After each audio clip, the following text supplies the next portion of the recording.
Chapter 001 No Compromise. Luo Ning sustained a grievous injury while shielding the Empress Dowager, resulting in severe wounds.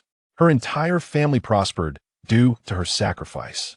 The injury, affecting her lungs, lingered for an extended period, compelling her to recuperate in a warm southern estate for 3 years. Upon her return, she found her household graced by the presence of a cousin. The cousin resided in Luo Ning's courtyard, utilizing her monthly allowance along with the maidservants. Luo Ning's parents and elder brother doted on her, and even her childhood companion harbored secret admiration, declaring her superior to Luo Ning in every aspect. The Empress Dowager initially intended to bestow upon Luo Ning the title of county princess. However, her mother's interference resulted in the honor being conferred upon her cousin instead. Unable to bear the injustice, Luo Ning erupted in fury, yet her family dismissed her, claiming she had lost her sanity. After her demise, the entire household sighed in relief, feeling liberated from a burdensome weight.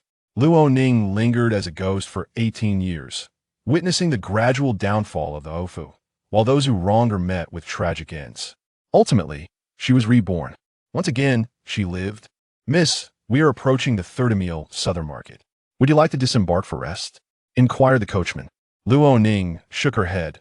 "No, proceed directly into the city." She added, "Do not return to the Ofu instead. Take me to Fang."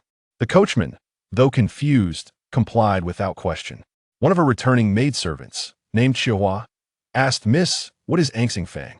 "It is the private residence of Eunuch Wei, who serves the Empress Dowager," Luo Ning replied. Qiuhua expressed surprise. "Are you seeking Eunuch Wei? Should you not first return home to greet the Marquis and his lady?" In her previous life, Luo Ning had indeed returned straight to the Ofu, only to encounter a certain incident that would later contribute to her arduous path. Within a year, 2 of her most trusted maidservants, Qiuhua and Qiulan, met untimely deaths, severing her vital connections and rendering her situation even more precarious. "No rush," Luo Ning stated. Upon arriving at Fang, Luo Ning personally knocked on the door. Eunuch Wei was enjoying a day of leisure at home, tending to the garden. Upon learning of her arrival, he hastily came out to greet her. He had witnessed her selfless act of bravery beside the Empress Dowager. "Miss Luo," he beamed with a smile, "I heard you were recuperating. Are you well now?" "I have fully recovered. Thank you for your concern, Eunuch Wei. I have just returned to the city today and wish to pay my respects to the Empress Dowager, though I'm apprehensive about the intricacies of palace entry." "I shall escort you," Eunuch Wei offered warmly. Luo Ning successfully arrived at Shoqing Palace and was reunited with the Empress Dowager, Lady Cui. The Empress Dowager had not forgotten their past bond. "You seem to have grown taller. You look well cared for, radiant and charming. This brings me joy," she said, holding Luo Ning's hand tightly. In her previous life, whenever Luo Ning expressed a desire to visit the Empress Dowager upon her return to the city, her mother forbade it. "Your visit to the Empress Dowager is merely a means of seeking favor, which could lead to our downfall," her mother had warned. The Empress Dowager had inquired about Luo Ning several times through intermediaries. Ultimately, after no response, she ceased her inquiries. Following Luo Ning's death, the Empress Dowager lit lamps at Fahua Temple for 15 years, praying for her to be reborn into a prosperous and healthy life. Regaining her composure, Luo Ning grasped the Empress Dowager's hand. "Your Majesty, I am well in every regard. Should you desire anything, do not hesitate to speak to me. May I humbly request the string of prayer beads upon your wrist? I seek to borrow their light and your grace to ensure a peaceful path ahead," Luo Ning stated, unreserved and assertive, warming the Empress Dowager's heart. The Empress Dowager was eager to do something for Luo Ning. She immediately removed the Buddhist beads that she had worn on her wrist for years and presented them to Luo Ning. They exchanged casual banter. Luo Ning showed no signs of restraint. Her words flowed effortlessly as she recounted various amusing anecdotes from the southern villages to the Empress Dowager, even infusing her tales with a touch of playfulness that amused the Dowager greatly. The Dowager invited her to partake in lunch. Luo Ning expressed her intention to depart. Upon entering the city gates, "I have yet to pay my respects to my grandmother and my parents. I shall trouble your Majesty with another visit on a later day." She rose and performed a respectful bow. The Dowager instructed Eunuch Wei to escort her. Having achieved her objective, Luo Ning carefully stowed the beads and returned to the residence of the Marquis of Jinnan. The entrance of the Marquis's residence was spacious, featuring a grand gatehouse and an expansive red stone platform, flanked by two imposing lion statues. The heavy crimson door stood tall and resplendent, its brass knockers gleaming in golden luster. Who could have imagined that the master of this estate had merely been a third-rank general 3 years prior? The plaque inscribed with Marquis of Jinnan was a reward bestowed upon Luo Ning by the emperor as an expression of filial piety and recognition of her life-saving contributions to the Empress Dowager after she had endured a grievous wound. The residence itself was a royal gift. This magnificent plaque, polished to a sheen, bore the stain of Luo Ning's blood. "Who goes there?" A servant at the door inquired, blocking the entrance. The coachman replied, "The young lady has returned." Luo Ning and eunuch Wei shared a carriage, while two maidservants sat outside. The maidservant Xiuhua urged the doorkeeper, "Quickly lower the threshold and allow the young lady's carriage to enter." The servant closed the door again and retreated to inform. Observing this, eunuch Wei reassured Luo Ning, "Perhaps they have yet to receive the news." "Indeed," Luo Ning replied with a smile, "I would appreciate it if you would wait alongside us, eunuch. Waiting is no trouble. I am here specifically to escort the young lady home," eunuch Wei replied. Moments later, a steward emerged. With an air of superiority, he commanded, "Take the west side entrance. The main gate's threshold cannot be crossed lightly." Xiuhua bristled at this. "The young lady's return is a significant occasion. How can we use the side entrance? To enter through the side would diminish her stature." The steward insisted, "I asked for the young lady's understanding. This is protocol. The Marquis's estate is no longer what it once was. Carriages must enter through the side."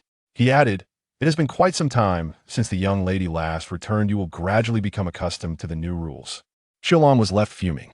Eunuch Wei, taken aback, quickly grasped the situation. It was simply a matter of ingratitude and burning bridges. He stepped out of the carriage and declared, "Please summon the Marquis. I bring a decree from the Empress Dowager." Although the steward did not recognize eunuch Wei, he was intimidated by the sight of his first-rank eunuch attire, causing his legs to tremble. "Old eunuch, this. Do not be disrespectful. Go and report at once." Thus, Luo Ning, upon her rebirth, was not compelled to enter through the southwest side entrance. Her grandmother, parents, and siblings all came out to greet her. Her cousin, Bai Zirong, stood behind her mother, draped in a silvered cloak, her beauty extraordinary and her demeanor graceful, rendering her strikingly noticeable. In her previous life, Luo Ning had been obstructed at the entrance, forced to enter through the side gate, leading to her being looked down upon by the household staff. Once stripped of her status as the young lady, her subsequent path was one of gradual decline, where anyone could tread upon her. In this life, at the very least, the steward and the servants understood that the young lady was not a pitiful creature to be bullied. To mistreat her in an attempt to curry favor with her cousin would require a consideration of the consequences. "The little imp is quite troublesome. Let us first resolve this matter." Luo Ning smoothly entered the residence of the Southern Marquis, a place that rightfully belonged to her. Elder Wei exchanged a few casual remarks before returning to the palace to report. In the main courtyard, her grandmother, parents, siblings, and 2 aunts, along with younger cousins, were all present, filling the space with lively chatter and laughter. It was as if the incident where Luo Ning was hindered and obstructed by the small steward outside had never occurred. "How's my courtyard being arranged?" her grandmother inquired, exhibiting a hint of fatigue, as if wishing to conclude the gathering. Her mother responded, "The Huifuyuan courtyard has been tidied up splendidly." The expressions of those present shifted to solemnity. Before Luo Ning left home, the Marquis's residence had already bestowed this favor upon her. She had resided there for 3 months in the Wenqi courtyard. The Wenqi courtyard, with its ample rooms and prime location, was second only to the main courtyard of her grandmother and parents. "Mother, where is my Wenqi courtyard?" Luo Ning asked. With a gentle smile, her mother replied, "The Wenqi courtyard is currently occupied. The Huifuyuan is similar, situated behind the eastern main courtyard. Now that you have returned, I wish to be closer to you." She spoke with utmost candor, as if it were the most natural thing in the world. There was no hint of impropriety. Unlike in her previous life, Luo Ning refrained from questioning her, which would have led her mother to weep before her grandmother and father.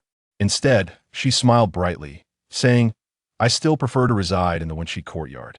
I nearly perished back, then it was only after moving to the Wenshi courtyard that I gradually recovered. That place is a sanctuary for me. Since it is already occupied, I shall stay in my grandmother's warm chamber for now, and return once it is ready. She then playfully inquired, who has taken up residence in such a splendid courtyard? Has it been my elder brother and sister-in-law? Turning to her sister-in-law, she added, Sister-in-law, I cannot stay long in my maternal home. Could you show me some kindness? Once I am wed, the Marquis's residence will be entirely yours, so why rush this moment? Once again, the room fell silent.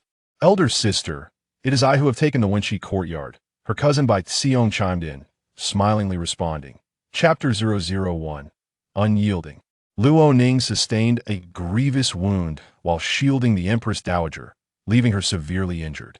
Her family basked in wealth and prosperity due to her sacrifice. The injury, affecting her lungs, lingered for an extended period, necessitating her relocation to a warm estate in the south for recuperation over 3 years. Upon her return, her household had welcomed a new cousin. Her cousin resided in Luo Ning's courtyard, utilizing her monthly allowance along with the maidservants. Luo Ning's parents, elder brother, and grandmother cherished her, while even her childhood companions secretly admired her, claiming she surpassed Luo Ning in every aspect. The Empress Dowager initially intended to bestow upon Luo Ning the title of a county princess. However, her mother's interference resulted in the title being awarded to her cousin instead. Unable to bear this injustice, Luo Ning erupted in a fit of rage, but they dismissed her as mad. After her untimely demise, the entire household sighed in relief, feeling liberated from the burden she represented. For 18 years, Luo Ning lingered as a spirit, witnessing the gradual decline of the Marquis's residence, while those who wronged her met tragic ends. Eventually, she was reborn. Miss, we are approaching the third Emile post in the southern part of the city. Would you like to disembark for a respite? The coachman inquired.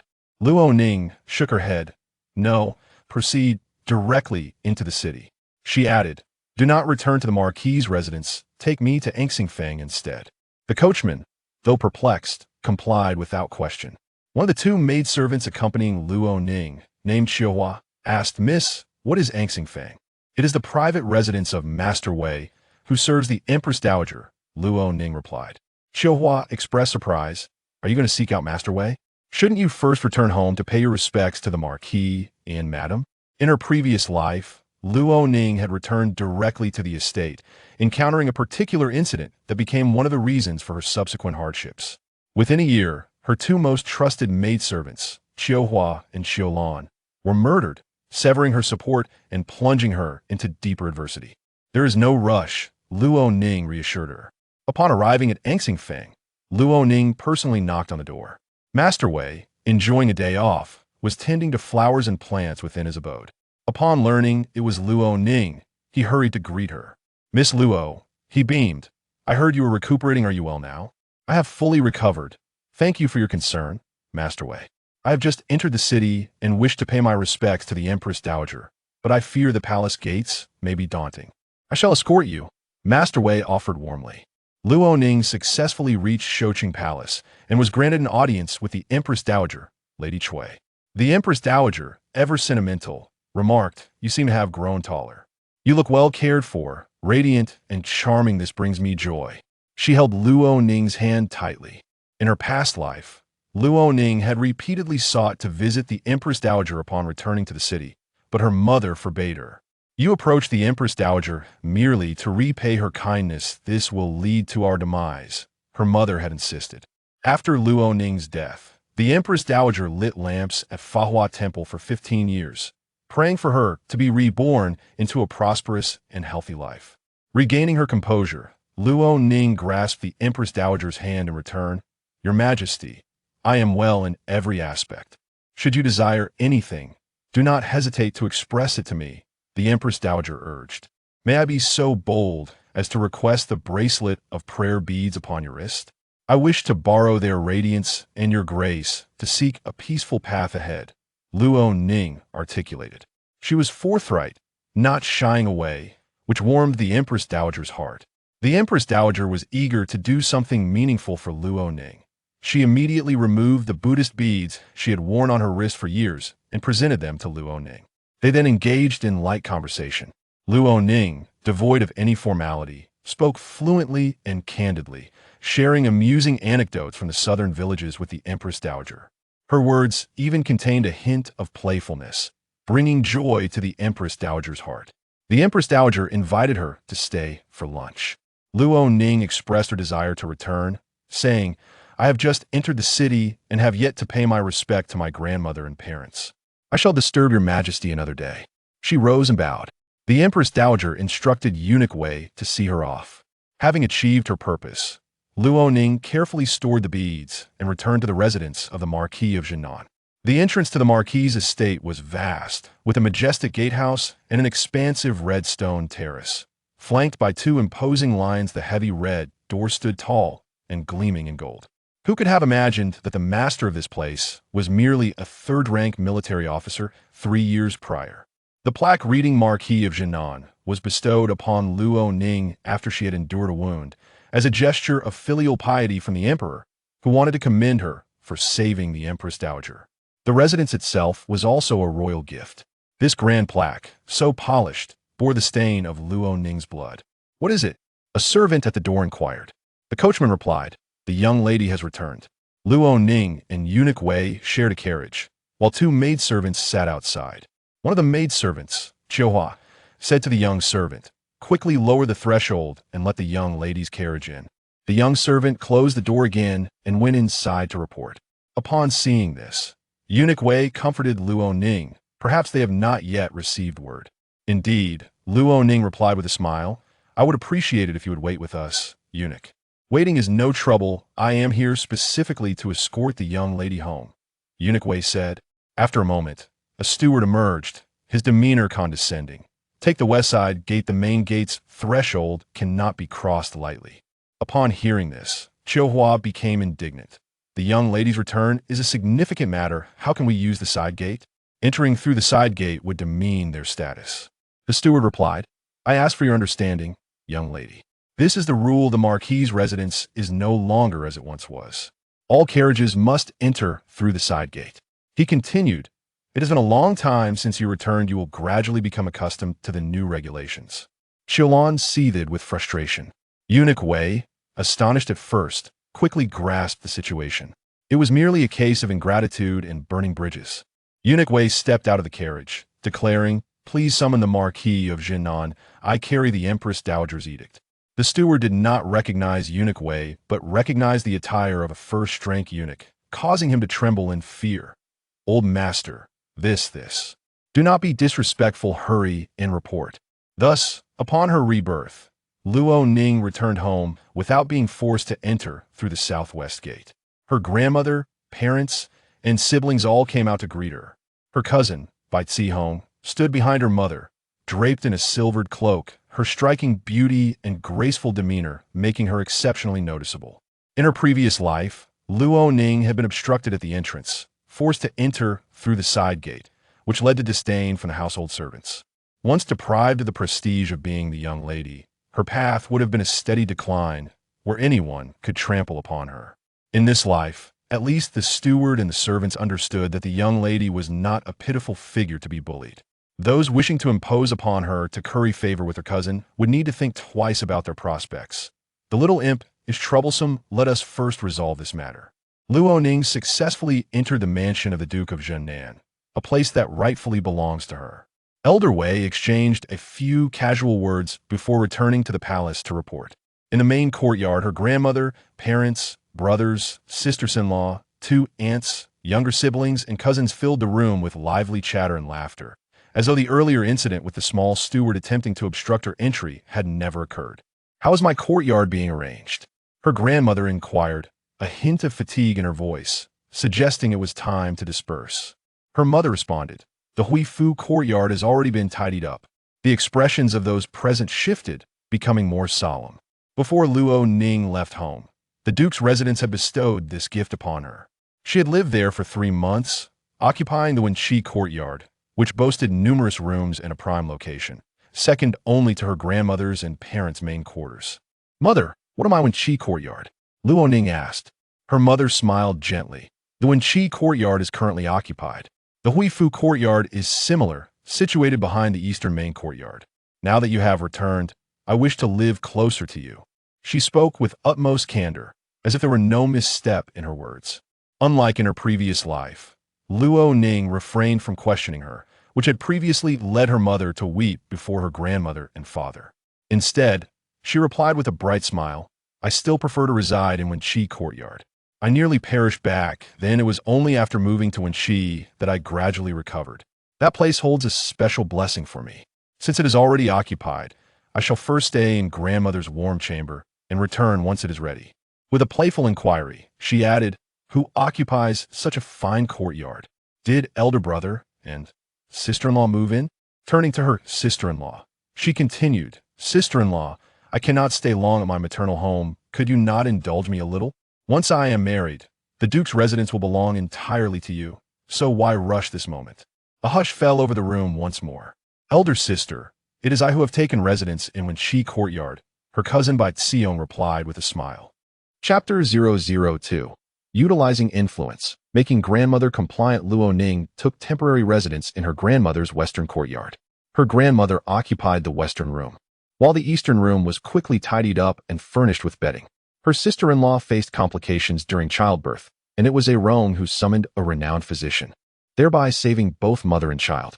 She was indeed a benefactor to the Ho family, as her grandmother explained to Luo Ning. Cousin Bai Xiong was astute and exceedingly affluent, swiftly winning the favor of everyone in the Ho household. From the highest to the lowest, none failed to show her respect. Saving the eldest young mistress and her child elevated her reputation to its zenith, earning even the acknowledgement of Luo Ning's father. Luo Ning's mother moved her to Wenqi courtyard, second only to the two principal courtyards, openly usurping Luo Ning's position without a hint of dissent. Ning, you are a sensible child. You could reside in Huifuyuan just as well, her grandmother remarked, urging her to be tolerant. Without Luo Ning, where would this Ho household be? Let alone Wenqi courtyard. Luo Ning harbored no resentment towards her grandmother. There was no malice in her grandmother's actions. She had once protected her. Having been blinded by her cousin's past kindness in her previous life, Luo Ning soon realized the truth and began to care for her. Subsequently, her grandmother passed away unexpectedly from a sudden illness, with only Luo Ning's mother and cousin by her side that fateful night. After her grandmother's death, Luo Ning found herself without a place to call home. Grandmother, allow me to stay with you. Luo Ning smiled. I am already 17. Why don't you and mother find me a suitable match? She did not confront her grandmother nor act out in anger to become a source of ridicule for others. When others laughed, Luo Ning joined in, even laughing more genuinely. What a good child. You have become increasingly generous and straightforward, her grandmother said, holding her hand. It is all right to stay here. Do not be disheartened. Indeed, Luo Ning replied, returning the warmth of her grandmother's hand, which was vigorous and comforting. They conversed for quite a while, and she specifically mentioned her cousin Bai Xiong. Why have I never met this cousin before? Luo Ning inquired. Her grandmother replied, She is the legitimate daughter of your uncle and was previously fostered away, fearing persecution from her stepmother. With a hint of surprise, she added, You have never encountered her? Luo Ning shook her head. No, she resembles my mother quite closely. Like aunt, blessed is the niece, her grandmother noted. Luo Ning smiled faintly. Your elder brother mentioned he has seen her, her grandmother continued. Luo Ning chuckled again. Of course, they are siblings. She settled into the western courtyard quietly, accompanying her grandmother, who had long ceased to manage affairs and devoted herself solely to prayer. Meanwhile, her parents in the eastern courtyard were somewhat troubled. Ning has returned. We must quickly make arrangements for Awoke, her father stated. Her mother added, The abbot Ning has indicated that Wenqi courtyard is suitable for Awoke to reside in. I believe Ning will understand. She has always been sensible. She further remarked, Huifuyuan is directly behind us, with a small door connecting our courtyards. Allowing her to maintain closeness with her parents, she should be able to accept it. Matters of the inner courtyard are for you to decide. Her father replied coolly before retiring to Lady Song's quarters for the night. The following day, her mother summoned Luo Ning. Your mother has been longing for you day and night. Were it not for your cousin's company, she might have languished in illness, and you would not have been able to see her upon your return. Her mother wept, grasping Luo Ning's hand. Luo Ning maintained a neutral expression. Mother, you have worked hard. Your cousin was previously haunted and fell ill for some time. The abbot of Fahua Temple has pointed out the direction and advised her to reside in Wenxi courtyard, which has brought her some peace, her mother continued. Aining, now that you have returned, do not let your newfound favor breed arrogance or excessive calculation. Reflect upon your situation. Your injury was the reason the imperial family bestowed upon us this marquisate, and your father's reputation is less than honorable. Constantly reminding him of this would only serve to tarnish his dignity. Would it not reflect poorly upon you? Acts of kindness should seek no reward. Only then will the entire household truly appreciate your sacrifices. Mother remarked that Luo Ning possesses a pair of enchanting and expressive eyes, reminiscent of her own. Bright and full of life. She gazed quietly at her mother. If father finds his honor tarnished, he may resign, allowing the imperial family to grant me the title of a princess. Mother was momentarily taken aback. Aining, you speak foolishly, she replied. What daughter dares to surpass her father in receiving such an honor? All blessings come from paternal favor. Luo Ning maintained her calm demeanor. Mother, father has been granted the title of marquis, and you have received your own commendation. This grand estate, you claim, is a result of my injury while saving the Empress. Why not acknowledge my contributions? Accomplishments are best spoken of by others. Can you not voice them, mother? It is unbecoming to boast of oneself. Since you all are aware of the truth, is it unreasonable for me to wish to reclaim my own courtyard?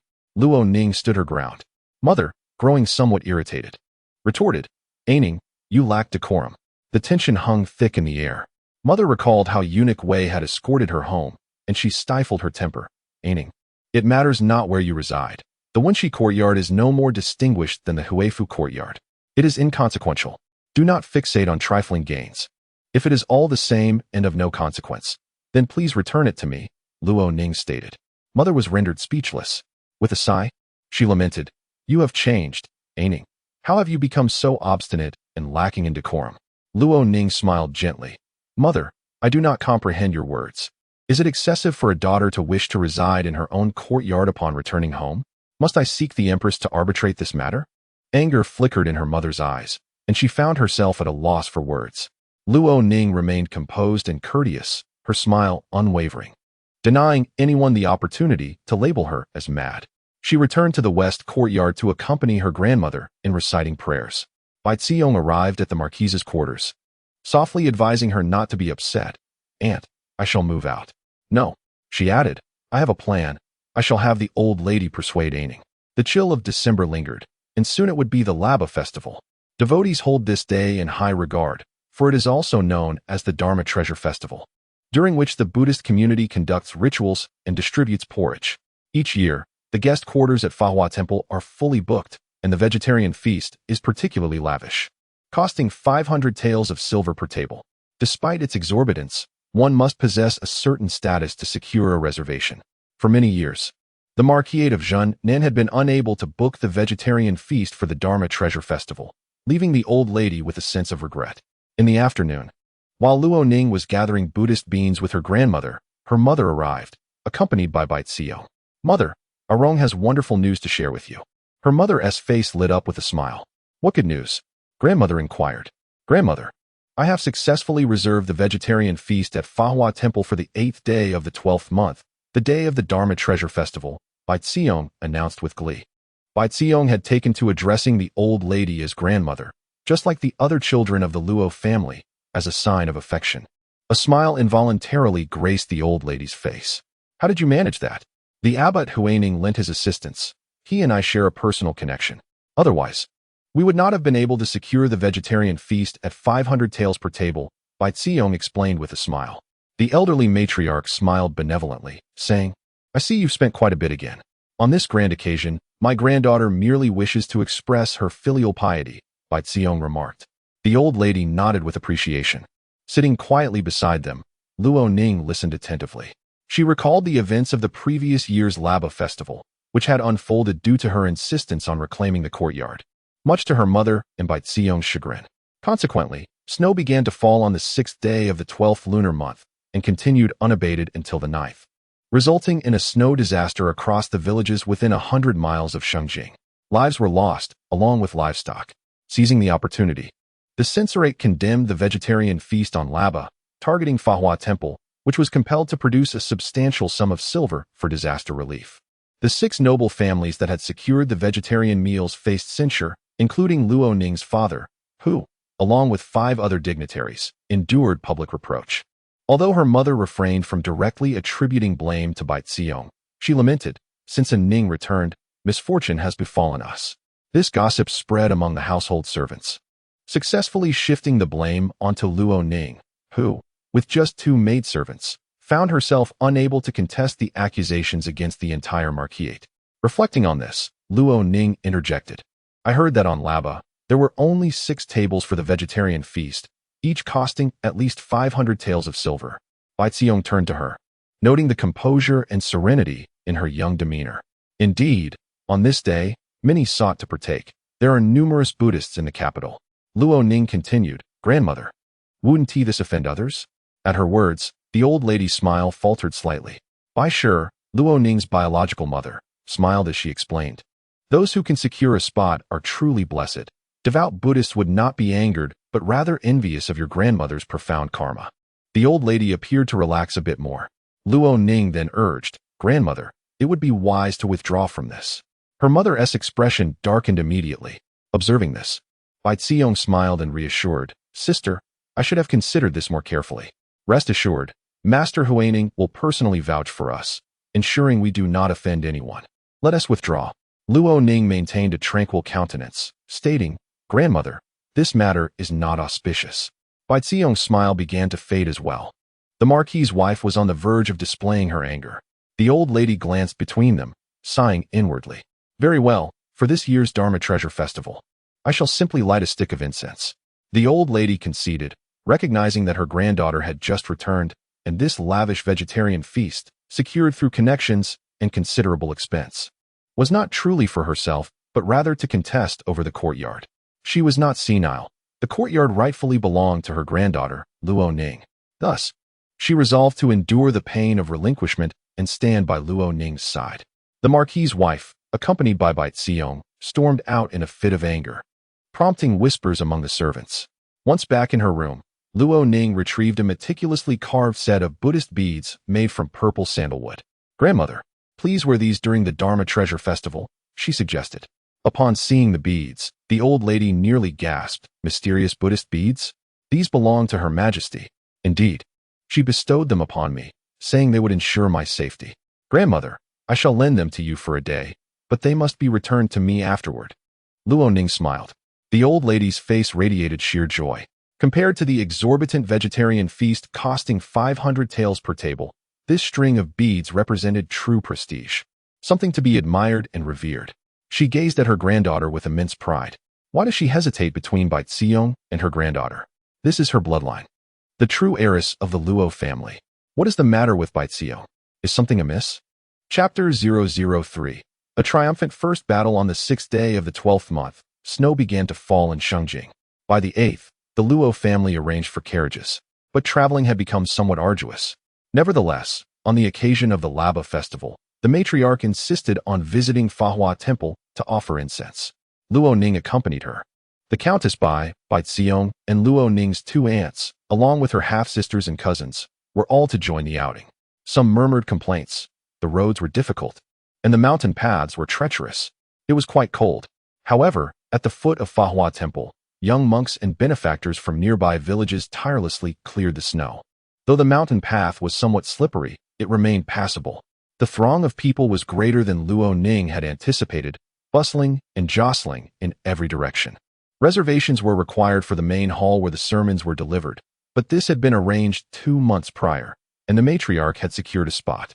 Upon entering, many approached her to exchange pleasantries. The abbot Huaining noticed the prayer beads in her hand and uttered a blessing. "Luo matriarch, how fortunate." Others turned to gaze. The noble women recognized the beads, crafted from sandalwood by the eminent monk Xianyao. They had been worn for 70 years. He passed away at the age of 120, gifting them to the 6th Miss Chui the day before his death. The following year, she was named the crown princess and subsequently crowned empress, giving birth to 4 princes and 1 princess. Their harmonious union was beyond compare. Today, Chui is the reigning Empress Dowager. When noble women entered the palace to pay their respects, they observed the Empress Dowager never parted from the string of prayer beads. Now, They adorned the wrist of the Luo matriarch, which explained the abbot's respectful visit. Instantly, everyone in the hall rose to converse with the Luo matriarch, including the lady of the illustrious Chui family. After the prayer ceremony, Lady Chui warmly invited, Luo matriarch, if you have not arranged for a vegetarian meal, please join us for lunch. The matriarch recalled her granddaughter's advice to avoid becoming too close to anyone, lest it stoke the flames of gossip. Having received the Empress Dowager's prayer beads, she need not worry about future honors.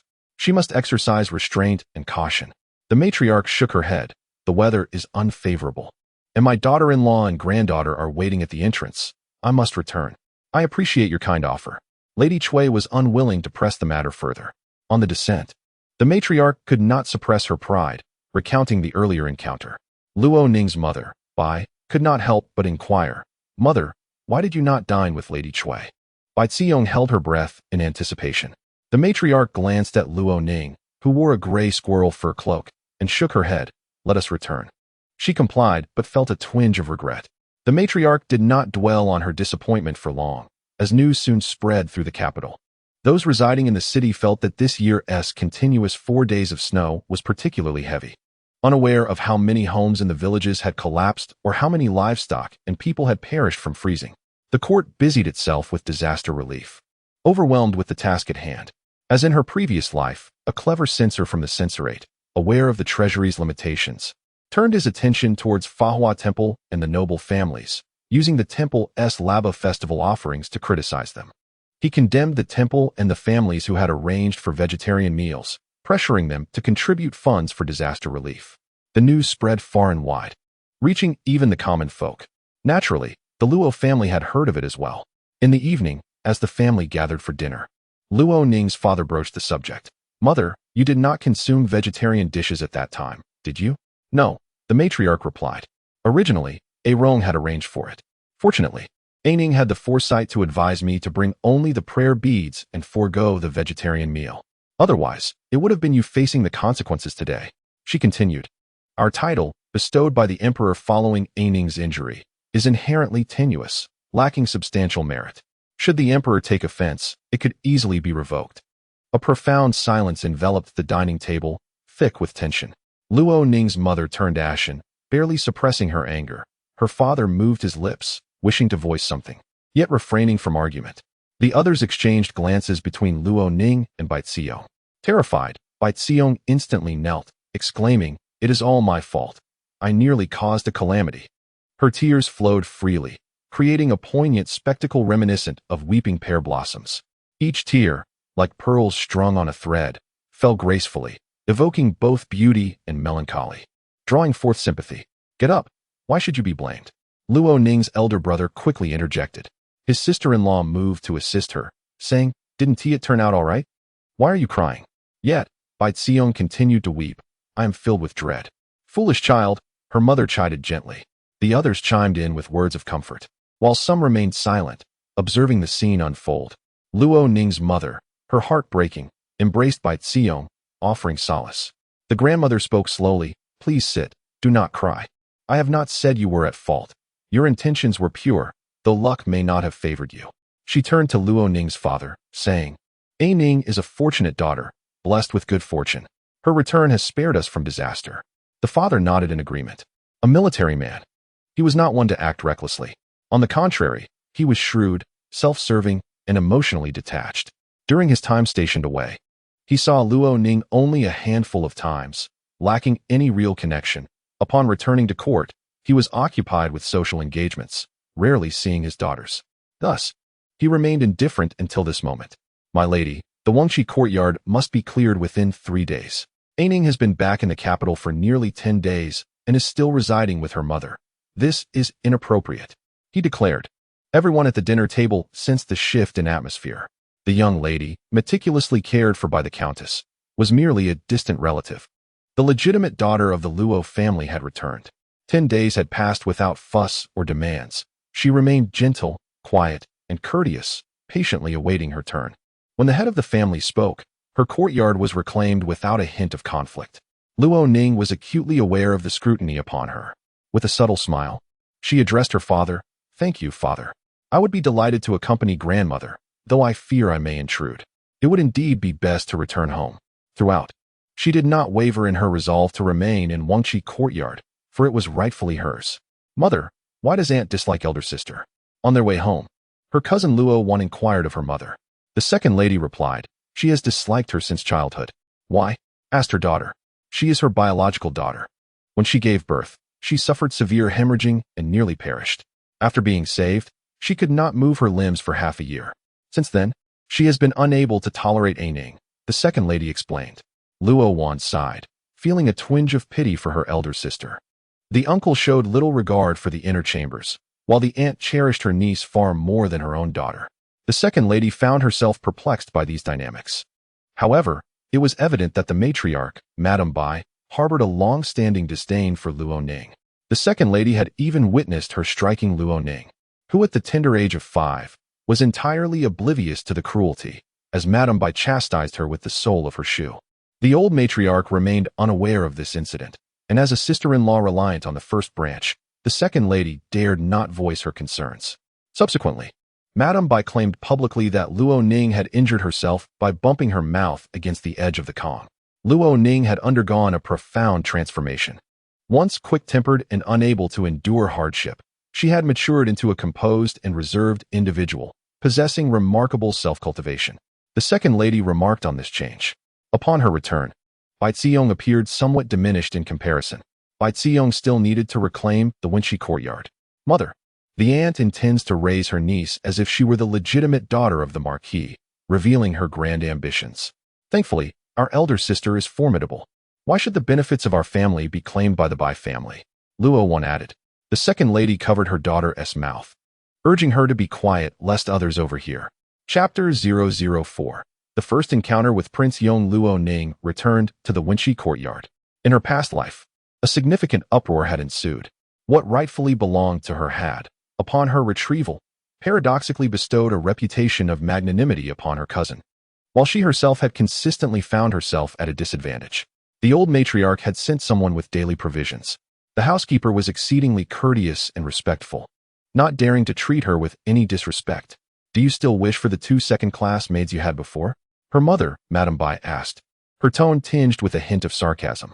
I currently have others to assist me. Qiuhua and Qiulan serve me admirably, and I have promoted them to second-class maids. The other maids have become accustomed to serving my cousin. How could I possibly take away what others cherish? Luo Ning replied, displaying her own generosity. Madame Bai was momentarily taken aback. Suppressing her irritation, she adopted a maternal tone. Ning, I truly worry for you. By acting this way, you leave no path for yourself, and it will surely lead to your future misfortune. Luo Ning regarded her mother with a calm demeanor, her expression inscrutable. There was neither mockery nor joy, only a sense of detachment. She found no merit in countering her mother's words.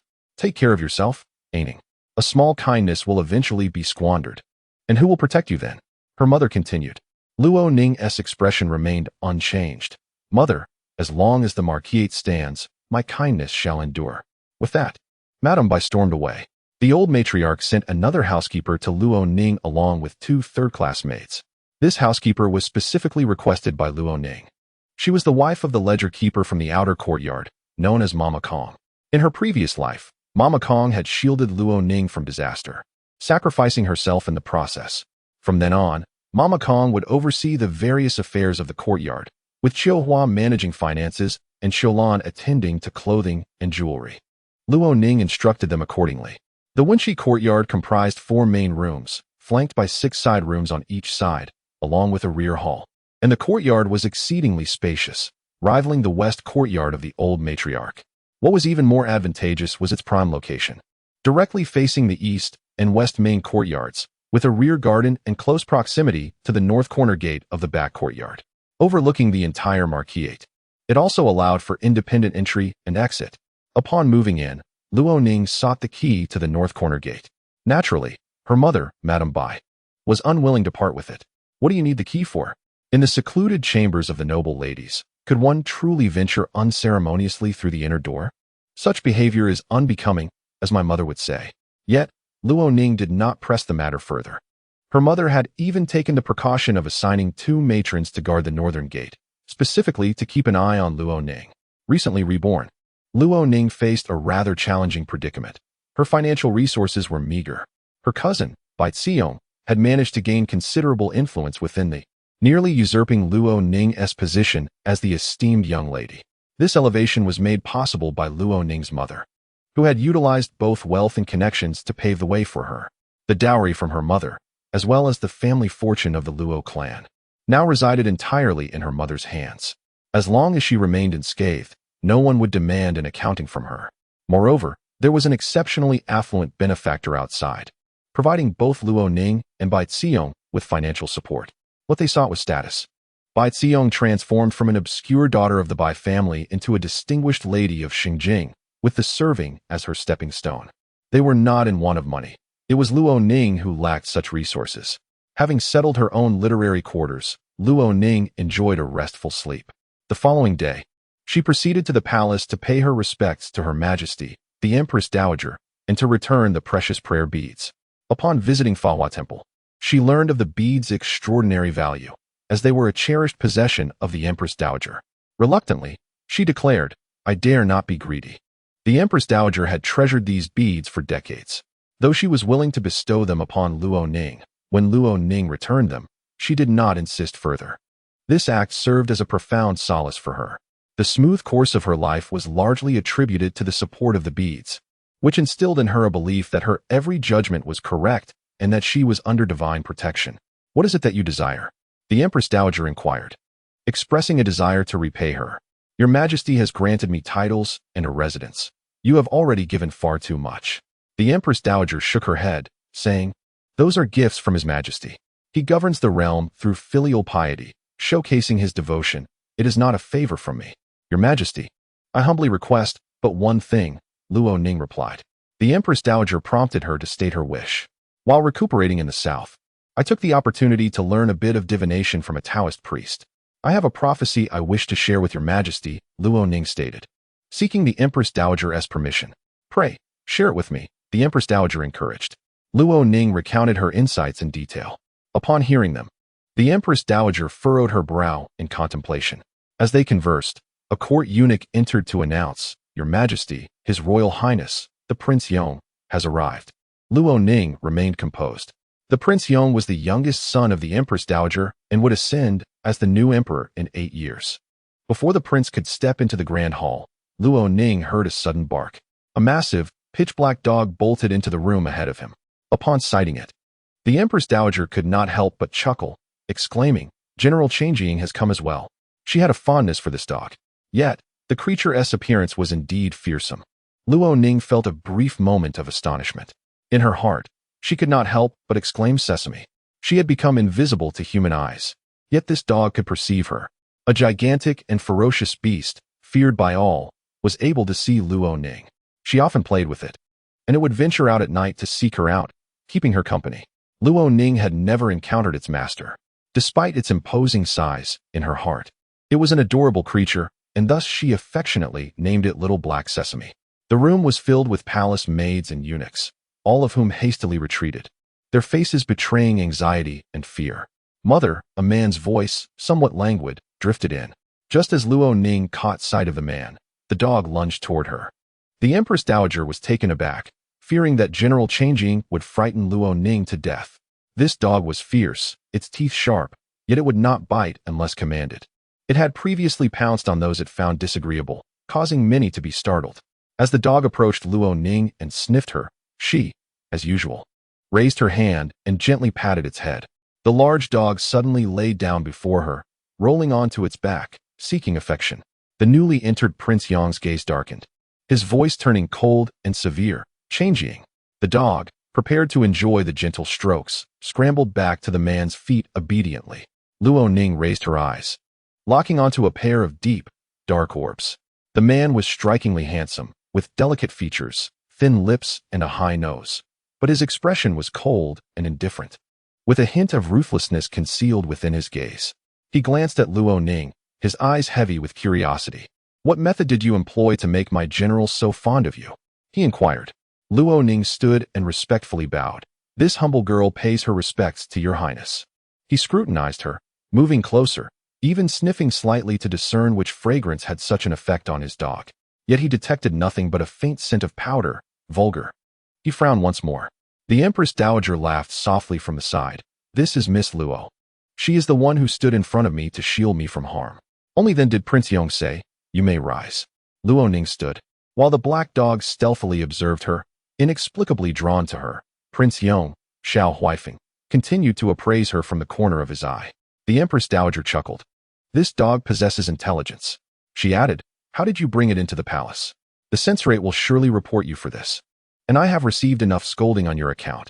"Indeed," Xiao Huifeng replied. As he arrived, a conversation awaited between mother and son, and Luo Ning thought to take her leave. Just then, an inner servant announced, "Your Majesty, the Empress requests an audience." The smile on the Empress Dowager's face deepened as she instructed the servant to invite the Empress in. Luo Ning encountered Empress Zheng, in her 20s. The Empress radiated youthful beauty, her eyes glimmering, brows dark, with a delicate nose and cherry lips, her skin as pure as frost and snow, tall and graceful. It seemed as if the resplendent golden rays from outside had settled upon her, making her dazzlingly brilliant, with the finest bone structure and flawless features. She was the reigning empress, and 8 years hence, when Prince Yong ascended the throne, she would still hold that title. "Greetings to your Majesty," Luo Ning curtsied. "You are Miss Luo, are you not?" The Empress's voice was melodious. "Please, rise." Chapter 5. What if she became the Princess of Yong? Luo Ning was intensely curious about the affections between Prince Yong and Empress Zheng, yet she dared not be presumptuous. She lowered her gaze as Empress Zheng invited her to sit beside her. "This dog is truly fearsome," she remarked, observing the black dog lying in a corner of the grand hall. Prince Yong remained silent. The black dog bared its teeth at Empress Zheng, but was quickly deterred by its master's stern gaze, returning to its position on the ground, only occasionally letting out a soft whine. Empress Zheng turned her attention back to Luo Ning, praising her loyalty in defending the Empress Dowager with her life. Her voice quivered with emotion as she spoke, prompting the Empress Dowager to smile and comfort her. "Mother, has Miss Luo been courted yet?" Empress Zheng inquired. The Empress Dowager, unaware, directly asked, "And Ning, do you have a betrothal?" "Not yet," Luo Ning replied. Empress Zheng smiled. "I would indeed like to act as a matchmaker for Miss Luo." The Empress Dowager asked, "Is there a candidate?" "There are many options," came the reply. Empress Zheng chuckled, casting a sidelong glance at the leisurely Prince Yong, who was sipping tea beside her. The Empress Dowager also regarded him. Luo Ning sensed the unusual atmosphere and followed the Dowager's gaze. Prince Yong, clad in dark robes, possessed deep-set eyes that exuded a noble demeanor, yet concealed a hint of ferocity that betrayed his temperament with the slightest furrow of his brow. Luo Ning quickly averted her gaze, recognizing the need for cautious deliberation. The sensitivities of a young lady should not be exposed before Ning. The Dowager, smiling, deftly shifted the topic of conversation. Empress Zheng, regretting her previous indiscretion, turned to Luo Ning and inquired, "I have heard that there is a cousin from the Zhengnan Marquisate, exceptionally talented and strikingly beautiful, a paragon among the noble ladies of the capital. Is the rumor true?" This was the only topic she could conjure. The Marquisate, recently conferred, was hardly noteworthy amidst the multitude of aristocratic families in Xinjiang, making it difficult for Empress Zheng to pay them any attention. However, the tales surrounding that cousin had spread widely, reaching even the ears of the Empress, albeit with mixed reviews. Outside, some were advocating for Bai Ziyong's reputation. The Bai family, Luo Ning's maternal lineage, was not lacking in wealth. Yet the individual most concerned with Bai Ziyong's future possessed inconceivable riches. They sought status, aiming to elevate Bai Ziyong into a prominent and illustrious family through the Marquisate's standing. "Your Highness, I have only just returned to the capital, and my information pales in comparison to that circulating within the palace," Luo Ning replied with a smile. "Nevertheless, my cousin is indeed gentle and wise, beloved by all in her household." Thus, they continued to converse about other young ladies of the capital. After a while, Luo Ning realized it was getting late and prepared to take her leave. The Dowager summoned eunuch Wei to escort her.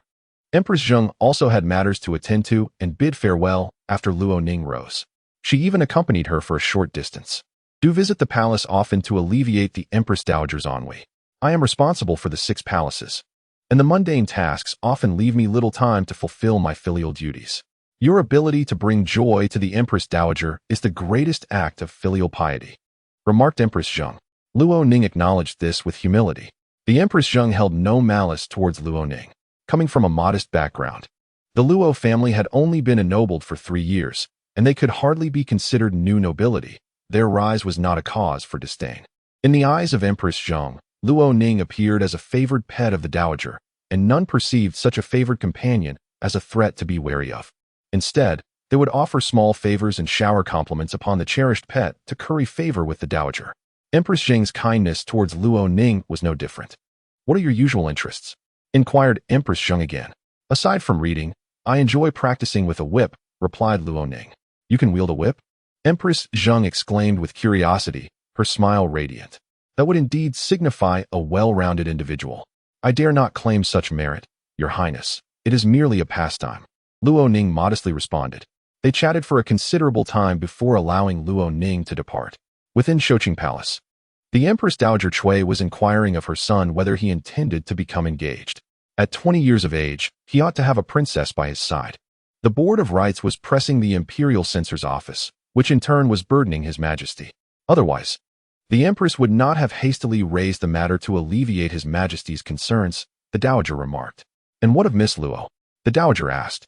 "Judging solely by her beauty, she possesses a serene disposition and inner grace, which renders her truly radiant. When standing beside the Empress, she is by no means overshadowed. A rare beauty indeed." Prince Yong's brow furrowed deeper. "Mother, you flatter her," the Dowager replied. "There is no exaggeration here. Empress Zheng has long been renowned for her beauty and demeanor in the realm of noble families. Among her contemporaries, none possessed the qualifications to compare with the Empress's visage." Luo Ning exuded an air of elegance and simplicity, with only a light touch of makeup and modest attire. When seated beside Empress Zheng, she proved to be equally striking in both features and demeanor. Even the Empress Dowager was taken aback. It was only through comparison that her extraordinary qualities became apparent. Luo Ning appeared almost ethereal, like a pearl veiled in a gossamer shroud, her brilliance concealed beneath her softly lowered gaze. And what of her cousin at home? Renowned throughout the capital, this distant relative had garnered quite a reputation, suggesting considerable ambition. Prince Yong remarked coldly that such notoriety was merely a means of social climbing, casting doubts upon her character. She was far inferior to Luo Ning. "Should you remain obstinate, I shall request the Emperor's decree for a marriage, and you shall have no say in the matter," the Empress Dowager stated. "Then I must trouble Miss Luo to expedite her reincarnation and return as a virtuous person in her next life," Prince Yong replied with an icy tone. The Empress Dowager, feeling both helpless and slightly irate, retorted, "How audacious! She is the savior of your mother. To push her into the flames and repay kindness with malice. How can a mother repay her benefactor in such a way? I do not favor her and cannot treat her kindly," Prince Yong asserted. He continued, "If she is indeed a benefactor, why is she so miserly with her wealth? She possesses no new garments and scant jewelry." The Empress Dowager responded, "She has already been rewarded by the Marquis's estate. Would such gifts truly reach her hands? The Marquis of Nan is her father, and as the legitimate eldest daughter and a favored child, she should be cherished." With a slight frown, the Empress Dowager pondered whether her judgment might be flawed. She was aware that the Marquis had 3 legitimate children, 2 sons and 1 daughter, of which Luo Ning was the sole daughter. As the only legitimate heiress of the primary branch, she should not be destitute. Yet, her attire for the palace visits appeared neither new nor old, which did not align with her typically cautious demeanor. She could have donned elegantly understated garments. Rather than arranging a marriage for her, it would be more practical to reward her with gifts during the new year, Prince Yong suggested as he rose from his seat. He called for his large black dog, which obediently followed him out. After his departure, the Empress Dowager contemplated his words. Luo Ning, as an unmarried lady of a reputable family, maintained her dignity. Regardless of any gifts, they should naturally be bestowed upon the Marquis's estate, rather than bypassing it to reach her directly, as such actions would contravene protocol. Luo Ning did not voice any grievances nor displayed a hint of sorrow, leaving the Empress Dowager unable to ascertain her domestic circumstances. During her 2 visits to the palace, she had not summoned her grandmother or mother for companionship. Notably, her mother had been granted the title of first-rank noble lady upon her father's ennoblement, giving her the right to seek an audience with the Empress Dowager. "Come here," she called to her lady-in-waiting, who promptly responded.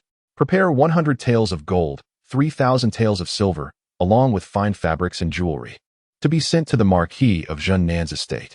The Empress Dowager decreed, "This is a special edict for Miss Luo Ning." The lady-in-waiting acknowledged her command. After a moment's thought, the Empress Dowager added, "Also, bring forth the luminous silk brocade that was presented as tribute from the south, to be gifted to Miss Luo Ning."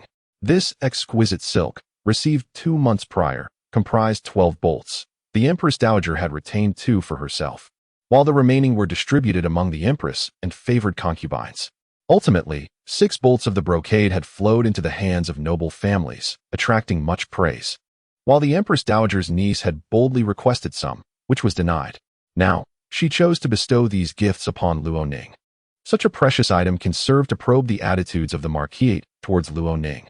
Chapter 006. Her wealth, unassailable by others.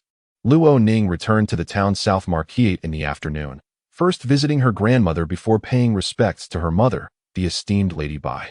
Lady Bai, adorned with delicate jade ornaments, retained her charm despite her advancing years, exuding both nobility and gentleness.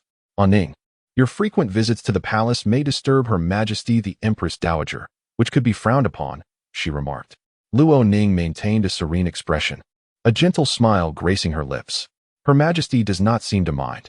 Today, I even encountered the Empress, who encouraged me to visit the palace more often. A fleeting glimmer crossed Lady Bai's gaze, a mixture of envy and jealousy, yet devoid of any joy for Luo Ning. In her previous life, Luo Ning had often found her mother's attitude perplexing. After years of silence, she had come to accept a troubling truth. Even a biological mother could harbor resentment, rivaling that of an enemy. How absurd. Yet, the world itself is absurd. Her mother, Lady Bai, was devoid of ethics and a sense of shame. Ning, your character is rather ordinary and lacks the charm to endear yourself to others.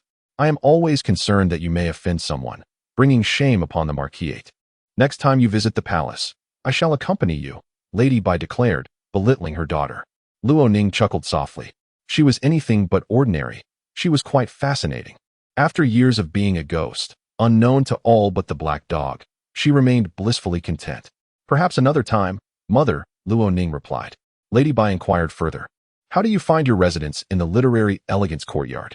Her seemingly innocuous question concealed deep-seated resentment. In her past life, moving back to the literary elegance courtyard had cost Luo Ning her composure, resulting in frantic outbursts and petty grievances. Although Lady Bai was displeased, she was not enraged, yet. She could not relinquish her cherished by Xiong to Luo Ning. It is quite comfortable, Luo Ning responded with a smile. The literary elegance courtyard is well positioned, at the heart of the Marquis. Living there makes the ordeal I endured for 3 years feel worthwhile. A slight twitch appeared on Lady Bai's face as she could only send Luo Ning away. As evening fell, Lady Bai's eyes were red-rimmed, her spirit low. Her eldest son, Luo Ning, her youngest, Luo Yu, and Bai Xiong came to visit her and share dinner, all noticing her unusual demeanor. Is it once again because of Ning? Luo Ning inquired. Lady Bai sighed. I do not know how to handle her. I try to guide her with good intentions, hoping to prevent her from becoming arrogant and self-destructive, yet she heeds none of my counsel. Such a lack of upbringing. Luo Ning remarked. Our family is fortunate. It was the emperor who conferred the title. How many have sacrificed for the imperial family? What merit is there in merely enduring a wound? Luo Yu remained silent, simply eating his meal. Bai Xiong smiled and said, Elder brother, do not be upset. Sister Ning has just returned and needs time to adjust. And Aunt, do not worry, Sister Ning will improve. She speaks of her accomplishments out of insecurity. In due time, she will learn to temper her pride. As a mother, one cannot help but worry for her, Lady Bai acknowledged. Mother, do not coddle her. If she disobeys, you must not hesitate to discipline her, Luo Ning advised.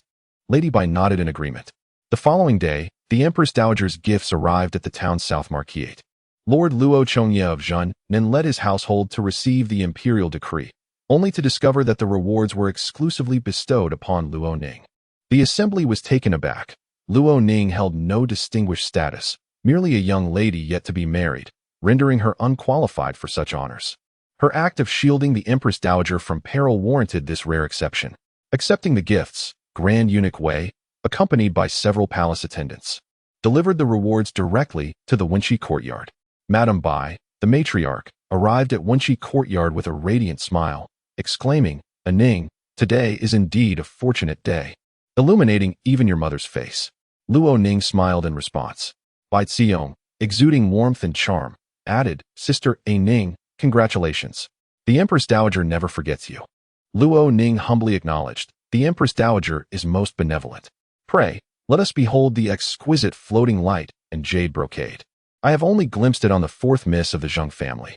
The matriarch chuckled, no need to rush. When you have completed it, we shall admire it then. The gathering echoed her sentiment, and the matriarch, with unwavering cheer, instructed her chief maid, Songshi, to summon the storeroom attendants to organize the gifts for the young lady. Once arranged, A Ning too must rest, she decreed. However, as Songshi was about to comply, Luo Ning gently interjected, smiling, Mother, these are rewards from the Empress Dowager and should not be placed in the public storeroom. I shall keep them myself. The matriarch's smile dimmed slightly. A Ning, does Wenshi courtyard intend to rebel? Everything you consume and use derives from the household. Moreover, as an unmarried daughter, your life belongs to your parents. She continued, these gifts from the Empress Dowager, do you think we would covet them? Luo Ning's expression remained serene, her demeanor as calm as a gentle breeze. I trust Mother harbors no such intentions. It is merely that the Empress Dowager's decree is of a higher order than the rules of the Marquisate. If the inspectorate were to report on the Marquisate's embezzlement of a daughter's rewards, how distressed would father be? Accompanying Madame Bai were Bai Xiong, the elder sister-in-law, the second and third aunts, cousins, and several concubines and half-sisters. At this moment, it was evident to all that despite the matriarch's assertive stance and the weight of her seniority, she was overshadowed by Luo Ning. Not a single thread of these rewards would leave Wenshi courtyard. Though the matriarch held the title of the Lady of the Marquisate, a first-rank noblewoman, she found herself unable to govern her daughter. Her reputation suffered, and the servants would surely find amusement in the spectacle. Aware of this, the matriarch felt that Luo Ning was denying her face. Just as she was about to deliver a stern reprimand, Luo Ning delivered a more cutting remark. With a bright smile, she addressed the matriarch. A report to the inspectorate is hardly a trivial matter.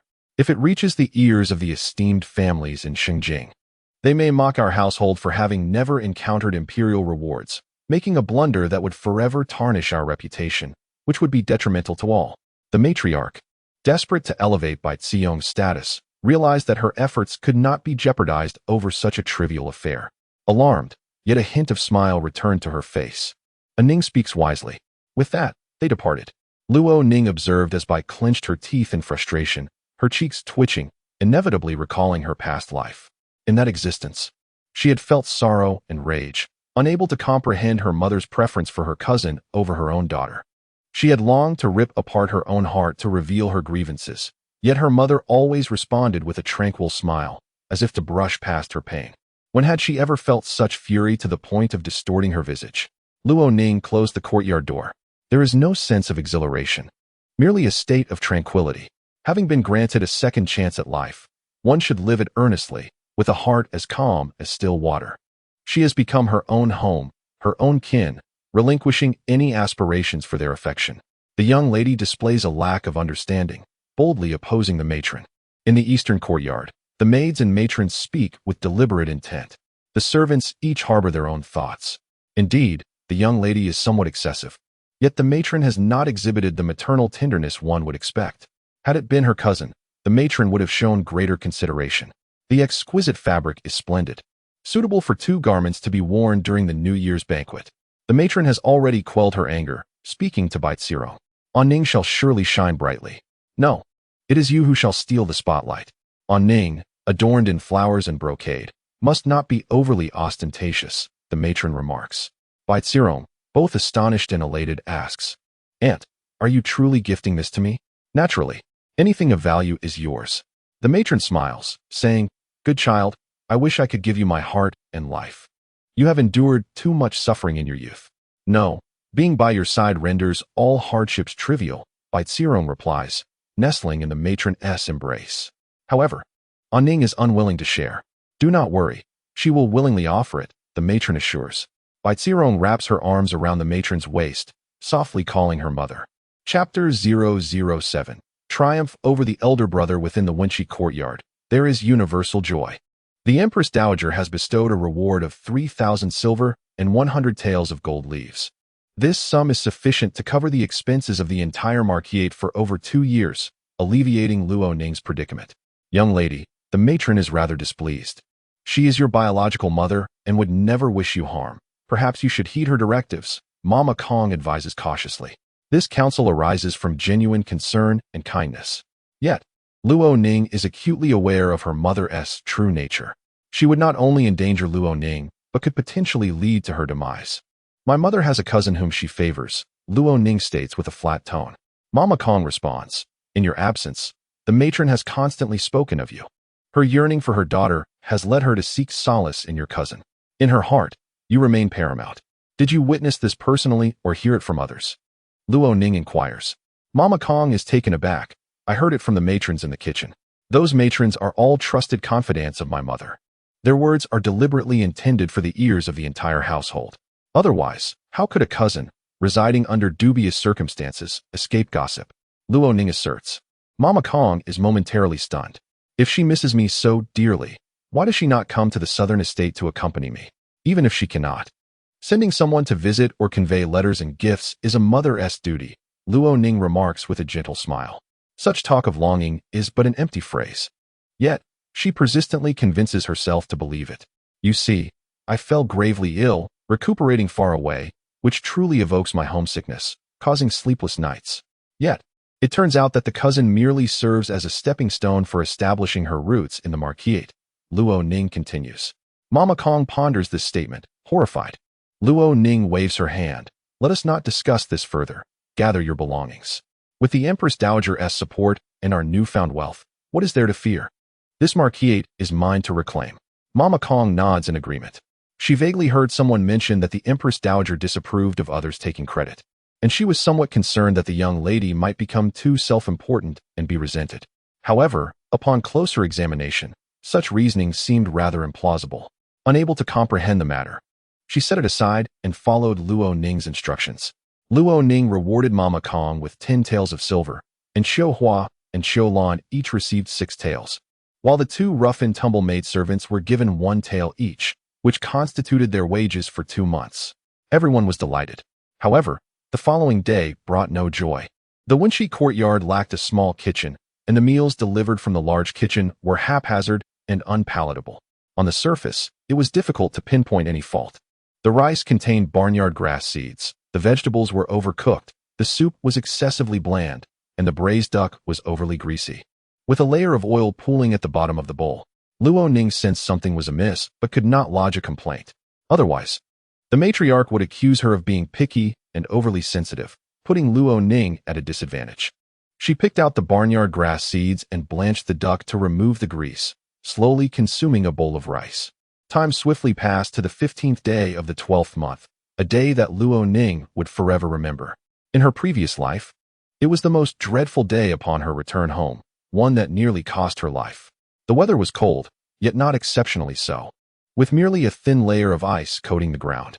The Luo family did not need to pay their respects to the old matriarch daily, but instead did so every 5th day. Sitting before the dressing mirror, Luo Ning recalled her former life. Rather than retreating, she instructed her maid Xiu Hua, please bring me my long whip. Xiu Hua, skilled in martial arts, was responsible for safeguarding Luo Ning's whip. Luo Ning had learned whip techniques from Xiu Hua's father in the south. Miss, allow me to hold it for you, Xiu Hua suggested. No, I shall carry it myself, Luo Ning replied, producing a gold leaf and handing it to Xiu Hua. Go to Lady Song's courtyard and see if my father has risen. She then whispered a few instructions in Xiu Hua's ear, directing her actions, including giving the gold leaf to Lady Song. Xiu Hua acknowledged the task, draped in a large cloak with ample sleeves that concealed her hands. Luo Ning hid the soft whip within the fabric. As in her previous life, she encountered her elder brother and sister-in-law, who were bringing their child to pay their respects, by the small artificial lake adjacent to the west courtyard. Her elder brother, Luo Ning, wore a sword at his waist, preparing to go out with friends. He had recently been recommended for a position in the Ministry of Personnel, holding a respectable 6th rank, and at his age, his prospects were boundless as the heir to a marquisate. Although he hailed from a family of military officials, he had little interest in martial arts, and the sword was merely ornamental. Before Luo Ning could approach, he raised his voice sharply, reproaching her. Have you seen your elder brother and sister-in-law, and chosen to ignore them, just as in her previous life. In that life, Luo Ning had cried and clamored to reclaim the Wenqi courtyard, while her mother expressed dissatisfaction and lamented to her son, who harbored resentment towards Luo Ning. This life bore even greater grievances, for their mother had suffered a more severe defeat. Elder brother, sister-in-law, Luo Ning greeted. You lack manners, only acknowledging us when prompted. Her brother's tone was frosty. Before her injury, Luo Ning had never been particularly close to her brother, as he had spent several years studying away from home. During those years, his heart had drifted far from her, and he showed her no semblance of brotherly affection. Elder brother, I truly did see you. Is my fault that you are so harsh in your reproach? Luo Ning inquired. Luo Yin sneered, you ask me? You can even defy our mother. Do you truly believe you have done anything commendable? This statement perplexed me, for our mother had never accused me of being unfilial. Elder brother, could there be some misunderstanding? Luo Ning remarked coolly. Luo Yin retorted, such eloquence. How did the Luo family produce someone like you? His sister-in-law attempted to mediate. Elder brother, why do you seek to provoke me without cause? Luo Ning inquired. Luo Yin exclaimed, impudent. I merely offered you a few words of admonition, and you dare to question me? From your demeanor, you seem to consider yourself the sovereign of the Marquisate. He continued, kneel down. If I do not impart a lesson to you today, you will remain oblivious to your own limitations and eventually find yourself in grave trouble. I must discipline you on behalf of our parents. Luo Ning met his gaze. You intend to punish me without justification? Elder brother, you overstep your bounds. Our parents have yet to speak. Do you still dare to retort? Luo Yin unsheathed his sword from his waist. He aimed the scabbard at Luo Ning, threatening, kneel, or do not blame me for taking action.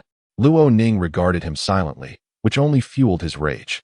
He recalled their mother's tear-filled eyes, lamenting how Luo Ning had embarrassed her and bullied her cousin. Enraged, Luo Yin raised the scabbard to strike Luo Ning. In her past life, Luo Ning had been taken aback by her elder brother's cruelty, feeling bewildered and deeply wronged. When he struck her, she lost her balance and fell into the nearby small lake. The lake, artificially excavated, was shallow, covered only by a thin layer of ice, yet the cold was biting. After falling in early that morning, Luo Ning emerged trembling, only to be further chastised by her brother about whose fault it was, catching a chill in the process. She suffered for 5 days with a persistent high fever, as the physician's prescribed remedies proved ineffective. It was only after her grandmother intervened and took her to the western courtyard for recovery that she began to improve. However, that illness left lingering effects, causing her to cough through the night and become exceedingly frail, along with the tarnished reputation of being disrespectful to her elder brother. No one felt sympathy for her. They claimed she brought it upon herself. As Luo Ning reflected on this, she noticed her brother resorting to the same old tactics. Swiftly, she flicked her wrist, unleashing a long whip that ensnared her brother's sword. The weapon clattered to the ground, and her brother, taken aback and enraged, shouted, You dare to attack? Unfilial wretch. A voice interjected with authority, You are the one who initiated the violence. Their father had arrived. Upon learning of the incident, he hurried over. Witnessing the blatant mistreatment of his daughter and his elder son's readiness to resort to violence. This was hardly the behavior one would expect from a brother, especially as he had been disarmed by his sister, showcasing his incompetence. As a martial general with a fiery temperament, seeing his eldest son so inept and cruel ignited his fury. He swiftly kicked Luo Yin, sending him tumbling into the icy waters. Calm yourself, my lord, his sister-in-law implored, kneeling in a plea for mercy. Luo Ning observed her elder brother splashing in the frigid water, her expression remaining tranquil. Chapter 008. Vines of Retribution drenched and shivering. Luo Yin emerged from the lake, still punished to kneel by their father. His teeth chattered from the cold. His sister-in-law continued to plead for leniency. Soon, their mother and cousin, Bai Xiong, arrived in haste. My lord, in this biting cold, Yin shall suffer frostbite. Let him return to change before resuming his punishment. Bai also knelt before the Marquis. Even as she ages, she remains strikingly beautiful and dignified, displaying no signs of distress during her pleadings. Her elongated neck is adorned with a white fox fur collar, a sight both pleasing and delightful. The Duke of Zhennan holds his eldest son in high regard and is equally affectionate towards his wife. The eldest son is exceptionally handsome, possessing both knowledge and propriety. His wife, with her extraordinary beauty and graceful demeanor, reflects the Duke's own glory. The Duke sighed, lamenting, this rebellious son, tormenting his sister so early in the morning. The sound of the gong reverberates, and Ain is not without blame. But it is too cold, my lord. He is a scholar, Lady Bai suggested. First, let him change his clothes, then punishment can follow. Luo Ning stood nearby, accompanied by her maid, Mama Kong, who was taken aback by these words. What kind of talk was this from the lady? By saying that Ain is not blameless, it implied that the fault lies with the eldest daughter, and the eldest son is merely implicated. To claim he is not blameworthy is, in effect, to declare him innocent. Such favoritism. The eldest daughter claimed the lady was biased, and Mama Kong initially thought it was merely the sensitivity of a young lady. At that moment, Mama Kong could scarcely believe her ears. Why are you not hastening to change? The Duke hesitated for a moment before addressing his eldest son. Luo Ning respectfully acknowledged and stood up. He lifted his gaze and shot a fierce glare at Luo Ning. She smiled subtly in return, asking, Why do you glare at me, elder brother? Are you displeased with father's punishment? All eyes turned towards Luo Ning, who, suppressing his expression, lowered his head and replied, I dare not. Lady Bai's gaze shifted to Luo Ning, and she sighed once more. Ning, you are becoming too arrogant due to your favored status. Your father's affection has led you to behave so. She then advised Luo Ning, hurry back, the wind is rising. Luo Ning recalled how, in her past life, after falling into the water, they had left her in that spot for half an hour, nearly causing her to succumb to fever. Her smile intensified. Father and mother have always cherished me the most. Yet, the Duke's household rules were not something her elder brother took to heart. When visiting grandmother, he brought with him a sheathed sword. In her hand was a sword, recently disarmed from Luo Ning with a whip. She was acutely aware of her father's selfish and cold nature and his taboos. When a military officer enters significant places, such as the general's tent, the first act is to remove their weapons. Entering with arms is a grave disrespect. Thus, the Duke of Zhennan seldom carries a sword. Everyone has matters they deem crucial, and only when crossed do they feel pain. She certainly understood that her brother's sword was not merely ornamental. She had felt its edge, having been cut by it, leaving a deep scar on her hand. Her brother showed no mercy when it came to harming Luo Ning for the sake of his cousin. With this thought, Luo Ning drew the sword. The blade gleamed brightly as it emerged from its sheath, reflecting the morning sun's rays, dazzling and sharp. The sudden flash stung the Duke of Zhennan's eyes. Wretched child. The Duke's fury was genuine this time. He held the rules he valued dearly, and he was exceedingly filial to his mother. It was unjust for the eldest son to bully his sister. A light punishment would suffice. However, for breaking his rules and disrespecting his grandmother, severe punishment was warranted. No one could challenge his authority. Kneel, he bellowed, his voice rising to a pitch that flushed his cheeks. As a military leader, he was tall and robust, and his wrath commanded immense respect. Luo Ning, a scholar, harbored both resentment and fear towards his father from a young age. His legs buckled, and he knelt once more. You will kneel here for 2 hours to reflect, commanded the Duke of Zhennan. The Duchess turned pale. My lord, if you plead for him, you shall kneel alongside him. With that, the Duke uttered a dismissive remark and strode away, heading for the old lady's courtyard. Madame Bai's gaze fell upon her eldest son, whose face had turned a ghastly shade of purple, before shifting to Luo Ning. Their eyes met, mother and daughter, bearing strikingly similar exquisite features and tender, emotional gazes, shared a moment of profound resonance. Ning, you have gone too far, the Duchess exclaimed for the first time with sternness. He is your blood relative. How could you be so cruel? Luo Ning appeared utterly astonished, her soft lips parting slightly. Mother, do you truly consider your daughter to be cruel? She feigned innocence, embodying the same captivating beauty as Madame Bai when performing. The latter felt a wave of nausea, nearly retching blood. So, my mother despises me. In her heart, it seems only my elder brother and cousin Arong matter. Luo Ning seemed to lament. Why is it that my younger brother and I are so disliked? Are only my elder brother and Arong truly your flesh and blood? Her words, laden with a sense of grievance, struck fear into those with guilty consciences. Not only did Luo Ning speak of herself, but she also deliberately mentioned her brother, Luo Yu, arousing the Duchess's suspicions that she might have uncovered something. The Duchess shot a piercing glance at Luo Ning, who, with a hint of tears in her eyes, softly returned her gaze. Is that so, mother? In that fleeting moment, Madame Bai felt a cold sweat trickle down her back, and the chilling wind only intensified her discomfort, sending shivers from her head to her toes. Foolish words. Enough, enough. Children grow beyond their mothers. You siblings are bound by blood. My pleas evoke disdain from both sides.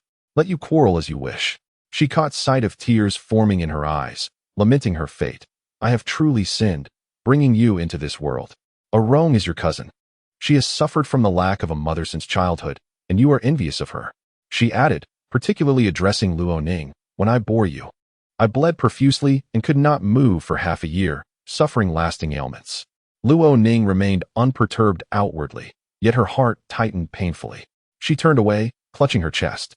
Despite her 17 years, she still yearned for her mother's affection and held numerous expectations for the one who gave her life. Her mother's words struck a chord, causing an involuntary ache in her heart. Yet, after years of living as a ghost, she had seen through the facade. With her very existence, she had repaid her mother, truly achieving the severance of flesh and bone, balancing the scales of life and debt. Luo Ning also made her way to the old lady's courtyard. The matriarch too attempted to persuade the Duke of Junnan. Let him kneel for half an hour. The new year approaches, and we must not allow him to fall ill, as there will be no one to aid you in your affairs. Luo Ning understood that her grandmother harbored affection for her, yet in the old lady's heart, her most cherished grandchild remained her legitimate eldest grandson, Luo Ning. Such is the way of the world. The legitimate grandson carries the weight of family legacy, holding an esteemed position in the matriarch's eyes. Yet, Luo Yin's heart had already drifted away from the duke's household, dismissing even the old lady's regard. In a past life, he must have known the cause of her demise, yet chose to conceal it. They entwined like vines around a grand tree, seeking to strangle it, using their own growth to ascend. Otherwise, how could the vines hope to reach such heights? The blood of Luo Ning nourished their ambitions. Go and see the young master kneeling for half an hour. Tell him to return, ordered the Duke of Southern Town to a maidservant, who promptly complied. Luo Ning sat beside her grandmother, and as the visitors arrived to pay their respects, each person passing that way would witness the young master kneeling by the lake, soaked in the subject of endless gossip. Her cousin, Luo Wan, with bright eyes, remarked to the second madam, elder sister truly possesses remarkable capabilities. Yet, the second madam pondered in her heart, how could the first branch's mother and son become so estranged? Is that cousin so exceptional? Aside from her beauty, wealth, and poise, she is merely a relative. How can she be deemed more important than one's own daughter or sister? That cousin is indeed quite peculiar. Although the second madam had benefited from the cousin, she could not help but feel suspicious. After the morning greetings, Luo Ning remained in the west courtyard, accompanying the matriarch as they gathered Buddhist beans. The matriarch requested Luo Ning to recount the morning's events once more, eager to hear her perspective. Luo Ning relayed the truth, noting how the Duke of Southern Town and others had downplayed the incident, failing to mention that Luo Ning had initiated the confrontation with her. You should not engage with him. He is destined for titles, and once you marry, you will need to rely on your maternal family. We women cannot stand alone without support, her grandmother advised. Though the words were well-intentioned, they struck Luo Ning as harsh. The kindness from the Luo family was indeed scant. Yet she accepted it without resentment, nodding in acknowledgement. Thank you, grandmother, for your guidance. I understand. The matriarch chose not to elaborate further. The following day, news spread that Luo Ning had fallen ill, suffering from a severe cold and even a fever. However, as a man in his 20s, even the frailest would recover after a night. Unlike Luo Ning, whose health was fragile, the people of Wenqi Courtyard feared retribution from the young master and advised Luo Ning to exercise caution. On the 20th day of the 12th month, the Turkic envoy entered the court, and the emperor hosted a banquet with music in the Longfu Palace. Before the feast, the Empress Dowager visited the emperor's chambers and spoke with him briefly. The emperor, captivated by women and devoted to Taoist practices, often consumed elixirs, a fact known to the Empress Dowager. Despite being a ruler, even with his mother perpetually concerned for him, he must discern the appropriateness of her counsel regarding his health. With the Turkic envoy's arrival, the emperor needed to be particularly vigilant. The Longfu Palace may be prone to flooding. We must prepare firefighting equipment in advance, the Empress Dowager advised. The emperor chuckled in response. Mother, you are overly cautious, and added, the Turkic forces have been thoroughly defeated by my seventh brother and would not dare to make an assassination attempt. The Empress Dowager recalled Luo Ning's words, wherein she had warned that there might be a fire on the 20th of the 12th month and advised extra caution in the Longfu Palace. Should her prediction prove accurate, she requested that the Empress Dowager acknowledge her foresight. The Longfu Palace was reserved for significant celebrations, such as the New Year, winter solstice, or the arrival of envoys. The Empress Dowager, somewhat perplexed by Luo Ning's comments, assumed that the palace would not be utilized anytime soon. Yet, not long after, news of the Turkic envoy's arrival reached her. "Do you think Ning's prediction was accurate?" she inquired of eunuch Wei. He replied, "If the Longfu Palace were to flood, it could endanger His Majesty. It is wise to heed her warning."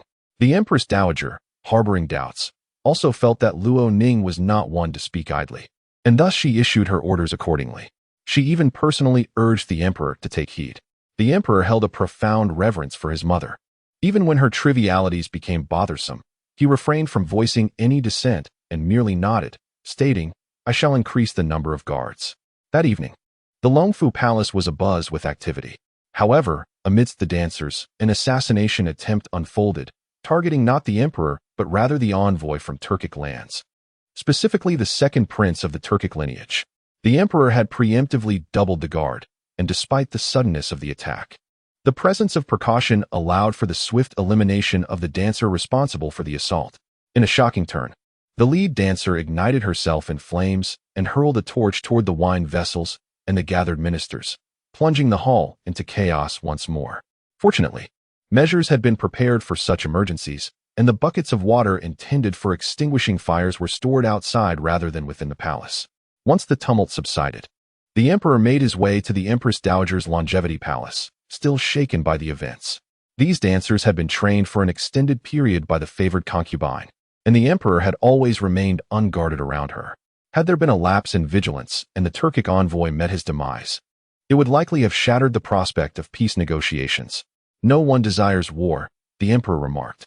Prince Yong, Xiao Huaifeng, had spent 7 years at the border, successfully driving the Turkic forces back to the mountains, leaving them without a means to retaliate. The Turkic people had pledged to pay tribute and maintain peace for 20 years in exchange for respite. However, should the envoy perish in Shengjing, it would inevitably incite the wrath of the Turkic realm, leading to turmoil at the borders once again within 2 years.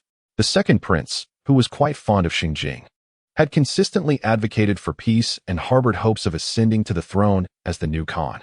Thankfully, he had survived the ordeal. Had the Longfu Palace caught fire, it could have claimed numerous lives.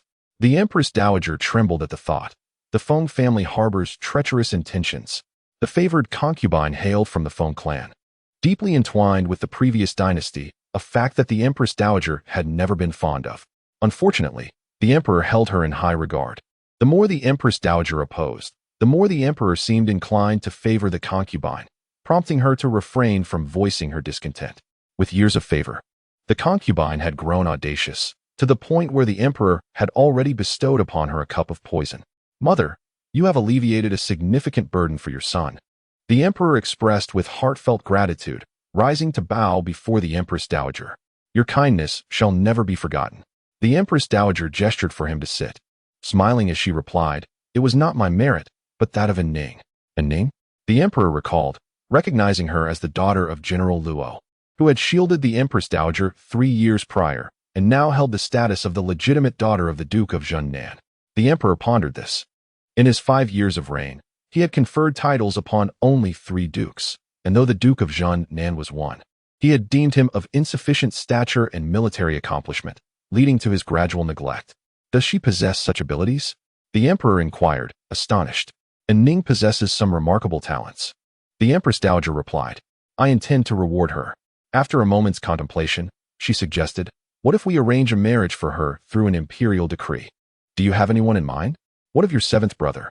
The emperor felt a flicker of surprise. The 7th brother had always been distinguished for his intellect and martial prowess among their siblings. Even the emperor held a certain apprehension toward him, for during their studies, while the emperor would toil for 3 days to memorize a text, the 7th brother could recite it flawlessly after a mere glance.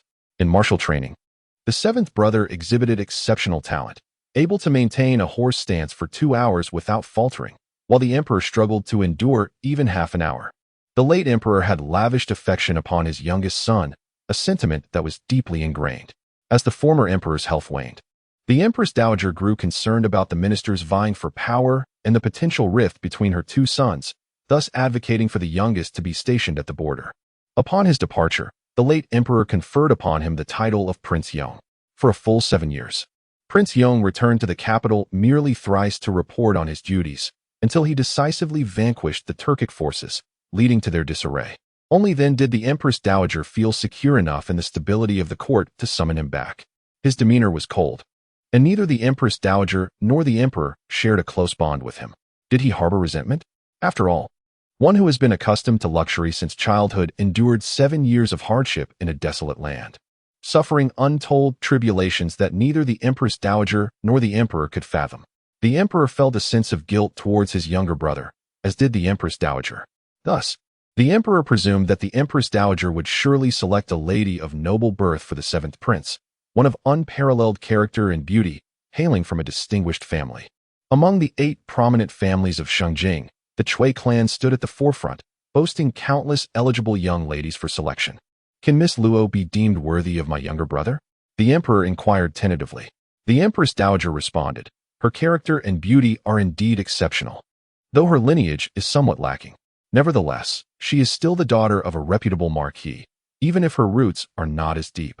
The emperor pondered this and felt quite satisfied. The Empress Dowager's actions were, after all, aimed at keeping the seventh prince in check, ensuring the emperor's peace of mind. Who does not desire the favor of their mother? With the emperor's reassurance, the seventh prince would presumably be safer.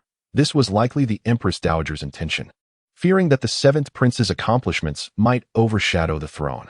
After half a year in the capital, Prince Yong's behavior became increasingly erratic, prompting daily reports from the censorate.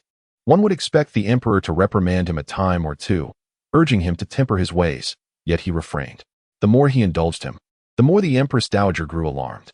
The family of Prince Yong's future wife must be of moderate standing. Miss Luo Ning was undeniably gentle, beautiful, and poised, which pleased the Empress Dowager greatly. I have conferred with the seventh prince. A decree will soon follow regarding the marriage, the emperor stated. Mother, perhaps you should first speak with the seventh prince. Should he refuse the imperial command, I would be at a loss as to how to proceed. Chapter 10, The Engagement. Negotiated by Luo Ning, the events at Longfu Palace soon became the subject of much discussion, even among the house of the Marquis of Jinan. However, the prophecy of Luo Ning was not disclosed by the Empress Dowager or the emperor. A large tree attracts the wind. A failed assassination could also bring enmity upon Luo Ning. The Empress Dowager issued an edict summoning Luo Ning to the palace. Her mother, Lady Bai, was eager to accompany her. However, by the time she had changed her attire and arrived at Wenxi courtyard, Luo Ning had already departed. Lady Bai fell into a long silence, offering a bittersweet smile to Mama Kong and the others, shaking her head gently, profoundly disappointed in Luo Ning, and returned home. This is 100 taels of gold leaf, bestowed by His Majesty. The Empress Dowager indicated a crimson lacquered box, addressing Luo Ning. Luo Ning respectfully bowed. I thank Your Majesty and the Empress Dowager. The Empress Dowager bid her to rise. As they conversed, the Empress Dowager remarked on the accuracy of her recent prediction. Your Majesty, I have merely grasped the rudiments. To pry into the secrets of fate is to diminish one's blessings and longevity. I shall refrain from making hasty assertions henceforth. Luo Ning replied. The Empress Dowager nodded in satisfaction. One must not become conceited over small achievements. A child who reveres heaven and earth is a good one. And she possesses beauty as well. In Shengjing, many noble families, upon witnessing a daughter of 7 parts beauty, dared to proclaim her as stunning enough to captivate the city. Yet, a true beauty, unadorned and simply attired, could enchant with every smile and frown. Luo Ning was indeed worthy of her son. Ning, I wish to share something with you, the Empress Dowager said, dismissing those around them and lowering her voice to speak intimately with Luo Ning. Luo Ning's heart trembled at this. Upon hearing the Empress Dowager's words, I request the emperor to decree that you be betrothed to Prince Yong. She paused, contemplating how best to extol the virtues of Prince Yong, for he was indeed worthy of abundant praise. Hearing this, Luo Ning instinctively knelt. But the Empress Dowager gently urged her, there is no need for such formalities. With a smile, she offered her support. If you harbor any concerns, do not hesitate to share them with me. Luo Ning, with tears welling in her eyes, replied, To receive such fortune is indeed the blessing of the heavens. With the grace of your majesty and his majesty, how could I possibly have any misgivings? At her words, her eyes glistened with emotion. The Empress Dowager was taken aback by her profound reaction. As tears streamed down Luo Ning's cheeks, she expressed her relief. From this moment forth, I shall be sheltered and able to sleep soundly. The Empress Dowager instantly grasped the weight of her words, and her expression darkened slightly. Has the Marquis of Zhennan treated you poorly? No, Your Majesty, Luo Ning replied, but after spending 3 years in the south to recuperate, no one from my family came to visit me. Upon my return, I was met with cruelty from a malevolent servant. My heart has been heavy, and sleep eludes me night after night. This union feels like a leap into the heavens, and with your protection, what is there to fear? Despite her accustomed to flattery, the sincerity in Luo Ning's words brought comfort to the Empress Dowager's heart. Perhaps it was her tearful demeanor, so pitiful and endearing, that evoked the Dowager's compassion. Or perhaps it was the earnestness of her speech that made it all the more convincing. However, Luo Ning inquired, "Does Prince Yong truly wish to marry me?" She blinked, her doe-like eyes gazing at the Empress Dowager. The Dowager chuckled. He would hardly dare to defy the Emperor's order. After a moment of contemplation, Luo Ning did not retreat but leaned forward, asking the Dowager, "May I have the honor of meeting His Highness? Perhaps I can persuade him." The Empress Dowager smiled again. "He has not expressed any unwillingness. I still wish to see him," Luo Ning insisted. The Empress Dowager summoned eunuch Wei, instructing him to escort Luo Ning to Prince Yong's estate. She held little hope for her persuasion, but pondered how to convince her son. This marriage would indeed be advantageous for Prince Yong, given his current circumstances. He did not require a wife of significant power. Luo Ning was brave, charming, and astutely perceptive. In the Empress Dowager's heart, she was fast approaching the status of Empress Zhang, whom the Dowager had personally selected as a daughter-in-law, who had proven to be exemplary and capable of managing the inner palace with great finesse. It seemed that she would need to employ her most effective strategies. As Luo Ning entered the prince's estate, without eunuch Wei's accompaniment, she would not have been able to step foot through the gates. Prince Yong, Xiao Huaifeng, was in the training grounds of the rear courtyard. In the frigid weather of December, he wore only a thin inner garment, practicing with a spear. The long weapon whirled effortlessly in his hands, exuding an aura of might, beads of sweat forming on his brow. A few trusted generals stood nearby, along with a large black dog. The dog, initially wary, then perked up its ears and bounded over to Luo Ning, tail wagging joyfully. Luo Ning reached out, scratching its chin and ruffling its fur. The onlooking generals were taken aback, astonished at the unexpected display of affection from the usually fierce general. "Is General Chong Ing truly so indulgent?" one murmured, recalling how the dog had bitten him just last time. "Who is she?" Another speculated, "That must be eunuch Wei. She likely holds a significant status." Prince Yong, having set down his spear, cast his gaze across the training grounds, landing on the girl and the dog. The cold wind blew, yet the sun shone brightly. The girl was clad in a rose-purple cloak, though the richness of her attire may have appeared somewhat aging in common. Her face was exquisite and ethereal. Her snow-white skin was slightly flushed by the cold wind, resembling a delicate layer of rouge, adding an extra touch of charm. She shared a close bond with the dog. Xiao Huaifeng's brow furrowed tightly, an unsettling displeasure nearly spilling over. Though Wei Gonggong dared not show it on his face, he instinctively shifted aside, wary of the dog. Xiao Huaifeng let out a sharp whistle, which conveyed its own edge. The black dog was instantly subdued, its excitement evaporating as it lowered its ears and obediently approached its master. Xiao Huaifeng lightly tapped its forehead, neither too harsh nor too gentle, as a sign of reprimand. He then instructed his deputy to take the general away, to which the deputy complied. The black dog glanced back at Luo Ning, as if reluctant to part. Xiao Huaifeng snorted coldly and turned to Wei Gonggong. "What brings you here? Who have you brought?" Wei Gonggong hurriedly bowed. "Your Highness, it is by the command of Her Majesty the Empress Dowager. Miss Luo has a message for you, as instructed by Her Majesty." Luo Ning then spoke. "Yes, Your Highness. I have something I wish to convey to you privately." Xiao Huaifeng's mood, which had been relatively pleasant, soured at the sight of his dog ingratiating itself with Luo Ning. "Whatever it is, tell the Empress Dowager. I have no interest. I have achieved merit, as I predicted the assassination at Longfu Palace the other day. Thus, Her Majesty granted me grace," Luo Ning stated. Xiao Huaifeng regarded her in silence for a moment before waving his hand. "Take her to the hall, and serve tea. And you, Wei Gonggong, you may return to report. Wei Gonggong cast a glance at Luo Ning, who nodded. Thank you for your trouble. Wei Gonggong, not daring to defy the Prince of Yong, turned to leave. The prince then returned to change his attire. After half an hour, he emerged, clad in a long, dark cloak that was ample and heavy, reaching down to his ankles. His tall stature and broad shoulders imbued him with a rugged presence as he donned the stiff cloak. He sat down, his dark eyes quietly resting on Luo Ning's face. What is it? Your Highness, I wish to serve you, Luo Ning replied. Xiao Huaifeng raised his hand and took a sip of tea. Do not beat around the bush in my presence. I wish to be your advisor. I have some knowledge of divination and might be of assistance. Her Majesty desires to arrange a marriage for you and has permitted me to become the Princess of Yong, Luo Ning stated. Xiao Huaifeng paused slightly with his teacup in hand, a smile that was neither genuine nor mocking gracing his lips. You? I seek your Highness's favor to consent to this marriage.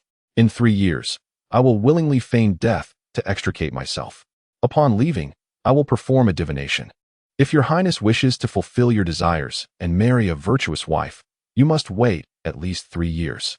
The Emperor, the Empress Dowager, and the court officials are all fixated on your marriage, calculating daily, which must be vexing for you. Therefore, why not adopt a temporary solution? My background is humble, entirely reliant on you. Officially, I would be the princess, but in reality, I would serve as your advisor.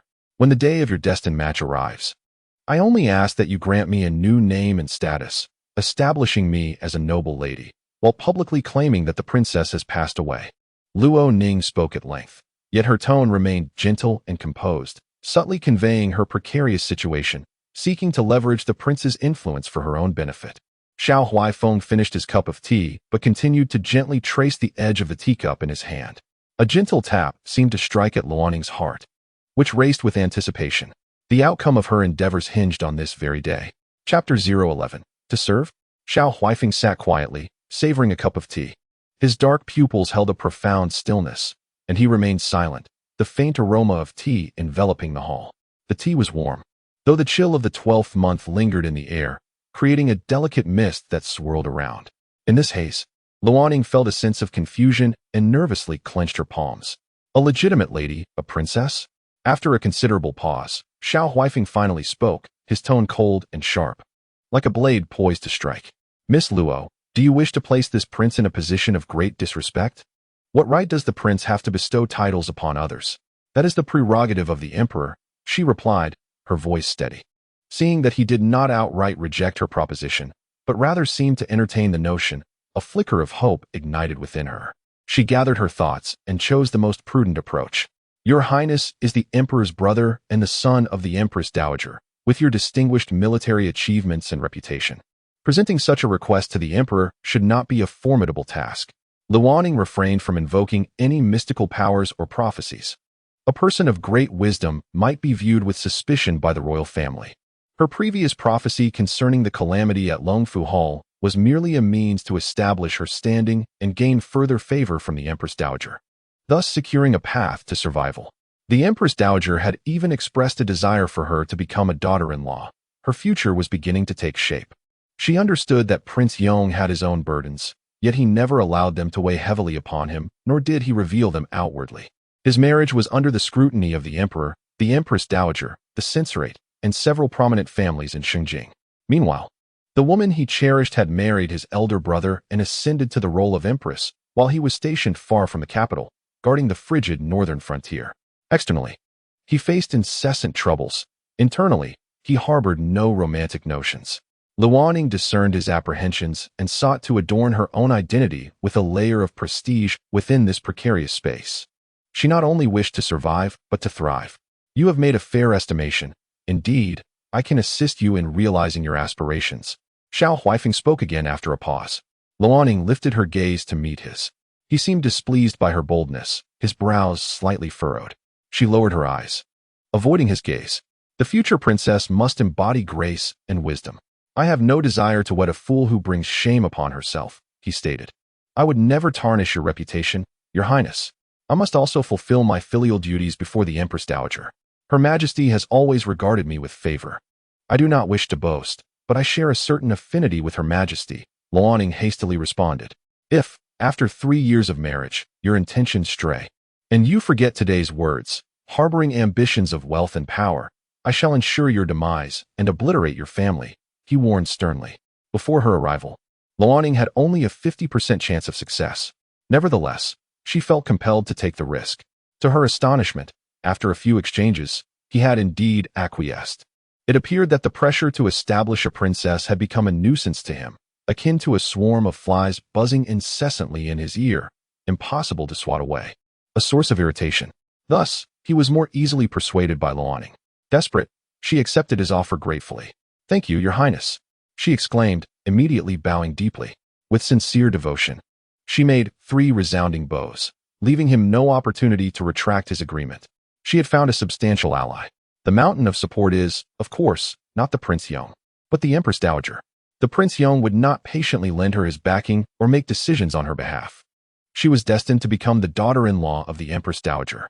Come here, commanded Xiao Huaifeng in a loud voice. Soon, a deputy general entered. He whispered something that Luo Ning could not quite hear. Still kneeling, having already bowed her head, he did not instruct her to rise. Moments later, the deputy general returned with an item, which Xiao Huaifeng indicated should be placed on the ground before Luo Ning. It was a piece of paper and a box of ink paste. On the paper was glaringly inscribed a contract of servitude. Luo Ning's heart sank, and her face turned pale. Your Highness, I do not lack aids. If your previous words were spoken from the heart, you shall sell yourself to me as a servant. Sign this contract of servitude. Before me, you shall be a lowly maid. Outside, you will bear the title of the daughter of the Duke of Junnan. The Princess of Yong. He spoke slowly, his tone frigid. Each word pierced Luo Ning's heart like an icicle. As long as you keep your promise. The contract will not be stamped by the authorities. This matter is known only to you and me. Should you have a change of heart, I shall sell you into the lowest of brothels, he added. Luo Ning trembled slightly. This posed a grave risk. Such a tactic was excessively harsh. Once she signed, her life and death would be at the mercy of others. Indeed, behind the unexpected fortune lay grave perils. Luo Ning stood frozen. Your Highness, I wish to contemplate for the duration of an incense stick. Xiao Huaifeng replied. Should you fail to make a decision within that time, this matter shall be concluded. Miss Luo, with your status, aspiring to become a prince's consort is akin to ascending to the heavens. In the future, feigning death to escape, establishing a noble lineage, and being conferred as a county princess are fortunes few could ever hope for. Even princesses would envy such a fate. Do you think such wealth is easily obtained? Xiao Huaifeng spoke coldly. Upon hearing this, Luo Ning pressed her thumb onto the ink paste. She had already tasted death, if necessary. She would not hesitate to embrace it again. Future risks could be addressed later. Each day of her life must be lived with fervor. Her mother, Bai Zirong, possessed immense wealth, yet none within the duke's household were steadfast in their resolve. If Luo Ning sought to rewrite her destiny, she must hoist a tiger's skin as a banner. Should conflicts arise in the future, and she be humiliated by the contract of servitude, she could choose death. Death was not to be feared. What was truly terrifying was the agony of living. Luo Ning pressed her handprint onto the contract. The deputy general collected the contract and presented it to Xiao Huaifeng. Xiao Huaifeng gazed at it quietly, pondering for a moment before speaking. Deputy Zhou. Your Highness commands, the deputy replied. Fetch a token for the consort, Xiao Huaifeng ordered, then turned to Luo Ning and said, rise and take a seat to converse. Luo Ning, her knees aching from kneeling, respectfully complied. Shortly, Deputy Zhou presented Luo Ning with a black iron token. With this token, you may freely enter and exit the young prince's residence, Xiao Huaifeng stated. I hope you will honor your commitment and not disappoint me. Luo Ning carefully held the token, responding solemnly. You may return now. I shall send someone to inform my mother. Await the imperial decree of marriage, he further instructed. Upon exiting the young prince's residence, a carriage from the Empress Dowager's Shoqing Palace awaited her. An attendant escorted her home. Upon reaching the entrance of the Duke of Junnan's residence, she disembarked with the box bestowed by the Empress Dowager, which contained 100 gold leaves. Thank you. Esteemed sir, Luo Ning rewarded the attendant with 5 gold leaves, while her maid Xiaolan carried the box as they returned to the Duke's household. On the road, I encountered Bai Zirong, who had just returned from the back garden with Luo Ning's half-sister, having gathered plum blossoms. The fragrant scent wafted through the air. Sister Aining, this one is for you. Bai Xiong said with a smile as she handed over a blossom. Luo Ning replied with a faint smile. I don't fancy the scent of these flowers. Keep it for yourself. Bai Xiong, undeterred, maintained her sweet smile and, without a hint of concern, took the waxy plum blossom and headed towards the east courtyard. Dear Aunt, Her Majesty has once again bestowed gifts upon Sister Aining. She whispered to the Madame Ho after the other girls and servants had withdrawn. What is it? It seems rather substantial. If it's silver, it must amount to several hundred taels, Bai Xiong remarked. Madame Ho responded, she is seeking rewards again. Sooner or later, the Empress will grow weary of her. Perhaps even come to detest her. We will inevitably fall into her hands. It was hard-won to attain this noble title. She is determined to preserve it. Something she never aspired to upon marrying into the Luo family. Since fortune has smiled upon her, she intends to hold on tightly. Luo Ning, being her offspring, possesses everything that belongs to her. The very thought of Luo Ning makes Madame Ho feel uneasy, prompting her thoughts of sending her back to the southern estate.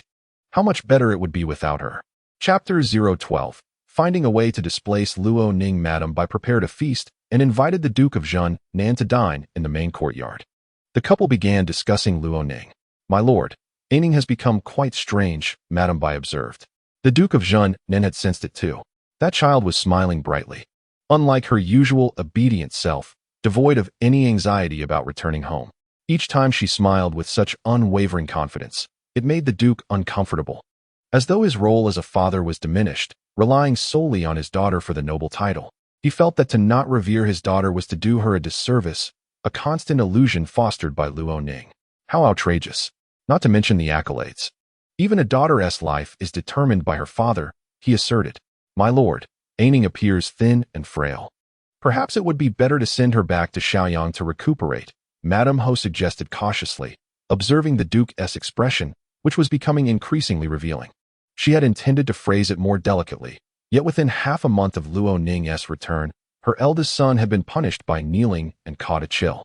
Her daughter Arong had moved away from the Wenqi courtyard, and during the spring festival banquet, she had no excuse to avoid Luo Ning, taking only Arong out to see the world. Luo Ning was not only obstinate, but also obstructive. Sending her back to Shaoyang would mean never seeing her again. There, distant relatives would provide some funds to find a local wealthy family to marry Luo Ning off. 1,000 miles away, she would no longer be a concern. In Madame Bai's heart, Luo Ning would always remain her obedient daughter. This is not advisable, the Duke of Zhen Nan pondered. As the head of the family, he had seen the world and was not as hasty as Madame Bai. The Empress was aware of Aining's return to the capital. To send her away, without reason, would raise questions about how to explain it to the Empress. If the Empress inquires once or twice, she will gradually forget. How could she truly remember her? Madame Bai countered. My lord, consider this. If she were to save your life and repeatedly sought rewards from you, would you not find it vexing? The Duke of Zhen Nan clicked his tongue in irritation. Of course, I would find it bothersome. Who would desire a benefactor? Once or twice might be acceptable, but if it continues endlessly, would she truly consider herself a savior? The Empress would grow weary of it as well, Madame Bai remarked.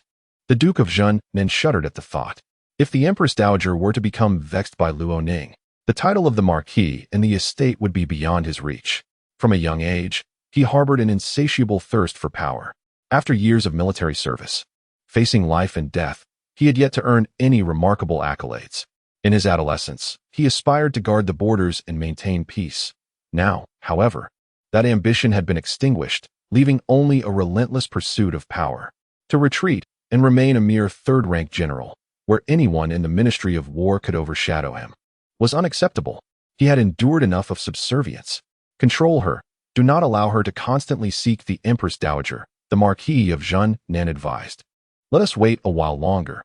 If a suitable opportunity arises, we shall send her back to Shaoyang. Bai's consent was essential. That evening, the Marquis of Zhen Nan rested in the main courtyard. Bai remained awake throughout the night, contemplating her husband's words. The Marquis harbored a semblance of paternal affection for Luo Ning. If Luo Ning did not err, he was indifferent to the notion of sending her away. It was imperative that both the Marquis and the matriarch consented for a Ning to depart, Bai mused. As a mother, she believed this decision would benefit everyone, including Luo Ning. As a noblewoman from the capital, marrying into a family far away in Shaoyang, wouldn't her in-laws cherish her status? Her life would indeed improve. Without her, Arone would no longer endure grievances.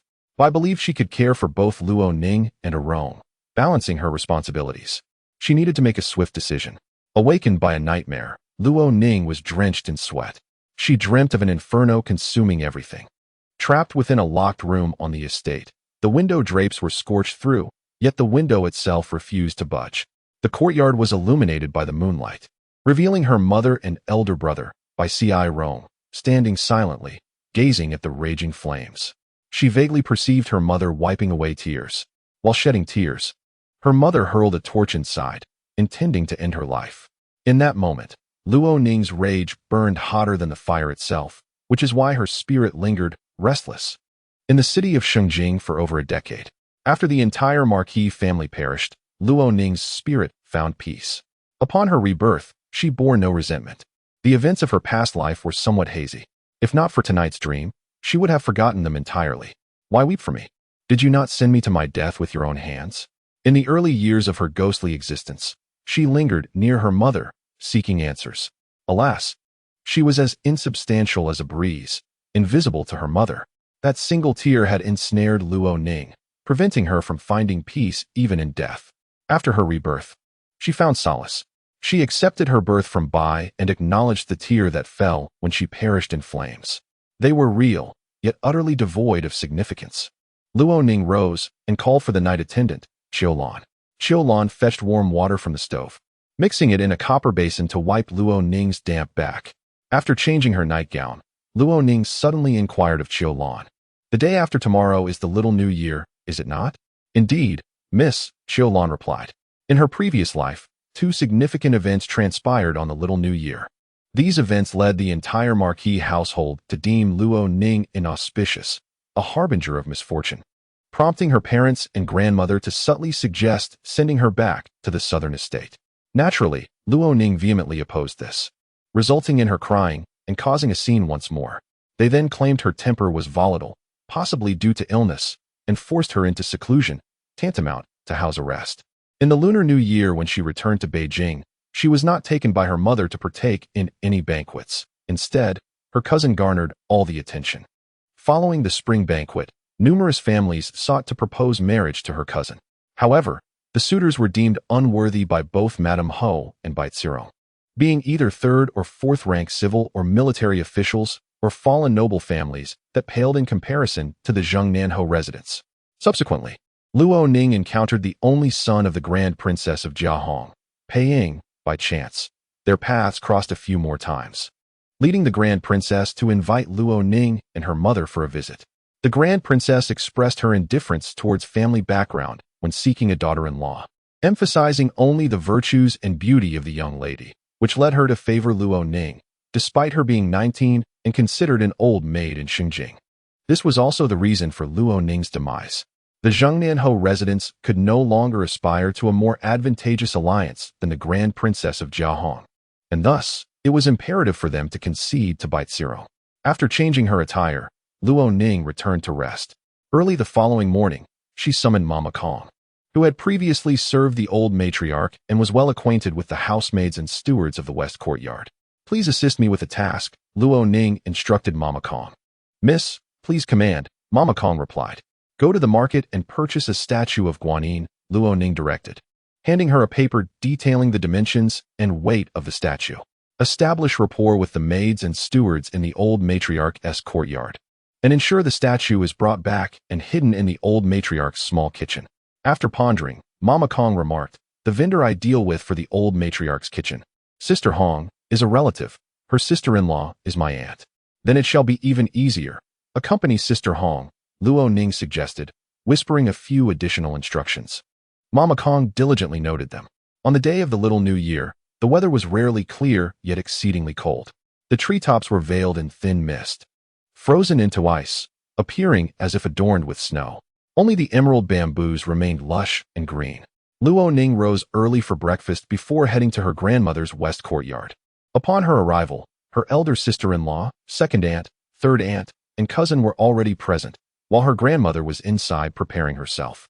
The maids served tea, and Luo Ning greeted everyone. Her elder sister-in-law paid her little mind, harboring resentment towards Luo Ning due to her elder brother's misfortunes. After a brief moment, Luo Ning entered the inner chamber to assist her grandmother with her makeup. Soon after, Madame Ho and Bai Zirong also arrived. "Please take a seat," Madame Ho cheerfully announced. "With no pressing matters before lunch, you all shall go to the old matriarch's Buddhist hall to transcribe scriptures as a filial act. This is the only time to do so throughout the year." Everyone complied. Luo Ning supported the old matriarch as they emerged from the inner chamber. The old matriarch donned a royal blue long coat, her hair adorned with gold and blue gemstone ornaments.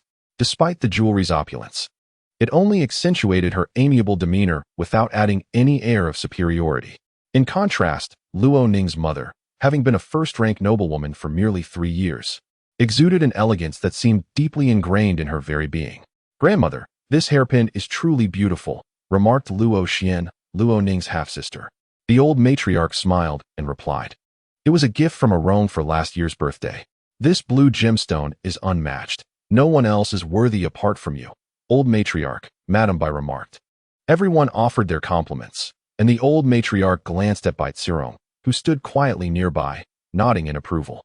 Bai Zirong is exceptionally beautiful, yet she possesses a modest demeanor that makes her pleasing to the eye. She is exceedingly generous towards the members of the Ho family, presenting them with luxurious gifts that far exceed their needs. The Bai family from Yuhang Prefecture in the Zhejiang region has amassed significant wealth through maritime trade. Otherwise, a merchant's daughter like Bai would have no standing to marry a general. Prior to Bai's marriage to the Luo family, the Bai family was already affluent, though not as extraordinarily wealthy as they are now. In the past decade, with the lifting of maritime restrictions, the Bai family seized the opportunity and ascended to become the wealthiest in Yuhang. The Luo family is envious of the grand fortune of the First Lady's family. The First Lady frequently returns home, always bringing back countless gifts, which causes the matriarch and other sisters-in-law to overlook her frequent visits. Nevertheless, the First Lady refrains from offering truly valuable items to her in-laws, as it would be somewhat inappropriate. However, she did bring Bai Zirong into their midst. With Bai Zirong's hand, she has given away an innumerable amount of exquisite jewelry. The matriarch, having received these gifts without burdening her reputation as a mother-in-law, naturally holds a fondness for her cousin Bai Zirong. Everyone benefits from this arrangement, tacitly understanding that being kind to Bai Zirong is akin to honoring the god of wealth. As the matriarch rises to go to the small Buddhist hall, Bai Zirong offers her assistance, and at that moment, the matriarch recalls her own granddaughter. She glances at Luo Ning, who watches the crowd adoring Bai Zirong without a hint of disappointment. Standing gracefully behind, she bears a gentle smile upon her radiant cheeks. "Aining, come," the matriarch calls to her granddaughter. Luo Ning steps forward, supporting the matriarch's arm. "Grandmother, the threshold is high. Please take care." Bai Zirong's expression briefly flickers before she regains her composure. The home matriarch smiles faintly, taking Bai Zirong's hand as they proceed together to the small Buddhist hall in the west courtyard. Aining and Miss Bai bear a striking resemblance. The second lady suddenly muses. It is not common to find cousins so alike, perhaps due to both resembling the home matriarch. This fleeting thought flits through the second lady's mind, leaving no trace. Upon entering the small Buddhist hall, they notice several shards of jade at the entrance. The home matriarch is the first to speak. What has transpired here? As the servants prepare to explain, the matriarch glances over and interrupts. Why do these pieces resemble fragments of white jade? Bai Zirong slightly raises her voice. Fragments of white jade? Could they be from the statue of Guanyin? Others gather around, chattering excitedly. The matriarch's small Buddhist hall houses several revered statues, including a particularly opulent white jade Guanyin statue. This magnificent gift was bestowed upon the matriarch 3 years ago by Bai Zirong's father, the matriarch's elder brother, when he visited the capital to congratulate his brother-in-law on receiving a title. The white jade Guanyin is not only valuable, but also holds significant provenance, having been enshrined at the Nanhai Guanyin Temple for 20 years before being lost overseas, eventually coming into the Bai family's possession. The matriarch cherishes this statue like a treasure. When the matriarchs of 2 influential families visit, it is to pay homage to the Guanyin statue. Not only is it precious, but it is also dear to the matriarch's heart. Now, seeing the broken porcelain, everyone grows tense. Surely not. The small Buddhist hall is always monitored. The white jade Guanyin cannot be harmed, Bai Zirong reassures her aunt. The home matriarch remains anxious. Indeed, our household has recently been blessed with favorable weather and harmony, with no sign of discord. How could the statue of the white jade guanyin be flawed? Lady Sin remarked. The assembly followed the matriarch into the Hall of Buddha. The white jade guanyin, elegantly positioned, exuded a gentle warmth, her serene gaze filled with compassion towards the gathered crowd. The women of the Luo family breathed a sigh of relief, yet both Lady Ho and Bai Tsaron's expressions shifted slightly, betraying their inner turmoil despite their attempts at concealment. Mother, do not worry. The statue is splendid, Luo Ning spoke up. The others turned their attention to Lady Ho, whose look of confusion and astonishment lingered, prompting her to gently press her hand against her heart. My heart races. I am truly frightened, she confessed. The matriarch smiled kindly. You all are so inexperienced. This morning, Ning wished to offer a white jade rui before the Buddha, but her little maid, clumsy as she is, managed to drop it. When I asked her to clean up, she did not do it properly. I was about to mention it when I saw your worried faces. The gathered company understood her words. Bai Tsaron, unable to restrain herself, glanced at Luo Ning, who met her gaze in return. Their eyes clashed like blades, producing a sharp, chilling sound that resonated in their hearts. Bai Tsaron lowered her lashes. Lady Ho's emotions, too, were tumultuous, and she cast a quick glance at Luo Ning. In turn, Luo Ning directed her gaze towards her, speaking gently. Mother, why are you so frightened? What has you so alarmed? The statue is incredibly precious, a true treasure. I am genuinely concerned, Lady Ho replied. The guanyin statue sits firmly in the hall. It cannot be toppled by mere gusts of wind. No one would dare to push it over. Under normal circumstances, it is unlikely to shatter. What is there for you to fear? Luo Ning inquired, her words laced with a deeper significance. The second and third ladies had secretly observed Lady Ho's expression, pretending to casually glance her way, while the younger sister Luo Xian felt a chill in her heart. The matriarch grasped Luo Ning's hand, affirming, that is wise. You all need not be overly cautious. With Ning's return, our family has welcomed a prosperous individual, and there shall be no calamity. The assembly echoed their agreement. In the morning, the matriarch recited Buddhist prayers while the others transcribed scriptures. Luo Ning remained quietly seated, her focus unwavering as she completed a scroll of sacred text. Once finished, she knelt devoutly before the Buddha, keeping her eyes closed for an extended period. Her cousin, Luo Wan, pondered within, what could my elder sister be beseeching with such sincerity? Compared to us, she has already acquired so much. What could she possibly desire with such fervent concentration? Chapter 014. Joyous Occasions, Yet Hidden Perils Kneeling Upon the Mat. Luo Ning closed her eyes, lost in contemplation as her thoughts drifted back to her past life. During the festivities of the Little Year, two significant events transpired. The first was the shattering of the most precious white jade guanyin statue in the matriarch's small hall, having been pushed down. Whether it was a gust of wind, a person, or a divine intervention remained shrouded in mystery. The matriarch was so frightened that her legs turned to jelly, leaving her unable to rise for some time. After Luo Ning fell into the water and suffered a fever, the matriarch took her to the West Zheng courtyard to recuperate. On that Little Year's day, still unwell, she struggled to rise from her sickbed. The matriarch instructed her to bow in the small hall, praying for safety and health, only to witness that dreadful scene. What sin have we committed? The matriarch lamented, her voice thick with sorrow. Luo Ning's mother seized the opportunity to advise the old matron. We should expedite the removal of Ning. Such a precious individual may be beyond our household's capacity to contain. While her words suggested value, they covertly implied that Luo Ning was a harbinger of misfortune. The old matron offered no response, but the severe shock led to her falling ill, leaving her unable to advocate for Luo Ning. After enduring a bout of chills and high fever, Luo Ning returned to the Wenqi courtyard, only to find herself increasingly scorned by the servants, who openly and covertly made her life difficult. Whispers spread throughout the household. The young lady has just returned, and already such calamities have befallen her. She must truly be a disaster. When shall we see her gone? The Marquis and his wife should make a decisive choice soon. With the old matron incapacitated and Luo Ning's old affliction resurfacing, all social engagements in the first month were presided over by the Marquis's wife, Lady Bai. Seizing the opportunity, she chose to elevate Bai Xiong, who had only just reached her coming-of-age ceremony in February. The upcoming spring banquet in the next January would mark her first public appearance post-ceremony, a chance to bolster her reputation significantly. However, esteemed families continued to shun the idea of marrying a merchant's daughter. Ultimately, Baixiong was not the legitimate daughter of the Zhen Nin Marquisate. She was the original legitimate daughter of the Bai family from Yuhang. The current matriarch of the Yuhang Bai clan was merely her stepmother. Such hollow titles were mere deceptions, for the truly powerful families looked down upon her. Both she and the Marquis's wife still aspired to high-status marriages, unwilling to settle for less. Their greed was palpable. Luo Ning mused that had the Marquis's wife and Baixiong not been so haughty, seeking to align themselves with noble families, they might have been able to secure a decent match with an up-and-coming nouveau riche. In a few years, when the new emperor ascended the throne, the balance of power could shift, elevating the nouveau riche above the aristocracy in political influence. In a moment of resolve, Luo Ning took it upon herself to alter the course of events.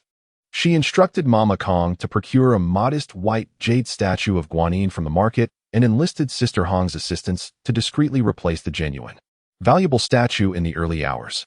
Half an hour prior, an individual had stealthily entered the small Buddhist hall and toppled the statue. This person was quick, familiar with the hall's layout, likely a servant of the old matron. Mama Kong and the others, fearing discovery, refrained from lingering nearby, thus failing to identify the intruder. The fake white jade statue shattered, and Mama Kong and Sister Hong hurriedly cleared the debris, presenting the authentic statue for worship. They also broke a finely crafted jade rui, ensuring that Lady Bai would notice the fragments of the precious white jade.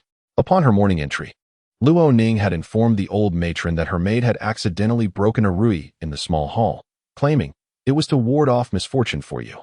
The old matron, unfazed by the incident, accepted her words. Thus, the scene unfolded as planned. The white jade statue remained unharmed. The old matron's health was restored, and Lady Bai's schemes crumbled. Reflecting on this, Luo Ning knelt once more in reverence. May the Bodhisattva bestow blessings. The small hall was serene, yet beneath the surface, currents of intrigue swirled. The orchestrators of this plot were aware, while others, including the old matron, remained oblivious to the stirring waters beneath the surface. Lady Bai cast her gaze upon Luo Ning twice, yet Luo Ning did not meet her eyes. During lunch, the men of the household also arrived. In the old lady's west hall, 3 tables were arranged, with Luo Ning and her companions seated at the second table. Her cousin occupied a more favorable position than both her legitimate and illegitimate sisters. Her half-sister, Luo Xian, keenly followed by Tsirong's lead.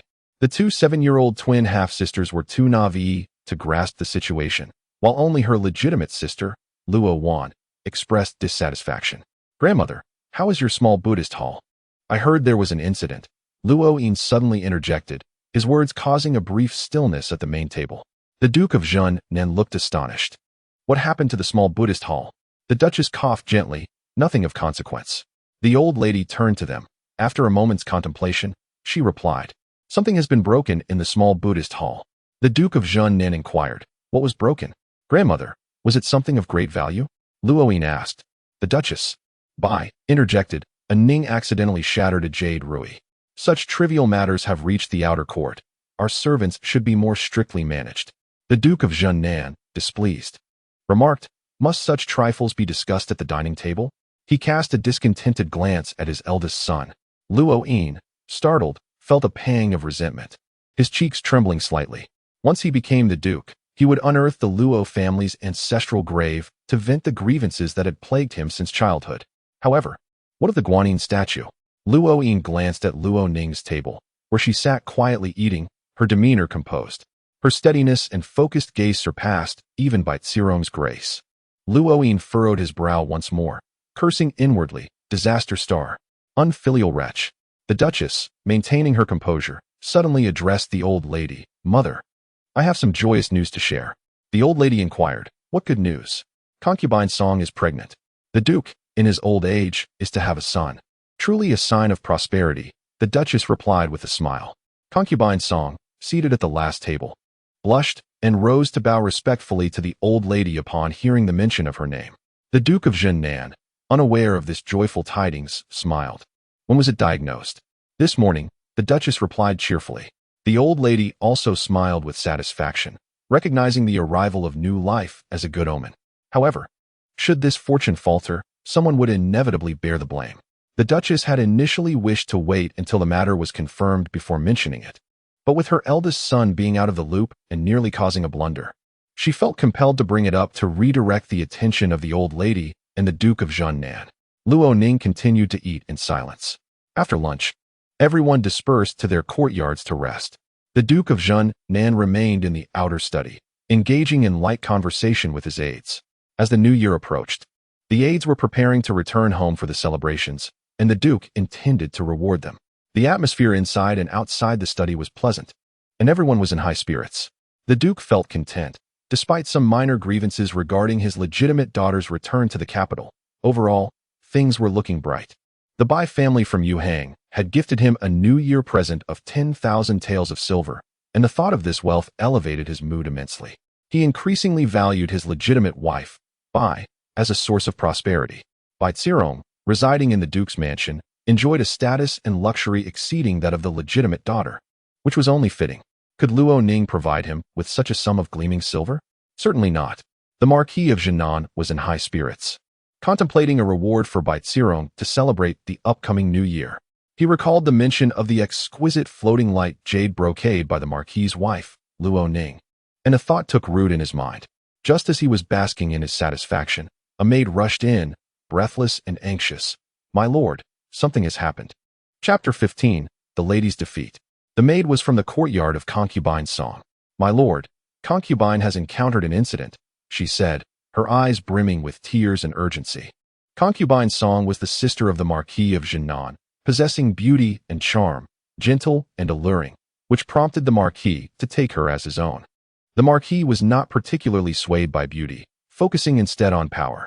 Over the years, apart from his legitimate wife, Bai, he had only 2 concubines. The first, concubine He, was a virtuous woman he had taken after Bai gave birth to Luo Ning and became physically frail, unwilling to share his bed for fear of another pregnancy. The second, concubine Miao, was brought in after He's demise, as Bai felt it inappropriate to have no concubines, fearing others might suspect her of jealousy. Both concubines were submissive, and the Marquis held little affection for them. However, concubine Song was the sole exception, having captured his heart at first sight. Moreover, she was currently with child. The Marquis's expression shifted abruptly. "What has transpired?" Concubine was passing by the Wangqi courtyard when she slipped on a large patch of ice at the entrance. Whether from spilled water or deliberately placed, we do not know. She lost her footing and fell. The eldest daughter's attendants assisted her into the Wangqi courtyard. "I saw it from afar, fearing the worst, and hurried to inform you," the maid explained. Upon reflection, the details seemed troublingly amiss. Yet, the Marquis, fraught with concern, hastened to the Wangqi courtyard. In his rush, he encountered his wife, Bai, at the entrance, who was accompanied by a young maid carrying a food box. "My lord, what has happened?" Bai asked, noticing his agitated demeanor, and she bowed before inquiring further. "Concubine Song has fallen at the entrance of the Wangqi courtyard," the Marquis replied. Bai was taken aback, her heart aching at the thought of the icy ground, especially considering Concubine Song's pregnancy. She sighed. "I should not have mentioned it during lunch. It is said that one must conceal their pregnancy for the first 3 months. I was too hasty." Before the Marquis could respond, she continued, "Such misfortune for the household. Could it be that we have attracted some ill omen?" The Marquis gazed toward the Wangqi courtyard, and Bai followed suit, both sharing a moment of unspoken understanding. The Marquis glared at the maid. "Go knock on the door." The courtyard door was pounded vigorously.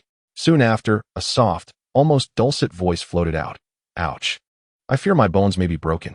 Blood surged to the Marquis's head. Bai seized the opportunity to claim she was delivering a bowl of bird's nest to Luo Ning, taking a measured step into the courtyard. "Huanyang," the Marquis called out, raising his foot to charge into the Wangqi courtyard's inner chamber. Just then, he clearly heard that the speaker was within. A maid blocked his path at the doorway. "My lord, the person inside has just shed her garments." "How dare you obstruct the Marquis?" The voice belonged to Bai, who had followed closely. "Where is the eldest daughter?"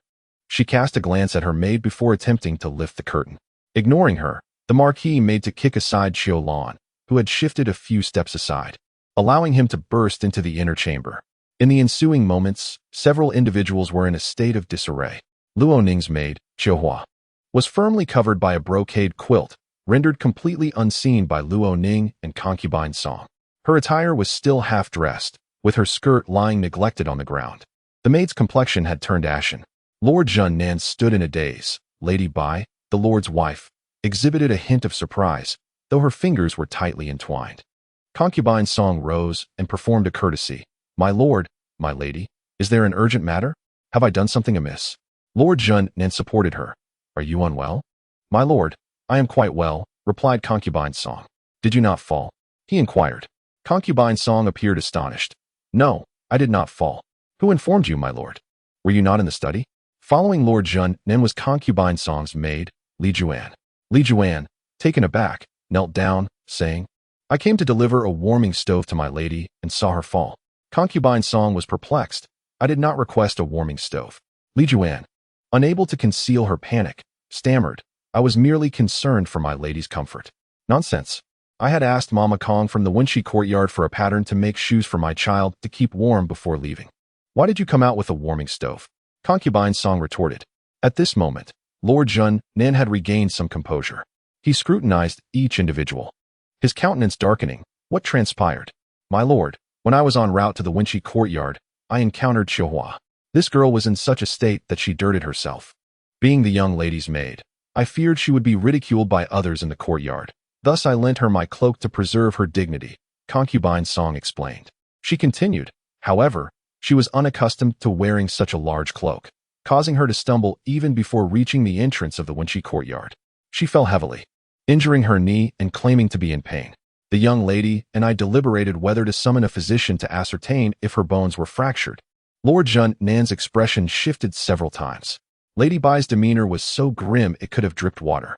She struggled to believe the situation, trembling uncontrollably until she could finally steady herself.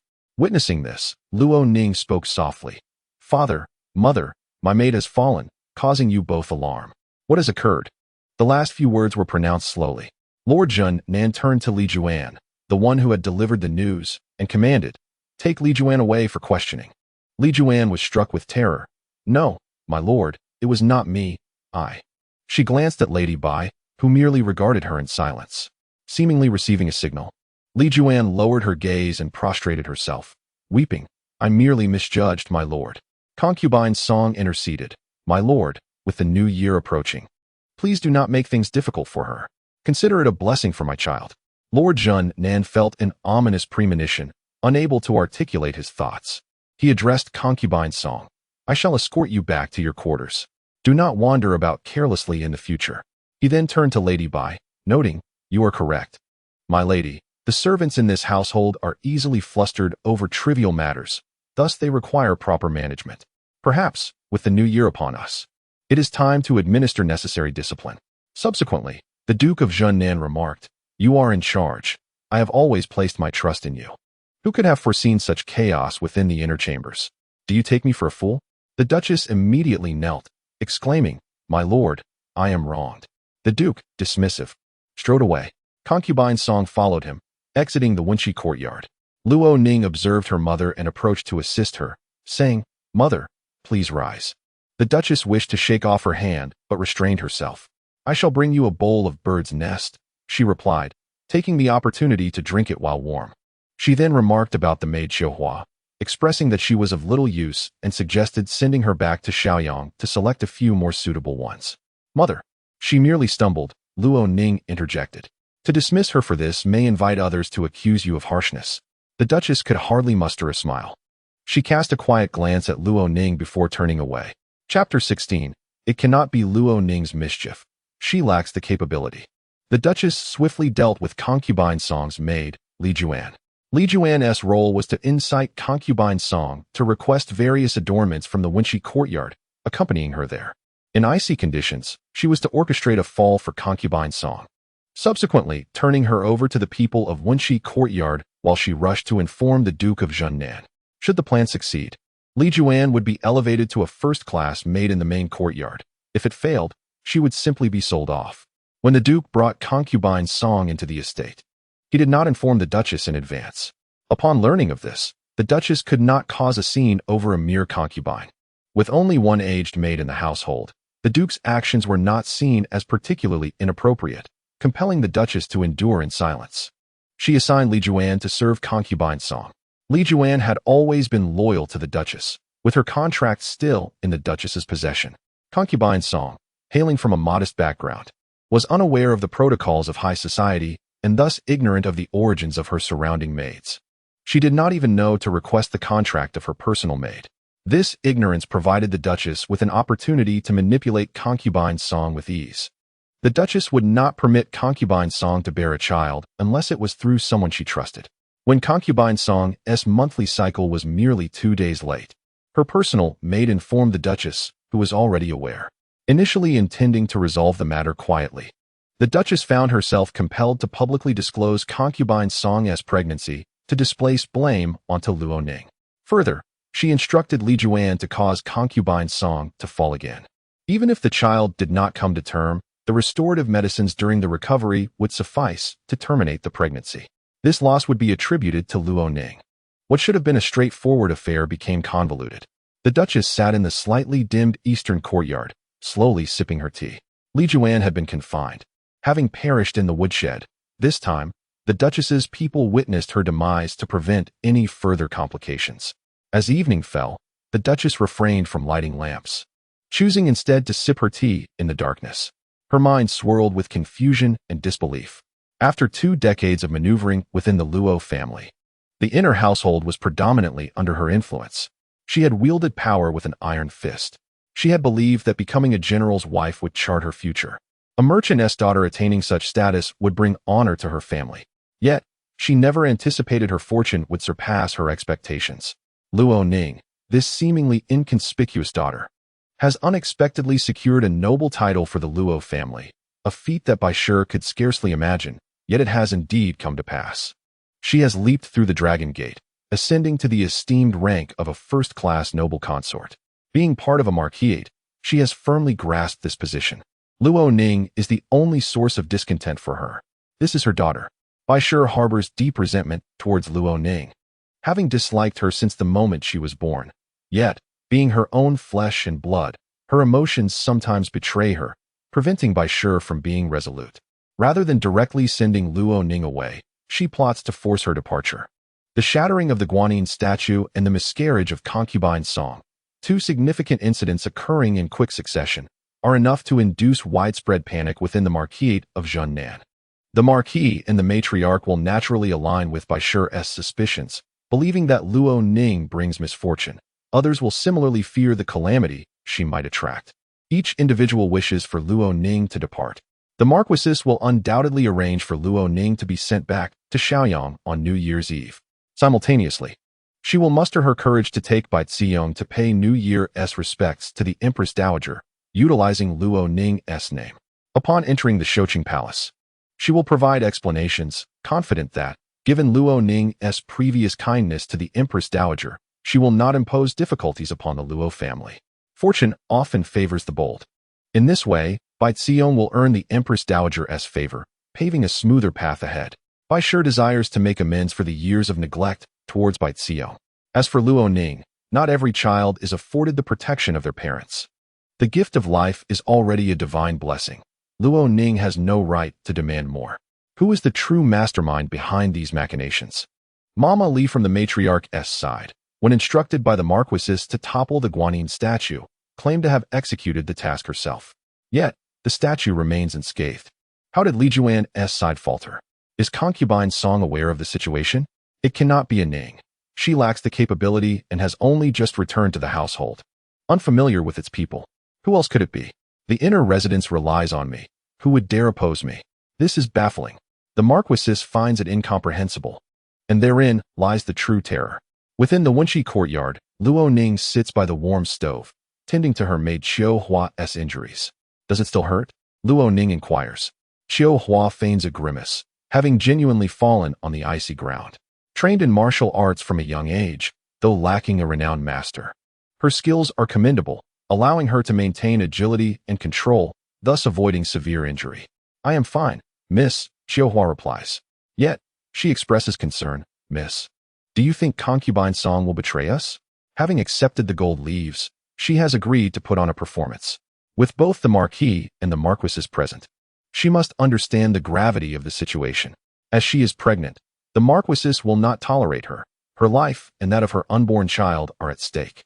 The Marquis often is not at home, leaving the domestic affairs to the Marquesas. Though concubine song is not particularly clever, instinct for survival is universal. She will not betray us. Luo Ning responds. In her past life, concubine song committed no heinous acts. Luo Ning recalls that after her miscarriage, concubine song was in poor spirits, weakened and unable to cease bleeding. Reflecting on her own condition, with lingering chills and fever for days, it is evident that the physician employed by the Marquis follows the whims of the Marquesas in prescribing treatment. After concubine song's miscarriage, the Marquis of Zhen showed concern for several days. The lady had repeatedly suggested relocating concubine song to a rural estate for her recuperation, but the Duke of Southern Town vehemently opposed this idea. Subsequently, the lady procured a pair of beautiful twin sisters from her family in Yuhang to serve as concubines for the Duke, which finally prompted him to relent and allow concubine song to depart for the countryside. After that, the Duke's residents no longer bore any news of her. From beginning to end, she had been inconsequential, merely a pawn in the grand scheme. She had never directly harmed anyone. However, the twins who later entered the estate were ruthless and served as the lady's enforcers, committing numerous malevolent acts on her behalf. Cousin Luo Wan met her demise at the hands of these twin concubines, but that was a tale for another time. Luo Ning had to prioritize her own well-being. Miss Mama Kong entered with a medicinal brew. Luo Ning accepted it, allowing it to cool before handing it to Qiu Hua, who had sustained injuries while protecting her. In her past life, Qiu Hua had also perished while safeguarding her. Miss Aunt Hong mentioned that the old lady has not investigated the events of this morning. However, she did inform Mama Shang. Mama Feng whispered. Mama Shang was the stewardess close to the old lady. What did she say? She indicated that it is highly likely that it was Mrs. Li. Mrs. Li visited the small Buddhist hall this morning, where she oversees the incense and candles for the old lady's hall, Mama Kong remarked. That seems quite plausible. This Mama Li also acts on behalf of the lady. Luo Ning responded. Mama Kong lowered her voice further. The maid Li Juan, who belonged to concubine Song, has died by hanging. Qiu Hua and Qiu Lan shuddered at the thought. Is it possible that her family is not causing a commotion? Is the lady not concerned about the Duke's inquiries? Li Juan has yet to divulge anything, Qiu Lan replied. The Duke has issued a directive for the lady to strictly manage her servants, which subtly implies that she should deal with Li Juan, Luo Ning stated. What do servants matter? The Duke of Southern Town has never sought justice, but rather the beauty of his wives and concubines. He cares not for the truth. In the entire inner courtyard, the only person he seems to care about is his biological mother, which is why the Duke's wife dares not show disrespect to the old lady. Qiu Hua, Qiu Lan, and Mama Kong all shivered in unison. Chapter 017. Inciting discord. The calamity of the small year was deftly resolved. The maids and stewardesses of the Wenqi courtyard feared that Luo Ning's actions might be too severe, bringing disaster upon them. Yet, Luo Ning considered her methods too lenient, lacking the necessary deterrence. Reflecting on her rebirth, she felt akin to a long-ailing person attempting to stand for the first time, her legs unsteady.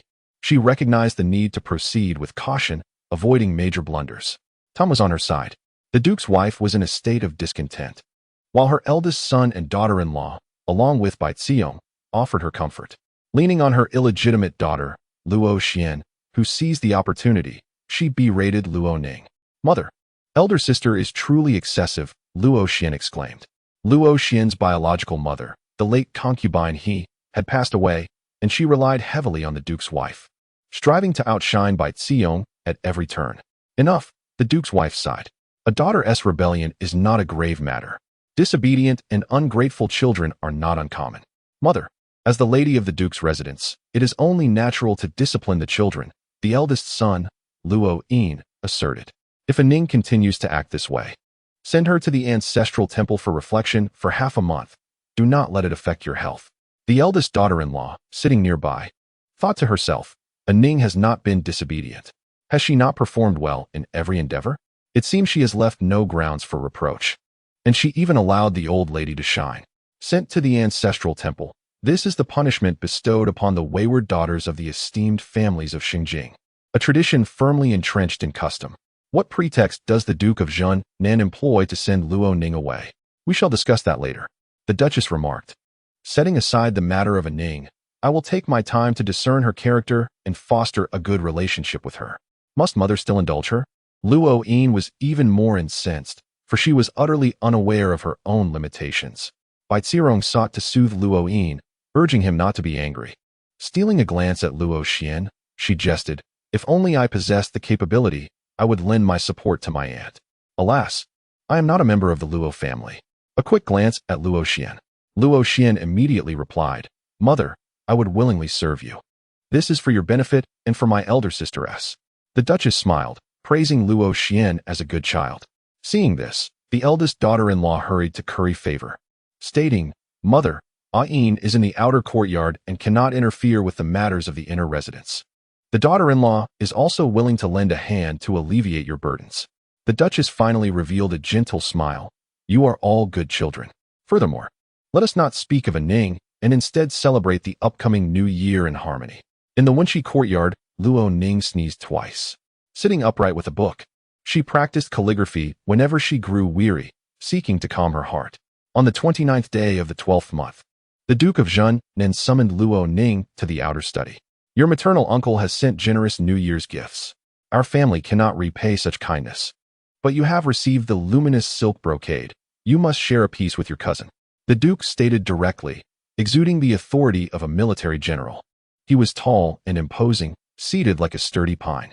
In recent years, he had prospered, becoming even more robust and commanding in presence. In her past life, Luo Ning had always felt intimidated by him, reluctant to draw near. She was acutely aware that his children were merely his subordinates. He held no one in particular esteem, and even attempts to grow closer would be futile. "Father, it is not that I refuse, but rather that such a matter is improper. Even I, as your daughter, would not wear luminous silk brocade when venturing out during the new year," Luo Ning asserted. The Duke furrowed his brow. "You are the legitimate daughter of the Duke's household, and anything you wear is fitting. Moreover, a gift from the Empress cannot be hidden away." Last night, the Duchess mentioned the spring festival banquet and spoke of the luminous silk brocade.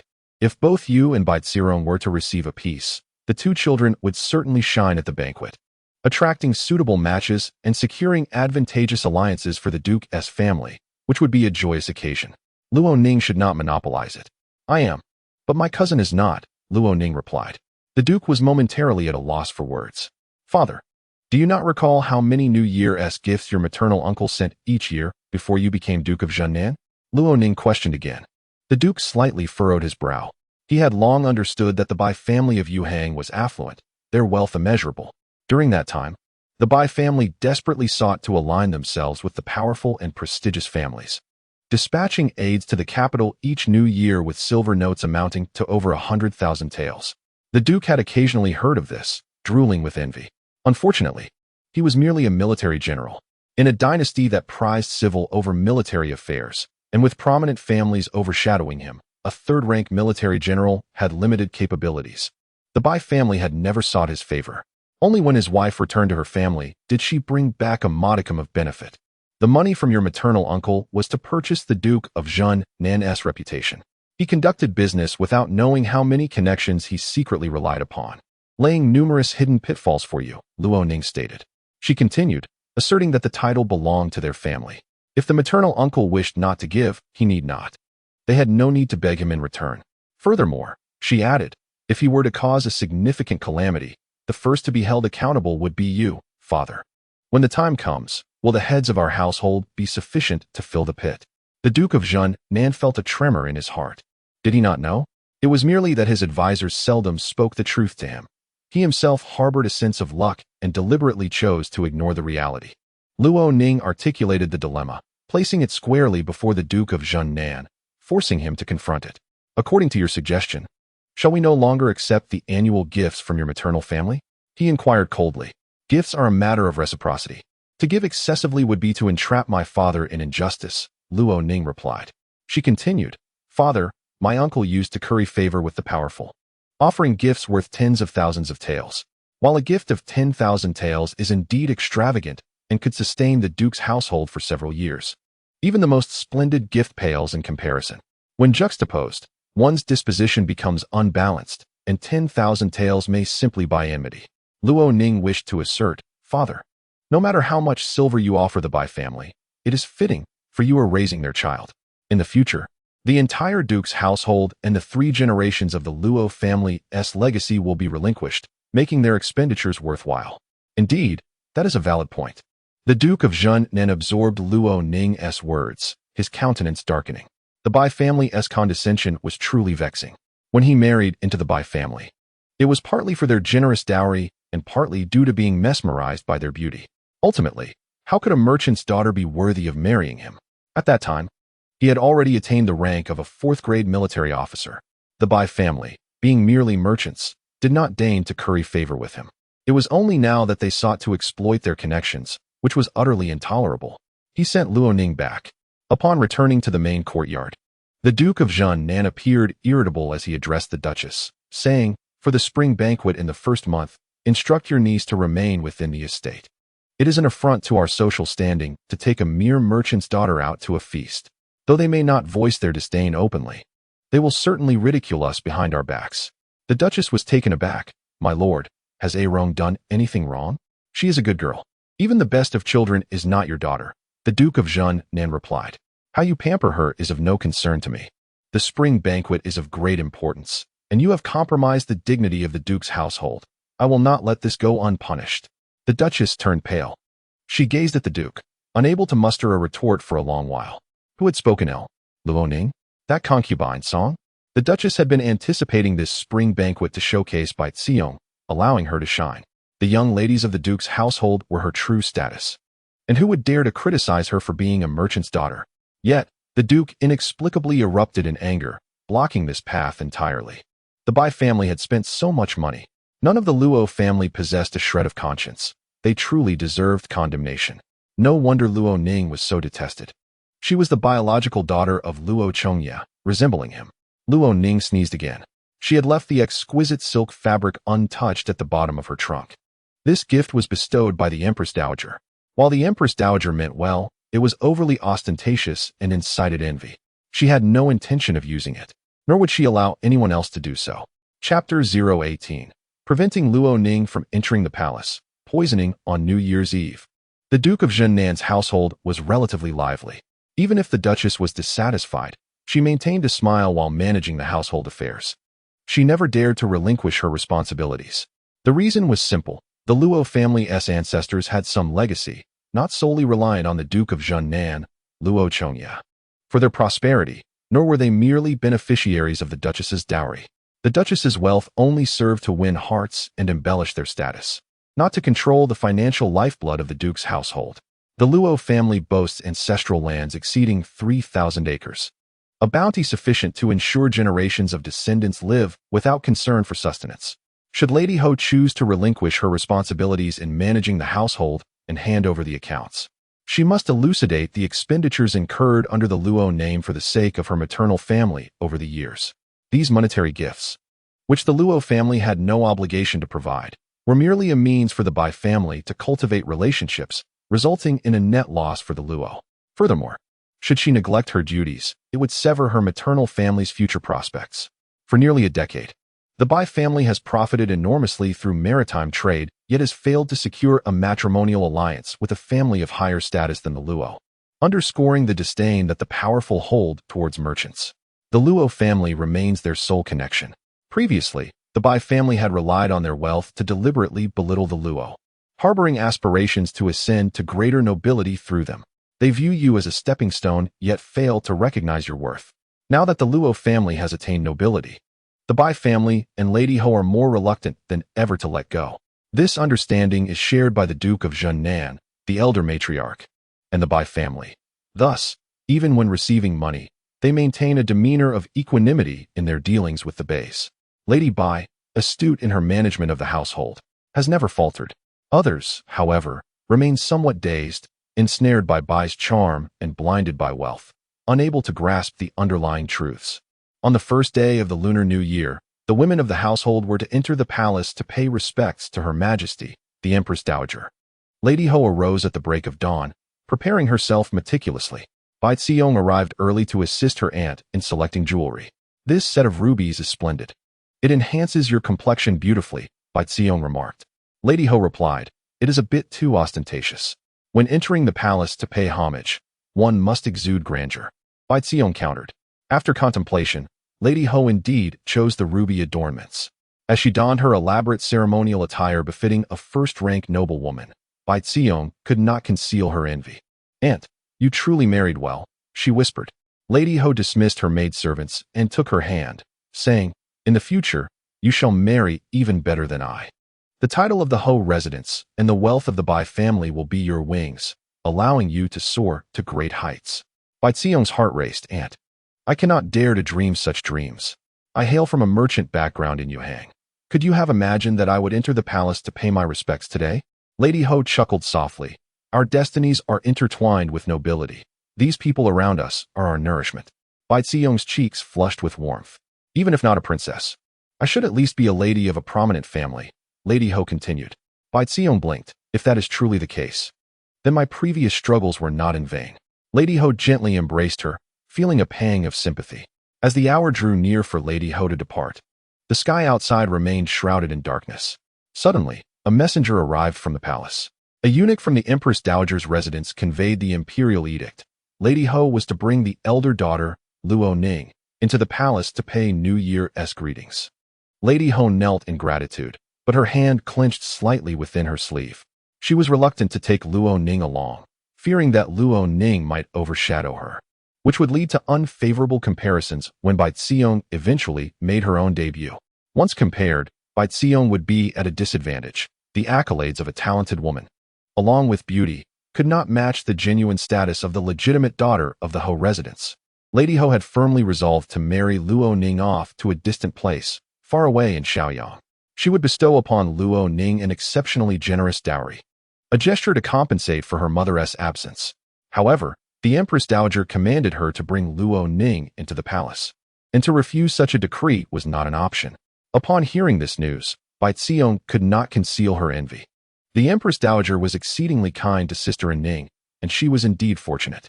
The Madame Ho's heart felt as if it were being crushed. She could scarcely bear to see Bai Xiong covet anything. She longed to offer her very heart to Bai Xiong, believing that anything Bai Xiong lacked, Luo Ning must never possess. With this thought, Madame Ho immediately rummaged through her belongings and retrieved a small jade vial. She instructed her maid to bring a portion of the bird's nest porridge that had been simmered that morning. The maid complied. Madame Ho discreetly added a small amount of the contents from the jade vial into the porridge, instructing the maid to carry it in a food box to the Wenqi courtyard. She decided to accompany her as well. "Hurry and eat, then prepare yourself. The Empress Dowager has summoned you to pay New Year's respects. If you delay, the palace gates will be crowded, making entry difficult and wasting precious time," Madame Ho said cheerfully. She personally took the bird's nest porridge from the maid and handed it to Luo Ning. As Luo Ning accepted it, she caught a faint, delicate fragrance. In her previous life, she had consumed this bird's nest porridge twice. The first time, her body broke out in a rash, her cheeks swelling grotesquely, suffering for 2 days before the symptoms receded. The second time, wary yet convinced that her mother would not resort to such madness, she drank it again, only to experience the same rash. It was then that she recalled witnessing her mother employ this tactic against the disobedient twin concubines, resulting in one of them meeting a gruesome fate. Only then did Luo Ning realize the potion's lethal potency. However, the dosage given to her was minuscule. Both instances of poisoning had robbed Luo Ning of opportunities, transferring them to Bai Xiong. Reflecting on this, Luo Ning suddenly smiled and brought the bird's nest porridge to her mother's lips. "Mother, you should take a sip first. The palace does not provide meals, and you mustn't go hungry." Madame Ho appeared startled, jerking her head back. Realizing her reaction was excessive, she laughed. "I just applied some lip balm. I wouldn't want to ruin it." She added with a smile, "Drink it while it's hot." Luo Ning shielded the bowl's rim with her sleeve, pretending to sip, while discreetly pouring some of the porridge into the inner side of her sleeve. She gathered her sleeves and said, "I'm not hungry yet. I'll comb my hair first." She then dismissed Madame Ho, urging her to sit quietly in the outer hall and wait. Seizing the moment when Madame Ho returned to urge her once again, Luo Ning brought the bowl to her lips. The contents had already been discarded, and she merely pretended. After rinsing her mouth, she applied some lip balm. Madame Ho's expression was one of satisfaction and delight. Luo Ning complied, and just as she was about to leave, she encountered Bai Xiong, who was on her way to pay respects to the old madam. Bai Xiong's attire was infinitely more opulent than Luo Ning's. Luo Ning wore a plain long coat over a crimson skirt, complemented by a satin cloak, while Bai Ziyong donned an elaborate silk brocade coat adorned with floral patterns, a pale purple skirt, and a grand cloak woven from peacock feathers. "Aunt, sister and Ning, are you heading out?" Bai Ziyong inquired with a smile, her gaze appraising Luo Ning. Luo Ning nodded slightly. Madame Ho, seemingly oblivious to Luo Ning's understated elegance, only had eyes for Bai Ziyong's praise. Bai Ziyong was stunningly beautiful and exuded an air of nobility, much like herself. "Off you go, it's cold outside." Madame Ho gently patted Bai Ziyong's hand before leading Luo Ning out the door. At the entrance, 2 carriages were waiting, specifically prepared by Madame Ho. "On Ning. This 4-horse carriage is more maneuverable in crowded areas. The 6-horse carriages cannot navigate the vicinity of the imperial city," Madame Ho remarked. Luo Ning recognized the truth in her words. The throngs of celebrants visiting for the new year made it necessary for everyone to utilize 4-horse carriages. Otherwise, there would be nowhere to disembark. The use of 2 carriages was to facilitate Luo Ning's return midway. Otherwise, with only 1 servant each, a single carriage would suffice for the mother and daughter. Luo Ning supported Bai's arm, saying, "Mother, please take your time." She revealed a faint red mark on the back of her hand for Madame Ho to see. The daylight remained dim, obscuring whether it was a rash or rouge, and Madame Ho could not scrutinize it closely. She merely cast a glance and then boarded the carriage. Only after ensuring Bai had entered did she follow suit, instructing the driver, "Take the shortcut through Angsingfeng." Chapter 19. Simply addressing her as Princess, Madame Ho's carriage set off first, accompanied by her trusted confidant, Mama Zhen. Mama Zhen had been with Bai since the tender age of 7, later serving as her dowry maid and eventually marrying a steward to become the matron in charge. Having endured childhood beatings, struggled with childbearing, and lost her husband to illness, she had remained steadfastly by Madame Ho's side, serving as her right-hand woman, executioner, and the sole keeper of Madame Ho's secrets. Fulling, am I being too harsh on Ning? Madame Ho felt a tremor in her heart. She was reluctant. Although she harbored no affection for Luo Ning and found her presence irksome, she recognized her as her daughter. Administering medicine to her daughter, even with the knowledge that it posed no threat to her life but would merely inflict a day's discomfort, troubled her conscience. Her emotions often clashed with her rationality. Mama Zhen grasped her hand, saying, "Madam, this is for the sake of the eldest young lady, and it also paves a path for Miss Rong. One must balance the scales. The eldest young lady has received too much, and when the cup overflows, adjustments are necessary to ensure her blessings." Madame Ho exhaled softly. "You speak wisely. Were Rong to shine so brightly, I would also temper her brilliance, allowing on Ning some opportunities." "Indeed," Mama Zhen replied softly. "Miss Rong is quite pitiable, always relegated. She is intelligent, clever, and filial. Your affection for her is well-deserved." With her resolve strengthened, Madame Ho felt a weight lift from her chest. As they traveled, the driver remained oblivious to the absence of Luo Ning's carriage trailing behind, focusing solely on the road ahead. As they approached the imperial city's foot, the congestion became unbearable, with horses and carriages blocking the way. Luo Ning's carriage skillfully navigated a narrow path, circumventing the main routes to the imperial city, and soon arrived at the back gate of the prince's residence. She alighted from the carriage and produced a token. "I wish to see the head steward."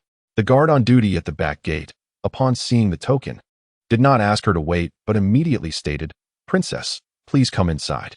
Luo Ning was taken aback. The marriage decree had not yet been issued, and she was addressed as princess simply for holding a token. This token must possess considerable significance. She glanced at it before proceeding with her maid Xiuhua, following the royal guards into the estate to seek the head steward's assistance in entering through the northwest gate of the imperial city. The Shoqing Palace is in closer proximity to the northwest gate. Luo Ning must meet the Empress Dowager before the Countess arrives, to avoid any further complications. The Countess is resolutely determined to conceal her. She cannot be seen. If Luo Ning is likened to the rising sun, Bai Ziyong is akin to the dew of dawn. The dew rests upon the petals, exquisitely beautiful, yet once the sun ascends, it will be obliterated. As the legitimate daughter of the Zhen Nan Marquis household and the savior of the Empress Dowager, if Luo Ning were to be recognized first, it would overshadow Bai Ziyong's future movements, making it impossible for the Countess to substitute her with someone else. To assert dominance and to create confusion, the Countess would undoubtedly impede Luo Ning from appearing at the Shoqing Palace today. In her previous life, After falling into the water and suffering from a fever, the physician's prescribed medicine failed to even reduce her temperature. It simply confined her at home, forbidding her from stepping outside. The spring banquet in the first month is the most vibrant social gathering in Shangjing. A successful spring banquet leads to more acquaintances, ensuring invitations to various seasonal festivities in the future. This year marks Bai Xiong's first spring banquet after her coming-of-age ceremony, which is of utmost importance to her, and equally so for Luo Ning. As Luo Ning contemplated this, she arrived at the main courtyard of the Wangfu. The personal guard announced her presence, and to her surprise, she was permitted inside. Luo Ning wondered why she was summoned to meet the steward, as the Prince Yong should have already entered the court early in the morning for the New Year's audience, which commenced at dawn. Upon stepping into the courtyard, she encountered Prince Yong, Xiao Huifeng. He stood tall and imposing, adorned in the royal robes of a prince, with dragon embroidery on his sleeves, accentuating his noble demeanor. His deep, bright gaze settled quietly upon Luo Ning and then furrowed slightly. On the first day of the new year, you enter the palace to beg for alms? Luo Ning expressed her surprise. Your Highness? Deputy General Zhou, fetch a cloak from the storeroom for the princess consort. Dressed in such shabby attire, the women of the court will surely believe that the Empress Mother has treated you harshly, Xiao Huifeng continued without waiting for her reply. Luo Ning, upon receiving his order, was asked what her purpose was. She confessed that due to the congested roads, she feared she would not reach the Empress Dowager in time and sought to enter through the northwest gate. Luo Ning dared not be evasive. Come with me into the palace, Xiao Huifeng instructed. As they conversed, Deputy General Zhou handed a silver fox fur cloak to Xiao Huifeng. With an impassive expression, he directed Luo Ning, remove your cloak and put this on. Luo Ning complied, swiftly shedding her own cloak. The silver fox fur cloak was not only lightweight, but also exceptionally warm, far more comfortable than her previous garment, and appeared significantly more luxurious. She expressed her gratitude. Xiao Huifeng led her into the palace, instructing her to leave the coachman and maid at the Wangfu, to which she agreed without uttering a single unnecessary word. Xiao Huifeng's brow relaxed slightly. Exiting through the side gate of the Wangfu, they took a low-profile black-topped carriage. While in the carriage, Luo Ning voiced her curiosity. Your Highness, will you not attend the audience? The audience will not conclude until after the hour of the snake. I merely need to catch the tail end of it, Xiao Huifeng replied. Luo Ning refrained from further inquiries regarding the affairs of the royal family. The carriage, having left the Yong Wangfu, would reach the northwest gate of the imperial city in less than a quarter of an hour. However, as they approached the Jinshui Bridge, they were halted by a large 8-horse carriage blocking their path. The road was narrow, and with increased security on the New Year's Day, the carriage could not pass through. Blocked, another carriage approached from behind. The carriage of Prince Yong, a low-profile, 4-horse black-topped vehicle, found itself squeezed in the middle. The driver behind shouted fiercely, "Get out of the way." The curses drew closer. Luo Ning lifted the curtain of the carriage and saw a driver approach the Prince Yong's carriage, standing arrogantly. Are you deaf? Hurry up and move aside. Do you know whose carriage is behind you? The driver of the Prince Yong's carriage, tall and robust, merely cast a casual glance and replied, If the carriage in front cannot move, then this one cannot either. You go first. As Luo Ning was about to lower the curtain of the rear carriage was also lifted, revealing the faces of two young individuals, a man and a woman. The man, dressed in luxurious crimson attire, appeared to be of noble lineage. The woman had a plump face with exquisite features, her gaze directed upwards when she looked at others.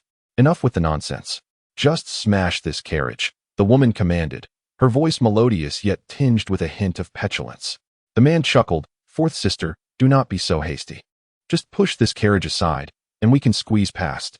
He then called out loudly, Miss, this is the carriage of the Zheng family from the Duke of Sun's residence. You may exchange it for a seat with us. Luo Ning discreetly observed Prince Yong's expression. The audacity of the Zheng family to act recklessly near the golden water bridge of the imperial city was telling, likely siblings of the Empress Zheng. Given Prince Yong's unwavering affection for the Empress, he would probably not make things difficult for the Zhengs. Just as she was about to say something, the curtain was suddenly yanked open. The man in the crimson cloak leaned in, and before he could utter a word of admiration, Prince Yong's foot kicked towards him. Luo Ning heard the sharp sound of a bone breaking. It was either a tooth that had fallen out or a nasal fracture. The young man in the crimson attire fell to the ground, and the driver, along with a subordinate and his sister Zheng Jiar, rushed forward. You dare! Do you know who we are? Zheng Jiar shouted furiously at the curtain. How dare you harm someone? Get down immediately and accept your fate. Prince Yong sat composedly, not raising his eyes. His driver held the reins, remaining utterly unmoved, not even shifting to block the scene. Zheng Jiar grew even angrier. She had caught a glimpse of Luo Ning's face, young and beautiful, adorned with rather simple jewelry, and the carriage appeared modest. Being the legitimate daughter of the Zheng family, with her elder sister as the current empress, she was acquainted with most noble ladies in the capital but had never seen Luo Ning, thus deeming her inconspicuous. Get the people out of the carriage. Zheng Jiar commanded angrily. A subordinate of the Zheng family stepped forward, intending to push the driver aside to lift the curtain, only to find the driver still unmoving, allowing him to pull the curtain aside. Before he could discern the figure within, a concealed weapon shot out. The Zheng family subordinate fell with a thud, a noticeable bump forming on his forehead, having been struck unconscious by a small projectile. At such close range, only a formidable weapon could cause such an injury, unless the occupants of the carriage were exceptionally skilled in martial arts. Zheng Jiar panicked. How dare you? This is beneath the imperial city. Do you not recognize the law? Come out. She continued to scold. Once I find out who you are, I will level your residence and unearth your ancestral graves. On the ground lay Lord Zheng Xiao, who had just been kicked, momentarily dazed. And as the sharp pain gradually subsided, indignation surged within him. In a fit of rage, he stumbled once more towards the carriage, intent on retaliating. Blood streamed down his face as he pressed his left hand against his mouth and nose. Let me see who dares to hurt Zheng Xiao, he mumbled, his words slurred and unclear. Throughout his life, he had never endured such humiliation. Except for tolerating the crown princes, he had never suffered a setback in front of anyone. Even the heirs of dukes had to show him respect. He advanced again, gripping the edge of the carriage, desperately attempting to climb aboard. This time, a hand seized his wrist. With a sharp crack, his arm was broken, the action swift and merciless. He was thrown down, light as a rag. Zheng Xiao felt a wave of pain that nearly caused him to faint, though he remained conscious, emitting a heart-wrenching cry. The commotion finally attracted the attention of the guards at Jinshui Bridge, as well as the blocked carriages ahead. Recognizing Zheng Xiao and his sister Zheng Jiar, the guards took a deep breath, preparing to speak when the inconspicuous curtain of a carriage was lifted. On this day, the sun shone brilliantly. The azure sky clear and serene, golden rays illuminating the dragon embroidered on the prince's ceremonial robe. The dragon shimmered with life in the sunlight. Standing at the edge of the carriage was a man, tall and imposing, resembling a deity surveying the mortal realm. His handsome features exuded an air of authority and solemnity. The guards and the noble youths gathered around, their minds sharp and alert. At the moment the prince appeared, they immediately bowed in reverence. Long live the prince. Zheng Zhao's cries seemed to choke in his throat. The pain caused cold sweat to bead on his forehead as he stared in astonishment at Xiao Huifeng. Xiao Huifeng met his gaze, silent, before leaping down from the carriage without waiting for the driver to bring a stool. Everyone bowed their heads in deference. Zheng Jiar gazed at him, her voice breaking, Your Highness. Yet, Xiao Huifeng did not look at her. He simply stated, This road is already narrow and congested. Do not bring such a large carriage out. Those around him bowed deeply, not daring to rise, murmuring in compliance. Xiao Huifeng turned to Luo Ning, who sat in the carriage, and said, Get down, it's just a few steps. Luo Ning thought she wished to hide. Being the sister of Empress Zheng, she was surrounded by the offspring of illustrious families. The Prince of Yong could strike anyone he wished, but if Luo Ning revealed herself, she would surely face scrutiny. Moreover, she dared not defy the Prince of Yong, fearing that if she appeared too delicate, he might indeed leave her behind and walk to Shoqing Palace alone, at which point she would truly find herself in a predicament. She quickly stood up and lifted the curtain of the carriage. The bowed figures around her did not dare to look up. Only Zheng Jiar's gaze burned fiercely upon Luo Ning. Xiao Huifeng reached out. Luo Ning initially thought he intended to assist her, but instead, he gripped her waist with both hands and lifted her down from the carriage. Luo Ning gasped.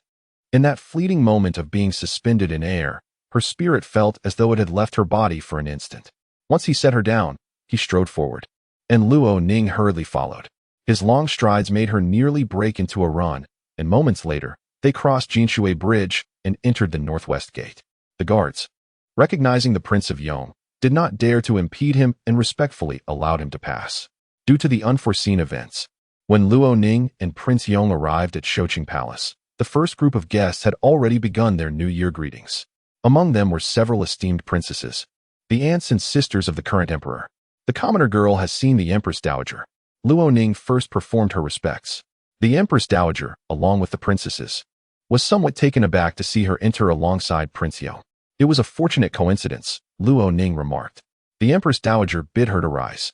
After presenting her with a purse, she took her hand, granted her a seat, and invited her to sit beside her. "This is Luo Ning," the Empress Dowager said kindly, gazing at Luo Ning. At that moment, the blade that had struck the heart of the grieving family was deflected by this child, who stood slightly taller, preventing harm to the heart. However, she appeared too frail and was pierced nonetheless. The elder princesses quickly echoed her sentiments, either lamenting the Empress Dowager's deep blessings or praising Luo Ning's loyalty and bravery.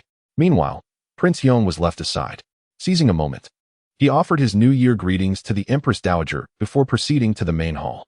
The Empress Dowager merely remarked, "You have arrived too late. The censorate will report your disrespect. Off you go." With that, Prince Yong departed. Luo Ning remained by the Empress Dowager's side, and Princess Jiahong was also present. She had married into the powerful Pei family and shared a deep affection with her husband, with only their son, Pei Ying. Unlike typical scions of noble families, Pei Ying was devoid of arrogance or frivolity. He cherished learning, played the flute, and possessed both literary and martial talents, all while being humble and courteous. Years ago, he had taken a liking to Luo Ning, and Princess Jiahong had not made things difficult for her, even praising her during their meetings. Upon seeing her again, Luo Ning felt a sense of warmth and smiled at her. "Miss Luo, have we met?" Princess Jiahong inquired with a smile. Luo Ning replied, "I traveled south to recuperate, and I was in Shaoyang." Princess Jiahong chuckled. "The prince's family home is indeed Shaoyang." "Yes, I have heard as much," Luo Ning replied. "There is even an ancestral hall there, and everyone speaks highly of the prince." Upon hearing this, Princess Jiahong seemed to have a question but held back. She hesitated, and the Empress Dowager noticed. Another princess interjected, diverting the conversation. After a brief interval, the princesses rose to take their leave.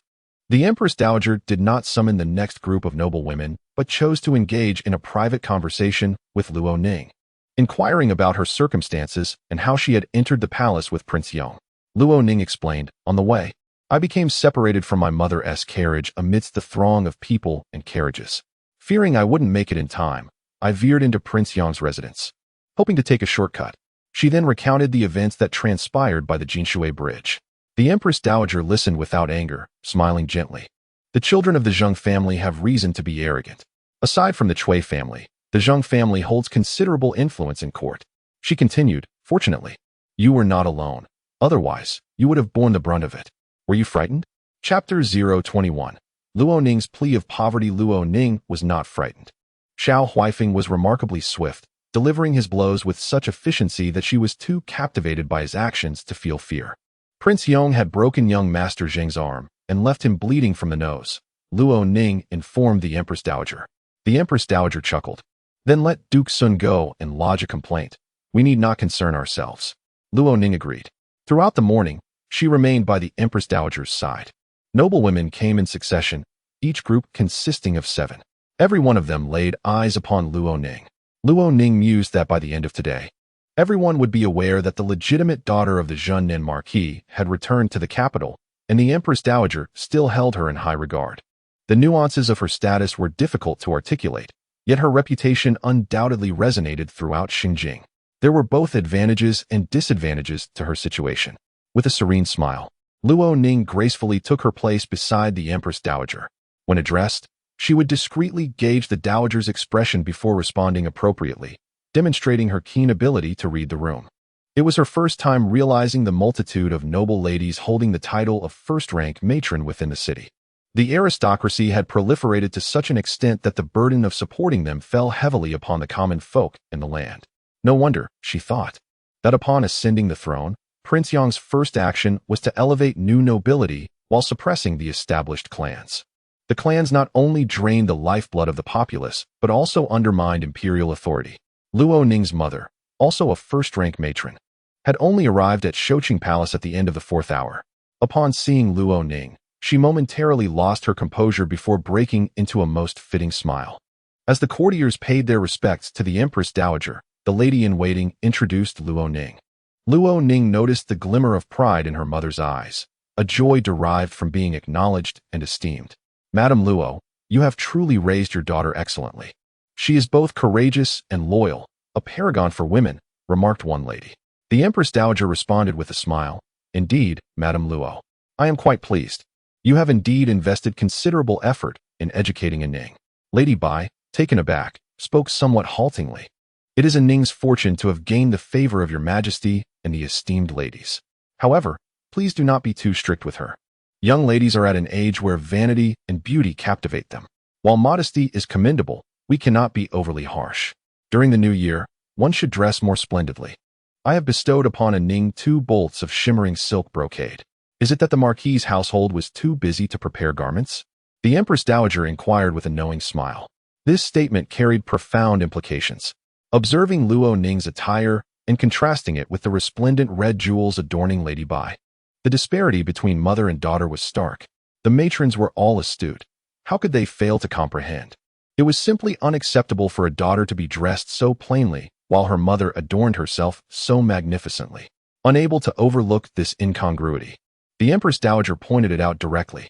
Lady Bai's complexion paled as she hastily rose to kneel before the Empress Dowager. "Your Majesty, please excuse my impertinence. It is merely idle gossip." The Empress Dowager replied with a smile. "During the new year, who is not caught up in the chaos of preparations? I am not reproaching you." Casting a glance at the other matrons, they immediately echoed her sentiments, lamenting their own holiday disarray, and laughter ensued. While the surface seemed harmonious, beneath it stirred a tempest. Upon exiting Shoqing Palace, whispers would surely drown out the reputation of the Zhen Nen Marquis's wife. Should she dare to bring Bai Xiong into social circles during the new year, speculation would not merely concern her treatment of Luo Ning. In such a case, Bai Xiong would gain no advantage and would only attract trouble. After the New Year's greetings concluded, the matrons emerged, yet Lady Bai's expression remained unchanged. The Empress Dowager privately inquired of Luo Ning, "Why are you dressed so simply?" Luo Ning replied, "I have just returned from the south, and with the new year approaching, I had no time to prepare." "How could you possibly lack time?" The Empress Dowager countered, for Luo Ning had been back in the capital for almost a month. Since her return, she had visited the Empress Dowager and received a set of prayer beads. The residence of the Duke of Zhen Nen exhibited a modicum of discernment. The esteemed young lady, being a benefactor, was of paramount importance. The storeroom would unveil the finest and most fashionable fabrics, while the sewing room would halt all current tasks to prioritize the creation of the young lady's new garments. The notion of chaos? The Empress Dowager understood well that Luo Ning was indeed not faring well in the Duke's household. The fact that she had not donned the 2 exquisite bolts of silk brocade during the New Year celebrations was indicative of her plight. "How have you fared at home, Ning?" the Empress Dowager inquired, providing her a platform to voice her grievances. However, Luo Ning smiled and replied, "Your Majesty, every family has its own challenges to contend with. Domestic matters are within my capacity to manage." She exuded an optimistic demeanor, unwavering and unperturbed, much like when she had bravely faced danger before. The Empress Dowager felt reassured in her choice. Luo Ning was indeed suited to be the Princess of Yong. After a brief conversation, the Empress Dowager instructed Eunuch Wei to dismiss the remaining matrons, as she felt fatigued and wished to retire. Each year during the New Year celebrations, not everyone had the privilege of an audience with the Empress Dowager. However, she could not decline the Queen's summons. The New Year festivities were bustling, and it would not be until after the 15th day that the Ministry of Rites would commence their duties. "I shall speak with the Emperor about bestowing a marriage decree upon you soon," the Empress Dowager remarked. Luo Ning rose, bowing respectfully. "Thank you, Your Majesty." The Empress Dowager took her hand, inviting her to join for lunch. Just as the meal was served, Prince Yong arrived. Upon his entrance, Luo Ning stood, unwilling to share a table with him and the Empress Dowager. "Did you not dine in the Great Hall?" the Empress Dowager inquired. "The food was cold," he responded. "It is the custom. One must eat the cold meal," the Empress Dowager retorted. "I cannot grow accustomed to it," the prince replied. "You have endured much hardship in the frigid north. Surely, you can manage this as well," she replied. "This is Shengjing. When given the choice, one must select the best," he asserted. Luo Ning caught a glimpse of him. His dark, profound eyes bore no emotion as he calmly stated, "Sit down and eat. There is no need for you to serve amongst the palace attendants." Luo Ning complied, taking her seat at the lower end of the table. Silence enveloped the dining table. The Empress Dowager's meal was lavish. The attendants sampled each dish, and seeing the Empress Dowager merely tasting her food, Luo Ning refrained from eating too much. However, Prince Yong savored his meal with great delight.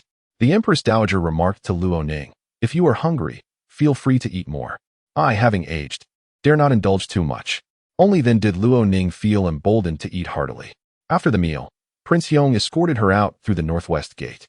Returning together to the prince's residence, he seldom engaged her in conversation.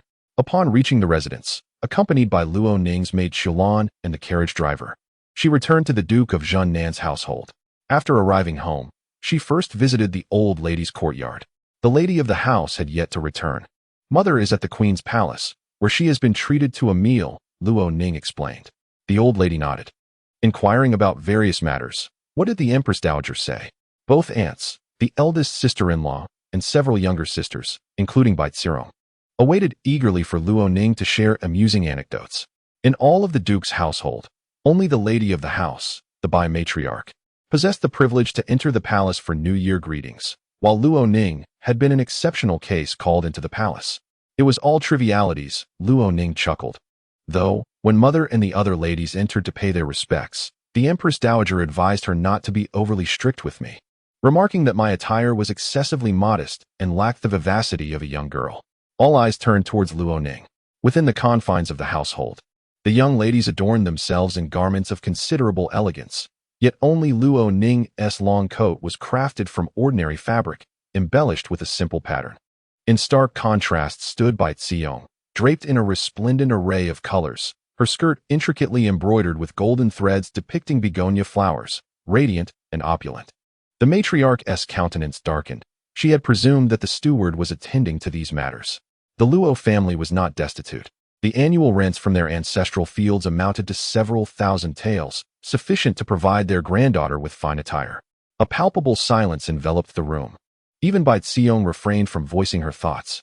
Luo Ning, striving to console the matriarch, remained steadfast. Subsequently, Bai Xiong positioned herself by the entrance, awaiting the arrival of Lady Ho Bai. Upon their meeting, she swiftly conveyed the news of the matriarch's outburst.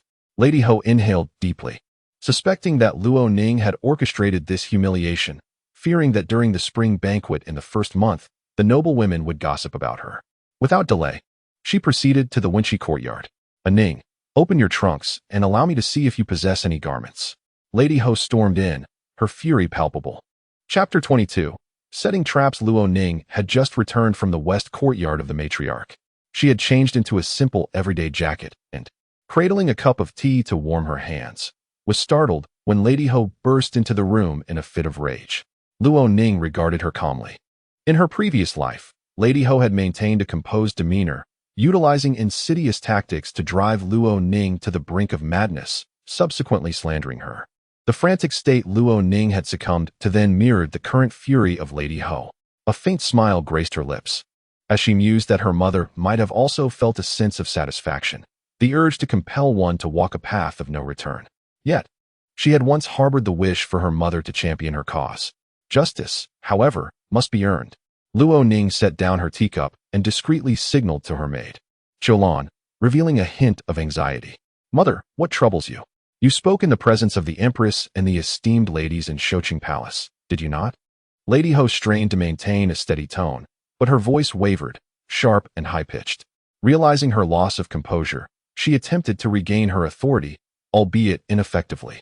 "I said nothing." Luo Ning feigned innocence, retreating a couple of steps and slightly hunching her shoulders, adopting an air of dismay. "I did not utter a word to the Empress, fearing she might look down upon the Ho family." Casting another glance at Lady Ho, she continued, "Mother, it is your exquisite attire and striking beauty that draw attention." "Very well," Lady Ho retorted, "to turn the tables, are we?" Before she could unleash her wrath, Luo Ning interjected, "We departed together this morning. Had you merely cast a glance at your daughter's attire, you would not have felt compelled to rush back in a fury." Lady Ho's complexion shifted from pale to greenish. "Ning, do you still regard your elders?" I do, Luo Ning replied, regardless of their demeanor. I have always held you in high esteem, mother. She then posed, and do you hold me in your regard?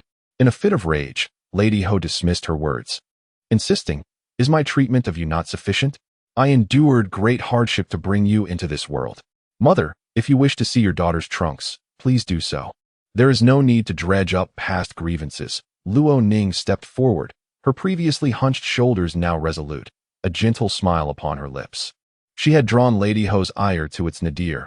Witnessing her struggle like a cornered beast, Luo Ning allowed herself to relax slightly.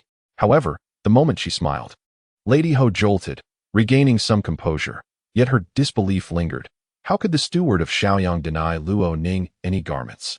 In her heart, she harbored a deep disdain for Luo Ning.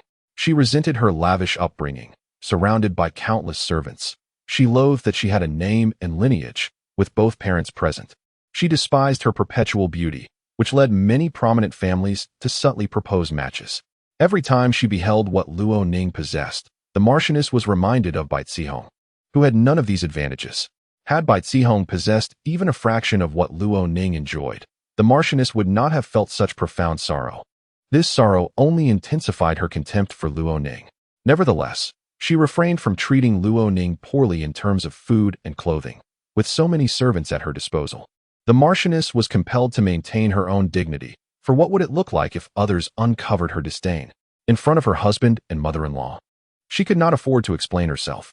The source of the Marchioness's current fury stemmed not only from the potential embarrassment she might face before the Empress and the noblewomen, but also from the realization that Bai Zihong was likely to be overlooked this spring banquet. After years of meticulous planning, she had awaited this spring to showcase Bai Zihong's brilliance. She had prepared countless garments and jewels. With Luo Ning's return and the Empress's guidance, introducing Bai Zihong would likely lead to her being shunned. Not only would Bai Zihong be deprived of prestige, but she would also face humiliation, entirely forfeiting her chances of marrying into the royal family or a powerful clan. This thought alone made the Marchioness want to vomit blood, and all her pent-up anger was directed at Luo Ning. Luo Ning instructed Mama Kong to have the maidservants bring out the trunks. 2 trunks contained both new and old garments. Upon catching sight of the exquisite silk coat within one of the trunks, the Marchioness's ire flared, and she stormed over to seize it, hurling it towards Luo Ning's face. What is this? At that moment, a group entered the Wenqi courtyard. The maidservant Xiulan came to deliver news just as the brothers of the Zhengnan Marquis, including Luo Ning, were returning home after paying New Year's visits and were conversing in the old lady's courtyard. The second madam, third madam, and the eldest daughter-in-law were also present. Xiulan intentionally exclaimed, "Madam is about to strike the eldest young lady. Old madam, come quickly to save her." Hearing this, the old lady's hands trembled slightly.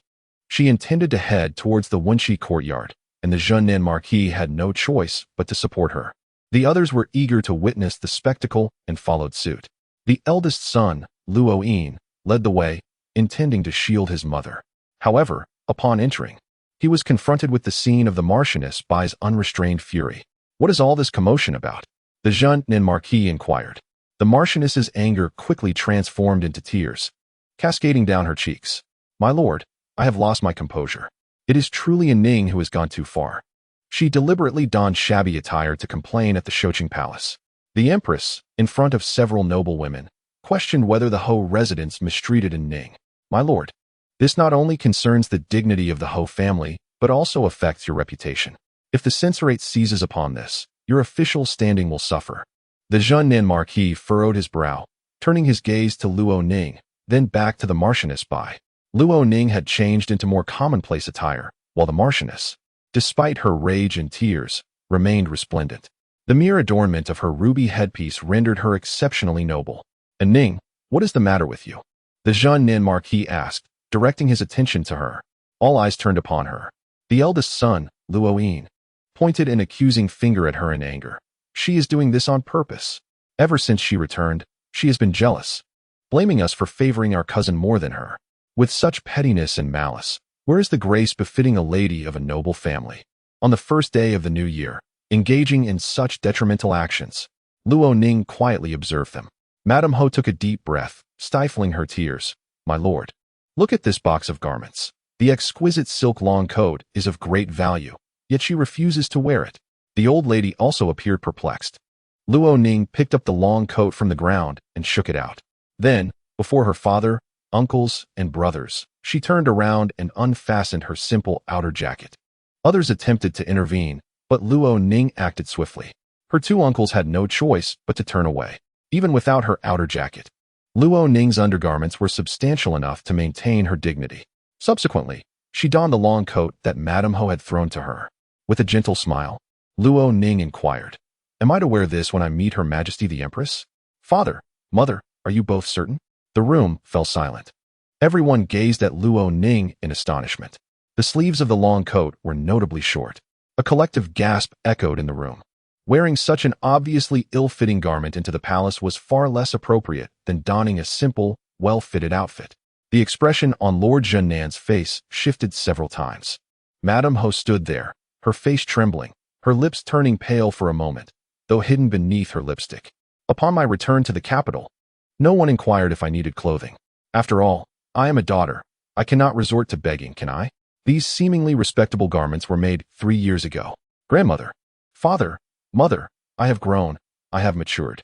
Luo Ning sighed softly. I should return to Shaoyang. No one at home cares about me. Such a light statement was akin to a resounding slap in the face to everyone present, including the old lady. She felt the heat rise to her cheeks. For many years, she had maintained her composure, entrusting household matters to her eldest daughter-in-law. There had been little turmoil in the family. The years had been bountiful, and the Luo family village enjoyed stable harvests, free from worry about sustenance. The eldest daughter-in-law was affluent and had claimed that the Bai family relied on the Ho residence and was willing to provide favors. The old lady had never contemplated that Madame Ho could commit such a grave error regarding the trivialities of food and clothing, unless it were intentional. Chapter 23. Madame Ho is confined. The old lady had not been angry for many years. Her wrath erupted as she scolded Bai Shi, busy with this and that. Yet you neglect to make even a garment for your own daughter upon her return. What are you so preoccupied with?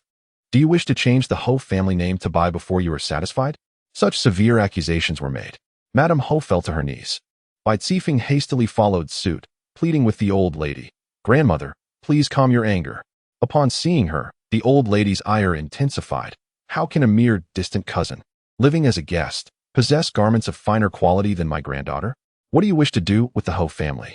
The old lady's aged face flushed with anger, tears cascading down, rolling into the deep creases of her skin. Lord Zhennan, Luo Chongya, quickly sought to soothe his mother. Mother, do not let your temper rise. At your age, such anger could lead to dire consequences. Your son deserves punishment. He then chastised Bai Shi. You are unfilial above and unkind below. You fail to cater to both your mother and daughter. What purpose do you serve? If you do not wish to fulfill the role of a noble lady, you may easily seek a divorce. This statement escalated the situation further. The eldest son, Luo Ning, also knelt. Father, please do not be angry. Lord Zhennan kicked at his son. The blow landed on his ribs, causing Luo Ning to feel a sharp pain. Lord Zhennan had a fiery temper. A wife cannot be struck, yet a son is treated without restraint. Upon witnessing her husband kick their son, Lady Ho fell to her knees, weeping, My lord, it is all my fault. You may strike or scold me as you wish. I bear no resentment. Please, do not make things difficult for the child. The Duke of Zhennan sensed something awry. Your son is but a child, and so is your niece. Is Ning not your child? He exclaimed angrily. If you had any regard for her, how could you allow such a disgrace to fall upon the Ho residence? Lady Ho trembled, nearly engulfed by fear. To outsiders, it appeared that the Duke's formidable presence was enough to scare Lady Ho into a state of sheer terror. Within and outside their household, they had become the subject of ridicule, and the entire city of Jing was poised to witness their turmoil. The old matriarch, her voice choked with emotion, urged, We must prioritize making several sets of clothing for Ning. The Duke of Zhennan concurred. He commanded that all the seamstresses in the household be employed, and even sought to borrow 2 skilled embroiderers, insisting that they work day and night to prepare Ning's garments within 3 to 5 days. This year's spring banquet. Take the children along, he added, and instructed that Bai Shi be confined to her quarters for reflection. Should there be any further mistakes, the keys and accounts would be handed over to his daughter-in-law. The daughter-in-law he referred to was Wen Shi, the wife of Luo Ning. Wen Shi, lacking in decisiveness, had always admired Luo Ning and revered her mother-in-law, sharing a sisterly bond with her cousin Bai Xiong, rendering her somewhat dispensable. Upon hearing her father-in-law mention her, she felt a twinge of panic and blurted, "But I am still young. Perhaps my mother-in-law was not even your age when she managed the household." The Duke replied coldly, "If you cannot manage, hand it over to your second aunt." The second lady was momentarily taken aback. "My lord, please calm your anger," she urged. Unlike the eldest lady, she did not panic or rejoice, for she did not take the situation to heart. Lady Ho had managed the household for over a decade, and most of the servants were her confidants. The authority she wielded was not easily relinquished unless she chose to do so. The chaos eventually subsided. Lady Ho Bai was temporarily confined and forbidden from attending any gatherings. Bai Xiong accompanied her, but looked disheveled. The eldest lady Wen Shi took over Lady Ho's responsibilities, not only sewing new clothes for Luo Ning, but also managing household affairs. Fortunately, she and her mother-in-law were united in purpose, and Lady Ho trusted her, allowing her to oversee the servants in the eastern courtyard, assisting the eldest lady in managing the household. Within 3 days, new garments began to arrive at Wen Shi courtyard. As Luo Ning touched the fabrics and admired the intricate embroidery, her gaze remained tranquil. In her previous life, she had spent the entirety of the first month nursing her health, only hearing tales of her cousin's illustrious achievements and Lady Ho's triumphant demeanor. Now, Lady Ho was confined to her quarters. Sitting in the eastern courtyard, she was occupied with accounts, with Bai Xiong by her side, too timid to speak. She had crafted over 20 sets of clothing and 12 exquisite headpieces, all now gathering dust in the room. Both Lady Ho and Bai Xiong were disheartened. The latter attempted to console her, saying, "Aunt, do not fret over a fleeting moment. You are now a lady of the first rank. When my brother inherits the title, you shall enjoy a life of comfort." She continued, "I can wait. With my character and appearance, even if I wait until I'm 25, I still have a promising future ahead."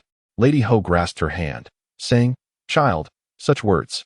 However, Bai Xiong's statement holds substantial truth. Were the old wretch, the Duke of Zhennan, to perish, would Lady Ho still find herself shackled by the likes of others, as she does now? For over a decade, she has humbly endured, even giving birth to Luo Ning for the Duke. She has fulfilled her obligations to the Luo family. Everything belonging to the Luo family, including this title, ought to rightfully belong to her. The title was earned by Luo Ning, who is her child." In that moment, Lady Ho felt an unbearable weight pressing upon her. Yet, she revealed not a hint of her turmoil. Had Luo Ning not consumed that bird's nest? She couldn't help but wonder. Luo Ning bore no rashes. Moreover, she arrived at the palace ahead of Lady Ho. While waiting at the palace gates, Lady Ho had assumed Luo Ning felt unwell and had turned back early. Upon seeing a perfectly well Luo Ning in Shoqing Palace, Lady Ho was momentarily taken aback. "Aunt, I have a modest insight to share. Please do not mock me." Bai Xiong grasped Lady Ho's hand. "What insight do you possess?"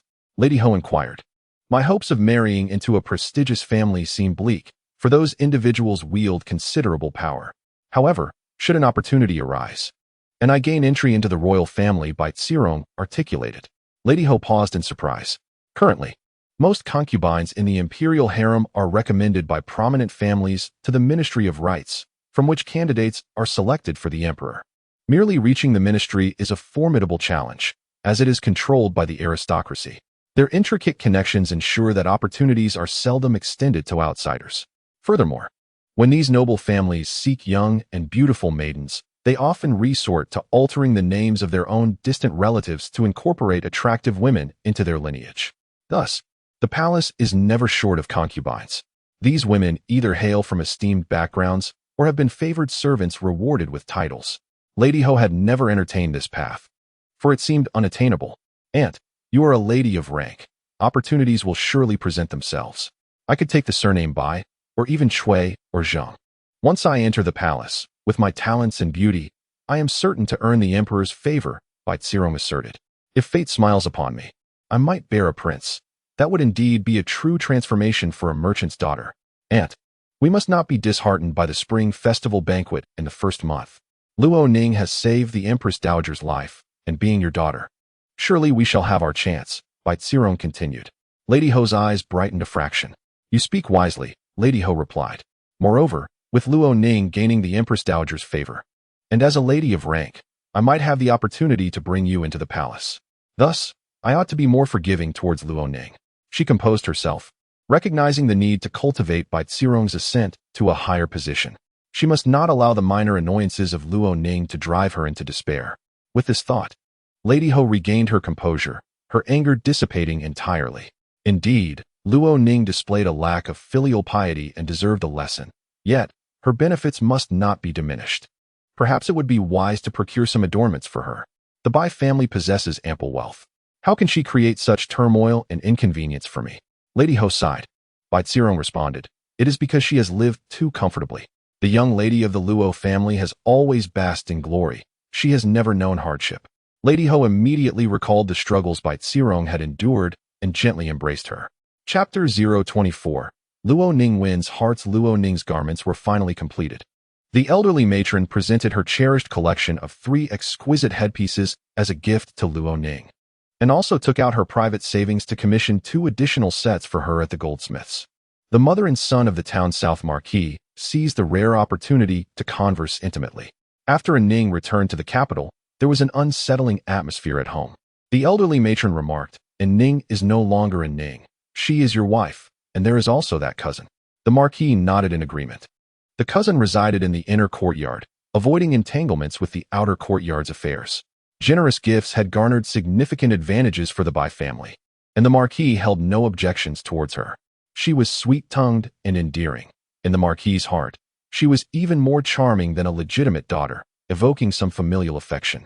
During her 3 years of residence, she had won the favor of nearly everyone. However, despite her many virtues, she remained merely a cousin and could not replace Ning as the esteemed daughter of the Marquis's household, the elderly matron lamented. No wonder Ning dares not speak of her lack of attire.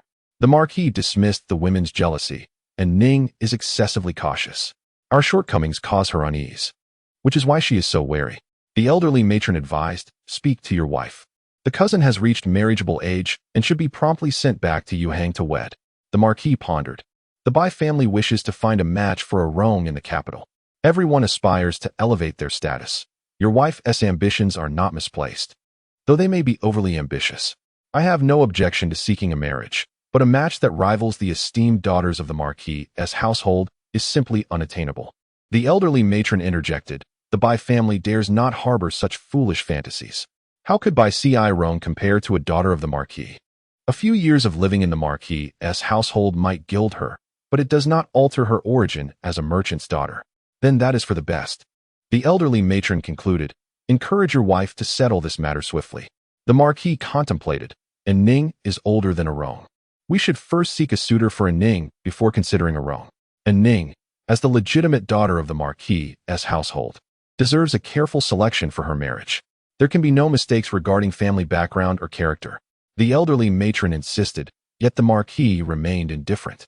Luo Ning's injury had delayed her prospects for marriage, and she had already fulfilled her greatest value to the Marquis's family by securing a title. What remained was but ashes. In the eyes of the Marquis, she had become dispensable. Now that she had turned 17, finding a match of high status would prove increasingly difficult. She might have to lower her standards. The Marquis, being particularly class-conscious, would not spare a glance for a son-in-law beneath the status of the Marquis.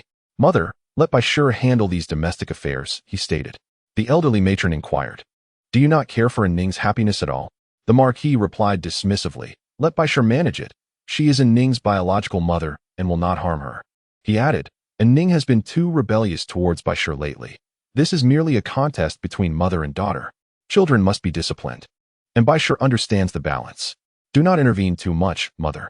If you support Ning too openly, she may become spoiled and, when married, her in-laws will blame the Marquis's household for her upbringing. The elderly matron refrained from further comment, for she was certain of one thing. Luo Ning was indeed the offspring of the Marquis's wife, Bai Shi. As a mother, one may harbor dissatisfaction towards her child, feeling an overwhelming desire to chastise her in a moment of anger. Nonetheless, the bond of blood runs deep, and there exists an undeniable emotional connection. The matriarch reflects upon her concerns, realizing they may be excessive and unwarranted. Luo Ning sits leisurely in the Wenqi courtyard, slowly turning the pages of a book. The gatekeeper of the Zhun Nanmarka residence has received an uncountable number of invitations. On the day of the celebration, Luo Ning found herself seated beside the Empress Dowager, prompting the esteemed families to vie for her attention, eagerly extending invitations. However, it remains uncertain whether they would treat her with the respect she deserves. Their intentions seem more aligned with currying favor with the Empress Dowager than with honoring Luo Ning herself. The eldest young lady, another invitation has arrived. The matriarch requests you to select, announced the maid, Qiu Hua, as she entered. Luo Ning set aside her book and picked up the invitation. In her previous life, the invitations received by the Marquis residents during the new year were likely not even a fraction of those arriving now. Even so, the Marquise seized the opportunity to showcase her cousin. Had the Marquise not been confined this lifetime, her cousin would still have had the chance to shine. Her cousin was indeed beautiful, lively, and radiantly charming. Luo Ning could not completely suppress her presence. Watching her cousin leverage her own windfall, Luo Ning felt a twinge of reluctance. Fortunately, the Marquise failed to contain her temper, erupting in anger and inadvertently hindering her cousin's prospects. So this is how one succumbs step by step, Luo Ning mused. She selected several invitations that were commensurate with the Luo family standing, choosing those with potential. The prominent families, such as the Chui and Zheng families, had also sent invitations, which Luo Ning set aside. Their invitation to her was merely a gesture of goodwill towards the Empress Dowager. To ingratiate herself would only reflect poorly on the Empress Dowager's dignity. 2 invitations were designated for her second aunt, inviting her to accompany her cousin, Awan, to an event where a young master from the Hu family, who had yet to be betrothed, would be present. The invitation from the Qin family was intended for her third aunt, as both Lady Qin and her third aunt hailed from Qinzhou. Additionally, she selected several commendable invitations that would allow her second and third aunts the opportunity to boast while also being within reach for them to attend the banquets. Luo Ning also chose a few invitations for her sister-in-law, one, inviting her to partake as well, as the young mistress of the other household was of a similar age. Together with the matriarch, they selected invitations from the families of the matriarch's close friends from her youth. This was not a matter of networking or seeking favor. It was simply a chance to reconnect over a banquet. In addition to attending banquets, the Luo family hosted a 3-day spring festival, inviting relatives and the ladies of families they had previously entertained as a gesture of reciprocity. With propriety and decorum, the spring festival concluded without any display of arrogance or subservience. The second and third branches of the family were delighted, each aunt gifting Luo Ning with jewelry, while her cousin, Luo Wan, presented her with a delicate confection. The matriarch praised her, saying, "Ning, you have managed splendidly. In the future, when you are married, you shall not trouble your grandmother with household matters." Luo Ning merely smiled shyly in response. As the 14th day of the new year approached, the spring festival was nearly at its end when the Bai family, along with Bai Zihong, finally made their appearance. Bai had lifted her confinement and first sought to pay her respects to the matriarch. She expressed her apologies for her previous oversight, acknowledging that her actions had caused Luo Ning distress. Turning to Luo Ning, she said, "Ning, do not hold a grudge against your mother. Even in her contemplation, she has not forgotten you. She has crafted 4 sets of jewelry for you, utilizing her cherished rubies and pearls. The jewelry is ready and has been delivered to the Wenqi courtyard. You shall see them upon your return. Should you desire anything more, do not hesitate to inform your mother." Without complaint or hesitation, she generously dispensed wealth. This confidence left Luo Ning feeling inferior. She noticed the relaxation in the old lady's eyes. Luo Ning even thought to herself how fortunate it would be if the Bai matriarch were her stepmother. At least then, her grandmother would not so easily be at ease. A biological mother. Oh, how easily she dealt with Luo Ning, leaving the world with no doubts about her. "Mother, you are too extravagant," Luo Ning remarked. The madam smiled with reassurance. "What belongs to mother will eventually be your dowry. It is all yours. Giving it to you early cannot be considered extravagance." She then took hold of her hand. "Do not blame mother. If there are any shortcomings, you must voice them. Otherwise, mother will have no defense, and your father will become angry." She turned around to reproach Luo Ning for placing her in an unjust position. What eloquence! Luo Ning smiled quietly. Chapter 025. The Duke of Yang's protection. In the blink of an eye, the Lantern Festival arrived. In the city of Shenyang, every household hung lanterns, creating a vibrant spectacle. In the morning, Luo Ning's maid and Mama Kong hung 2 lanterns at the entrance of the Wenqi courtyard. A small flower lantern was also hung on the window frame. Luo Ning sat on the large Kong by the window, propped against her inkstone pillow, engrossed in reading. Miss, would you like to have your zither strings adjusted? Chiu Hua suggested, noticing her slight melancholy. You haven't played in quite a while. Luo Ning was momentarily taken aback. She was nearly forgetting how much she once cherished playing the zither, especially during times of inner turmoil. While recuperating in Shaoyang, upon her return to the capital, the sound of the zither had provided her an outlet for her frustrations. After not playing for several days, her fingers had stiffened. On the journey back, 2 strings of my Yao Qin had loosened, she said. Then she was reborn.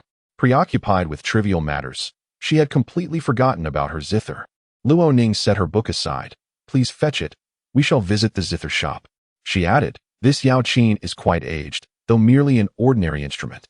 I shall browse the shop, and if I find something better, I will select a new one. Chiu Hua agreed. Before we head out, we must inform Madame Ho and arrange for the carriage. Qiulan departed. Madame Ho did not impose any difficulties, merely advising her to return early and not to linger. By the time Luo Ning was dressed and ready, the carriage was already prepared. Concealing a soft whip in her sleeve, Luo Ning had Chiu Hua carry the zither as the two set off for the zither shop. The zither shop was bustling with activity today. Upon inquiry, they learned that a precious antique zither had been released from the estate of the Chengming Duke, which had been seized the previous year. This ancient zither was crafted from rare phoenix tree wood. Due to the scarcity of suitable timber and the necessity of timing, its sound quality was exceptionally resonant, making it more precious than other materials in zither making. Luo Ning was unaware that an antique zither was being sold today. She merely happened to arrive amidst the excitement. Do not push forward, Luo Ning cautioned Chiu Hua. She had no intention of bidding exorbitantly for the antique zither, nor did she wish to be jostled in the crowd. Chiu Hua complied, turning to leave, but felt someone push her from behind. Holding the zither, Chiu Hua stumbled slightly, fearing she might fall forward and damage it, and thus instinctively drew herself in. Luo Ning wished to assist her, but her hand did not reach in time, and she witnessed Chiu Hua step back, inadvertently stepping on the foot of the person who had shoved her. The woman gasped in pain. Luo Ning raised her gaze to see Zheng Jiar, the 4th miss of the Sun Gua Gongfu and the sister of the current empress. Zheng Jiar inhaled sharply, her expression darkening. Who is so flustered? After speaking, she also caught sight of Luo Ning. She immediately scoffed, her expression turning stern. I wondered who had taken a dislike to me and felt the need to trip me. It turns out to be Miss Luo. Her voice was noticeably loud, attracting the attention of several onlookers. Zheng Jiar, unwilling to lose face as a noble lady, slightly raised her chin, signaling her maid to speak.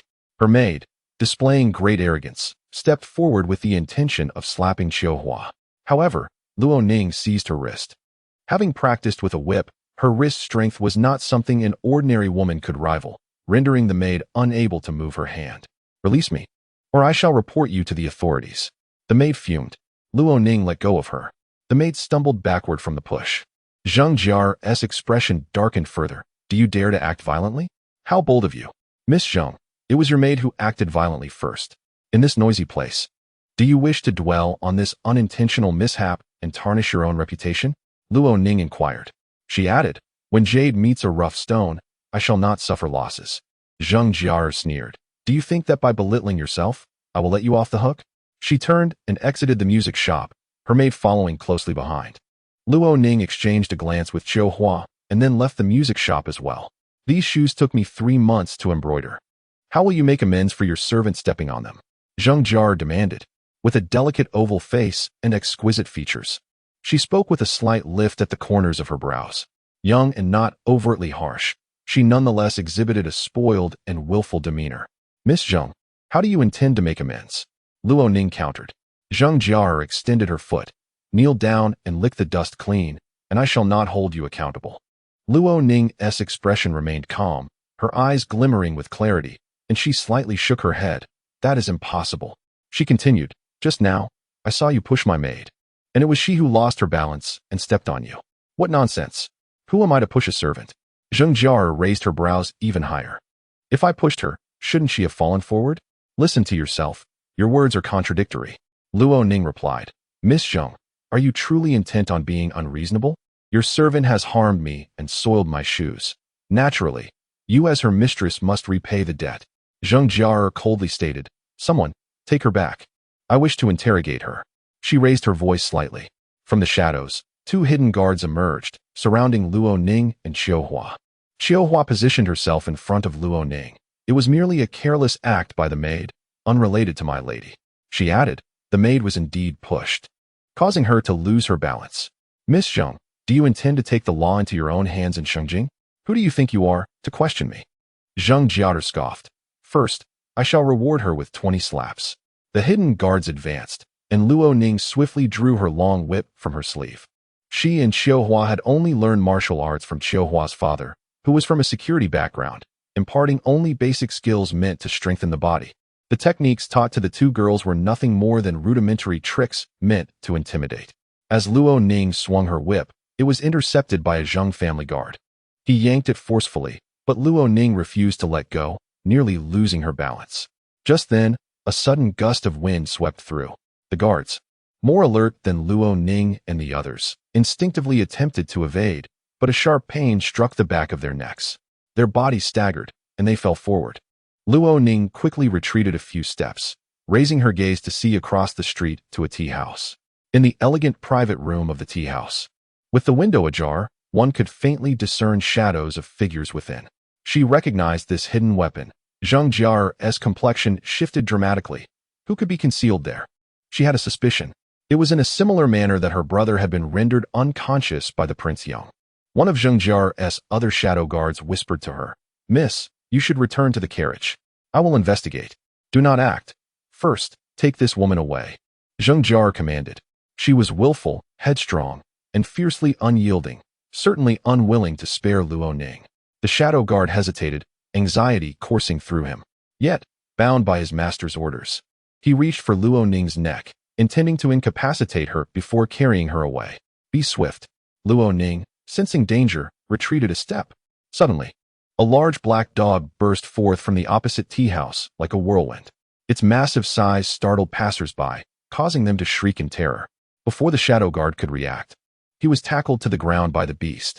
The dog, standing upright, was even taller than a man, more akin to a bear.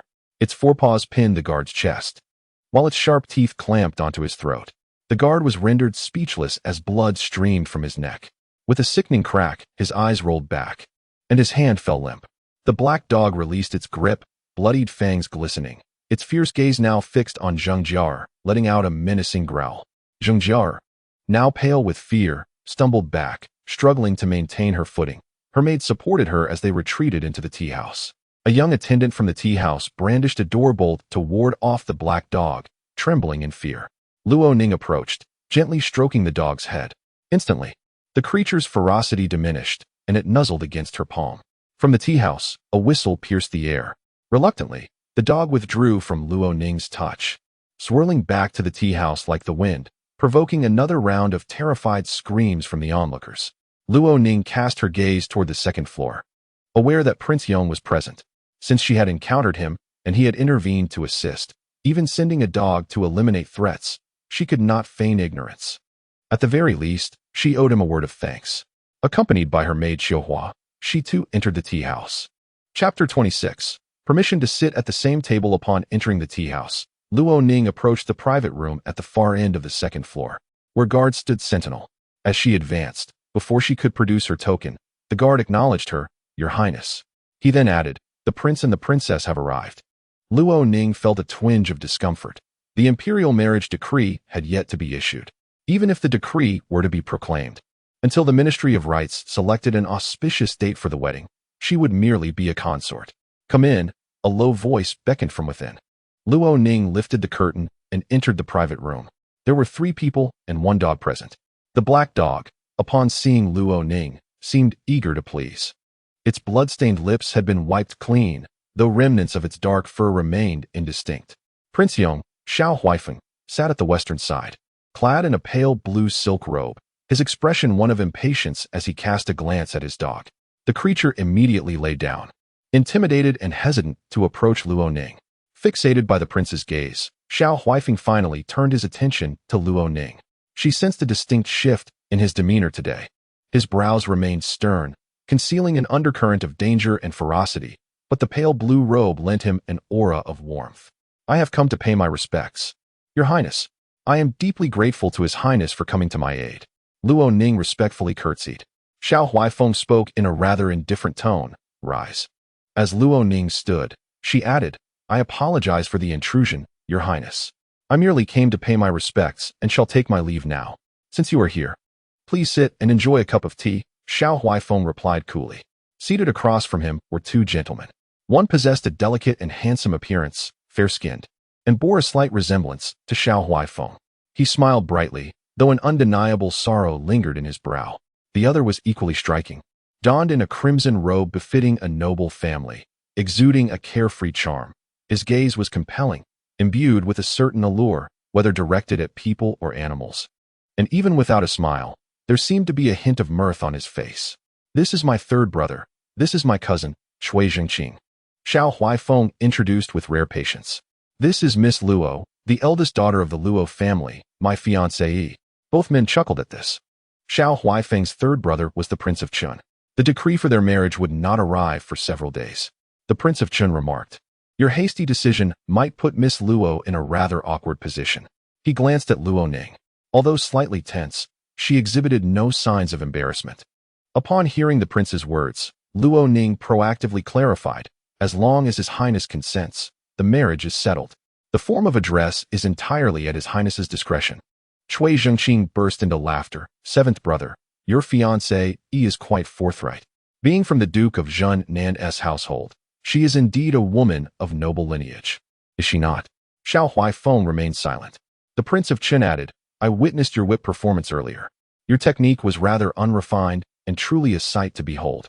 Xiao Huaifeng remarked, she merely learned a few superficial moves. Luo Ning, seated beside him, lowered her gaze. I have only scratched the surface. Please do not embellish. He said, to be seized by the tail of the whip upon the first strike does not even qualify as merely scratching the surface.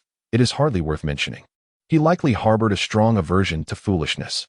Luo Ning softly acquiesced, refraining from disputing his words. Next time you encounter a mad dog, simply steer clear. The Prince of Yong advised. Luo Ning again acknowledged this. Noticing her lack of argument, Xiao Huaifeng's mood lightened slightly, and he personally poured her a cup of tea. As Luo Ning sipped her tea, she listened to their idle chatter. It is quite difficult to summon Dr. Dong, the Prince of Chun remarked. His whereabouts seem elusive. Unable to contain herself, Luo Ning interjected, Is the Dr. Dong you speak of the one skilled in treating heart ailments, Dr. Dongru? The Prince of Chun managed a strained smile. Indeed, it is he. He has set sail. Luo Ning continued, I encountered him in Shaoyang. He is departing for the East Japan. I heard that his younger brother has gone missing there. He is his only family, and he intends to seek him out. The expression on the Prince of Chen's face shifted. Cui Zhengqing explained to Luo Ning, the Princess of Chun is not in good health. The Prince of Chen sighed. Perhaps I should seek another renowned physician. No wonder there was an undeniable trace of sorrow upon his countenance. Luo Ning shifted slightly in her seat. Xiao Huaifeng ceased to engage her in conversation. After finishing her cup of tea, Luo Ning gracefully rose to take her leave. Once she departed, Cui Zhengqing remarked, Miss Luo possesses remarkable beauty. With such captivating allure, why is her reputation not more widespread? Xiao Huaifeng feigned indifference. The Prince of Chen cautioned, Do not speak lightly of the Princess of Yong. Cui Zhengqing jested, She appears quite splendid. Seventh brother, are you not satisfied with her? Xiao Huaifeng cast a cold glance at him. This is none of your concern. Refrain from prying. Cui Zhengqing, in jest, suggested that after the marriage, he would present Xiao Huaifeng with several beauties to ensure his contentment. Xiao Huaifeng offered him not even a glance. Gazing out the window, she observed someone transporting the body of the dark guard who had been slain by the black dog. The Zheng family had nurtured their daughter to be more ostentatious than a princess. Xiao Huaifeng remarked lightly that the censorate was preoccupied with impeaching the young master of the Zheng family, while the young lady's arrogance overshadowed their ambitions. Indeed, the Zhengs harbored grand aspirations, the Prince of Chun noted. The three conversed for half the day before parting ways. The tea house was the property of the Prince of Yong, primarily utilized for the gathering of intelligence. Luo Ning ventured out, yet she neither repaired her qin nor procured a new one, and instead returned with a rather unpleasant odor. She sighed. The lantern festival at the Zhennan Marquis's residence was quite lively. Bai Ziyong stood out among the Luo siblings, her phoenix eyes and crimson lips radiating an almost blinding brilliance. rendering Luo Ning's half-sister and cousin somewhat ordinary in comparison. Once the Lantern Festival was over, the year would come to a close. The elderly matriarch remarked, "Another year has passed." The Marquis of Zhennan replied, "Indeed. Mother's health is better than last year." The matriarch smiled and said, "With a Ning back, I feel joyful, and naturally, that brings vitality. My granddaughter will surely honor her grandmother well," Luo Ning asserted. The matriarch, seizing the opportunity, inquired of the Marquis's wife, "Are there any suitable marriage candidates?" Bai was momentarily at a loss for words. She had been reprimanding Luo Ning, who had been confined by the Marquis and had not attended any spring banquets, making it difficult to find a match for her. After much hesitation, the Marquis's wife tactfully replied, "We should wait and see. A marriage contract is a significant matter that cannot be rushed." The matriarch seemed to recall past events. Nodding slightly, "That is wise, do pay attention." Luo Ning felt compelled to reveal the truth. She stood and approached the matriarch. "Grandmother, Her Majesty the Empress wishes to issue a decree for my betrothal. A candidate has already been chosen, and the edict will be issued once the Ministry of Rites prepares the seal." The room fell into a momentary silence. The Marquis of Zhennan, both surprised and delighted, exclaimed, "Is that true?" The groom bestowed by the imperial decree would likely be of noble lineage. He had thought Luo Ning's value had diminished, yet he was astonished by the Empress's compassion and sentimentality, as she intended to oversee her marriage. "This is how Her Majesty conveyed it to me," Luo Ning explained. The Marquis rubbed his hands together. "The Ministry of Rites will prepare the seal tomorrow. If good news indeed arrives in the coming days, let us promptly prepare more firecrackers." The Marquis's wife beamed with joy. "Ning, you are indeed fortunate. Remember the Empress's kindness." Luo Ning agreed. However, on the 16th day of the first month, no decree for her betrothal arrived. The reason was simple. The Princess of Chun had passed away. She was only 21 years old and had been ill for merely 6 months. The Prince of Chun was deeply affected, and the Empress shared in the sorrow. At such a critical moment, the mourning would take precedence. On the 20th day of the first month, several days had passed since the Ministry of Rites was supposed to issue the decree, yet Luo Ning had received no news of her betrothal. Instead, Mama Kong had gone out and returned with a letter for her, delivered by someone from the Prince of Yang's residence. Mama Kong informed her. Luo Ning opened the letter. It was a brief note from the Prince of Yang, requesting her presence at the royal residence for a discussion. Luo Ning instructed Mama Kong to go to the stable and request the coachman she had brought back from the south, dismissing all others. "Here are 5 taels of silver for the stable manager. From now on, we shall use our own people when we go out," Luo Ning stated. Mama Kong agreed. She is an elder of the Luo family, with her husband working in the outer courtyard's accounts. The management of the household, both inside and out, has some degree of reliance on her. When she made a move, it was a sum of 5 taels of silver, equivalent to the monthly allowance of the steward, who naturally turned a blind eye. On her way, Luo Ning contemplated that in her previous life, she had not sought refuge with Prince Yang. If fate could not be altered, this marriage proposal might have to be abandoned. If it must be abandoned, so be it. The contract she signed, binding her as a servant, continuously troubled her. Surely, there was a better way to reclaim her dignity. One must not be overly greedy. The Empress Dowager has already shown her considerable favor. Not becoming the prince's consort is not a significant loss. Having steeled herself with such thoughts, by the time she arrived at the prince's residence, her heart was at peace. Prince Yang awaited her in the secondary hall of the front courtyard. Servants offered tea, which Luo Ning declined, directly asking, "Your Highness, has there been a change regarding the betrothal?" Her sister-in-law, of noble birth and deeply affectionate towards her brother, was favored by the Empress as well. Her sudden passing made it inappropriate to hastily arrange a marriage for Luo Ning. Xiao Huaifeng replied. With the funeral not yet concluded, to rush into a betrothal would draw criticism, even among common folk, let alone within the royal family. Luo Ning understood. The common woman would visit the Empress Dowager on another day to alleviate her worries. Prince Yang nodded. "Please wait a moment." His expression was indifferent, his dark eyes devoid of joy or anger. "After 100 days for my sister-in-law, I shall petition His Majesty for a marriage decree. 100 days, 3 months hence." Luo Ning mused. There was ample time. She merely wished to leverage the prince's power. She was not in a hurry to marry. The grievances with the Duke of Southern Town's residence remained unresolved. Once married, she would have to leave, and even her identity as the prince's consort could bring them glory. Without Luo Ning, their lives would likely improve, Would she allow them to have their way? Your Highness, I am not in haste, Luo Ning stated. Prince Yong nodded. He took a sip of tea and called for his personal guard, saying, "Present the items to the princess." He referred to her as princess in a tone devoid of embellishment, as if that title rolled off his tongue with ease. Luo Ning, contemplating this, also took a sip of tea, masking her emotions, ensuring not to reveal a hint of her inner thoughts. Soon, Deputy General Zhou entered, placing a zither on the small table. Though wrapped in silk, its exquisite quality was evident. Xiao Huaifeng gestured for Luo Ning to unveil it. Upon seeing the ancient phoenix wood zither, she drew in a breath. She tested a couple of notes. Compared to her own zither, this one was indeed more resonant and melodious. What a splendid instrument, Luo Ning remarked. It is said that those from the Duke's residence are remarkable. I am not versed in music. You may take it to play, Xiao Huaifeng replied in a measured tone. Many vied for it that day, including numerous noble families. Yet I secured it. Thank you, Your Highness. Luo Ning accepted it, smiling as she added, "Will you care to listen as I play?" Xiao Huaifeng inclined his head slightly. After a brief preparation, servants brought in a zither stool. Once she had adjusted herself, she began to play. She feared her performance might falter, having not played in a long while, yet her early training soon resurfaced. She played a lively piece she had composed at the age of 12, often creating her own melodies, a passion born from both talent and enjoyment. However, since her departure from Shaoyang, her compositions had taken on a more melancholic tone. Upon finishing, Luo Ning looked towards Prince Yong, who remained expressionless. "I have not heard this piece before," he remarked after a pause. Luo Ning expressed her fondness for rearranging ancient zither scores, revealing that this particular piece was also her own adaptation. Wang Yong appeared somewhat surprised, his gaze resting upon her face. "How rare. I assumed you were quite mature from a young age. I did not expect you to be capable of modifying such a playful score." Luo Ning's cheeks flushed slightly.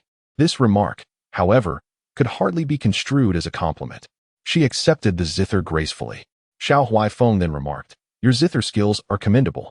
If only your whip techniques were equally proficient, you would not have been subjected to such humiliation upon your departure." Luo Ning bowed her head in acknowledgement. "I shall send someone to find a skilled female whip instructor. She is currently in another location and will take some time to arrive. Please be patient," Xiao Huaifeng added. Luo Ning raised her gaze in astonishment. Xiao Huaifeng's eyes were cold. "Your whip skills are so lacking. They tarnish the reputation of the Wang family." His words were harsh, and Luo Ning sensed his disdain as he directed them towards her, a hint of impatience shadowing his brow.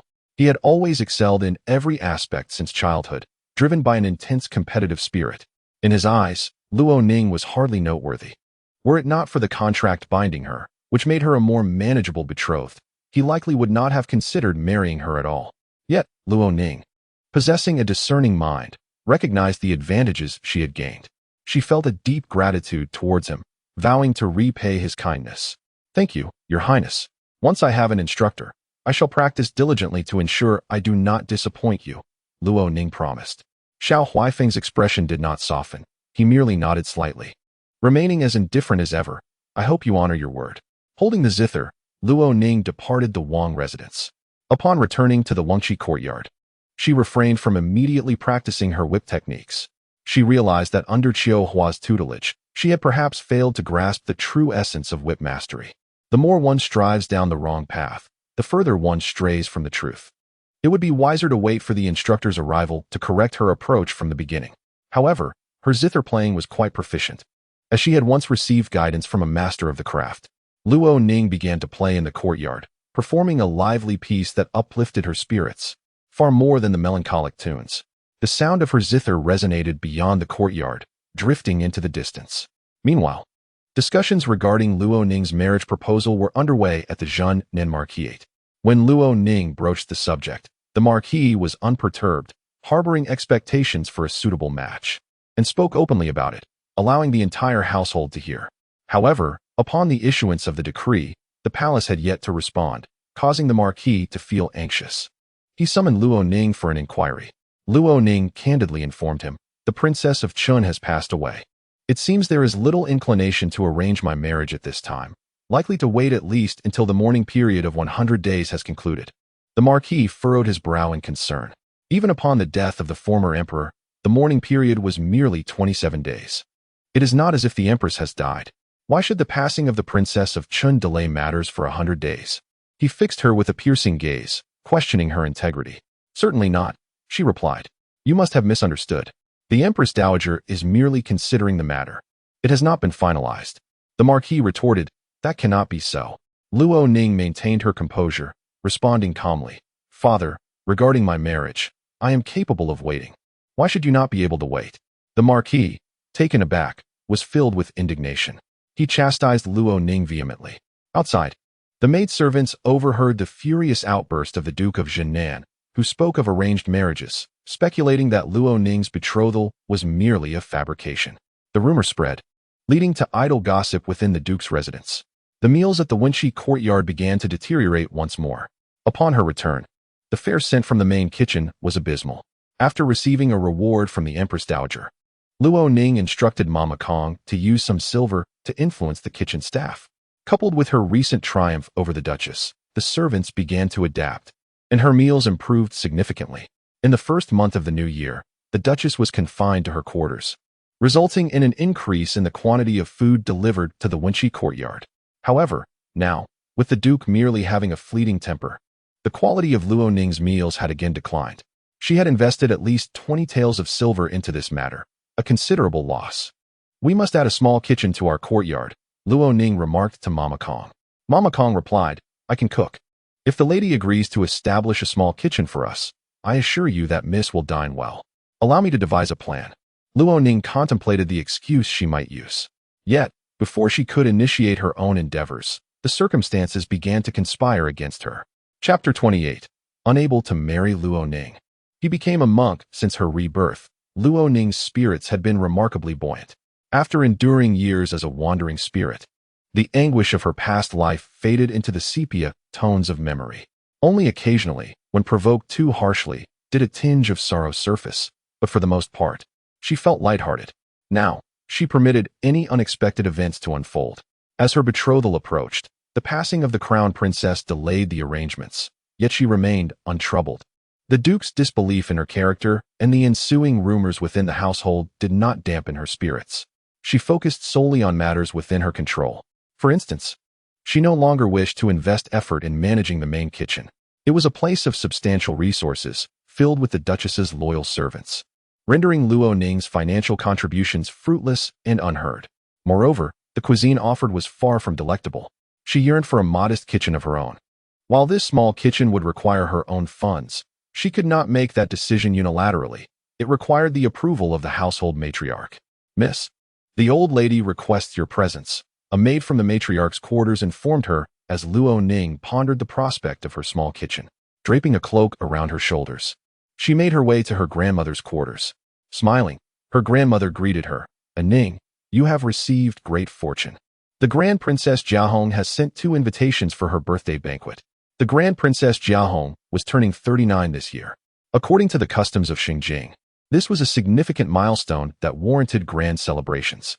As the most esteemed princess of the royal family, her marriage was to a man of the Pei family. The Pei family was associated with Lushan Academy, where a significant portion of the court scholars had studied. Thus, while the Pei family appeared noble and refined, their influence was immense. The head of the Pei family was revered as the mentor of scholars across the realm, his prestige nearly eclipsing that of the imperial family. In her past life, the son of Grand Princess Jiahong, Pei Ying, sought to marry Luo Ning, shocking the Duke's residence. How prestigious was Pei Ying? Even the unmarried princesses in the palace wept at the thought of marrying him. At that time, Bai Xiong, who had already been conferred the title of county princess, coveted the Pei family's illustrious reputation and felt compelled to seize it. This ultimately led to Luo Ning's tragic demise by fire. In the aftermath, Bai Xiong was killed by agents sent by Grand Princess Jiahong. The disturbances caused by Bai Xiong and the unexpected turn of events surrounding Luo Ning overwhelmed Pei Ying, leading him to take vows as a wandering monk, disappearing without a trace. He was the sole offspring of the Grand Princess of Jiahong, and his departure shattered her heart, transforming her perception of the Zhongnan Marquisate and the Bai family of Yuhang into a source of resentment. 10 years later, Luo Ning encountered the ghost of Pei Ying, who had spent a decade journeying, delving deep into Buddhist teachings, and earning the title of a holy monk, ultimately residing at Fahua Temple. Their interactions were scarce, and she scarcely recalled his visage. She did not believe his renunciation was motivated by her. Pei Ying was now 24 years old. As a scion of a prestigious family in Xinjiang and the only son of the Grand Princess, he was of considerable status, capable of selecting a suitable bride to his liking. Noblemen typically began discussions of marriage around the ages of 13 or 14. The princess had consistently sought his opinions on potential matches, yet he found none to his liking. As he reached 24, despite his family's prominence and his mother's influence, suitors continued to approach him, including women from esteemed families. Luo Ning mused that a man unwilling to marry must have his own reasons. Her infrequent encounters with him had left little impact on him, and all his choices were made for himself. Now, as she prepared to attend a banquet at the Grand Princess of Jiahong's estate, her emotions were conflicted. On one hand, she held a fondness for the Grand Princess. When Pei Ying clamored to marry her, the princess had never humiliated Luo Ning. Despite her elevated status and the respect commanded by the emperor, who referred to her as aunt, she could have taken her frustrations out on Luo Ning but chose not to, a kindness that had lingered in Luo Ning's memory. Invited by the Grand Princess, Luo Ning felt compelled to extend her congratulations, yet she was reluctant to see Pei Ying, the man who was a direct cause of her tragic fate. She felt powerless to accept this reality, wishing to avoid entanglements of such nature. Neither affection nor fate bound her to Pei Ying. It seemed best they did not meet again in this lifetime. At the banquet for the Grand Princess's birthday, attended by esteemed guests, Luo Ning reflected and spoke to her grandmother.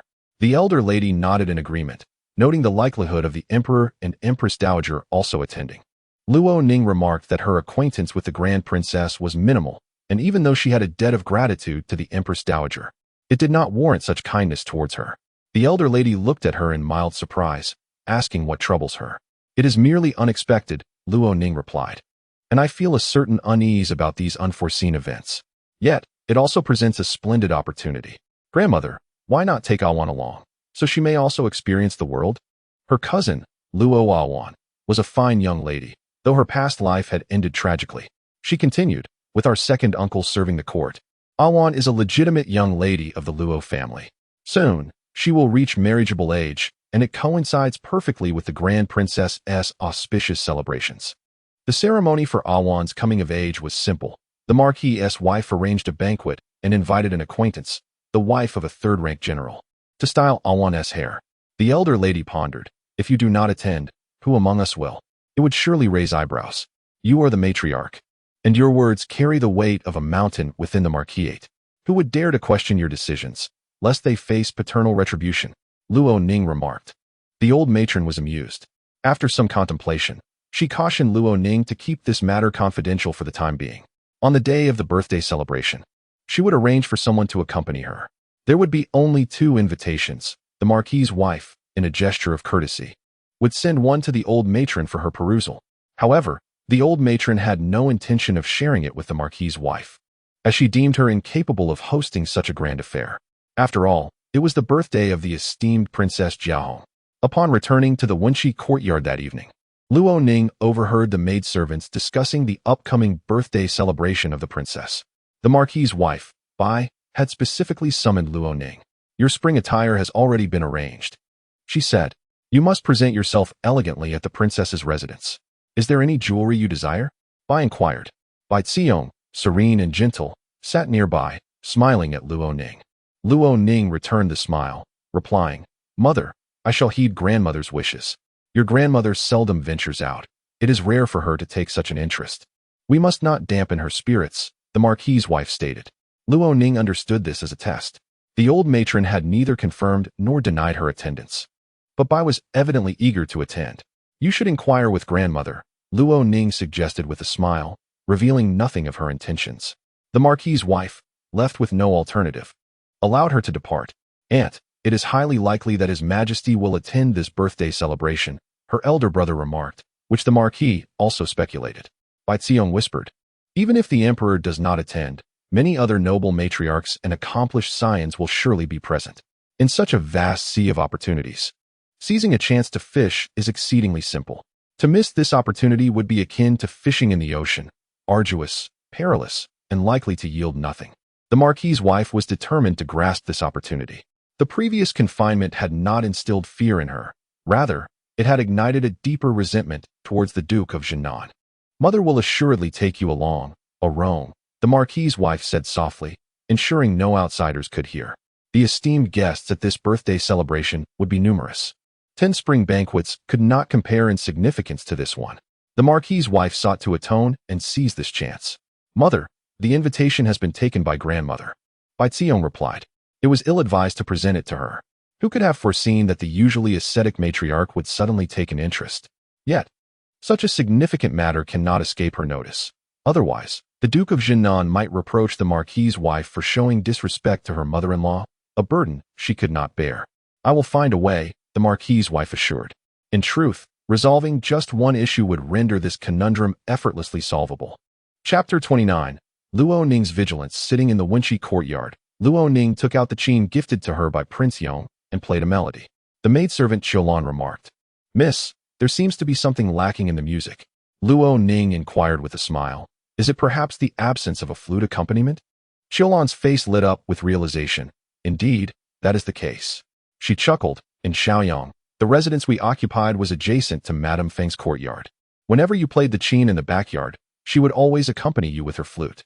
Luo Ning's neighbor in Shaoyang was the widowed Madame Feng, whose late husband had served as the governor of Shaoyang. The Feng family was a prominent clan in the region. Madame Feng is merely 4 years senior to Luo Ning and hails from the Pei family of Shaoyang. The husband of Princess Jiahong, the Grand Princess, is Madame Feng's distant uncle.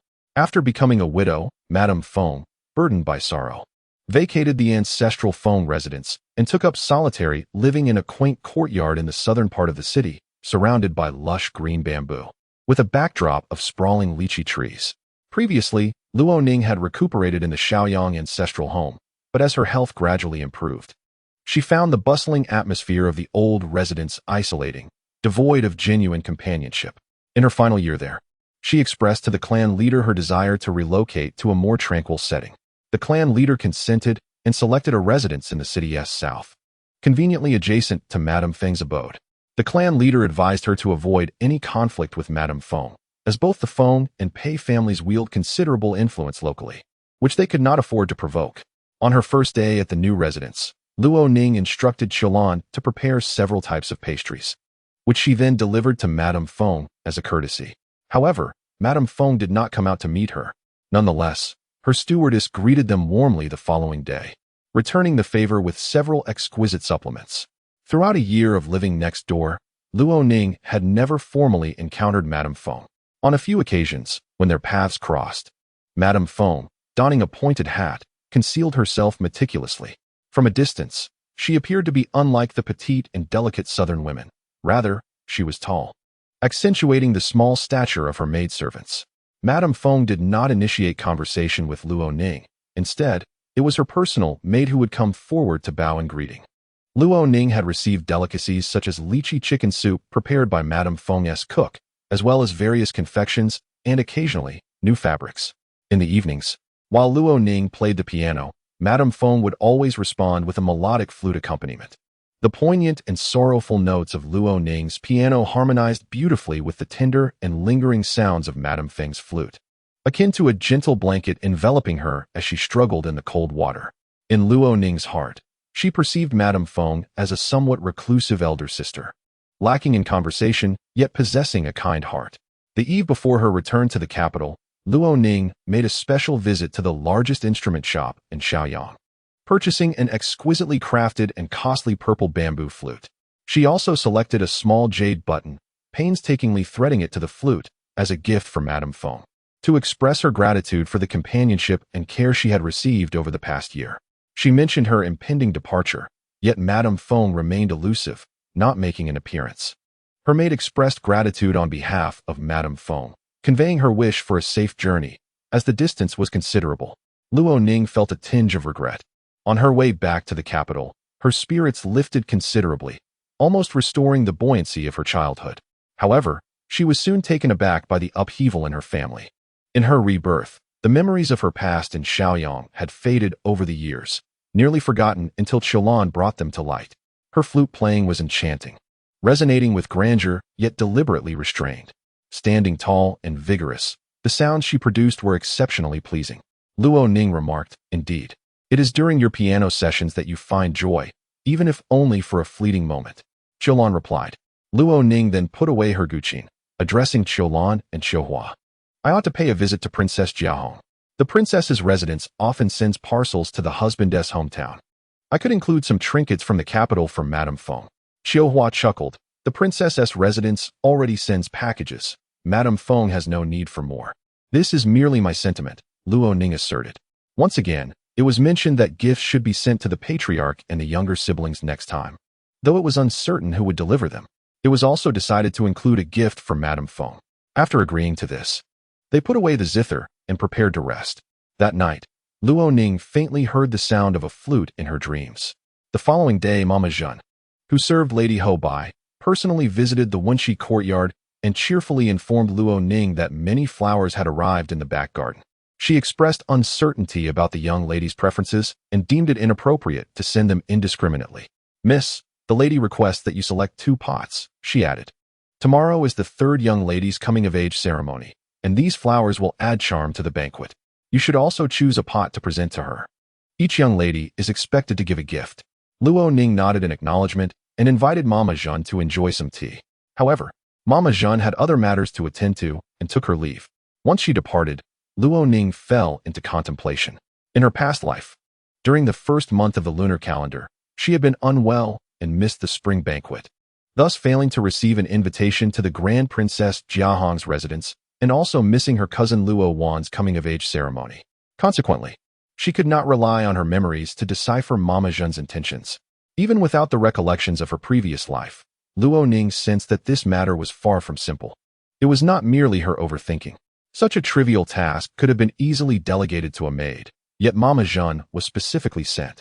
As the head of household affairs within the inner quarters, she held a significant position, even commanding respect from the matriarch. Her presence made it difficult for the young ladies to refuse. The insistence on selecting flowers and sending a pot to her cousin as a gift for the coming-of-age ceremony served as an implicit pressure, nudging her towards the back garden. This was indeed peculiar. Realizing this, Luo Ning promptly instructed Qiuhua, "Fetch me a small dagger. We are going to the back garden." "Are we changing clothes now?" Qiuhua inquired, swiftly retrieving the dagger for her. "What do you need it for?" Luo Ning remained silent and concealed the dagger in her sleeve. "No time for changing. We must go at once." Typically, a young lady would change out of her everyday attire, which would delay them for a while. Based on her estimates, it would take at least 1 or 2 hours to arrive. Luo Ning wished to get ahead and see for herself. Qiuhua obediently acquiesced, understood. Luo Ning and Qiuhua hurried towards the back garden. She assumed they had arrived early, but encountered her half-sister, Luo Xian, along the way. Luo Xian seemed taken aback momentarily before quickly concealing her surprise. "Elder sister," she greeted. "Second sister." Luo Ning appraised her, noting that she wore a pomegranate red embroidered jacket, revealing a pair of bracelets on her wrists. They were a matching pair of jade bangles. Among the women of the Luo family, jade was not commonly worn, and she recognized that the quality of these bangles was exceptional, having seen similar ones with the first wife. By maintaining a composed demeanor, Luo Ning's gaze shifted to the ruby earrings adorning Luo Xian's ears. The rubies, the size of yellow beans, were quite translucent and impressive. She recognized that Luo Xian was a favored servant of Lady Hou and had a penchant for vanity. "What flowers does Awan like? I haven't been home for several years and am rather out of touch." Luo Ning initiated a conversation to break the ice. Luo Xian replied with a smile. "The 3rd sister adores begonia. Shall we both choose begonia to gift her?" "Elder sister, you may select first." Luo Xian remarked. "I will choose something else, just the same." The two proceeded to the rear garden, where the gardeners had delivered a variety of potted flowers, filling the greenhouse with a delightful fragrance. Seizing the moment, Luo Xian turned to Luo Ning and said, "I am feeling a bit parched, elder sister. There is tea at the Zai Chui Pavilion. I shall go have a sip." Luo Ning replied, "I too am somewhat thirsty." "Perhaps not, actually. I will go take a look first, elder sister. If there is tea, you can go afterward, so we do not make the trip unnecessarily." Luo Xian responded affirmatively. Luo Ning cast a quiet glance at her, and Luo Xian felt an inexplicable chill. It was then that Luo Ning spoke. "Very well, you may go and check." Chapter 030. A fall down the stairs. Luo Ning spent half the day selecting flowers, but failed to find a single satisfactory pot. The second madam, the third madam, and other ladies from various households, along with their maids and concubines, had all arrived, making the flower pavilion somewhat cramped. Luo Ning exchanged pleasantries with them, and on the surface, everyone appeared harmonious. The second madam commented, "I just saw a Xian at the Zai pavilion. What was she doing there? That's a place for summer relaxation. It's still chilly before the Lantern Festival." Luo Ning replied, "My sister said she was going to have some tea and enjoy the scenery. Quite an elegant pursuit." The second madam laughed, harboring disdain internally but refraining from uttering anything harsh. As everyone gathered and neared the conclusion of their selections, the matriarch, Madame Bai, and Bai Zerong arrived fashionably late. The group paid their respects. Luo Ning pondered, Mother and Bai Zerong always desire the best. They either do not participate at all or are the first to choose. How could they arrive just as everyone else is finishing? She contemplated this without revealing her thoughts. Another glance at Bai Zerong revealed her clad in a simple, elegant jacket of fine silk, paired with a light purple skirt, moving gracefully as if gliding on lotus petals. Whether in demeanor or appearance, she was exquisitely groomed, surpassing others by a noticeable margin. Moreover, a jade pendant still hung from her waist, a piece Luo Ning distinctly remembered. "Arone, what do you think of this pot of wintersweet?" Luo Ning presented a particularly beautiful flower pot before Bai Zerong. "You may give it to our third sister." Bai Zerong looked slightly taken aback. The matriarch nodded approvingly, having found something delightful. "You thought of your sister. You are indeed beginning to resemble an elder sister." Luo Ning smiled. "Mother, do you think I am so thoughtless?" She then turned to the second and third madams, seeking their opinion. Laughter filled the air. Bai Zerong, amused yet exasperated, accepted the flowers from Luo Ning, while Luo Ning's concealed dagger quietly slipped from her sleeve, severing the cord of Bai Zerong's jade pendant. The dagger returned to its sheath, and the pendant was tucked away, all under the guise of her handling the flower pot, the movements not particularly swift, yet thoroughly concealed. "I truly am thirsty," Luo Ning declared. "I shall go out to find some tea." "Do not touch that pot of begonia. It is my selection." The matriarch responded. "There is tea outside the flower pavilion. Do not wander too far." Luo Ning stepped out. Upon her return, Luo Xian had rejoined the flower pavilion from the Zai pavilion and was selecting flowers as well. "Elder sister, where did you go for so long? Did you go to the Zai pavilion for tea?" Luo Xian inquired. Luo Ning replied, "I visited the cleansing room. I did not go to the Zai pavilion." Luo Xian said no more. As the ladies continued their selections, each harbored their own thoughts. As the process neared completion, the second madam, third madam, and other concubines began to depart. The matriarch, Madame Bai, and Bai Zerong lagged a few steps behind, engaging in conversation with the sisters, Luo Ning and Luo Xian. Luo Xian suddenly exclaimed, "Oh no, one of my earrings has fallen off." She continued, "It's the ruby earring my mother gave me. Rubies are precious." Her complexion turned slightly pale. Madame Ho reassured her, "Do not panic. Where have you been?" "Only to the flower shed. Feeling hot and thirsty. I went to the Zai pavilion for tea and some fresh air," Luo Xian replied. Madame Ho suggested, "Return and search. It may have been left at the Zai pavilion." Turning to Luo Ning, she instructed, "Accompany your younger sister to look for it. The more eyes, the better." Luo Ning retorted, "We could call the maidservants and the old women to help search, yet you insist on naming her specifically, as if you want to lay a scheme at her feet. Mother is not only selfish but also devoid of affection for her, and quite clumsy." What a revelation. "Very well, I shall accompany my younger sister to take a look." Madame Ho seemed to realize her words were inappropriate and amended. "Have your maidservants move the flowers back first. Do not bring too many people. In a crowd, we might not find it at all." Luo Xian complied, and Luo Ning nodded obediently. As the sisters turned to leave, Luo Ning continued, "You must be more careful, dear sister. Today it's an earring. Tomorrow it could be a jade pendant, and soon you might even misplace your own keys." She added, "Hurry now." Madame Ho and Bai Zerong exchanged smiles upon hearing her words, having successfully executed much of their plan. However, when Luo Ning mentioned the jade pendant, Madame Ho instinctively glanced at Bai Zerong. Bai Zerong had been wearing a jade pendant for years, which held great significance. Seeing this, Madame Ho was taken aback. "Arone, where is your jade pendant?" Bai Zerong lowered her head, her expression shifting dramatically. "It was just on me. I distinctly remember it was there before I entered the flower shed." In an attempt to comfort Madame Ho as well as herself, she said, "It must have fallen in the flower shed. I'll go look for it." Madame Ho grew anxious. "Call for help. I'll assist you in searching. Bai Xiong smiled, grasping Madame Ho's hand. Aunt, my cousins have gone to the Zhai Chui pavilion. If you go now and something happens, wouldn't you bear the responsibility? Madame Ho hesitated. Bai Xiong added, I will go myself. You and the maidservants take the flower pots back. I will be cautious. A jade pendant of such size is easy to find. Madame Ho squeezed her hand in return. Do not be reckless. If the situation turns unfavorable, return immediately. The jade pendant is in the Luo family. It cannot be lost. Even if it takes time, I will search thoroughly for you. Bai Xiong nodded in agreement.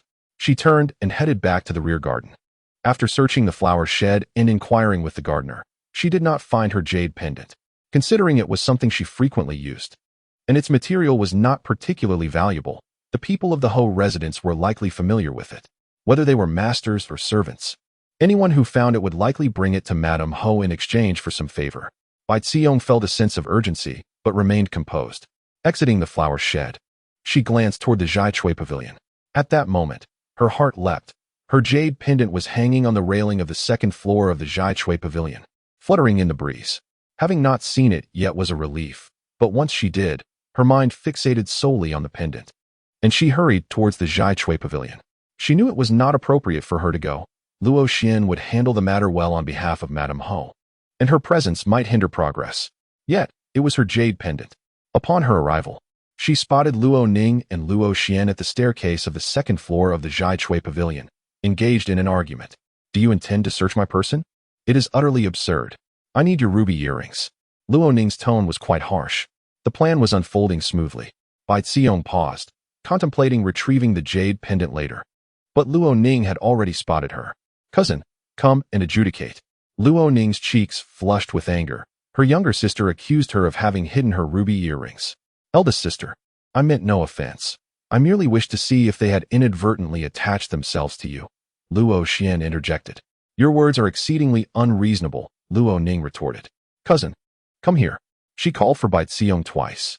If Bai Xiong did not approach, it would appear deliberate.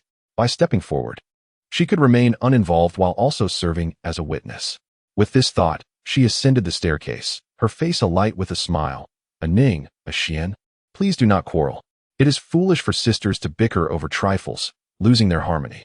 Luo Ning's expression darkened. It is she who has overstepped. She is clearly using veiled insults. As her sister, to claim I have hidden her belongings, when in fact she insinuates that this outsider, my cousin, has stolen her earrings. Luo Xian, Bai Xiong. Luo Ning's words could indeed distort the truth. A Ning, a Xian did not mean it that way, Bai Xiong said. Eldest sister, you have misunderstood me.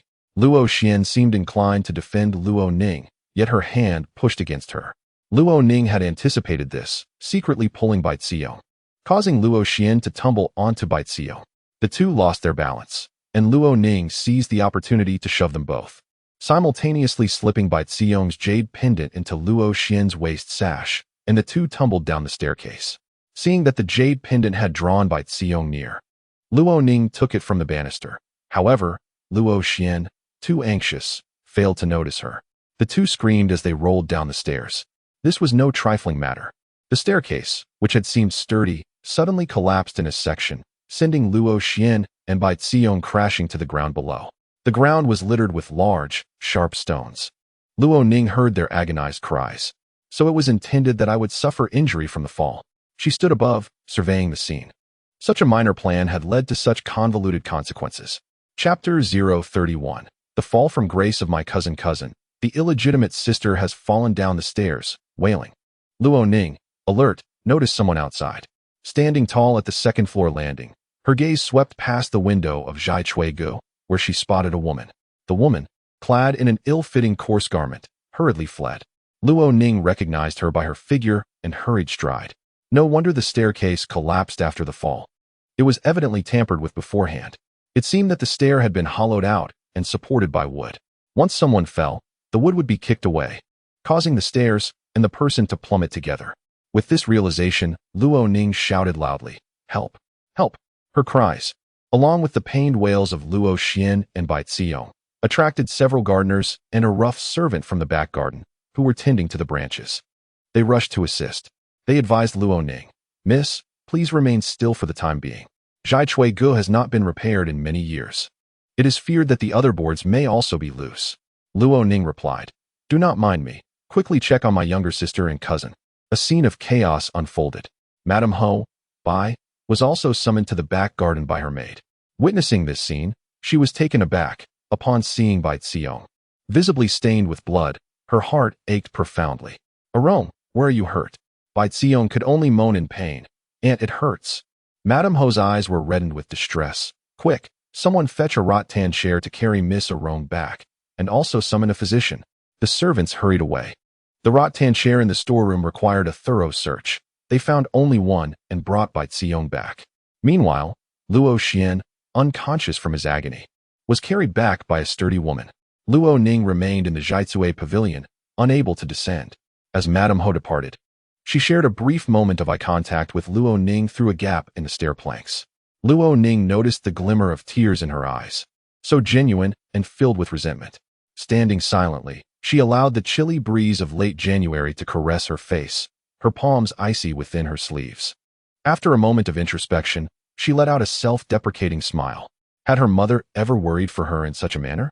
When she faced grievances, had her mother ever been so frantic on her behalf? Moments later, Mama Kong from Wunshi Courtyard, along with Chiu Hua and Chiu Lan, hurried over. Mama Kong cautiously tested each stair, advising Luo Ning, "Miss, do not move. Let me check if any stair planks are loose." She showed no concern for her own safety, fearing only for Luo Ning's well-being. Warmth gradually returned to Luo Ning's palms and heart. With the careful support of Mama Kong and Chiu Hua, she finally descended from the Zhaizue pavilion. Upon returning to Wunshi Courtyard, a young maid offered her tea to soothe her nerves before stepping back. Only Mama Kong, Chiu Hua, and Chiu Lan remained by her side. A Xian deliberately went to the Zhaizue pavilion, leaving behind my earring to lure me away. She intended to push me down. I took Bai Xiong's jade pendant to draw her near, Luo Ning recounted. Mama Kong and the others felt a wave of fear. Why would the second young lady scheme against you? Mama Kong's voice was low. Could it be that someone incited her? She dared not mention Madame Ho, as she was Luo Ning's biological mother. As the stewardess, she could not instigate discord. A slight misstep could cost her life. Luo Ning replied, "Of course, someone incited her. Just look at her jade bracelet and her ruby earrings. Is it not obvious? It is Madame Ho." She would no longer call her mother. Chiu Hua, Chiu Lan, and the others turned pale. Mama Kong's gaze trembled. The room fell silent. "This is outrageous." Chiu Hua finally spoke. "How could she treat you this way?" Madame Ho intended to take Bai Xiong to the birthday banquet of the Grand Princess of Jiahong, Luo Ning stated. She had unveiled the veil of secrecy and laid everything bare. Not only did it serve to caution her trusted confidants, but it also reminded herself. Once spoken, it becomes easier to accept. Bai Xiong was a vine entwined around Luo Ning's tree. She would inevitably drain all her nutrients and take her place. Madame Ho Bai was an accomplice.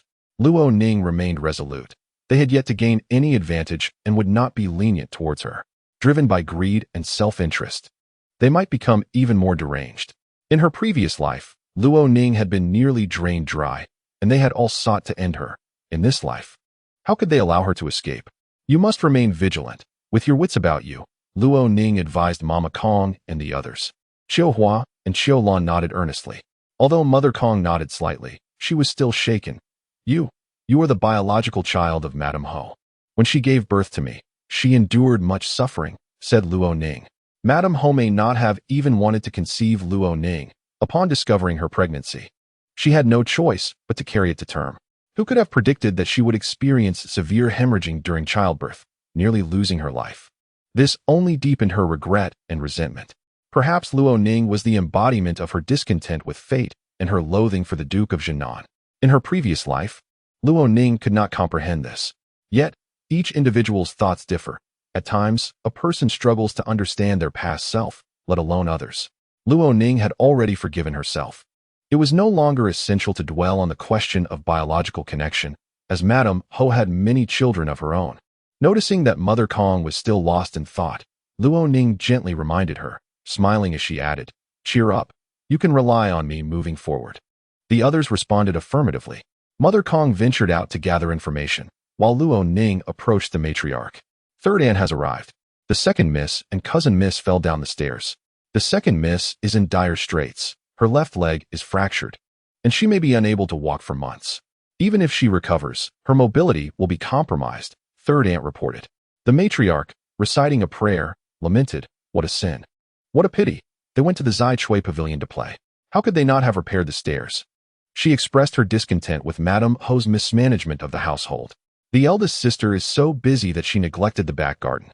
I never imagined the stairs would be in such a state. Third aunt chuckled, seemingly supportive on the surface while covertly fanning the flames. Luo Ning felt no particular fondness for third aunt. Although third aunt shared a common disdain for Madame Ho and sought to seize control of the household, Luo Ning was reluctant to draw near her. Conversely, she held a genuine affection for second aunt, who was selfless and unambitious. Luo Ning judged individuals by their character rather than their stance. A person of good character, even if opposing her, would earn her respect. Conversely, those of poor character would find themselves at odds with her, regardless of any present interests. "Mother, it seems Arong has also injured her wrist," third aunt added. Since the incident with the New Year's dress, the matriarch had developed an intense dislike for Baizio. Both fell down the stairs. "She only suffered minor injuries while my granddaughter broke her leg.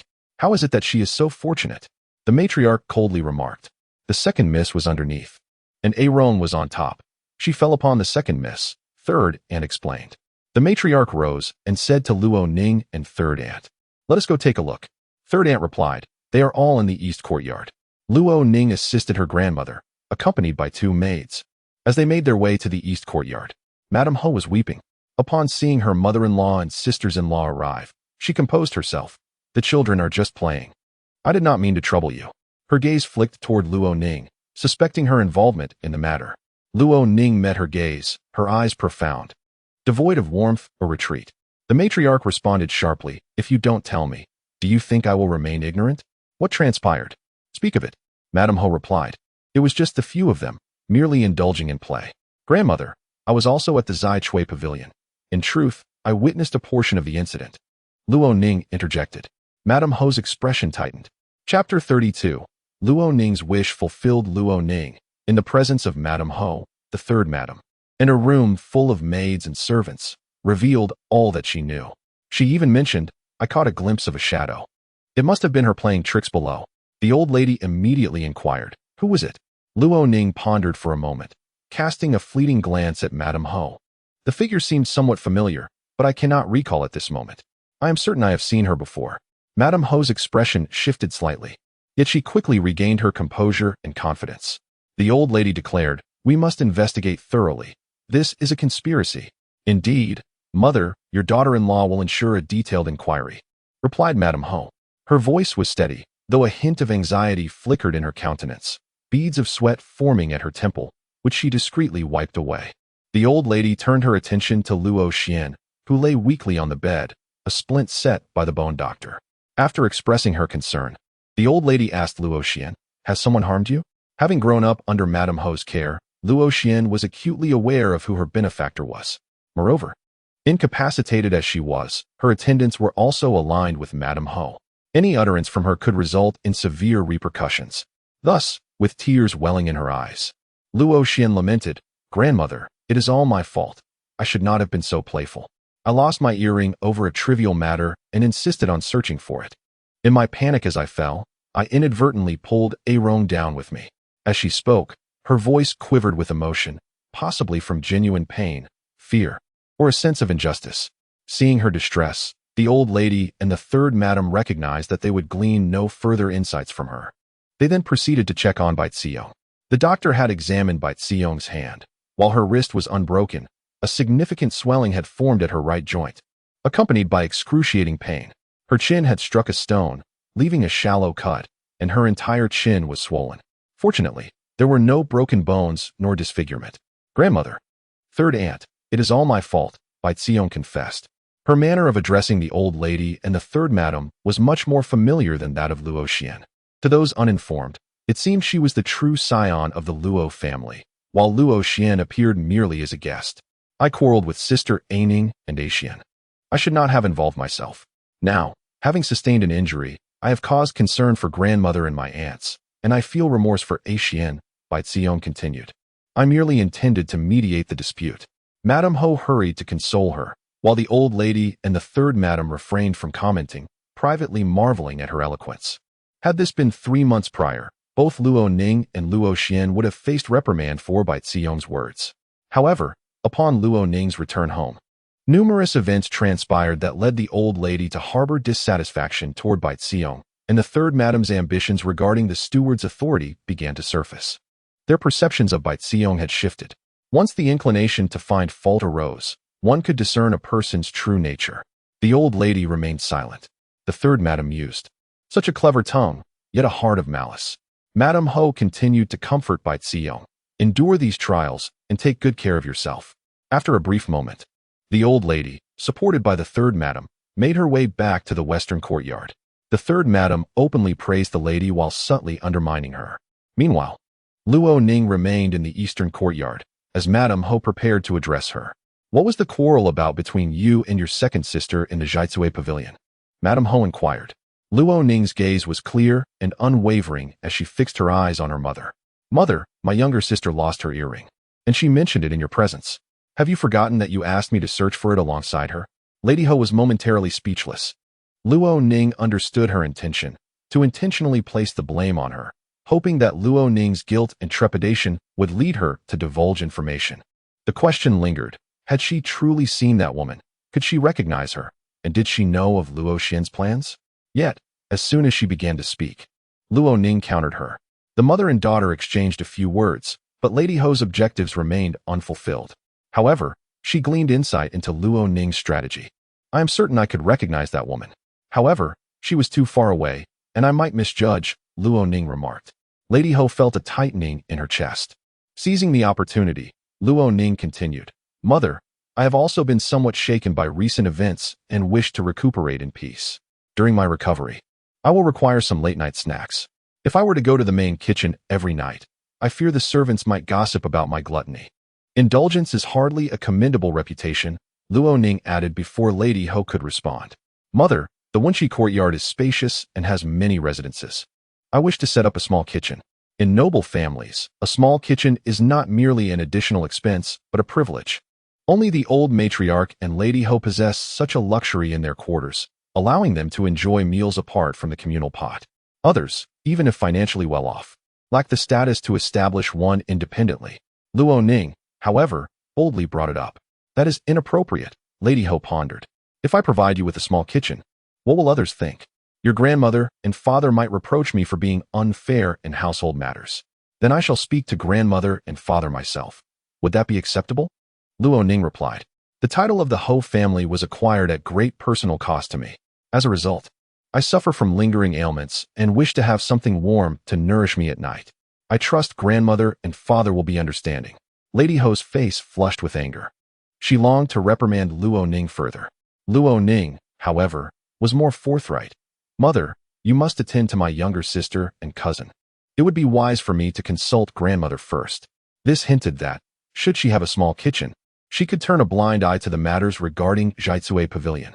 Lady Ho took a deep breath. In that case, I will bear the risks and grant you this request. You are my own flesh and blood, and naturally, I should favor you. She added.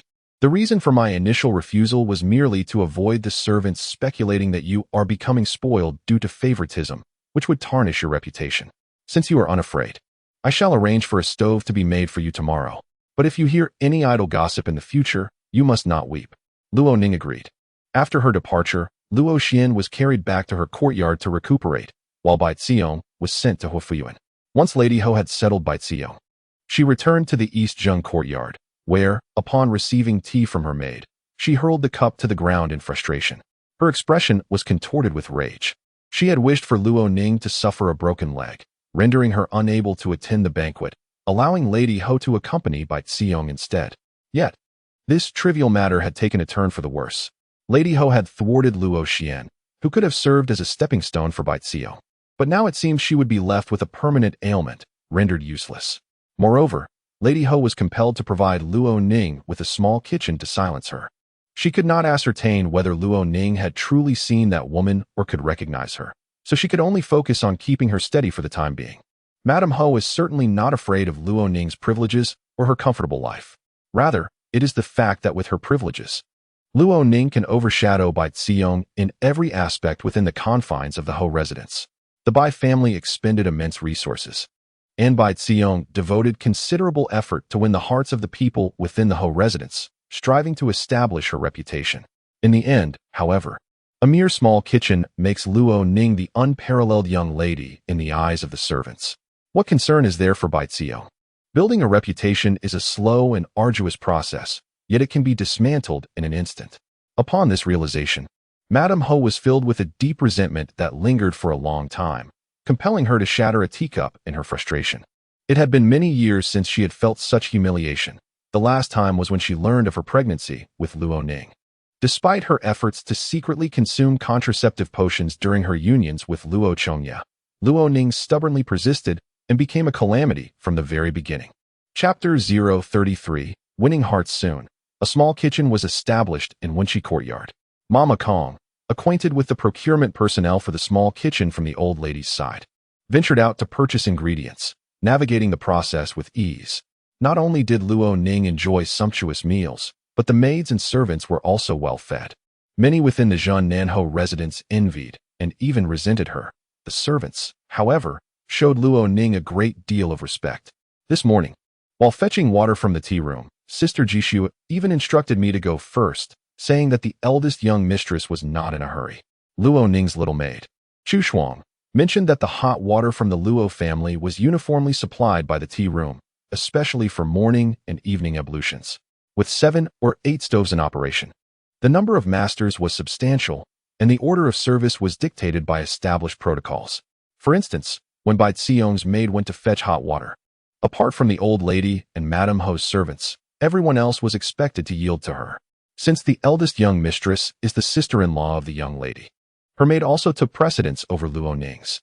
Even if Luo Ning's maid arrived first, in instances where the hot water supply was delayed, priority was given to the eldest young mistress. These protocols were generally accepted by the servants, who were accustomed to a rigid hierarchy.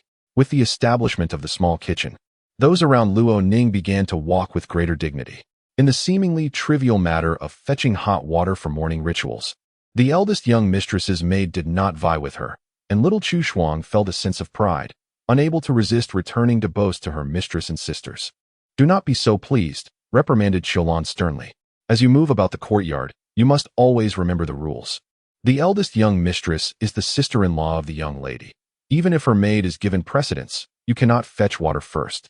It is fine to suffer personally, but if you bring shame upon the young lady, I shall be angry." Chu Shuang was frightened to the point of tears. Luo Ning turned a page in her book, remaining silent. Without rules, chaos ensues. When Xiaolan disciplined the little maid, as long as her reasoning was sound, Luo Ning refrained from intervening. Xiaolan further admonished her before Luo Ning overheard her discussing with Mama Kong the need for 2 additional housemaids in the courtyard due to the demands of the new kitchen. "I will speak to the eldest young lady," Mama Kong said.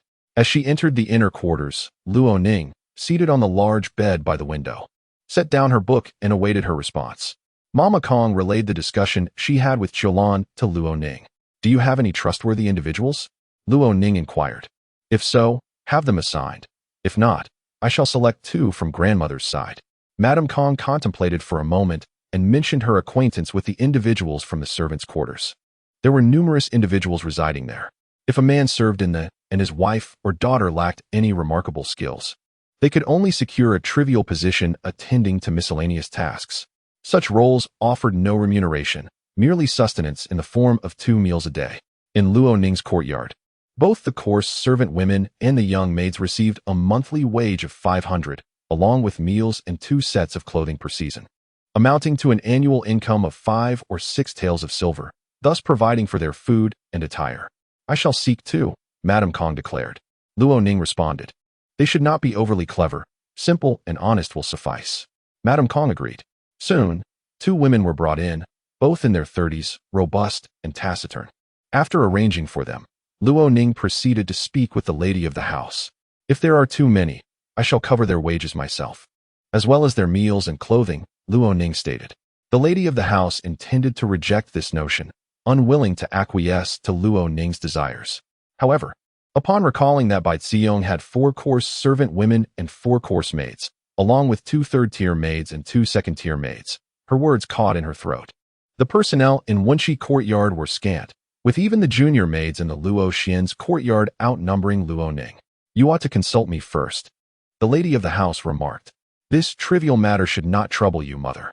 You manage all affairs of thee and are busy each day. My daughter merely wishes to show filial piety, Luo Ning replied. The lady of the house conceded, since you have made your selection, it would be unseemly to dismiss them now. Then let them remain, Luo Ning affirmed. Upon exiting the eastern courtyard, she encountered her sister-in-law, Wen Shi, accompanied by a wet nurse and a maid, holding her son, Luo Liqin. The child, at 15 months, was already articulate and remarkably intelligent. Sister-in-law, Luo Ning greeted her. The eldest daughter-in-law's smile appeared somewhat strained. Ah Ning, come and pay your respects to mother? Indeed, Luo Ning smiled, turning to amuse the child. Ah Qin, do you recognize your aunt?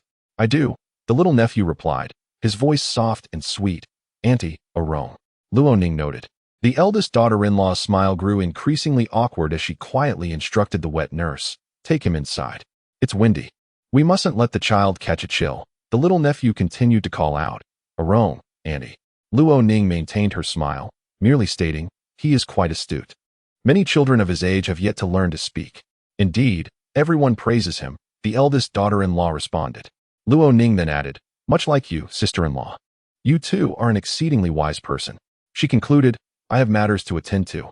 I must take my leave. The eldest daughter-in-law was left bewildered.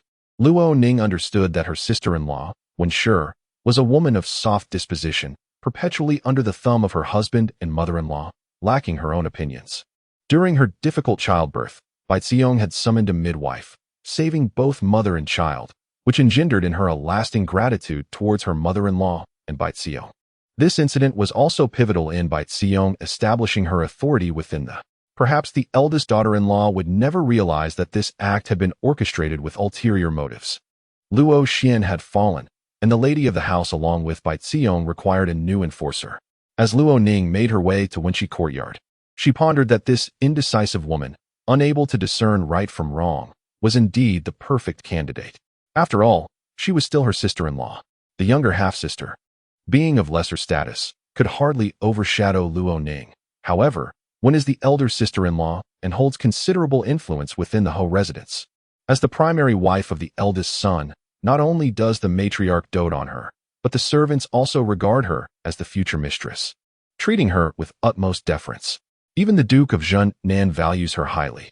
When the lady of the house was confined, the Duke's immediate response was to summon the eldest daughter-in-law to manage the household. As February approached, Luo Ning returned to the Wenqi courtyard and addressed Mama Kong and the others, instructing them to secure a property next door. Mama Kong, puzzled, inquired, Miss, why would you want to rent a house? Luo Ning replied, I have my reasons. Do you have any trustworthy relatives who are not employed at the Ho residence? Mama Kong confirmed she did. Have them rent the house next door. Ensure it remains unoccupied and lock the doors, Luo Ning instructed. She then opened a money box and handed Mama Kong 5 taels of silver to facilitate the arrangement. Without further questions, Mama Kong exited and promptly completed the task. Both Mama Kong and the servants, Qiu Hua and Qiu Lan, were filled with curiosity. Luo Ning then explained, this is to sow discord between the elder sister-in-law and the lady of the house, as well as the eldest son. Thus far, the elder sister-in-law has not taken any action to harm me. Her character is relatively good. In my previous life, the lady of the house had many people at her disposal. Even the servants could bully me, and there was no need to involve the elder sister-in-law. In this life, devoid of enmity and grievances from the past, I intend to lay bare the matter that concerns the elder sister-in-law most, the plot surrounding her difficult childbirth. Before addressing this issue, I wish to earn her trust. I do not wish to establish her as an adversary in the inner courtyard. The elder sister-in-law, being gentle and refined, would not strike unless provoked. She is as vulnerable as I am. Why should we harm one another when we can coexist peacefully and preserve our strengths? Do you intend to win over the eldest daughter-in-law? Mama Kong asked. Luo Ning replied, it is not about winning her over. At least I want her to see the truth. If the elder sister-in-law becomes aware of everything yet still chooses to side with the lady of the house, I will not hold back when the time comes to retaliate. It is not about forming an alliance, but rather providing her with an opportunity. Chapter 034. Regaining prestige. The grand birthday celebration for Princess Ji Hong was held as scheduled. Bai Rong had sustained an injury to her wrist and her chin was slightly swollen. She could not afford to present herself in such a state. And the lady of the house, had resigned herself to this fate.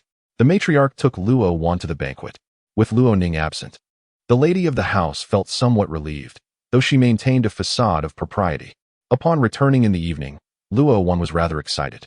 The following day, the second madam, accompanied by a coarse servant, brought 2 baskets of game to Luo Ning: mountain chicken, wild rabbits, and venison. Half of it was fresh, while the other half was cured, allowing a Ning to savor it at her leisure.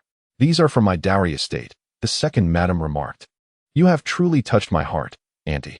I was just thinking of having wild chicken soup these past few days," Luo Ning replied with a smile. She decided to let Luo Wan take the opportunity, as the second madam's financial capacity would not allow for an entire set of jewelry. A few pieces of adornment were unnecessary for Luo Ning. They would simply gather dust at the bottom of her box. However, the game was indeed a rarity.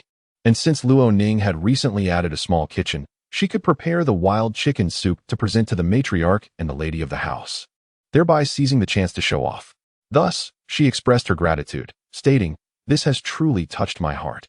Madame Second remarked, "Awan has made acquaintances at the banquet, having met the 2 young ladies from the loyal duke's residence and the Yinping princess's household. She has certainly gained some friends, thanks to your decision to let her attend." Luo Ning responded, "Awan is my sister. We are bound by blood.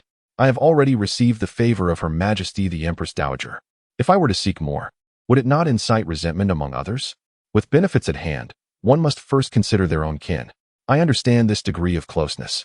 Madame Second smiled brightly and said to Luo Ning, "Your second aunt remembers your kindness. Should anything arise, do not hesitate to inform me." Seizing the opportunity, Luo Ning laughed. "There is indeed a matter in which I require your assistance, aunt." "What is it?" "On the afternoon of the 3rd day of the 2nd month. Could you perhaps wait at the main entrance?" Luo Ning inquired. "For how long?" Luo Ning could not recall the exact duration, only that the servants mentioned the afternoon of the 3rd. "Aunt, you may handle it as you see fit," she replied. After a moment of contemplation, Madame Second had a plan. "Very well. I happen to have some rather unremarkable pearls that have yellowed at that time. I shall scatter them at the entrance and have the maidens collect them slowly." Luo Ning stifled a laugh. Madame Second glanced at her, then remarked, "A Ning, you have changed considerably." Luo Ning restrained her mirth, replying, "Have I? You used to be rather suspicious and impulsive. This time upon your return, the family has undergone significant changes, and you have adapted remarkably. You have truly matured," Madame Second observed. Luo Ning responded, "A person who has left their homeland, enduring trials and tribulations, inevitably sees through everything." Madame Second felt a pang in her heart. If it were Luo Wan who had suffered, even if her twin sons were still young, she would accompany Awan south to recuperate. Even if she could not watch over her constantly, she would at least ensure Awan was settled comfortably, staying by her side for several months to arrange her affairs before returning. When the children journeyed back, she would personally go to fetch them. However, the lady of the house was eager to send Luo Ning away, claiming to be longing for her daughter and unable to sleep at night, thus bringing her niece to her side. Luo Ning bore much grievance. Yet, she wore no sorrow upon her face, nor did she appear forlorn. In fact, there was a hint of joy within her. Madame Second felt that Luo Ning, having survived a great calamity, had emerged with a fearless and open-hearted disposition. Such resilience was rare among ordinary folk. Many who have endured hardship only become more timid and hesitant. Thus, Madame Second remarked that Luo Ning had transformed considerably, moving towards a brighter path, which was truly delightful. After a brief pause, Madame Second rose to take her leave. In the small kitchen, Luo Ning began to prepare the game that Madame Second had sent over. The wild chicken soup was ready and was served to grandmother at dinner, along with the tables of the Duke of Zhen, Nan, and his wife. The Duke dined with the pregnant concubine Song, who praised the meal repeatedly. The Duke then instructed a maid to present a set of writing tablets as a reward for Luo Ning. The old matriarch also greatly appreciated it. The lady of the house, unable to eat, pushed her portion aside and ordered the maid to take it away. The small kitchen was bustling with food deliveries, showcasing her capabilities. The lady of the house was displeased. While she was unhappy, the other servants and matrons began to chatter. The old matriarch, having tasted the chicken soup, was overjoyed. "The eldest daughter is dutiful," they remarked. "Everyone speaks highly of the cousin. Yet, no matter how good she is, she cannot compare to our eldest daughter, who is of our own blood." Despite the affection the Marquis's household may show towards the young lady, they would never bestow upon her the luxury of a private kitchen. Ultimately, it is the legitimate daughter who holds that esteemed position. This conjecture, circulating amongst the servants, inadvertently elevated Luo Ning's status once more. Her maid, Lan, while out and about, encountered other second-tier maids from various households who addressed her as sister. Among the maids, this term is one of respect. Should a mistress be in a position of weakness, others would hardly deign to acknowledge her with such an honorific. Lan, exhibiting remarkable composure, reciprocated the term without taking advantage of the situation. Thus, life unfolded in this manner. The incident concerning the illegitimate daughter, Luo Xian, and her broken leg had long been relegated to the recesses of memory. However, Bai Xiong made several visits to the old matron's quarters, incessantly reminding her that her wrist had healed and the wound on her chin had closed, ever eager to draw attention to herself. The old matron grew increasingly weary of her presence, to the point of withholding even a smile. Yet, out of deference to the Marquisess, the head of the household, she refrained from reprimanding Bai Xiong. The servants, ever astute to the prevailing winds, soon observed that the young lady was no longer held in such high regard within the Marquis's residence. On one occasion, as Bai Xiong exited through the drooping flower gate, she suddenly recalled her forgotten handkerchief and casually summoned a passing maid to retrieve it. The maid, however, responded with a beaming smile, "Dear miss, I still have my duties to attend to. Would it not be more fitting for someone from your entourage to fetch it?" Upon closer inspection, it became evident that this maid belonged to the old matron's second-tier staff. Bai Xiong's expression darkened. The maid performed a curtsy and, without waiting for Bai Xiong's response, departed. Enraged, Bai Xiong felt her cheeks twitch with indignation. Having entered the Marquis's household, she had been granted 4 shops by her benefactors, one of which was a silk store yielding substantial income.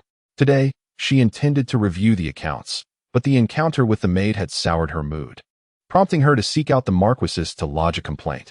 The Marquisess, equally incensed, inquired, "Which maid dares to treat you with such contempt? It would be better to gouge her eyes out." Bai Xiong, however, cautioned, "Let it be, aunt.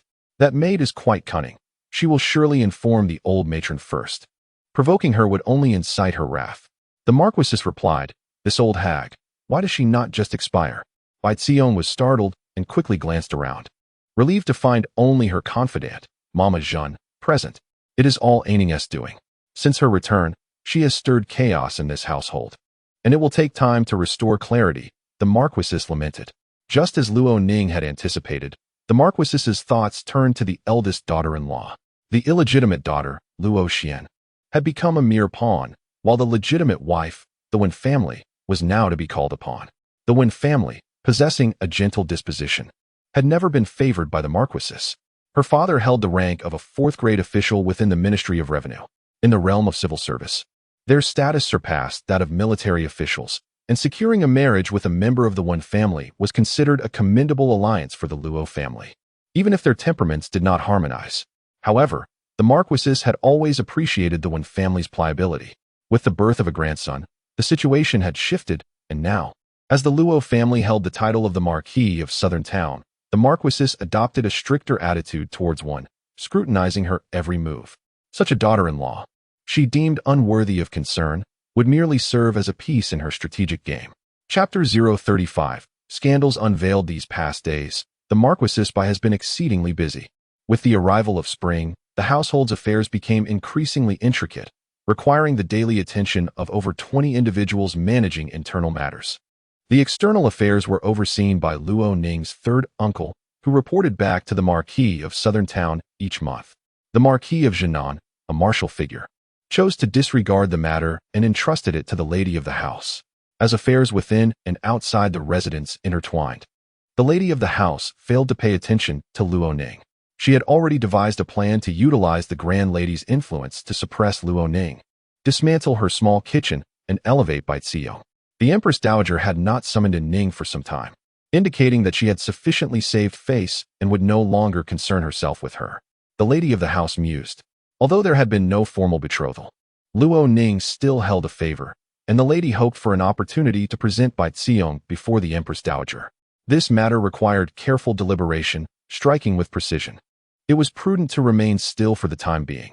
As for Luo Ning, it would be best for her to refrain from frequenting the Empress Dowager, exhausting her favor and rendering the Bai family unnecessary. Just as the lady of the house was overwhelmed with her duties and unable to attend to Luo Ning, an incident occurred. "Madam, something grave has transpired." A young maid from the old lady's courtyard, serving as the lady's informant, hurriedly approached. "Take your time," the lady of the house said, leisurely sipping her tea. A couple with a daughter arrived at the entrance, claiming that their daughter was with child and it belonged to the eldest son. Coincidentally, they encountered the second lady, who led them to the old lady. The young maid reported. The teacup in the lady's hand fell, scalding her with warm tea, and her exquisite dress adorned with embroidered roses became soaked. She abruptly rose. Mama Jeanne hurried in, exclaiming, "Madam, there has been an incident. The Marquis has gone to the west courtyard." The lady's hand trembled slightly. She was about to rush to the old lady's west courtyard when Mama Jeanne restrained her, saying, "Madam, calm yourself. Your attire is soiled.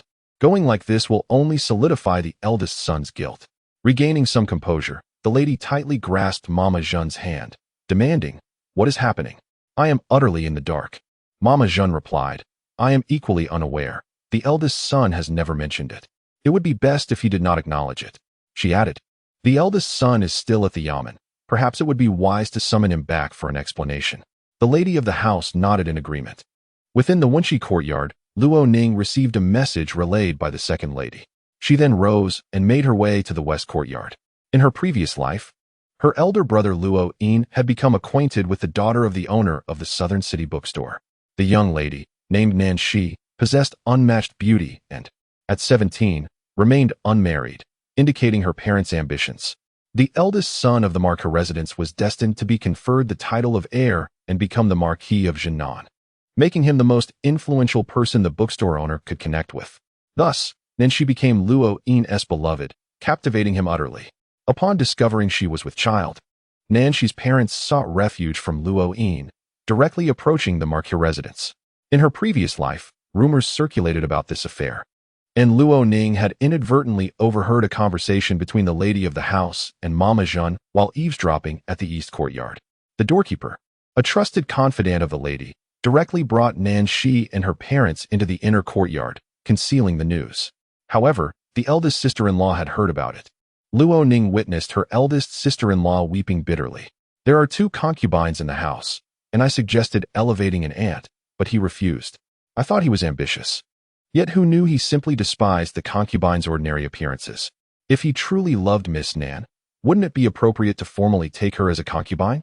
Why must it be done in secrecy, leading the world to believe I am envious?" The young lady cried grievously. The gentle and refined young mistress repeatedly wept, uttering the heart-wrenching phrase, "How could you deceive me?" At that time, Luo Ning did not comprehend the depth of her anguish. It was only after experiencing numerous events that she realized that being deceived by others merely prolonged and intensified the suffering, inflicting a grievous wound. She would rather know the truth than remain in ignorance. Naturally, Madame Ho comforted her. Subsequently, Madame Ho took matters into her own hands, dealing with Nan Shi while concealing it from the Duke of Jinan and the old matriarch. Of course, the whispers and rumors within the Ho residence could not remain hidden. Luo Ning even heard Luo Wan inquiring about it. The Duke of Jinan and the old matriarch were likely aware as well, yet the shameful affair lay before them, and Madame Ho was willing to conceal it, much to the delight of those who preferred not to see. Afterward, Luo Ning sought forgiveness from the young mistress, claiming, "I was ensnared by a beauty's scheme. Otherwise, I would never have acted thus, bringing disgrace to the Ho family." He grew increasingly gentle toward the young mistress. From that moment onward, she relied wholeheartedly on her mother-in-law, remaining unwaveringly loyal to Madame Ho Bai. She felt that her mother-in-law had resolved her difficulties and reconciled her husband. In reality, Madame Ho arranged for a secluded courtyard for Nan Shi to nurture her pregnancy and spent a considerable sum to bribe Nan Shi's parents.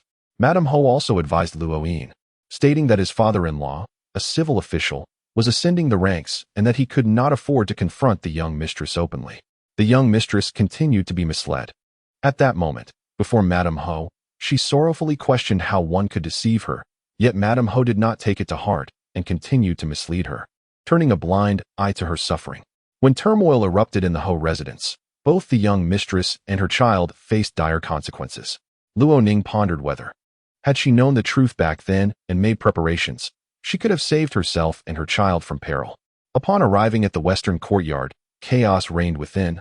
Cries, shouts, and noise filled the air.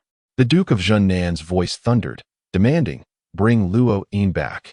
If I do not see him, I will kill him." There was also Madame Bai, summoning her to come swiftly. Before Luo Ning could enter, the young mistress had already arrived. Her face was ashen, and she wore only one shoe, seemingly oblivious to Luo Ning as she rushed inside. "Grandmother, father-in-law," I heard. She beheld an elderly couple kneeling on the ground alongside the pitiful Nan Shi, her body trembling. Nan Shi raised her misty eyes, pleading, "Young mistress, you are magnanimous. Grant my daughter entry into the residence." The woman clung to Wen's leg, already pregnant, begging not to be condemned to death. Wen struggled to maintain her balance, supported only by an elderly maid. Two sturdy maids then pulled the woman away. "I do not know. Ain has never mentioned it to me." When looked at the elders, it is not that I disallow it. I was completely unaware. The old matriarch sighed and advised one, "You should sit down. This does not concern you."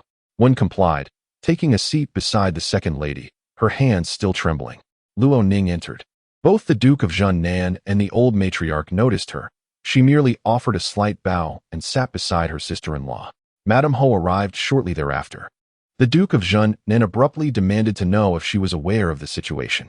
Madame Ho, equally uninformed, relayed the truth. "It is all because of that ungrateful son Ain." The Duke of Junnan, enraged, prepared to administer familial discipline. The western courtyard remained in utter disarray. In a previous life, this matter was not concealed. The servants whispered among themselves and spoke of it in the presence of Luo Ning. However, in front of the Duke of Southern Town and the matriarch, it was merely a veil of shame. As it was obscured, the eldest daughter-in-law dared not openly express her grievances, though she was clearly in anguish. Everyone was compelled to make sacrifices for the honor of the Duke's household, except for Luo Ning, who continued to indulge in beauty. The Duchess sacrificed the eldest daughter-in-law and the reputation of the household, ensuring that Luo Ning remained well protected. In this life, with the truth laid bare, the eldest daughter-in-law at least had a stance from which to lament her humiliation. Neither Luo Ning nor the Duchess could remain detached from the consequences. When Luo Ning returned, the Duke of Southern Town imposed family discipline and struck him 20 times. The blows were severe, leaving him bruised and battered. Though he served in the Ministry of Personnel, a minor official, he nonetheless held an official status.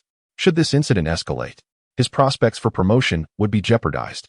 The Duke, having vented his anger upon his son, resolved to take Luo Ning as a concubine for Nan Shi and to offer the Nan family a sum of money to placate them, ensuring they would not report the matter to the authorities. The Duke's decision was final, and neither Luo Ning nor Bai could alter it. The eldest daughter-in-law sought her grandmother's approval. She wished to return to her family home with Achin for a brief stay of 5 days.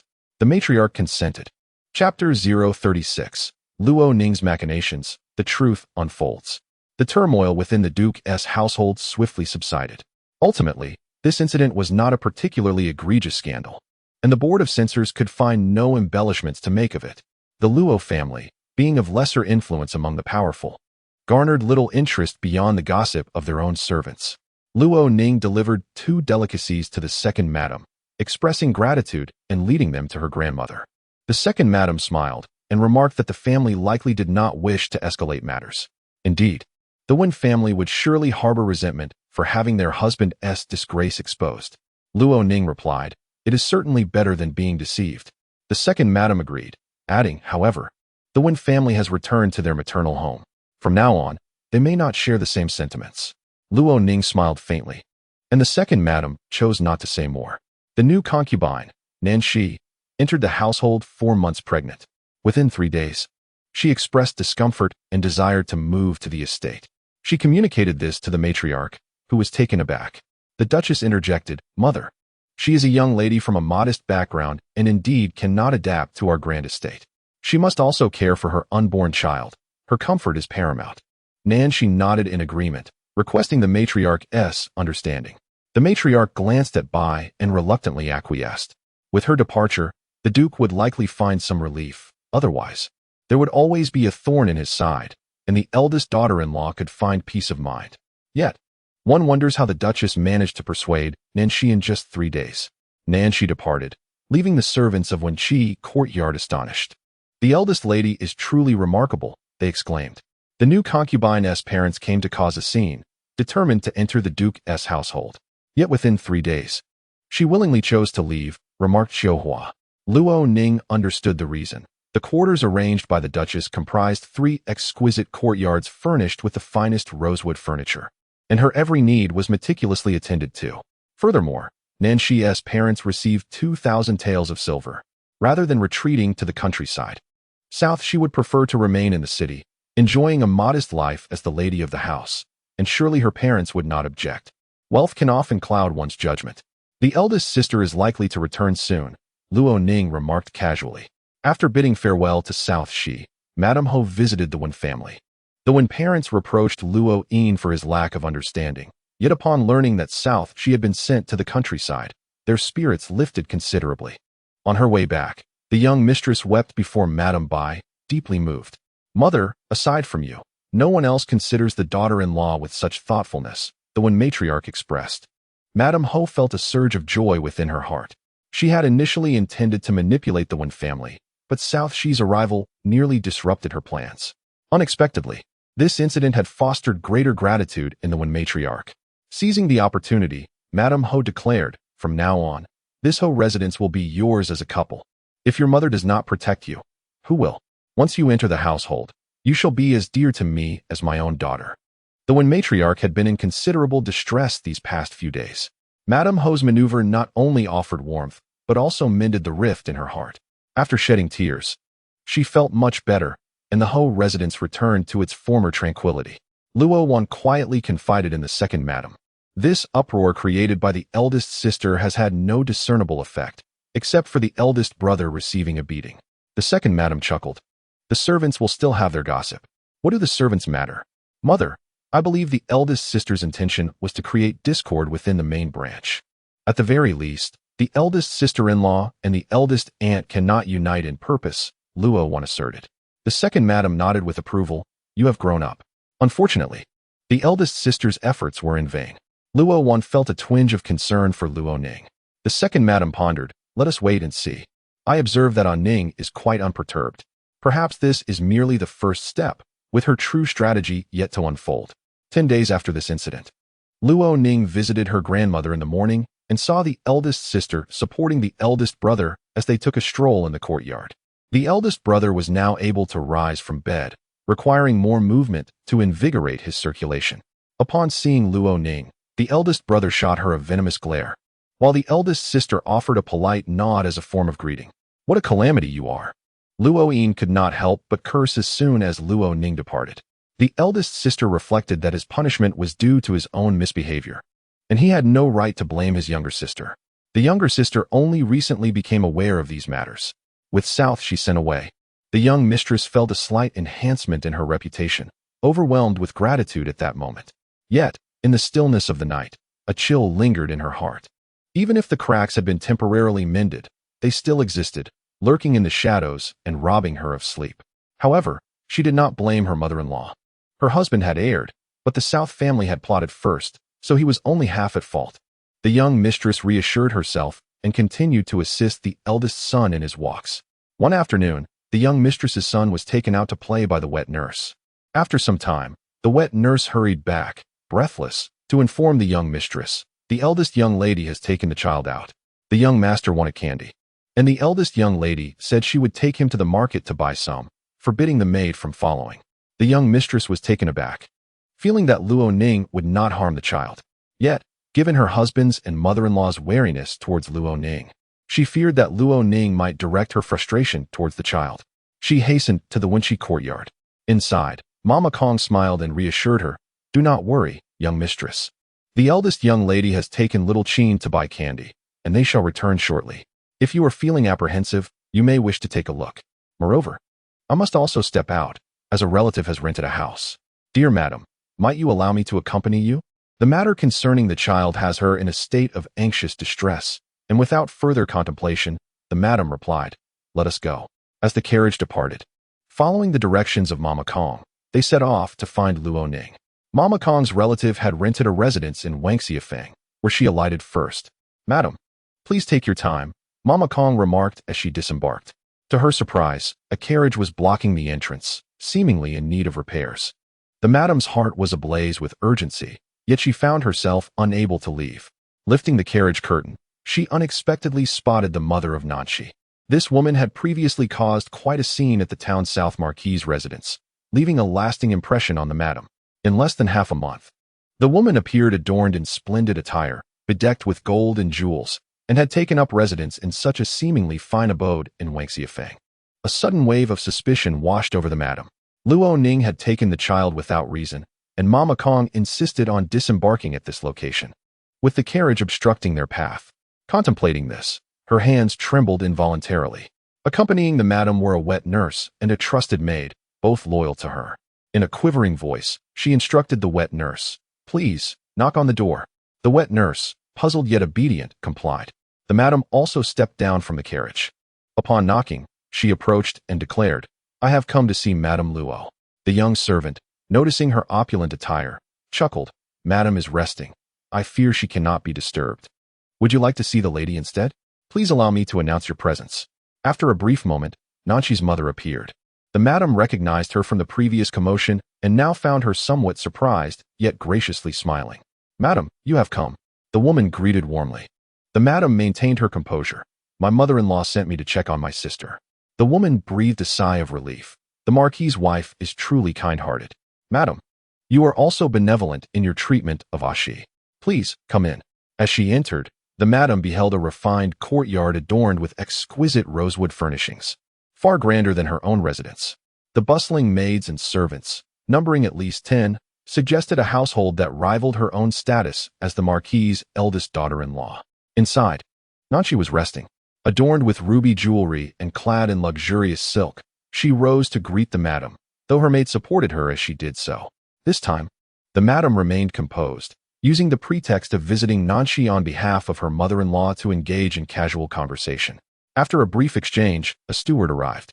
The madam seized the opportunity to excuse herself, claiming she needed to adjust her attire, and she retreated to the inner chamber. She overheard the steward informing Nanshi, "The young master has sent a letter along with some delicacies and money. He misses you dearly, but alas, he is unable to visit due to injuries and the watchful eye of the old matriarch at home." The 500 taels of silver were the young master's private funds, intended for the young mistress. He requested that she send 2 intimate garments to alleviate his longing. Hearing this, Nanshi cast a glance toward the inner chamber, feeling a sense of satisfaction. She had managed to suppress the matriarch's authority. Consequently, she laughed heartily, while the matriarch, overwhelmed by her laughter, found herself in tears. Chapter 037. Her blade rendered useless. Luo Ning returned to the Wenqi courtyard with the child. After a moment, sister-in-law Wen returned. The child, exhausted from play, was taken back by the wet nurse, while Wen lingered in the Wenqi courtyard, reluctant to rise. She remained silent, tears streaming down her cheeks. Luo Ning did not urge her to speak. Instead, she offered a clean handkerchief and dismissed the maid and Mama Kong, choosing to remain by sister-in-law's side. After a long while, sister-in-law spoke in a hoarse voice. "I apologize for causing you to witness this, Ning." Luo Ning sat upright, adorned in a plain apricot-white garment, her complexion as luminous as jade. Her attire was simple, yet her fair skin matched it, giving her eyes, so reminiscent of Madame Ho's, an air of coldness, devoid of the spark that often draws admiration. "Sister-in-law, please do not reproach me for my interference. I simply project my own feelings onto you. Were I in your position, I would rather endure the sharp pain of a blade than allow myself to be deceived," Luo Ning stated calmly. She exhibited neither excessive warmth nor an eager attempt to forge a bond. She required no assistance from sister-in-law, merely hoping she would not act as a tool for others. "Ning, do I not wish to be deceived myself?" Wen replied softly, "Thank you. I do not wish for others to direct their anger towards you. Let us settle this matter between us. I will take responsibility." Luo Ning regarded her, acknowledging the gentle yet resolute nature of this sister-in-law. After a brief silence, Wen, with her swollen eyes, turned to face Madame Ho Bai. Madame Ho had received news and was fuming with anger. Upon Wen's entrance, she cast a sorrowful glance at her. "Mother, how you have deceived your daughter-in-law. If you hold South Concubine in such high regard and wish her to live a better life, why not be forthright with me? You have led me to false hopes.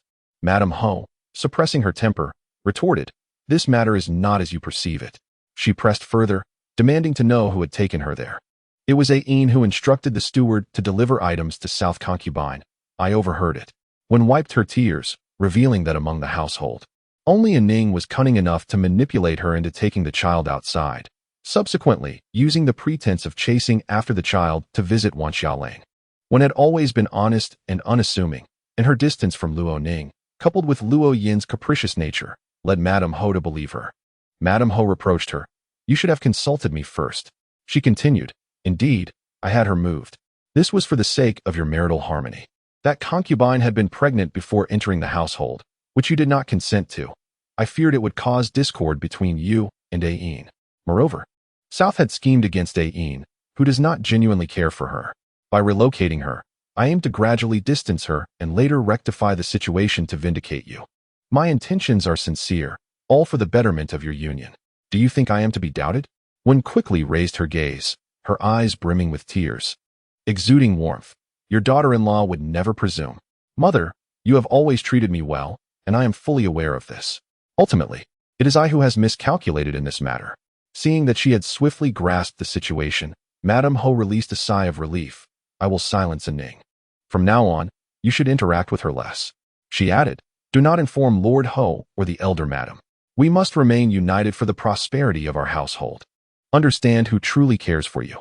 When nodded in agreement, she wiped her tears again and, unable to restrain herself, remarked, Mother, the possessions at South Concubines are exceedingly valuable. Those are mere fakes, veneered with rosewood. The insides are worth nothing, Madame Ho replied. Wenshur was both surprised and delighted. She had always known that her mother-in-law's affection for her daughter-in-law was profound and would never elevate a concubine at the expense of her. Lady Ho, feeling gratified, clasped her hand and said, indeed, you are a clever child. My affection for you has not been in vain. She called for Mama Zhen, requesting a set of exquisite jade jewelry for Wenshur. Only after this did Wenshur take her leave. Mama Zhen whispered, the eldest young master is exceedingly blatant. This young mistress, though somewhat intelligent, has unwittingly allowed herself to be manipulated by Wan Xiaofang. Lady Ho sighed. Mama Zhen continued, Madam, do you think the young mistress will cause a scene? She dares not. As the daughter of a fourth-grade scholar, her fortune lies in marrying into the Ho family. Destined to become Lady Ho, why would she create disturbances? Lady Ho replied, that is indeed true, Mama Zhen conceded. The young mistress is obedient and lacks decisiveness. She underestimates the gravity of this upheaval. Not only Lady Ho but also Luo Ning took pleasure in mocking Wenshur, and even Mama Zhen was caught off guard. Lady Ho then summoned Luo Ning. Luo Ning had prepared her words for her sister-in-law. She has exploited her, yet her person has not even entered the household. I am entirely unaware of the circumstances inside. Mother, it is an old matter that Aunt Kong's relatives rented the neighboring courtyard, Luo Ning added. Lady Ho had already inquired about this. It could only be said that Lady Ho had recently been beset by misfortune, with many events coincidentally converging. The conversation between Wenshur and Luo Ning indeed lacked scrutiny. However, humans possess no gift of foresight. What appears riddled with flaws often reveals the truth. Lady Ho understood best that only a meticulously woven lie could be seamless. You need not concern yourself, Lady Ho instructed. This is but a token of my regard. Take it. It pertains to your elder brother's reputation, so do not speak of it. A servant presented a red lacquer box to Luo Ning. She accepted it, feeling its weight, and nodded slightly. Yes, I understand. Lady Ho, fearing Luo Ning might not grasp the seriousness of the matter, continued, in the future, you must rely on your maternal family. Your elder brother's prospects are more crucial than life itself. If he falters, we shall all suffer. Do you comprehend? Luo Ning replied affirmatively, though she seemed indifferent, her hands absent-mindedly weighing the red box. Observing this, Lady Ho finally felt reassured. Upon returning to the Wenqi courtyard and opening the box, she found 100 taels of silver. Luo Ning instructed Mama Kong to store it, and also urged her relatives to vacate Wan Xiaofang and find another residence. Though Lady Ho did not explicitly mention it, Luo Ning understood her intent. Lady Ho was increasingly satisfied. On the eldest young masteress side, he also soothed his wife. The relationship between his sister-in-law Wenshur and the eldest young master had returned to its original state. The way she looked at her husband became increasingly tender. yet she was unwilling to draw closer to him. In her leisure time, she enjoyed visiting the old matriarch to transcribe Buddhist scriptures, thereby resolving a significant concern for me. Luo Ning confided to Mama Kong and others. This sister-in-law's blade has dulled. Lady Ho can no longer utilize it, with no one left to be of use. Perhaps Lady Ho and Bai Xiong would confront Luo Ning directly. Yet, Luo Ning remained unperturbed, for those who had perished lived their lives leisurely. She was biding her time. In the August of that year, the salt merchant Xiao Sherdong from Huzhou would enter the capital to seek the title of royal merchant. Luo Ning's maternal uncle, Bai's elder brother, would also come to the capital. Luo Ning awaited the excitement of that time. She turned a page of her book. Before long, it was the 19th of February, the birthday of Guanyin Bodhisattva, and Luo Ning's grandmother intended to visit one Fo temple to offer incense. The 10,000 Buddha temple is situated in the eastern part of the city, housing a magnificent statue of the thousand-handed Avalokiteshvara, soaring to a height of 10 zhang. A testament to the substantial investment of the previous dynasty's royal family. Accompanied by her second aunt, cousin Luo Wan, and sister-in-law, who were there to escort their grandmother, Luo Ning decided to join them for the festive atmosphere. Little did she anticipate encountering the esteemed Princess Jia Hong at the foot of the mountain.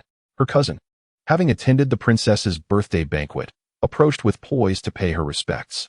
To her surprise, the princess recognized her, Miss Luo, the third daughter of the Luo family. She then inquired about the arrival of the matriarch. The elderly lady, supported by the second madam and the eldest daughter-in-law, bowed to the princess. The princess, though not overly affable, displayed a calm demeanor and offered courteous words. It seems we share a bond with the Buddha. Her gaze shifted towards Luo Ning, who reciprocated the greeting. You missed the invitation to the last banquet, the princess remarked with a smile. Luo Ning humbly replied that it was her own misfortune not to have been able to congratulate the princess on her birthday. As they conversed, a young gentleman rode forth, skillfully halting his steed and dismounting. Mother, he addressed the Princess Jia Hong, drawing the curious eyes of the Luo family, including Luo Ning. In late February, the spring in Shengjing was vibrant. The trees at the foot of Guanyin Temple were lush with verdant branches and leaves, while birds perched atop, startled by the sounds of the crowd, took flight towards the azure sky adorned with wisps of white clouds. The young gentleman, having dismounted, stood resplendent in the sunlight. His tall and graceful figure clad in a well-tailored brocade robe, exuding both elegance and refinement. His fair complexion and serene gaze suggested a familiarity with Luo Ning. In her recollections, he appeared in monk's robes, weathered by years of wandering. In stark contrast to his current noble demeanor, he now resembled a figure of jade, privileged and esteemed. He first bowed to Luo Ning's grandmother, then respectfully acknowledged the others. When his gaze met Luo Ning's, their eyes locked, and it was evident he was indeed looking at her. Luo Ning's emotions were tumultuous. This man bore no enmity towards her. They had merely crossed paths a few times in the past without any significant interaction. After a moment of surprise, Pei Ying did not shy away but stepped forward to bow once more to Luo Ning. She graciously returned the gesture. Miss Luo, I recently heard the Empress Dowager praise your bravery. How formidable you were on the official road with that long blade, charging forth without hesitation. Truly commendable for a general's daughter. Pei Ying remarked sincerely. However, the Princess Jia Hong cast a discerning glance at him. In this dynasty, military generals were not held in high regard. And with the Luo family having attained nobility, Pei Ying's commendation of a general's daughter seemed to tread on sensitive ground, causing the princess to worry that the ladies of the Luo family might take offense. Nevertheless, Luo Ning responded graciously, You flatter me. Serving the Empress Dowager is merely my duty. Their conversation proceeded pleasantly as the women of the Luo family accompanied the princess into the temple. The welcoming monk first guided them to the side chambers before sending a young acolyte to inform them that they could proceed to the main hall to offer incense. The main hall had been deliberately cleared to accommodate Princess Jia Hong. She invited the matriarch to join her, and Luo Ning and the others followed to pay their respects to the Bodhisattva. As the chief monk prepared to deliver a sermon, Luo Ning and her companions expressed little interest. Her cousin Luo Wan inquired, Shall we take a stroll? The apricot and pear blossoms in the back courtyard have bloomed. Luo Ning nodded, and the two quietly slipped outside. The two sisters walked leisurely, engaging in a myriad of conversations, not only about the recent misfortunes of Luo Yin, but also other amusing tales from the capital. Big sister, I noticed that young Master Pei has been gazing at you. Luo Wan remarked. Luo Ning replied, I too observed his attention. She exhibited no trace of shyness, prompting Luo Wan to continue. Young Master Pei is in his 20s and, despite not being widowed, remains unmarried. Intrigued, Luo Ning inquired, do you know the reason behind this? Only superficially, Luo Wan answered. It is said that he and the Empress Zheng were childhood friends. The Empress Dowager established a palace school where noble offspring, including young ladies, were required to enter the palace to study alongside the princes and princesses. The palace school and the girls' academy shared a wall, allowing them to compose poetry to one another through the barrier. The polo field was merely a wall apart, where they could observe each other from the stands. Is that so? Luo Ning responded. They entered and exited the palace school through the same gate, allowing those young masters and ladies to frequently come and go together. At that time, Pei Ying and Zheng were the most outstanding students, excelling in both academics and horsemanship.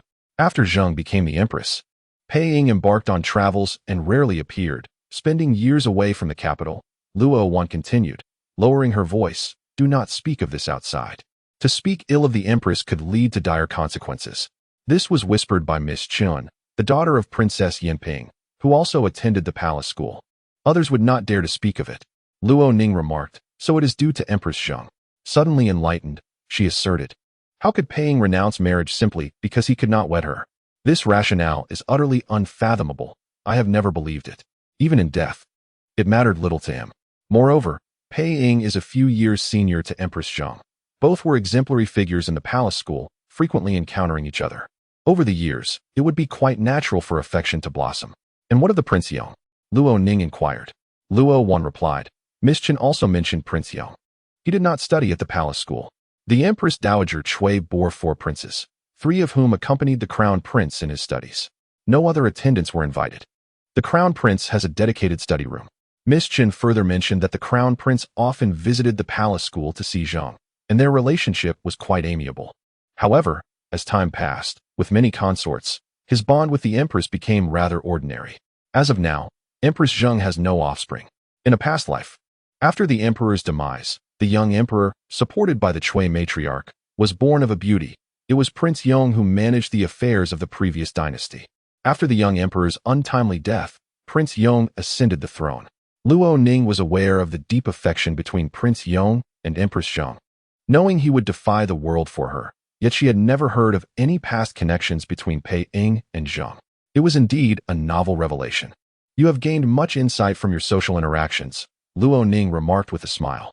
Luo Wan blushed slightly. Miss Chen loves to talk. Being well-informed is advantageous. I know you are discreet, and besides confiding in me, you would not speak indiscriminately. Luo Ning replied, indeed. Luo Wan nodded vigorously, her eyes sparkling. I haven't even told my mother, fearing her comments. You truly understand me, big sister. The sisters laughed together. At noon, they dined at Guanyin Temple. After the meal, their second aunt attended to their grandmother's brief rest, as they were to listen to the monks chant in the afternoon and spend the night there.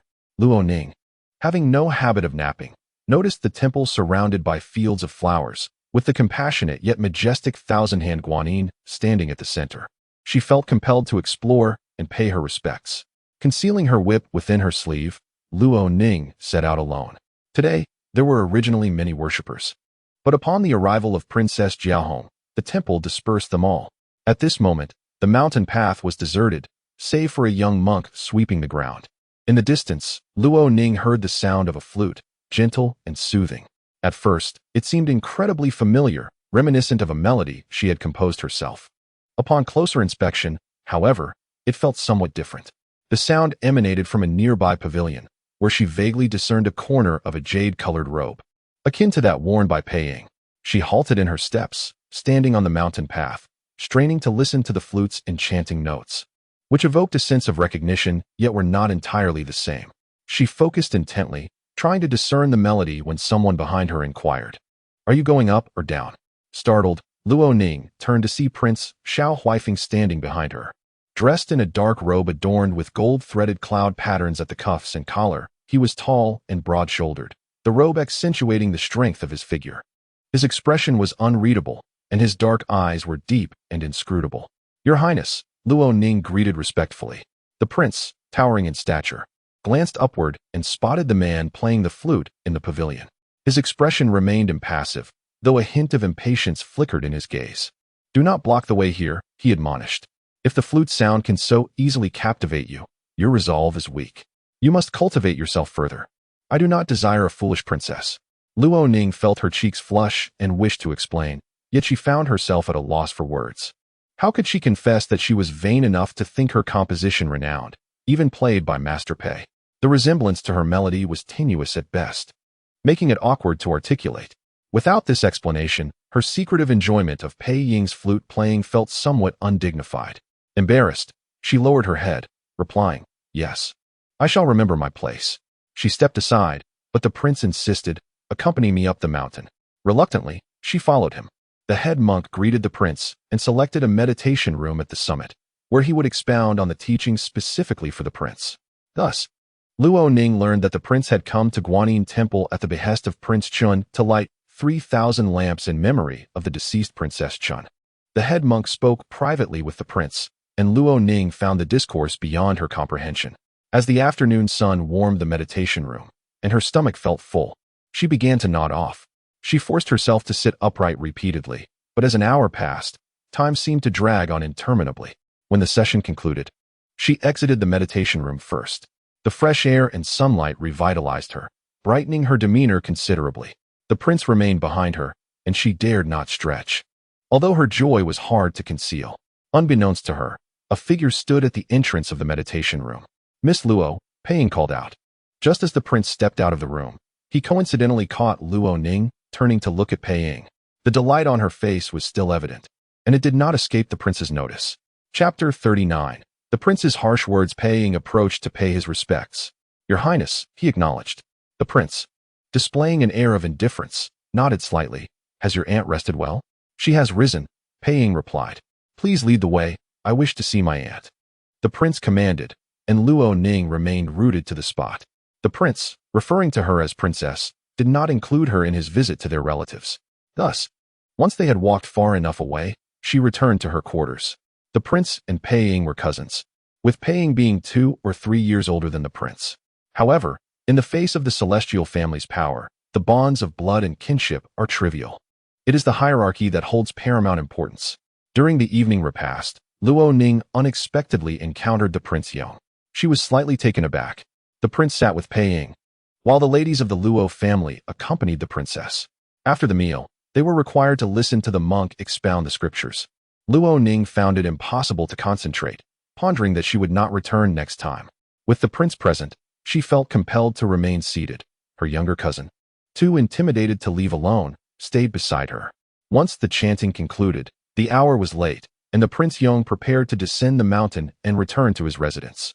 Pei Ying accompanied him to the mountain gate. "I just heard you play the flute.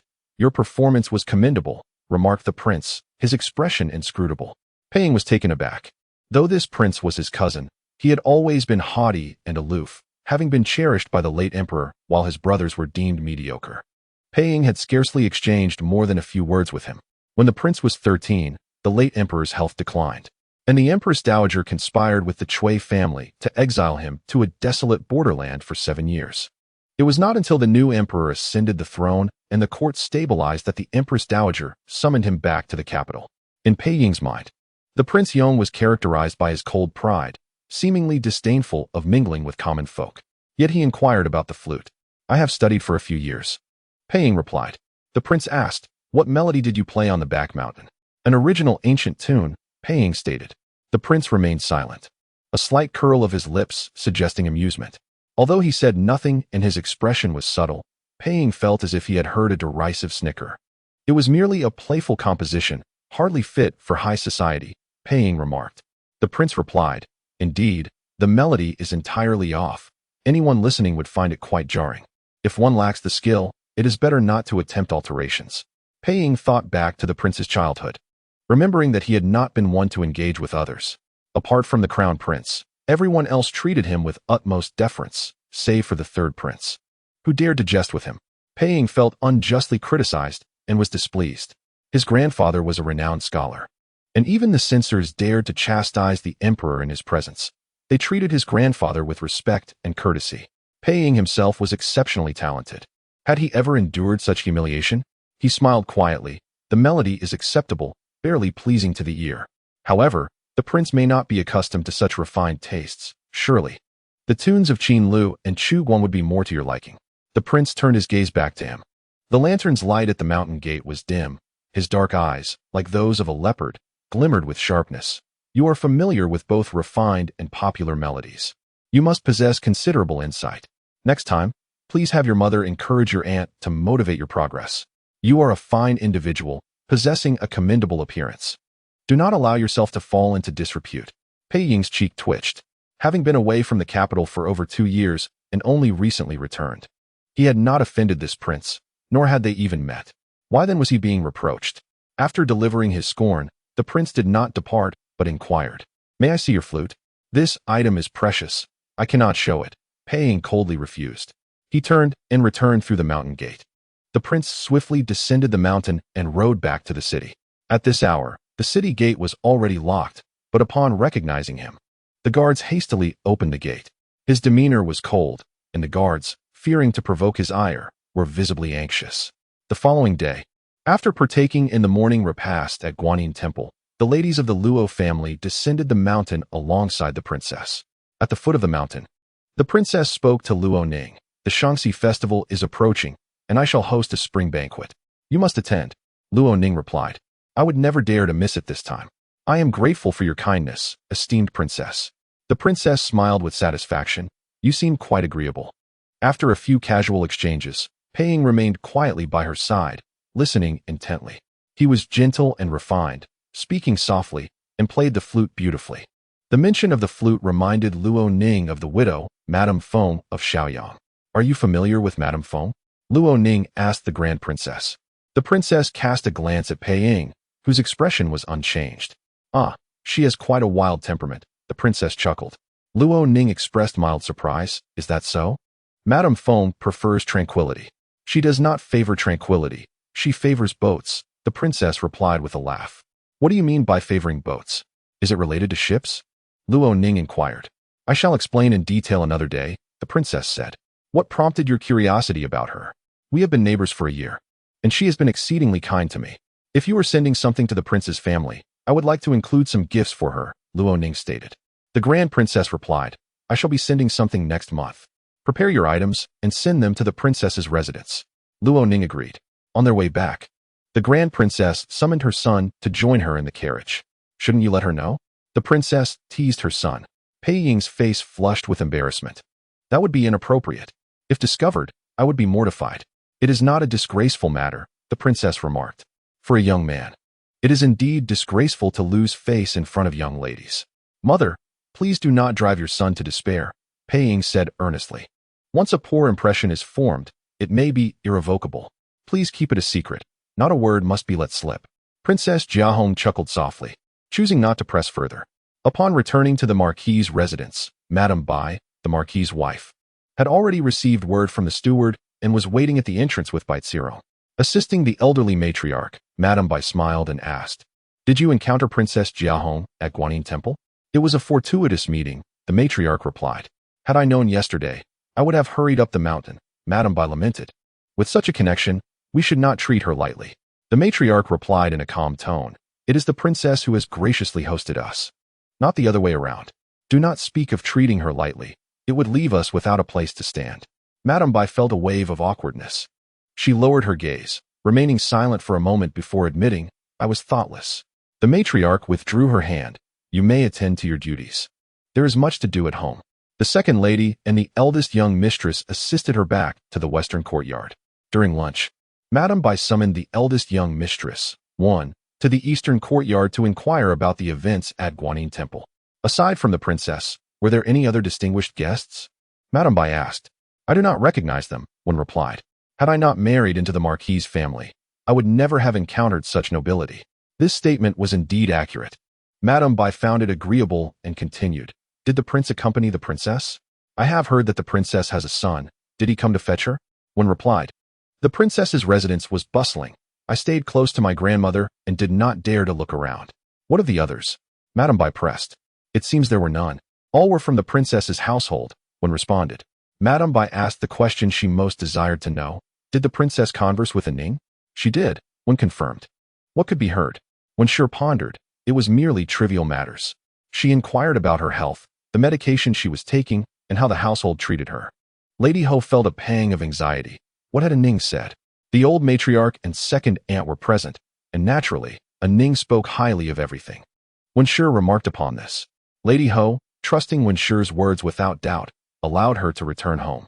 Had she known that the old matriarch was so fortunate, casually visiting a temple could lead to encountering nobility, Bai Sure ought to have brought Bai Ci Rong along. Such a splendid opportunity was unfortunately seized by Luo Ning. Luo Ning, lacking in charm, did not present herself before the princess, thereby squandering such a fortuitous moment. If Rong possessed even a fraction of Ning's luck, she would have already soared to great heights. Bai Sure mused, could it be that the ancestral grave of the Luo family truly blessed Ning? Chapter 040. Unveiling Lady Ho's scheme. Luo Ning was in the midst of preparing gifts. She drafted a list and instructed Mama Kong to venture out and procure the items. These were all distinctive offerings from Shengjing, silks, jewelry, and medicinal herbs. After much deliberation, she managed to compile a mere 7 or 8 items. When mentioning Madame Feng, the princess's tone shifted oddly. Luo Ning discussed this with Qiu Hua and Qiu Lan, and inquired about any peculiarities regarding Madame Feng. She refuses to meet anyone. Qiu Hua stated. She doesn't even speak, Qiu Lan added. The princess remarked on her fondness for boats. What could this mean? Luo Ning questioned. Aware that many from Shaoyang ventured to the South Sea to seek fortune, maintaining fleets at home. Could it be that Madame Feng also possessed a fleet? Being widowed, it is only natural for her to seek avenues for profit, Qiu Lan replied. What significance does the princess's mention hold? Qiu Hua and Qiu Lan speculated wildly. Ultimately, it was Luo Ning who suggested. Could it be that Madame Feng is a man in disguise? What if the real Madame Feng has taken to the seas? Qiu Hua and Qiu Lan were taken aback. How could that be? Qiu Lan exclaimed. The Feng family held strict family traditions, while other women could freely roam the markets. Those widowed in the Feng family were required to wear veils when going out. Qiu Hua inquired, Miss, do you suspect that Madame Feng is harboring a clandestine lover? Not at all. Luo Ning shook her head, choosing to say no more, for she had memorized the melody played by Pei Ying, a composition of 3 ancient tunes stitched together. Coincidentally, those 3 ancient melodies were all adaptations of sheet music that Luo Ning had previously modified. Thus, the familiarity of the tune resonated deeply with her. With countless musical scores in the world, could it truly be mere coincidence that 3 matched? Luo Ning had glimpsed Madame Feng's silhouette several times from a distance and found her to be tall. Enough speculation. Her head ached from the guessing. It was only right to respect the secrets of others, she thought. She prepared gifts to be delivered to Madame Feng by the Grand Princess. The princess's ambiguous remarks, if not directed at Luo Ning, were met with her feigned ignorance. After all, it was of no concern to her. She was soon to be betrothed to the Prince of Yong. In her past life, Pei Ying's proposal to marry her had also come 2 years later. Now, with circumstances having shifted, perhaps by that time, the Prince of Yong would ascend the throne prematurely, and Luo Ning would be bestowed the title of Princess of Shaoyang. Enjoying lands and a salary, living a life of ease. Who would still care about events 2 years hence? She was sleeping and eating well, ever vigilant and planning, yet rarely burdened by heaviness or sorrow. Thus, even with weighty thoughts, her spirit remained light. At the end of February, 2 rain showers graced Shengjing. The spring rain, precious as oil, caused the courtyard's peach blossoms to bloom overnight. Their delicate pink hues and intoxicating fragrance filled the air. In the morning mist, the peach buds, drenched in dew, appeared exquisitely vulnerable. The slender branches swayed gently as swallows returned, alighting on the trembling treetops, causing the peach branches to shed their petals like rain. Luo Ning rose early to open her mirror box and began her grooming. Her maid, Qiu Lan, styled her hair and selected her attire. Miss, what are your plans for the morning? Qiu Lan inquired. I wish to practice the calligraphy workbook that father gifted me last time. It is by the esteemed Dong Shuxing. Please ask Chu Shuang to prepare the ink, Luo Ning replied, nodding. The breakfast was notably light. After the meal, Luo Ning washed her hands and rolled up her sleeves, preparing to practice her writing when a first class maid from Madame Bai's side arrived. It's time to select materials for summer garments, Mississippi. The madam requests your presence, the maid announced. Just last month, I had spring garments made, and now it's time for summer ones. How swiftly the days pass, Luo Ning mused. Spring, with its mild temperatures and gentle humidity, was her favorite season, though it always seemed fleeting. She proceeded to the east courtyard's west side room, where laughter and joy abounded. The female members of the household had gathered, perusing the fabrics laid out on the Kong table. Ning, come quickly. This is the latest fabric sent by my father from Yuhang, by Tsirong, called cheerfully. Luo Ning approached and delicately touched two pieces of fabric, confirming they were indeed fine silks. Such exquisite material. I see that uncle has been quite generous. It appears he has prospered in recent years. Did he send these last year as well? Luo Ning inquired with a smile. Bai Zirong hesitated, not last year. This year, with your return. It seems he is eager to elevate my status. The Ho residents could afford garments for all seasons without issue. It was customary and not reliant on the charity of the Bai family, as such gifts were hardly free. Furthermore, even with these fine materials, Madame Ho would undoubtedly find ways to allocate funds for summer garments from other sources, contributing to her private savings. The steward was adept at managing the household's resources, ensuring that the Bai family merely shifted wealth from one pocket to another while enhancing Bai Zirong's reputation. Ning, do you like this fabric? This is Yuehua brocade.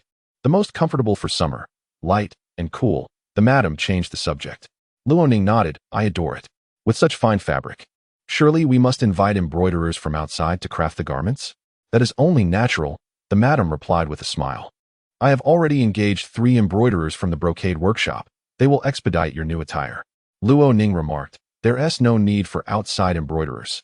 We still have to pay them a monthly wage. Moreover, the cost of the embroiderers from the brocade workshop is steep, and their work is not necessarily the best. Besides, she added, turning to the second madam, third madam, and her sister-in-law, the brocade workshop sells ready-made garments. When the embroiderers produce similar pieces, others will assume we directly purchased them from the workshop. The expressions of the several madams grew slightly awkward. Madame Ho's face flushed with anger. Ning, you are quite audacious. Luo Ning, beaming, replied, Mother, I merely speak the truth. Please do not be upset. And how can I not be upset? Your uncle, with good intentions, generously bestowed these precious fabrics upon you. Yet, instead of expressing gratitude, you resort to sarcasm. What does this signify? Do you still hold your mother in esteem? Is filial piety not a consideration? Her voice resonated with authority, rising in pitch. The room, filled with maids and servants, fell silent. Even the 2 aunts and cousin dared not speak. In Bai Zirong's enchanting eyes, anger flared at this moment. Ning, is it that you cannot tolerate my presence? I have never been an obstacle to you. There is no need to make things difficult for your aunt, Bai Zirong remarked. Luo Ning's countenance remained unchanged, her serene smile unwavering. Mother, cousin, what seems to be the matter? I merely posed a question. Is your inquiry truly appropriate? I wish to ask why we have not procured the summer cloth allotted to us. How can we distinguish the garments made by the seamstresses from the ready-made ones, lest we become the subject of ridicule? Furthermore, I wonder why fabric was not given in previous years, and only this year? If it is indeed a gift, why not distribute it directly to everyone's courtyards rather than substituting it for the summer clothing allowance? Luo Ning articulated her thoughts, each word deliberate and clear. She did not shy away from exposing the true intention behind the Marchioness's attempt to curry favor for Bai Zirong.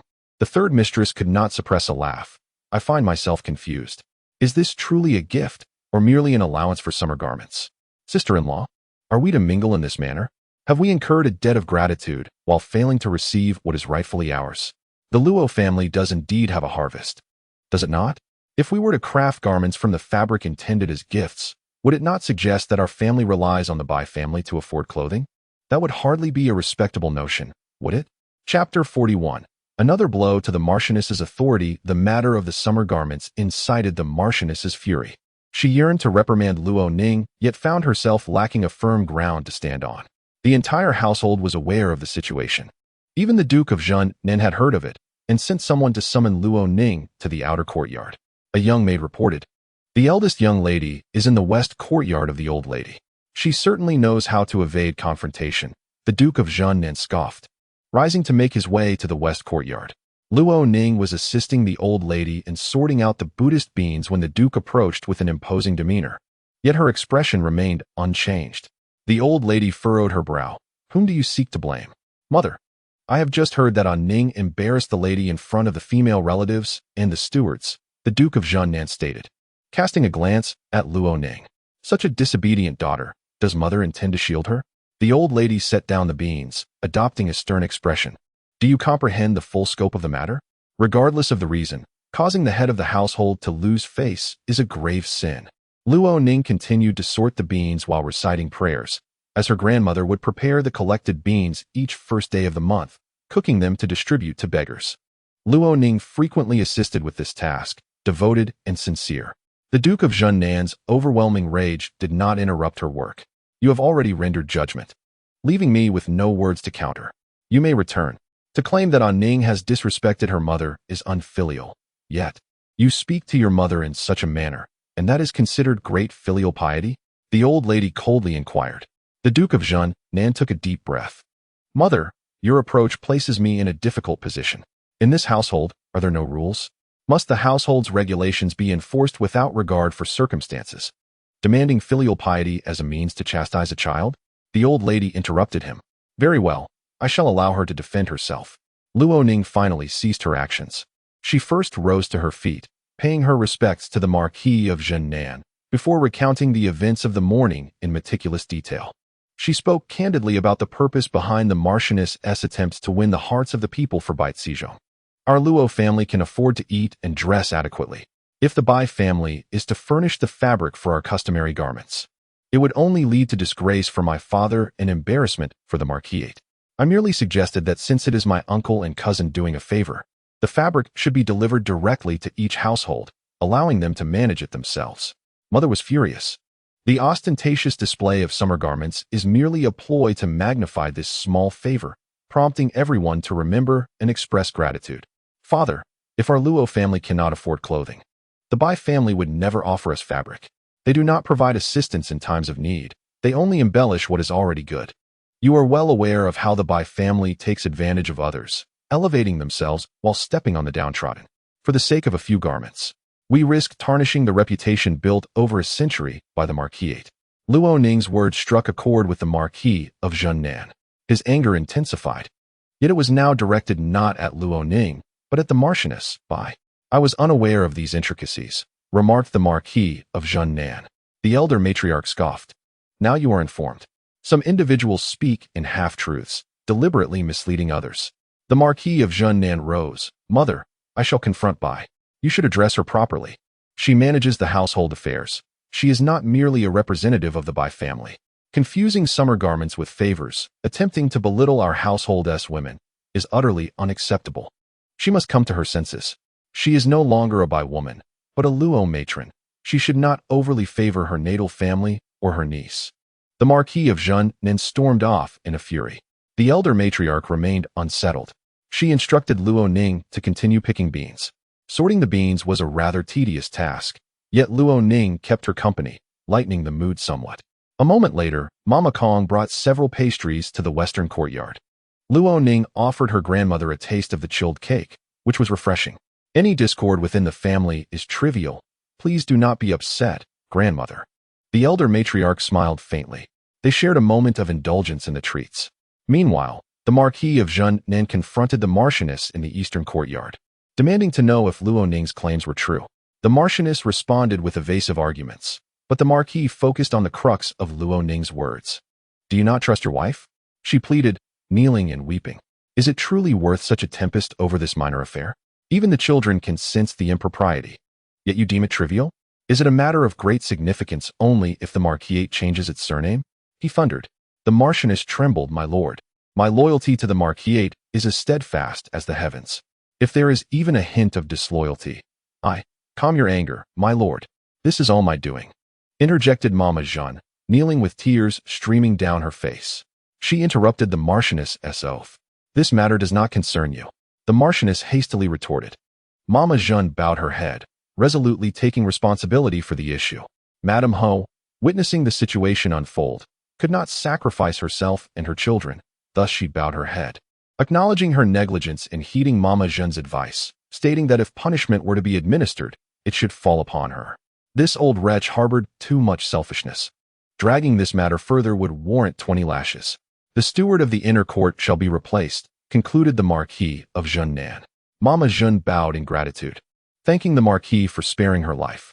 With tears in her eyes, Madame Ho dealt with Mama Jeanne and subsequently promoted her confidant, Mama Gu, to the position of steward in the inner court.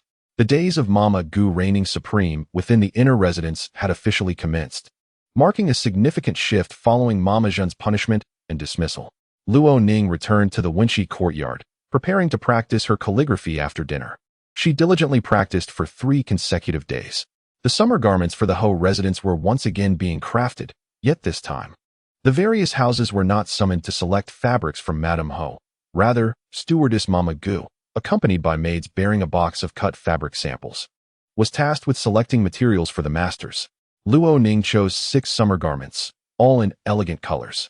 Mama Gu seized the opportunity to engage her in conversation, hinting at a desire for goodwill. Luo Ning could hardly recall the ultimate fate of Mama Gu from her past life. In her previous existence, Mama Jeanne had consistently aided Madame Ho in wrongdoing, leaving Mama Gu without opportunity. As a servant in the Ho residence, she would undoubtedly face the same fate when the grand structure crumbled, a tragedy for all involved. Mama Gu, please accept this small token of appreciation with your tea. Should there be any matters in the future, kindly inform our young lady first, said Mama Kong, handing over 2 gold leaves as a reward to Mama Gu. Overwhelmed by such generous recompense, Mama Ji's joy was evident as her lips curled into a slight smile. Rest assured, young lady, she replied, then turned to Mama Kong. If you encounter any difficulties, do not hesitate to seek me. There is no need for formality between us, as we are both from the Western Zheng courtyard. Mama Kong expressed her gratitude, and Luo Ning resumed her calligraphy practice. Meanwhile, Mama Jeanne, having endured her punishment, lay weakly in bed. A seemingly inconsequential act intended to save face for Bai Xiong had resulted in the loss of a trusted enforcer, leaving Luo Ning to feel that Madame Ho had suffered a great loss. When Xiao Hua was brutally beaten to death, and Xiao Lan sacrificed herself by crashing into a wall to protect her, Bai Shi remained oblivious to the pain in Luo Ning's heart. Now, she wished for Bai Shi to experience the agony of losing her own right-hand allies. Luo Ning meticulously noted down the individuals associated with Madame Ho, as a surge of emotion welled within her, causing her brush to press deeply into the paper, her strokes imbued with intensity. She set down her brush. Shall we continue, young lady? Inquired the ink-grinding maid, Chu Xuan. Luo Ning shook her head.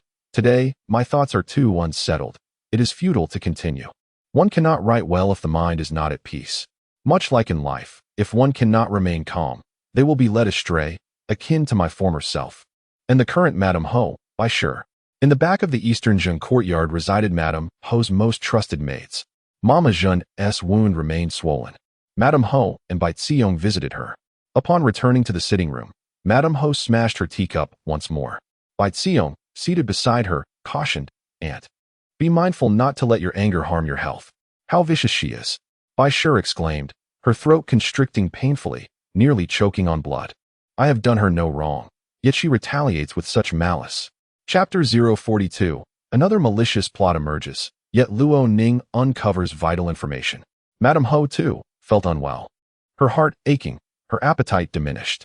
Her eldest son, Luo Ning, had recovered from his injury and returned to his duties in the Ministry of Personnel. His ambition is to become the Minister of Personnel, and he is willing to resort to any means to achieve this goal. The Minister of Personnel holds immense power over the promotion of officials throughout the realm. He possesses the title of Marquis of Southern Town, the vast wealth of Qiu Shidong, and the support of the Bai family from Yuhang, which makes his success seemingly inevitable. However, he recently despises his lowly position, feeling incapable of intimidating Luo Chongye and providing support for his mother and Bai Xiong. Did Mama Jeanne also suffer a beating? Luo Ning is filled with rage. One day, he shall make him taste the bitterness of the rod. He is, of course, referring to Luo Chongye. Luo Yin's resentment towards him has reached its zenith, often spilling into his daily discourse. Bai Shi shot him a fierce glare. Be silent and speak cautiously. Luo Ning took a deep breath and after a moment replied, Mother, all of this trouble stems from Luo Ning. That ungrateful wretch truly deserves to be beaten to death. He continued, Mother, you must be resolute. Even if she is your own daughter, the blood of the Luo family flows through her veins, and she will inevitably turn against you. The heart of the Marquis's wife, Bai Shi, tightened. She rationally understood that Luo Ning should be sent away as soon as possible, even through extreme measures. yet her emotions often betrayed her. She did not know if she was reluctant or simply afraid. Life and death are grave matters. Bai Xiong, standing nearby, softly urged Luo Ning to temper his anger, saying, "Elder brother, Sister Ning is still of use to us." She added, "In business, one may also incur losses. If this venture succeeds, we shall reap the benefits. If it fails, it is merely Jeune Mama who has endured a beating, and our losses are minimal." She turned to the Marquis's wife, her voice gentle. "Mother, Jeune Mama is ultimately just a servant. After these decades of nourishment and care, she ought to contribute to you. Her punishment is merely fulfilling her duty, and you need not grieve for it. If we remain fixated on such trifles, we shall miss the opportunity to achieve greater things." Luo Ning nodded. "Mother, Xiong possesses a grander vision. You are already the Marquis's wife, not merely a merchant's daughter from Yuhang. Where is your courage?" The Marquis's wife looked at the two of them. "You have turned against me, daring to reproach me." Bai Xiong, seeing her regain some strength, smiled and said, "Mother, elder brother merely fears that you may lose your fighting spirit. He is advising you in reverse. You have not only Sister Ning, but also the three of us siblings. Our futures cannot be overshadowed by Sister Ning alone. Once we succeed, we shall truly enjoy a life of wealth and power." The Marquis's wife took a deep breath. "This sentiment is wise. I was momentarily enraged and strayed from the path. Now I feel reassured." Luo Ning added, unable to suppress his fierce resolve. "If Luo Ning does not receive some form of retribution, I cannot swallow this indignation. Both I and Jeune Mama have been beaten. She must repay this in kind." Bai Xiong's eyes softened, her long eyelashes fluttering. "Elder brother, do you have any plans?" Luo Ning pondered for a moment. "I cannot think of anything at the moment. I still rely on you for matters within the inner courtyard. Sister-in-law can assist you," Bai Xiong suggested.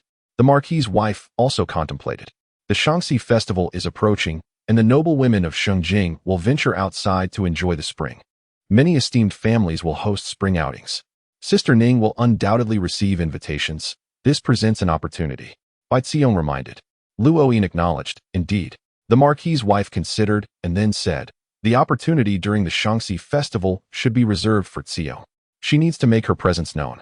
Even Luo Ning has befriended young ladies and established some connections, while Xiong, a lady of a prominent family, knows not a single one." Bai Xiong possessed a visage of exquisite beauty, tinged with a hint of melancholy. She sighed softly, her heart heavy with unfulfilled aspirations. Just last year, she had reached the age of coming of age, and it was only this spring banquet that she would finally have the privilege to present herself publicly. She had meticulously planned with the Bai family, her heart brimming with anticipation. Given her beauty and intellect, a mere few appearances at spring banquets would suffice to establish her name among the illustrious families of Shengjing. At that point, she could effortlessly forge connections with other young ladies, thereby securing a promising future. Bai Xiong had never encountered a woman more beautiful than herself. Her features bore a striking resemblance to those of her aunt. In her youth, her aunt had captivated Luo Chongya, who, despite being acutely aware that marrying a merchant's daughter would hinder his ambitions, still sought the Bai family as his legitimate wife, undoubtedly enticed by the substantial dowry. Bai Xiong's dowry would surely surpass that of her aunt, and her beauty would eclipse it as well. The moment she made her entrance, suitors would undoubtedly flock to her in droves. Alas, she had yet to find a suitably opportune moment to unveil herself. Her inaugural appearance held significant weight, as it would establish her worth, such as at the birthday banquet of the esteemed Princess Jiahong or at the spring banquets of noble families. However, the turmoil caused by Luo Ning, along with her aunt's confinement in the first month of the lunar calendar and her subsequent injury, had delayed all prospects. Fate had dealt her a cruel hand. Bai Xiong could not suppress a sigh of lament within her heart. She overheard Luo Ning remark, "The two matters do not conflict. Luo Ning's disgrace only serves to accentuate your brilliance." He further added, "Mother, the spring outing at the riverside is merely a tent erected in the city. Even with some servants guarding it, mingling in would not pose much difficulty. I have heard that the wives of the noble families have already marked their territories, encircled by curtains, awaiting the third day of the third month." Bai Xiong's eyes sparkled with renewed hope. "Is that truly the case?" "Indeed," Luo Ning affirmed. "I will inquire further and ascertain the positions of the tents for the noble ladies and the various princesses." The Countess, too, felt a flicker of excitement. She turned to Bai Xiong, her gaze softening. "We have endured misfortune for several months. It is time for a turn of good luck. Bai Zirong nodded in agreement. Luo Ning continued. Mother, I will venture out to gather more intelligence. You and Zirong must devise a means to ensure that Luo Ning does not find ease. The Countess felt the weight on her heart lift, regaining her composure. I have my own strategies in mind. With the third day of the third month fast approaching, the Zhennanhou residence officially received an invitation from Princess Jiahong, accompanied by 4 invitations in total. The stewardess delivering the invitations specifically urged, the young lady must attend. The princess awaits your presence to enhance the occasion. Luo Ning received 2 golden leaves as a reward. I shall certainly attend. My heartfelt thanks to the princess for her generous affection. Even the stewardess, accustomed to fine things, was moved by the golden leaves. Upon returning, she praised Luo Ning to Princess Jiahong, remarking on her impeccable manners, polite speech, and endearing appearance. Servants are adept at flattery and disparagement alike. Upon hearing the stewardess commend Luo Ning, the princess nodded gently. All aspects were commendable. Luo Ning was indeed exceptionally beautiful, not adorned merely by cosmetics or extravagant attire, but possessing a natural elegance in her flesh and bone. She was nonchalant, treating her beauty as inconsequential, further endearing her to the princess. Unlike many who, upon recognizing their own allure, cannot resist the urge to flaunt it and thus appear frivolous, the princess found Luo Ning to be a rare gem. More remarkably, her son finally relented, expressing a desire to remain in the capital and prepare for a life of his own. This young scion, who had been infatuated with Buddhism and the flute since his teenage years, had long been preoccupied with thoughts of distant travels, often contemplating renunciation. No amount of persuasion had proven effective. Unexpectedly, he now changed his tune. The flute, once a mere pastime, had become a cherished treasure. The princess was nearly overwhelmed with joy. Were it not for her esteemed position as a royal princess, she would have eagerly sought to curry favor with Luo Ning.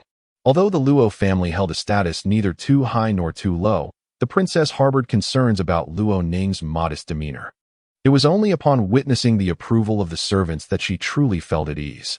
The Luo family was also preparing for the Qingming festival. Luo Ning presented an invitation to her grandmother, requesting her to distribute it. Have your second aunt, third aunt, and I'll want to accompany you, her grandmother suggested. Let us omit the third aunt. What about inviting my sister-in-law instead? Luo Ning proposed. Her grandmother regarded her with surprise. Your sister-in-law? She has been quite filial to you these days, Luo Ning replied. The old matriarch hesitated for a moment. Are you truly willing? If this is a mere pretense, I wouldn't bring it up. I assure you, it is not a fabrication, Luo Ning affirmed. The old lady nodded and summoned the housekeeper. Send this to the eldest young mistress. Luo Ning also instructed the housekeeper to avoid the eldest young master. The housekeeper acknowledged her request. In the evening, the sister-in-law deliberately brought her child to play in Luo Ning's courtyard. The little one, already able to call her a Ning aunt, spoke with a sweet, tender voice. Resembling his mother, he was somewhat shy, still under 2 years of age, and Luo Ning could not bring herself to harbor any resentment towards him. She instructed Mama Kong and the wet nurse to take the child for some pastries. Upon overhearing him inquiring about the outing during the Qingming festival, the eldest young mistress remarked, the specifics are still unknown, but I will keep an eye out for you. Luo Ning chuckled softly. Thank you, sister-in-law, but I am not in need of assistance. Ning, you must save yourself from the mire. I wish to assist you. Once you are free and on solid ground, do not forget your nephew, the sister-in-law quietly said, motivated not by her own interests but solely for the child. Luo Ning felt a pang in her heart. Sister-in-law, things will improve. The Wen family smiled faintly. As the first day of March arrived, the old matriarch's west courtyard emanated the aroma of cooked fava bean porridge, and Luo Ning received a letter from her sister-in-law. Indeed, she had managed to gather information. This sister-in-law, despite her softness and timidity, had caught Luo Ning and the Countess off guard. Yet, clarity often comes in fleeting moments. Luo Ning had previously underestimated her, fearing she would falter and only weep. Even if she saw through the facade, she could not counsel herself to stand firm. Now, however, she realized that beneath her delicate appearance lay a remarkable tenacity. Once wounded, she would never look back. Resolute, strong, and even somewhat astute. After reading her letter, Luo Ning promptly burned it. She summoned Xiaohua. Take my token and visit the Prince of Yang's residence. Convey my message to the prince as I instruct. She detailed her directives. Xiaohua noted them carefully. After a half-day's absence, Qiu Hua returned. The housekeeper received me warmly. Upon learning I was your maid, the prince indeed summoned me in. She felt a mix of surprise and apprehension. Who wouldn't feel nervous before the Prince of Yong? Luo Ning smiled. What did the prince say? The prince assures you not to worry. He is well aware. This small matter is easily managed by the Prince of Yong's residence, Qiu Hua replied. Luo Ning's heart settled once more. She has secured a powerful patron. With a serene composure, she awaits. Lady Ho summoned Luo Ning to the eastern courtyard. This year's finest shoe brocade. Each bolt costs 200 taels of silver. I am acquainted with the owner of the fabric shop, which allowed me to purchase 2 bolts. The crimson one has been fashioned into a dress for Arong. The rain blue one is for you, along with a top and a long coat, complemented by apricot white patterns, as Lady Ho stated. She continued, Ning, take your Guqin with you to the princess's birthday banquet. The princess's spring banquet is attended by the daughters of noble families, and every year they are required to perform. You should prepare in advance. Luo Ning smiled. Thank you, mother. She then looked at her. Mother? Are you no longer angry with me? Lady Ho chuckled softly. I've been busy, sometimes neglecting you. You brought it up, and though I was angered at the moment, in hindsight, you acted with good intentions. Even when I am upset, I still think of you first, for you are the flesh of my flesh. Luo Ning responded with a sincere smile. That's wonderful. I am truly relieved. I was afraid you would be upset with me. I haven't dared to come and pay my respects these past days. Lady Ho took her hand and embraced her briefly, then withdrew, seemingly a bit shy. However, Luo Ning understood clearly that she was quite resistant to becoming close to her. Fortunately, in this rebirth, she gained insight. In her previous life, words like these would have shaken even the wisest soul, leading to self-doubt. Familial affection touches the softest part of the heart. Some familial bonds can be toxic, yet they also bring a sweet torment. Thankfully, Luo Ning, having endured the painful trials of familial love that scarred her deeply, has finally seen through it. She bestowed Lady Ho with a sweet, innocent smile, which pleased Lady Ho immensely. Soon, the 3rd day of the 3rd month arrived. The weather was clear, and the peach blossoms in the courtyard glistened under the radiant sun, their pink petals almost translucent and increasingly vibrant. Luo Ning had already changed into her attire. Prepared by Lady Bai, an apricot white top and long coat, along with a rain blue silk skirt. The garments were both luxurious and understated, and when paired with her fair, translucent skin, Luo Ning exuded a cold elegance, reminiscent of a snow-capped goddess. Before stepping out, Luo Ning visited the old lady in the western courtyard to pay her respects. The old lady praised her repeatedly. This outfit is beautiful. Indeed, I think so too, Luo Ning replied with a smile. Her maid, Qiu Hua, cradled an ancient Guqin wrapped in silk. They all set out together. At the entrance, they encountered Lady Ho and Bai Zihong. Lady Ho was also going out to enjoy the spring. She had received numerous invitations from families of equivalent standing to the Luo family, none of which interested her. Their spring banquet arrangements were of lesser significance. The prime positions had already been claimed. As the 2 groups of ladies from the Ho residence met, they exchanged a few pleasantries. Upon learning that they were headed to the princess's outdoor banquet, Bai Zihong and Lady Ho expressed no jealousy. Instead, they remarked on the opportunity for new experiences. Do tell me about it later, so I may broaden my horizons, Lady Ho said, smiling at Luo Ning. Luo Ning agreed. Bai Zihong added, Sister Ning, your outfit is truly stunning. It suits you well. Luo Ning glanced at her. Bai Zihong wore a light ink-colored long coat and matching top, with a striking crimson skirt adorned with golden-threaded begonia patterns. Compared to the more subdued colors of the other women, her ensemble stood out more vividly. Yours is lovely as well, Luo Ning smiled. Bai Zihong's smile grew increasingly sincere, yet it could not compare to that of Sister Anning. As the hour grew late, they each climbed into their carriages. Bai Zihong and Madame Ho had successfully executed the first step of their plan, and their spirits were quite buoyant. Mother, can we truly approach the princess's banquet tent? Bai Zihong inquired. Madame Ho replied, Everything has been arranged, do not fret. The individuals we have invited possess exceptional status, and the princess will undoubtedly feel obliged. She then gazed out the window, lost in thought, a hint of worry shadowing her expression. It was not for any other reason, but rather her wavering confidence. Just moments ago, when Luo Ning and Bai Zihong stood together, despite Bai Zihong's more extravagant attire and exquisite makeup, she found herself overshadowed by Luo Ning. With her fair complexion and tranquil gaze, even the lightest application of powder could not conceal Luo Ning's inherently elegant and captivating presence. Consequently, her beauty appeared even more resplendent and regal. In contrast, Bai Zirong's allure seemed somewhat contrived in Luo Ning's presence. When both were to appear at the princess's spring banquet, could Bai Zirong truly prevail, even if Luo Ning were to be ridiculed? In the absence of comparison, Madame Ho regarded Bai Zirong as a bright moon in the sky. However, side by side with Luo Ning, she immediately appeared diminished. After all, Luo Ning was not truly exceptional. "Mother, do you find it difficult to part with Sister Anning?" Bai Zirong softly asked. "Will you feel pity for her when she falters later?" It was likely that Luo Ning would suffer a loss of face today. Should she embarrass herself, it was probable that the Duke of Jinan would no longer wish to acknowledge her as his daughter. The Empress Dowager would also feel the awkwardness of the situation. Bai Zirong and Luo Yin's plan was sound. Though Madame Ho had initially consented, she now seemed distracted, which caused Bai Zirong some trepidation about her potentially hindering their efforts. After all, they were mother and daughter by blood. "No, I am not worried about her," Madame Ho responded, regaining her focus as she gently adjusted Bai Zirong's collar. "My dear child, I have arranged a brighter future for you. A marriage to a wealthy family in Shaoyang is what will lead to your happiness. I have planned everything for you both. This is not to harm Luo Ning, nor to torment or humiliate her, but rather to educate her, to help her recognize reality, accept her fate early on, and obediently journey to Shaoyang to marry into a local noble family as their young mistress. The splendor of the capital should rightfully belong to Bai Zirong. This is what the Bai family owes to her and her father, who have both endured much hardship for her sake. The Qingming Festival, a time for outings, is the most bustling event in Shengjing. Though it is described as a spring outing, it also serves as a veiled opportunity for social observation. Many noble women host grand outdoor feasts, inviting eligible unmarried young men and women of comparable lineage to partake.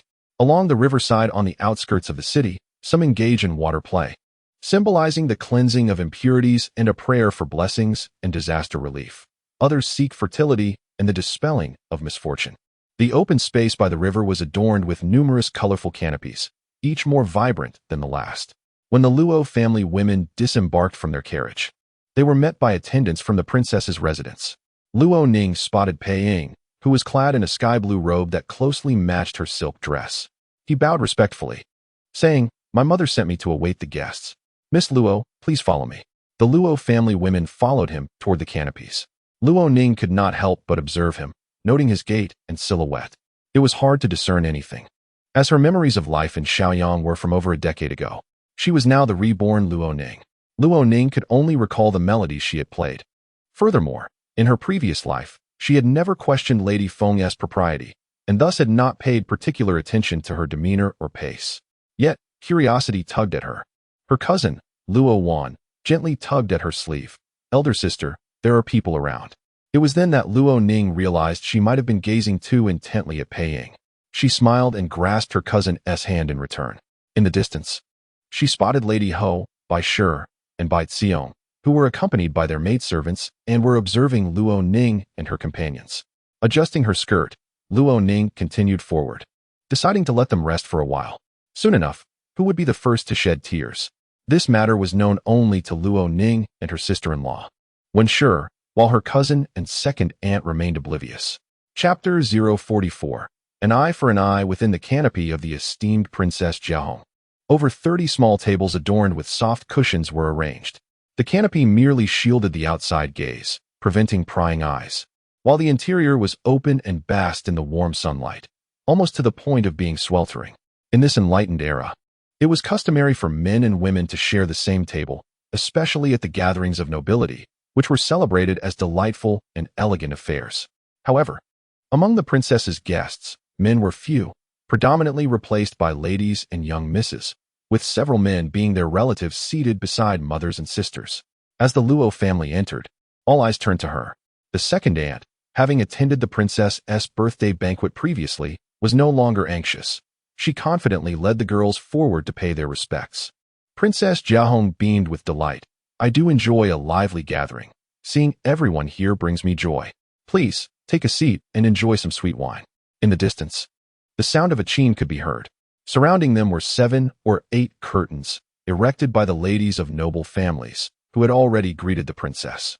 One young miss stepped forward, declaring, "Your Highness, I would like to play a tune on the flute to entertain you." Naturally, the princess was pleased. "How elegant. Please take your time." The flute's melody was tender and lingering, yet it was not a tune familiar to Luo Ning. The piece Pei Ying had played last time was clearly adapted from the Guqin score, differing from the flute's compositions. Luo Ning listened quietly. Once the performance concluded, the crowd erupted in praise. One lady inquired of the princess, "Which esteemed musician have you invited this year?" The term esteemed musician referred to those renowned for their mastery of the qin or dance, who, once celebrated, could grace the banquets of prestigious families. Previously, this was considered a fashionable and sophisticated affair. "I had originally invited Lady Lu, who is unparalleled in her qin skills," Princess Jiahong replied, "but alas, her maidservant visited last night, stating that she had practiced too diligently and injured her wrist." The assembly lamented this unfortunate turn of events. Who would not wish to witness the renowned Lady Lu? It must indeed be a genuine injury. No one dared to deceive the princess. Lady Lu was acquainted with the dancer Yi and had recommended her. Princess Jiahong continued, "Yi is a remarkable dancer, capable of performing gracefully atop stacked bowls, leaving all who witness her in awe. Thus, she has become the darling of the noble women. However, Yi's dance required rigorous practice, and she did not often make public appearances. The aristocrats adored her, but she remained aloof, turning down visitors, leaving others with little cause for reproach. She voluntarily filled in for Luo Ning, taking the initiative to perform at the princess's spring banquet, a gesture that demonstrated her respect for the princess, who naturally felt delighted. The esteemed name of Miss E had echoed like thunder, and today, I finally had the pleasure of witnessing her. Balancing on 3 precariously stacked bowls seemed an impossible feat, yet she managed to dance atop them gracefully.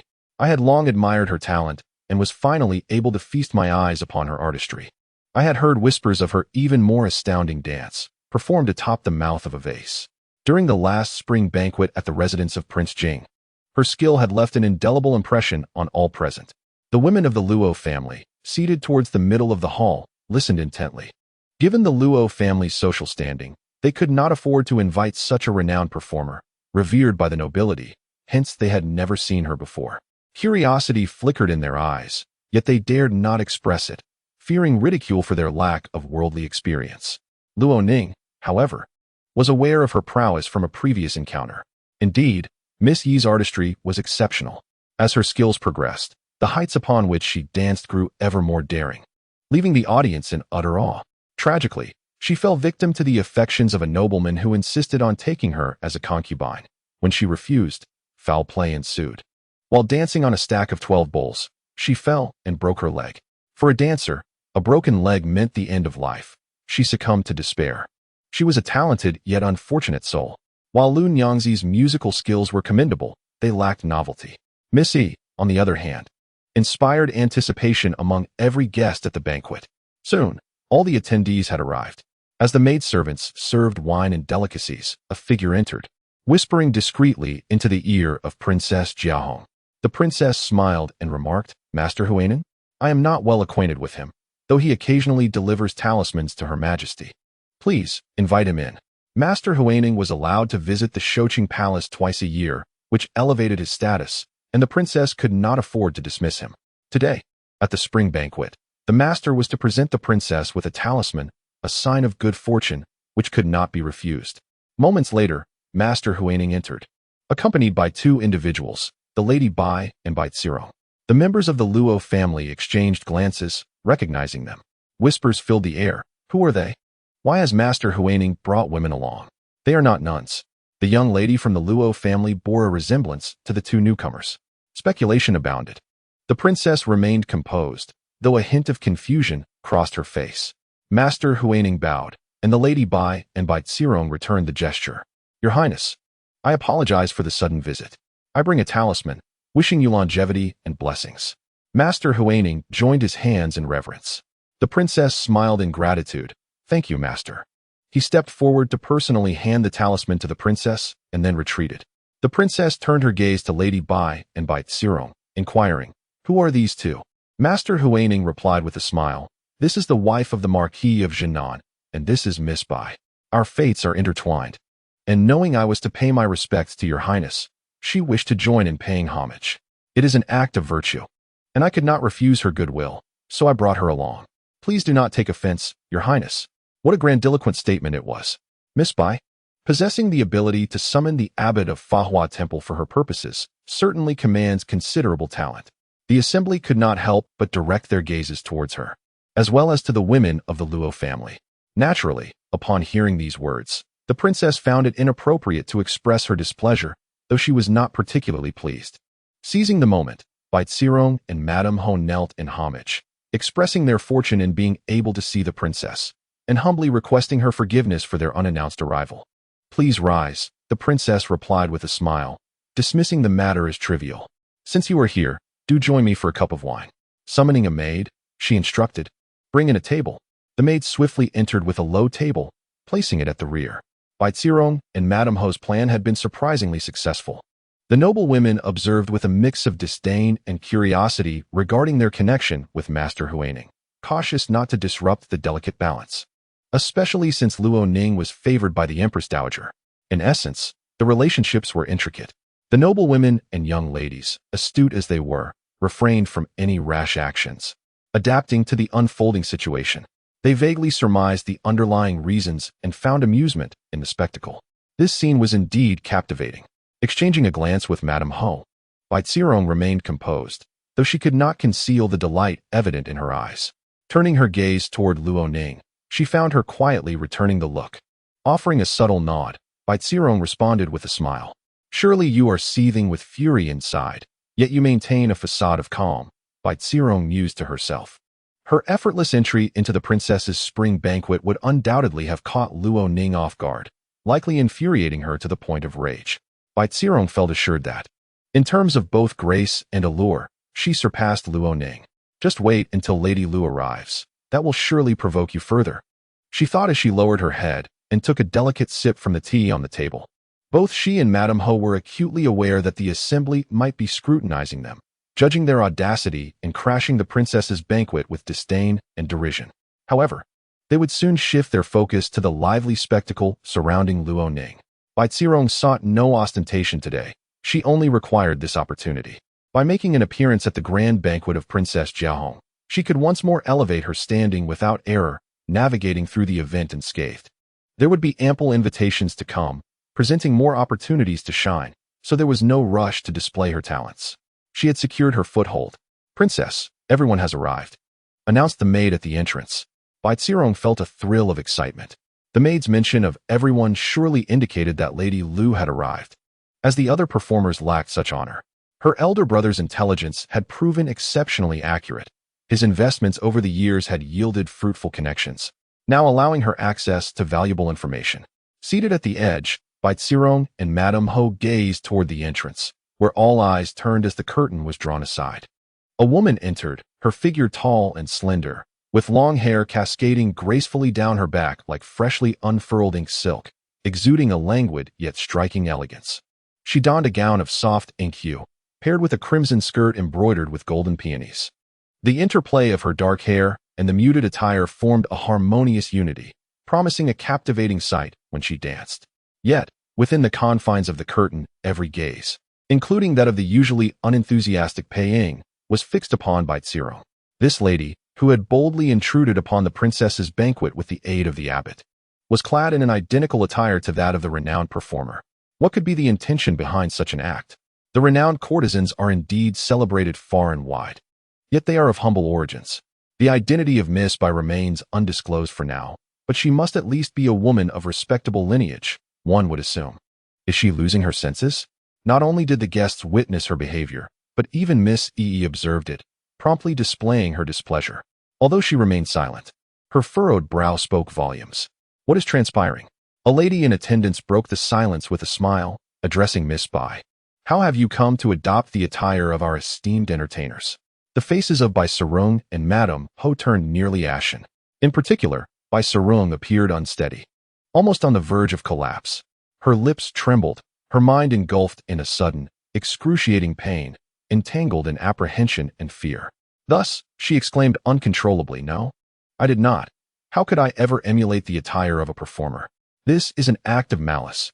Miss Yi, momentarily taken aback, stepped forward and gracefully bowed. "Your Highness, you must intervene on behalf of this humble servant. I performed out of reverence for you, and cannot endure such humiliation." The guests bore varied expressions. Luo Ning and her sister-in-law, mirroring the reactions of their relatives, seemed struck by lightning, rendered speechless and overwhelmed with shame, wishing they could vanish into the ground. Bai Sarong, losing her composure, rose defiantly. "I have not insulted you. Do not speak recklessly. Whose favor have you received to subject me to such disgrace?" Yi met her gaze, silent, yet conveying the implication. "Who are you to utter such nonsense? The spring banquet hosted by the Grand Princess Jia Hong is meant for merriment and blessings, not for adjudication." She quietly scanned the nearby senior lady-in-waiting, who promptly exited, returning shortly with 2 guards who unceremoniously escorted Bai Sarong away. Madame Ho, bewildered, wished to rise and defend Bai Sarong, yet feared that further words would exacerbate the situation. They were unprepared, as if traversing a dark path and suddenly losing their footing. Their minds a blank slate. They lacked even the thought of self-preservation, only bewildered by the unfolding events. What is happening? It was not until Bai Sarong was silenced and taken away that Madame Ho regained her composure. Swiftly, she formed a plan. Rising, she approached the princess and knelt. Bowing her head, "My daughter, lacking discernment and enamored with novelty, has acted inappropriately and offended your highness." The princess glanced at Luo Ning, whom she held in high regard and had invited repeatedly as an esteemed guest.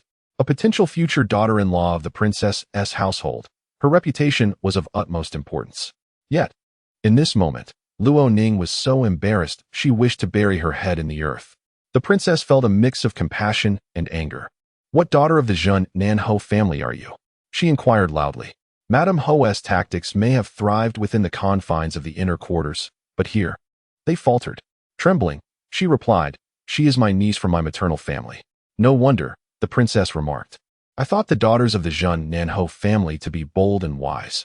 How could one be so ignorant? Leave now, do not dampen the festivities. Today, I shall overlook the actions of the Zhen Nan Ho family." She cast another glance at the lady-in-waiting, who swiftly called for the guards again, who then removed Madame Ho as well. As the small commotion concluded, Miss Yi exhaled in relief. After a moment as preparation, she began her dance.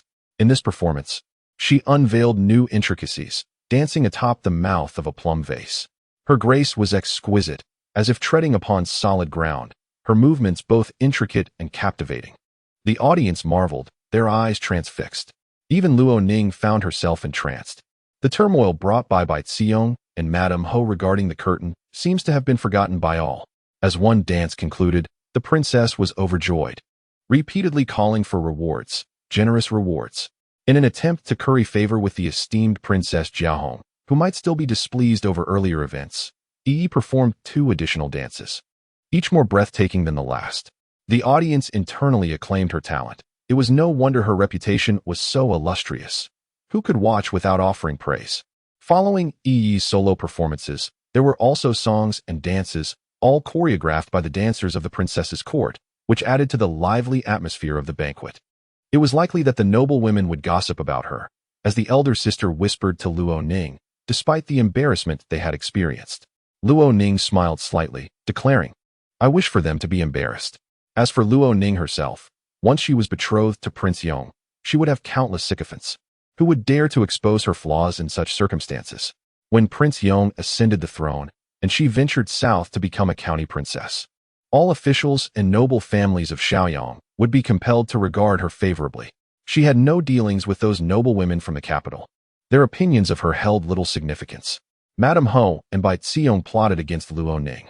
They had learned in advance that the princess's court had invited Lun Yangzi, and thus spent lavishly to acquire information. Lun Yangzi always donned new garments for gatherings with the elite. This time, she wore an apricot white top with a sky blue silk skirt of shoe brocade. Consequently, the Bai family hastily commissioned a similar outfit for Luo Ning, crafted with great expense overnight. If Luo Ning were to wear the same attire as the renowned courtesan, she would undoubtedly become the subject of ridicule. Henceforth, the princess might never invite her again. Other noble women would also feel ashamed to associate with her. This would force Luo Ning into seclusion, presenting an opportunity for Bai Xiong. She had previously appeared at the princess's spring banquet, a strategy to elevate her own status. The elder sister, when sure, managed to glean intelligence for Luo Ning, prompting her to request Prince Yong's intervention as a form of retaliation. This tactic might not be as effective as Madame Ho and Bai Xiong had envisioned. Nevertheless, their utilization of it acknowledged its potential impact. Luo Ning intended to strike back with the same approach, an offensive strategy aimed at their psyche.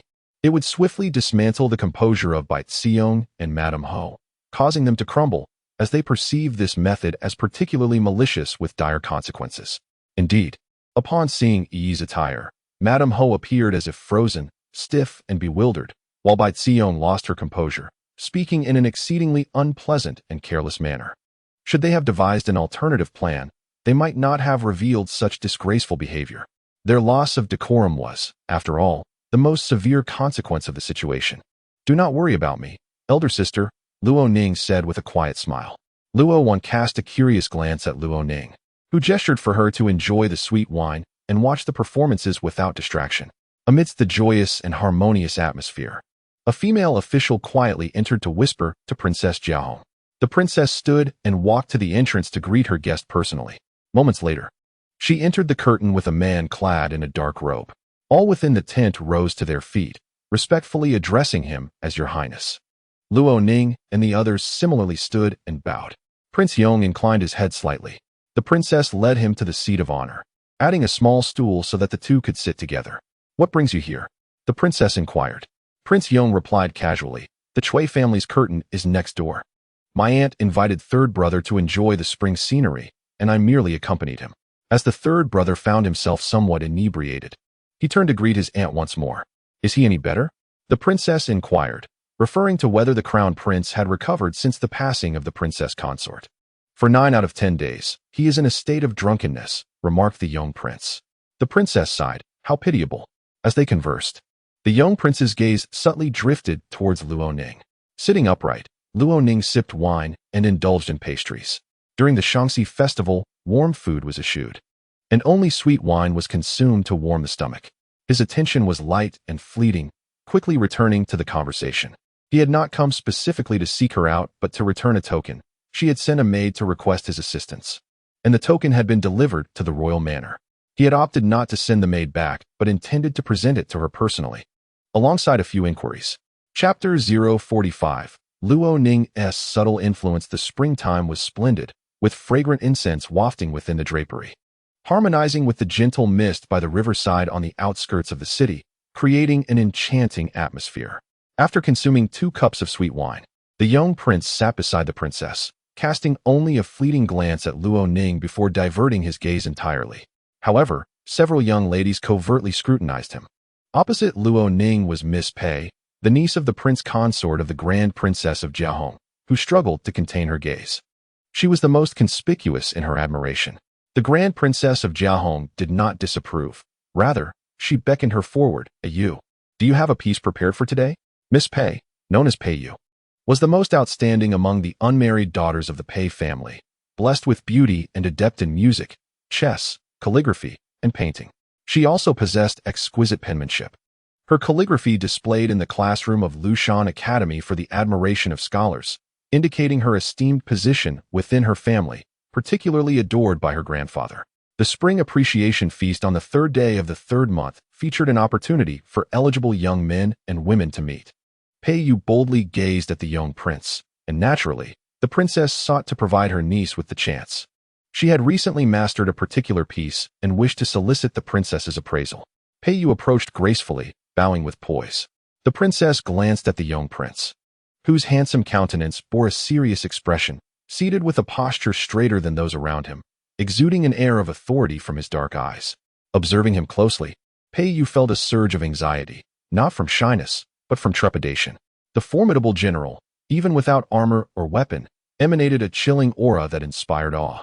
The young prince's demeanor remained unchanged by his attire, almost as if it were ingrained in his very essence.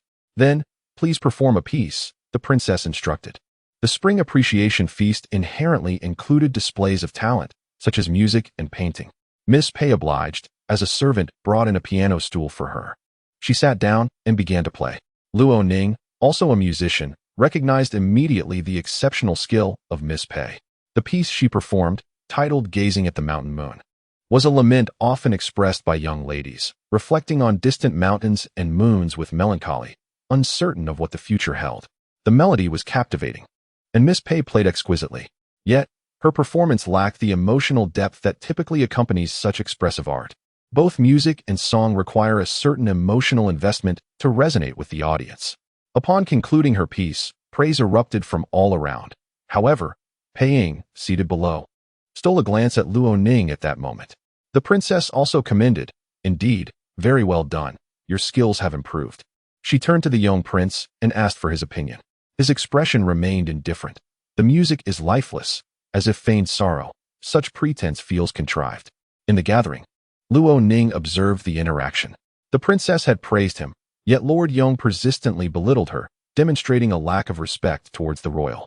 It appeared that Miss Pei's frequent glances had irked him. Luo Ning pondered on his earlier promise to marry her. His insistence on a written contract of servitude revealed his disdain for affection. The bond Lord Yong shared with Empress Zheng was profoundly unwavering, even after her marriage. His loyalty remained steadfast. The music was far too refined for the prince's tastes.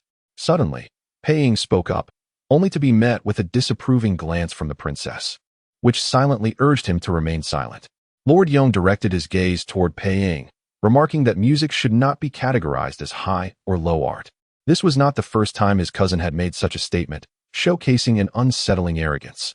Pei Ying continued, addressing the grand princess. Ambition, while not inherently negative, must be tempered with wisdom.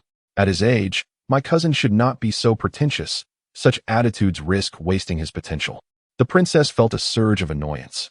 But as he was her nephew and a prince, she managed a strained smile. "Ah, Ying, you exaggerate." Yet, she appreciated his ability to shield her from the tension. Lord Yong replied, "If we continue this discourse, a quarrel will surely ensue." The princess had initially intended to foster a connection between Lord Yong and Pei Yu, but her subtle hints were dismissed by the prince. The other attendees fell silent, none daring to provoke Lord Yong at such a delicate moment. Meanwhile, Miss Pei Yu, caught in the crossfire of criticism, appeared pale, her eyes betraying a hint of indignation. "Your Highness, as a connoisseur of music, might you impart some knowledge to me?" Pei Yu could not restrain herself, seeking to defend her honor while also striking back, her tone sweet, yet cautious to avoid further angering Lord Yong. Lord Yong responded, "Am I a tutor in the art of playing the zither?" The princess, striving to maintain composure, interjected with a smile, "Pei Yu, perhaps you should withdraw. It seems your musical talents do not meet the prince's expectations. Is there anyone else skilled in this art?" The assembly lowered their gazes, with Luo Ning bowing her head even further. It was then someone unexpectedly remarked, "I noticed Miss Luo arrived with an instrument." Luo Ning lifted her eyes to the main table, where both the princess and Lord Yong were observing her, with Pei Ying's gaze now fixed upon her as well. She rose to offer a bow, smiling, "That is not a zither." "Not a zither? It is merely a case containing my riding whip," Luo Ning clarified, explaining that bringing weapons to the banquet was unwise and could lead to trouble, hence her clever ruse. She considered the high status of the gathering, where all the young ladies possessed talents surpassing her own, sufficient to amuse the princess. "There is no need for me to go to such lengths." She emphasized the phrase "such lengths" with a hint of sarcasm, suggesting that the lady who had pointed her out was deliberately pushing her forth to shield Miss Pei Yu, intending to embarrass her.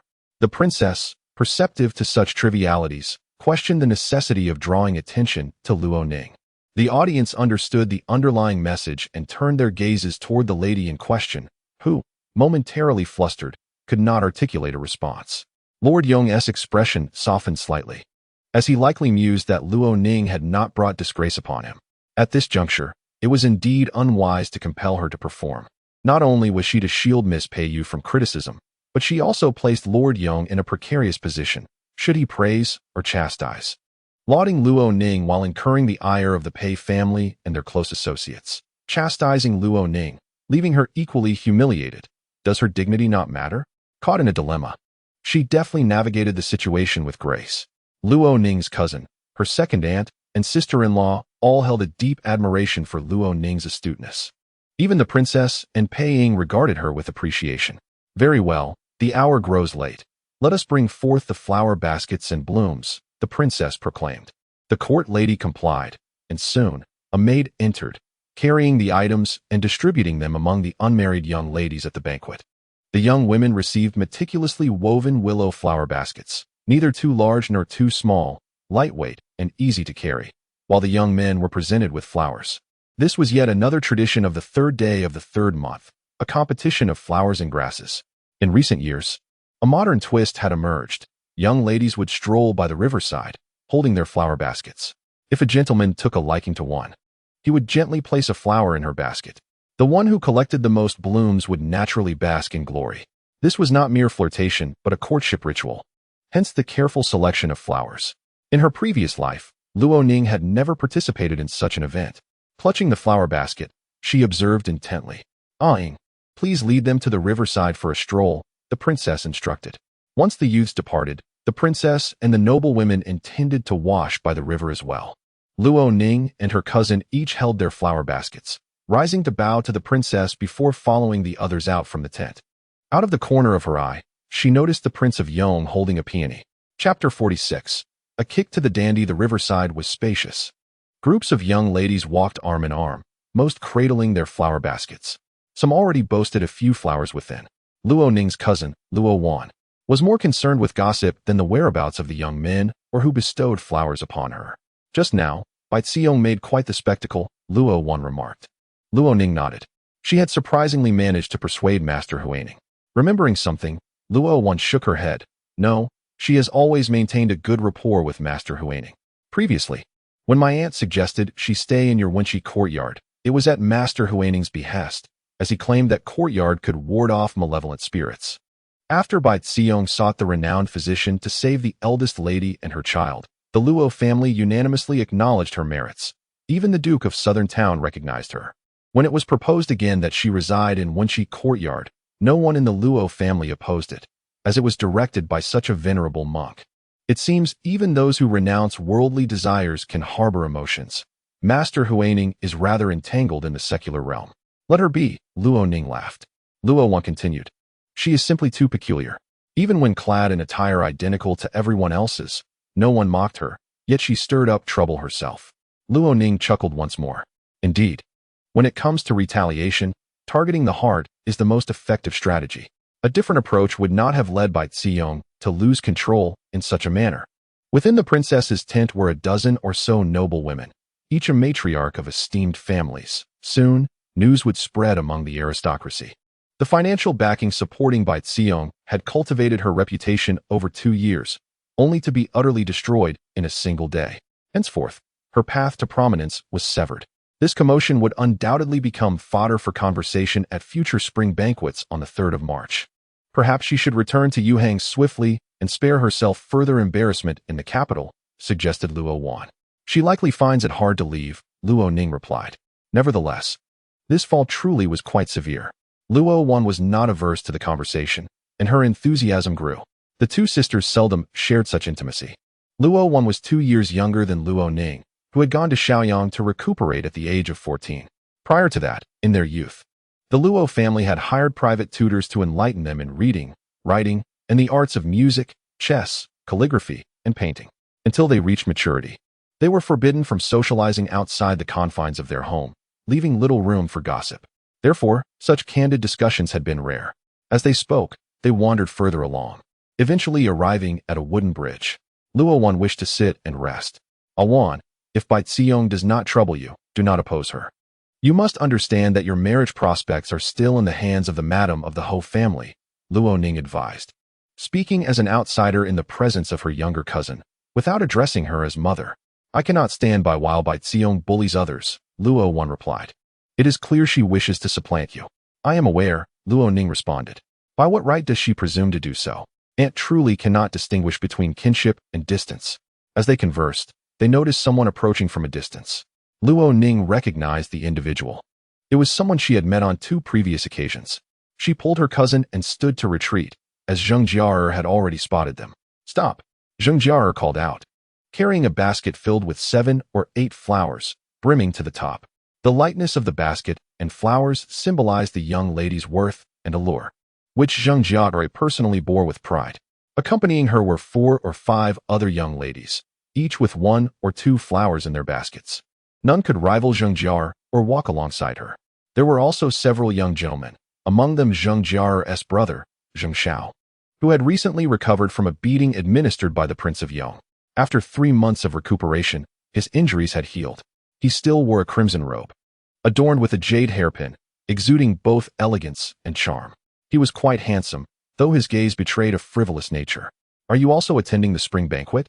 Zheng Jiaer scrutinized Luo Ning. "What a pity, not even a single flower for yourself. Surely, as a young lady of the Ho family, you deserve better." The other young ladies erupted in laughter. Luo Wan was about to seethe with anger, but Luo Ning restrained her. "Miss Zheng, on 2 occasions you have suffered great misfortune in my presence. If I were you, I would keep my distance," Luo Ning said quietly. Zheng Jiaer raised an eyebrow. "Nonsense. Why should I avoid you? What are you really?" "The Prince of Yong is present today," Luo Ning replied. Zheng Jiaer immediately turned her gaze, and indeed, she spotted the prince within the crowd. Beside him stood several prominent figures, the Prince of Chun, Chui Zhengqing, and several other young men from the Chui family. Zheng Jiaer made to approach, declaring, "I shall deal with you later." She then instructed her companions, "You are not to follow." She ventured towards the prince. As she departed, Zheng Xiao, holding a peony, smiled and inquired of Luo Ning, "Miss, would you like a flower?" Among Zheng Jiaer's companions, some expressed envy. "No, thank you," Luo Ning replied. "I can offer it to you," Zheng Xiao suggested, "but you must return the favor. How about a pair of earrings?" The bystanders began to cheer. Luo Ning turned to leave, but Zheng Xiao, in his eagerness, attempted to seize her earrings. His hand nearly brushed her face, prompting Luo Ning to swiftly turn and confront him. With no time to evade, she boldly lifted her foot to kick. She donned a silk skirt, its ample pleats allowing her legs to execute high kicks with ease. In a rather audacious move, she delivered a solid kick to Zheng Xiao. This technique was learned from her father, Qiu Hua. Caught off guard, Zheng Xiao felt a sharp pain in his lower abdomen and immediately knelt down, cold sweat beading on his forehead. The 7 or 8 onlookers, including Luo Ning's cousin, widened their eyes in disbelief. Who would dare to act against the 3rd young master of the Zheng family? For a young lady, merely receiving a compliment from the young master was an opportunity. His declaration of gifting her the flowers of the 3rd month could imply a proposal, a true honor. The women present would typically be overjoyed, their hearts racing. But Zheng Xiao himself lacked such charisma. It was his powerful family that commanded respect.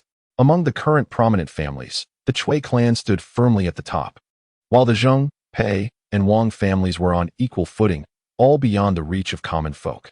Yet, Luo Ning felt no joy. Rather, she had employed a move uncharacteristic of a refined young lady, forcing Zheng Xiao to kneel before her. Many turned to witness the spectacle. Was that young Master Zheng? Why was he kneeling? Who was that lady? A princess? There were only 3 unmarried princesses in the palace, seldom seen in public. Moreover, these princesses were not born of the empress, lacking the power to compel Zheng Sangongzi to kneel. The atmosphere was lively. "Huifeng, Huifeng." Chui Zhengqing nudged the Yong Wang twice. The Yong Wang, with cold black eyes, cast a dismissive glance at him. "What is it? Has the king of hell come to collect you?" Chui Zhengqing replied. "Look, Zheng San is bowing to your princess." The Yong Wang turned his face, catching sight of the scene from afar. He strode over, encountering Zheng Jiaer head-on. Zheng Jiaer beamed, "My lord." The Yong Wang brushed past her. "My lord, where are you going?" She called after him, but he walked briskly, while Zheng Xiao struggled to regain his composure. Just as he commanded his attendant to deal with Luo Ning, the Yong Wang approached. He surveyed Luo Ning quietly, while others immediately bowed in respect. "My lord." The Yong Wang paid them no mind, asking Luo Ning, "What happened?" Zheng Xiao had managed to stand, tears welling in his eyes from the pain. Upon seeing the Yong Wang, memories of his broken nose and fractured arm surged through him, causing him to shiver. "My lord, she kicked me first. I did not offend her," he hurriedly explained, fearing the Yong Wang's wrath. However, the Yong Wang rarely resorted to violence. Here in Shengjing, engaging in such actions held little significance if one could not inflict lasting harm. Despite his strength, he was no fool, and not everyone warranted his effort. He turned to Luo Ning, asking for her account. "This young master attempted to take my earring. It is my personal possession, and had he forcibly taken it, it would have led to complications I could not clarify. In a moment of desperation, I kicked him." The Yong Wang glanced at Zheng Xiao, understanding the implication of the kick. His brow furrowed slightly. "Go change your clothes and shoes. Be mindful of where you tread," Such filth can lead to infection, he said coldly. The remark was sharp, and Luo Ning sensed it was directed at her. Chapter 047. No one is qualified to be the heart's desire of the prince. The sisters, Luo Ning and Luo Wan, accompanied the Prince Yong. Soon, Luo Wan encountered a familiar figure, Miss Chun, and went off to enjoy an outing with her. Luo Ning remained by the side of the prince and his entourage. Cui Jingqing, with a hint of mischief, inquired, "How did Zheng San kneel before you?" Luo Ning was about to respond when the prince cast her a glance, silencing her. She could only stammer. It was a trivial matter. Growing impatient, the prince directed Cui Jingqing, "Go take a stroll. Disperse these flowers quickly." Cui Jingqing retorted, "I won't deliver them. Should I keep them for myself?" He then observed, "The flowers of the third month signify a proposal. In your household, there are 3 beautiful concubines who indulge in leisure, unwilling to take a wife."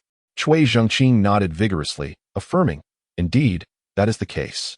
He continued, "To give flowers is to promise marriage. With my lineage and appearance, which girl would refuse me? Wouldn't that merely lead to unfulfilled expectations?" The prince lowered his gaze to the peony in his hand, and Luo Ning followed his line of sight. The pale pink peony, with its petals layered and unfolding, exuded a delicate fragrance. His skin was dark, the veins of his hand pronounced. The contrast with his grasp of the flower stem was striking and oddly enchanting. At this thought, she quickly averted her gaze. To send flowers is to propose, without the need for formalities? The prince remarked coldly, "Isn't this a way of being crafty?" Cui Jingqing explained, "To send flowers indicates affection, signifying that he harbors feelings for her and will not let her down, intending to bind their fates together." He added, "Of course, there are also scoundrels who treat flowers as mere trifles." He urged the prince, "This peony is truly exquisite. You must present it to your princess." Upon hearing this, Luo Ning glanced at the prince again. Noticing his momentary hesitation, she presumed he felt shy and instinctively extended the flower basket forward. However, the prince took the basket from her. He tossed the basket into the river. The peony was carelessly plucked and also thrown into the water. Luo Ning, along with Cui Jingqing and the Prince of Chun, looked at him. Xiao Huifeng's expression remained indifferent. What a waste, all for a single flower. Who is worthy to capture this prince's heart? The Prince of Chun coughed lightly, glancing at Luo Ning. "Huifeng, that remark is somewhat impolite." Xiao Huifeng replied, "Miss Luo understands." Indeed, Luo Ning affirmed. She certainly understood. The deed of sale was still in his possession. The imperial decree of marriage merely rendered her his servant. To harbor any further delusions would incite his wrath. Since she had already given him the deed, her fate was inextricably linked to him. She could not accept flowers from others, and carrying that basket was futile. Thus, she stated, "It's better to discard it. Carrying it is cumbersome." The Prince of Chun laughed, addressing Xiao Huifeng once more in front of Luo Ning. "Your princess is truly generous." He inquired, "When shall we celebrate the marriage?" The Prince of Chun then added, "It is a matter of my household that has delayed your wedding. I am no longer hindered. The dead do not obstruct the living. Please request the emperor to issue the marriage decree promptly." The Prince Yong replied, "That is precisely my intention." Luo Ning remained nonchalant. Whether it happened sooner or later made little difference. She had money at hand, companions by her side, and was managing well enough. Xiao Huifeng produced a token from his garment and handed it to Luo Ning. "This is what your maidservant delivered to the royal residence last time. Keep it well." Luo Ning was already aware of the weight of the token, unlike the last time when she had received it lightly. This time, she received it with both hands. Expressing her gratitude, "Thank you, Your Highness." The Prince of Yong nodded. His purpose in visiting Luo Ning was to convey a few words to her. Since Luo Ning had requested his assistance regarding her mother, it was evident that her circumstances at the Ho residence were arduous. The prince intended to arrange an engagement sooner, to inform her in advance and allow her to prepare, ensuring that there would be no delay of 100 days. However, as the crown prince had mentioned earlier, the Prince of Yong felt there was no need to elaborate further. With that, he returned the token. As noon approached, the women of the Luo family prepared to return to the city, seeking to avoid the congestion at the city gates. Upon arriving back at the Zhunnanho residence, the sun cast its slanting rays upon the courtyard, where trees basked in the warm light, their new leaves a tender green, and flowers bloomed abundantly. Luo Ning and her companions first visited the old matriarch's quarters. "Did you receive some flowers?" The matriarch inquired with a smile directed at Luo Ning and Luo Wan. Luo Wan's cheeks flushed. 3. Luo Ning replied, I did not. The others, including the matriarch, turned to her. She explained, my flower basket fell into the river, and I was too lazy to retrieve it. The Empress Dowager has stated that she will issue a decree for my engagement, and I cannot accept flowers from anyone else. The matriarch remarked, you mentioned this last time. Over a month has passed. You had said we would wait for the crown princess's 100 days. Having encountered the crown prince, he mentioned not wanting the deceased princess to obstruct others' joyous occasions. It seems the matter may be expedited, Luo Ning replied, withholding further details. She understood that success lies in discretion. The agreement regarding her betrothal was a private arrangement with the Prince of Yong, publicly. She would be promised to the most powerful lord in the capital, inevitably stirring emotions. She would await the imperial decree. Until it was formally issued, Luo Ning would reveal not a single word. The matriarch refrained from further inquiries, turning instead to Luo Wan, asking which young master had gifted her flowers. Luo Wan recounted the names to her grandmother. Both young men's fathers held comparable status to the second master of the Luo family, both being fourth-rank military officials. The other was the fifth son of the loyal duke's household. Both are acceptable. The matriarch remarked to the second mistress, please keep an eye on this. Awan has come of age. Her marriage should be settled soon. The second mistress agreed. Eldest sister Wen had returned home, and the second aunt also sent Luo Wan back, staying behind to converse with the matriarch and Luo Ning. The second aunt recounted the disgraceful incident involving Bai Zihong that day, remarking that it might sever her chances of marrying into a prestigious family in Xinjiang. Upon hearing this, the matriarch huffed in indignation. Her tarnished reputation is of little concern, but let us not allow it to tarnish the young women of our household. The Ho residence, from top to bottom, had 5 unmarried daughters. Luo Ning had 2 half-sisters, a cousin named Luo Wan, and a 3-year-old half-sister from the third branch. The second aunt cautiously inquired, Mother, should we inform the Ho Yi of this matter? I will inform him, the matriarch replied. The second aunt was apprehensive that Bai Zihong's ill reputation might affect cousin Luo Wan, who was at a crucial juncture in her courting. After a brief pause, she rose to leave. Luo Ning accompanied the matriarch for dinner.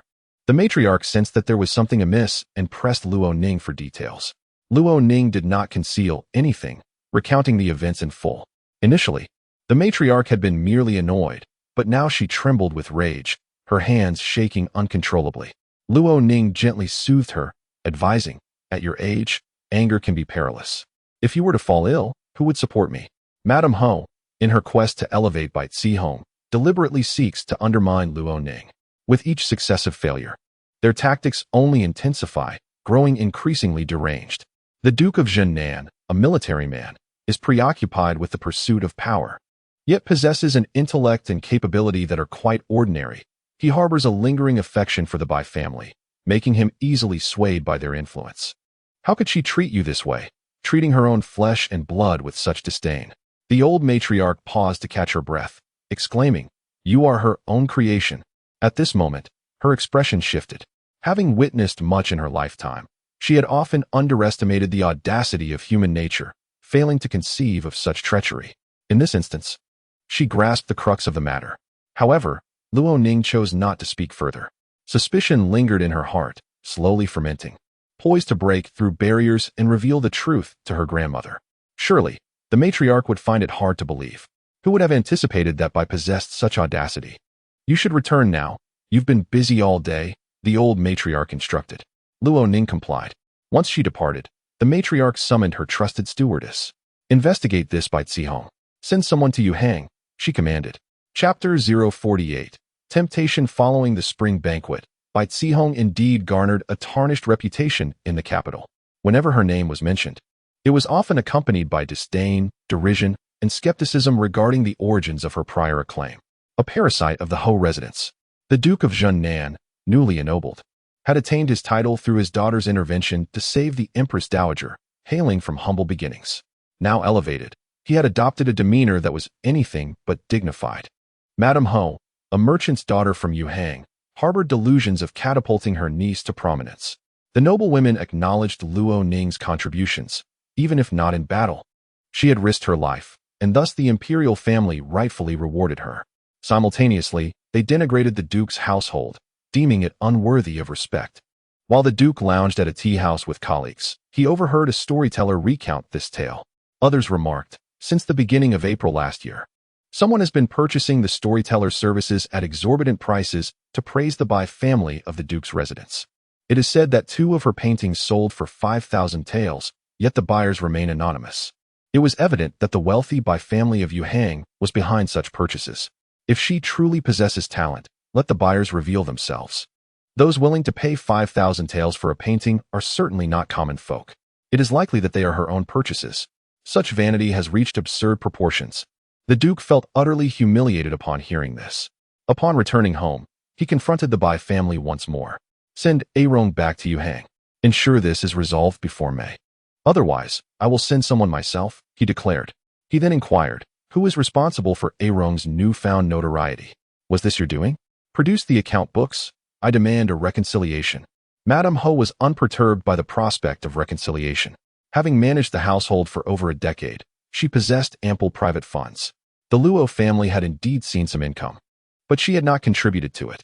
Her extravagant lifestyle was not a result of greed for the Luo family's wealth. Bai Zihong had not spent a single coin from the Luo family. Very well, let us reconcile then. Bai retorted, equally incensed. You dare trample on the dignity of the lady of the house. The one who should feel shame is you. The Duke was rendered speechless. Madame Ho continued. Now you disdain Arong, who summoned the midwife when the Wen family faced complications during childbirth. Arong saved the lives of both the Duke's eldest daughter-in-law and grandson.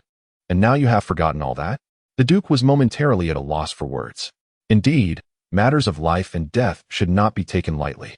Luo Ning saved the Empress Dowager, and in return, the imperial family bestowed a title upon the Luo clan. Yet what did the Luo family grant Bai Zihong for saving the Wen family? My lord, if my daughter and my niece were to marry into illustrious families, it would bring honor to me as well. I have toiled my entire life for this semblance of dignity. Can you not accommodate this? Bai's voice trembled with emotion. Her intentions for Bai Zihong were not at odds with the Duke of Zhengnan. She had already sullied the reputation of the Duke's house, he mused. After all, being expelled by the princess is hardly a grave matter. In a few days, it will be forgotten, the Duchess remarked. My lord, the Bai family also desires a prosperous future for their daughter. Should this path prove fruitful, the Bai family is willing to offer 100,000 taels of silver. The Duke was inundated with thoughts, yet those few words, 100,000 taels, immediately consumed his mind, leaving no room for anything else. As a Duke, his family's wealth was commendable compared to ordinary officials. However, when juxtaposed with illustrious clans, his foundation was too fragile. He required funds. Retaining Bai Zihong would mean securing the Bai family of Yuhang, providing a chance to acquire even greater riches. What does the lady plan to do? The Duke inquired. The Duchess replied, let us remain quiet for a while, allowing those who gossip to forget this matter. Then we shall seek an opportunity.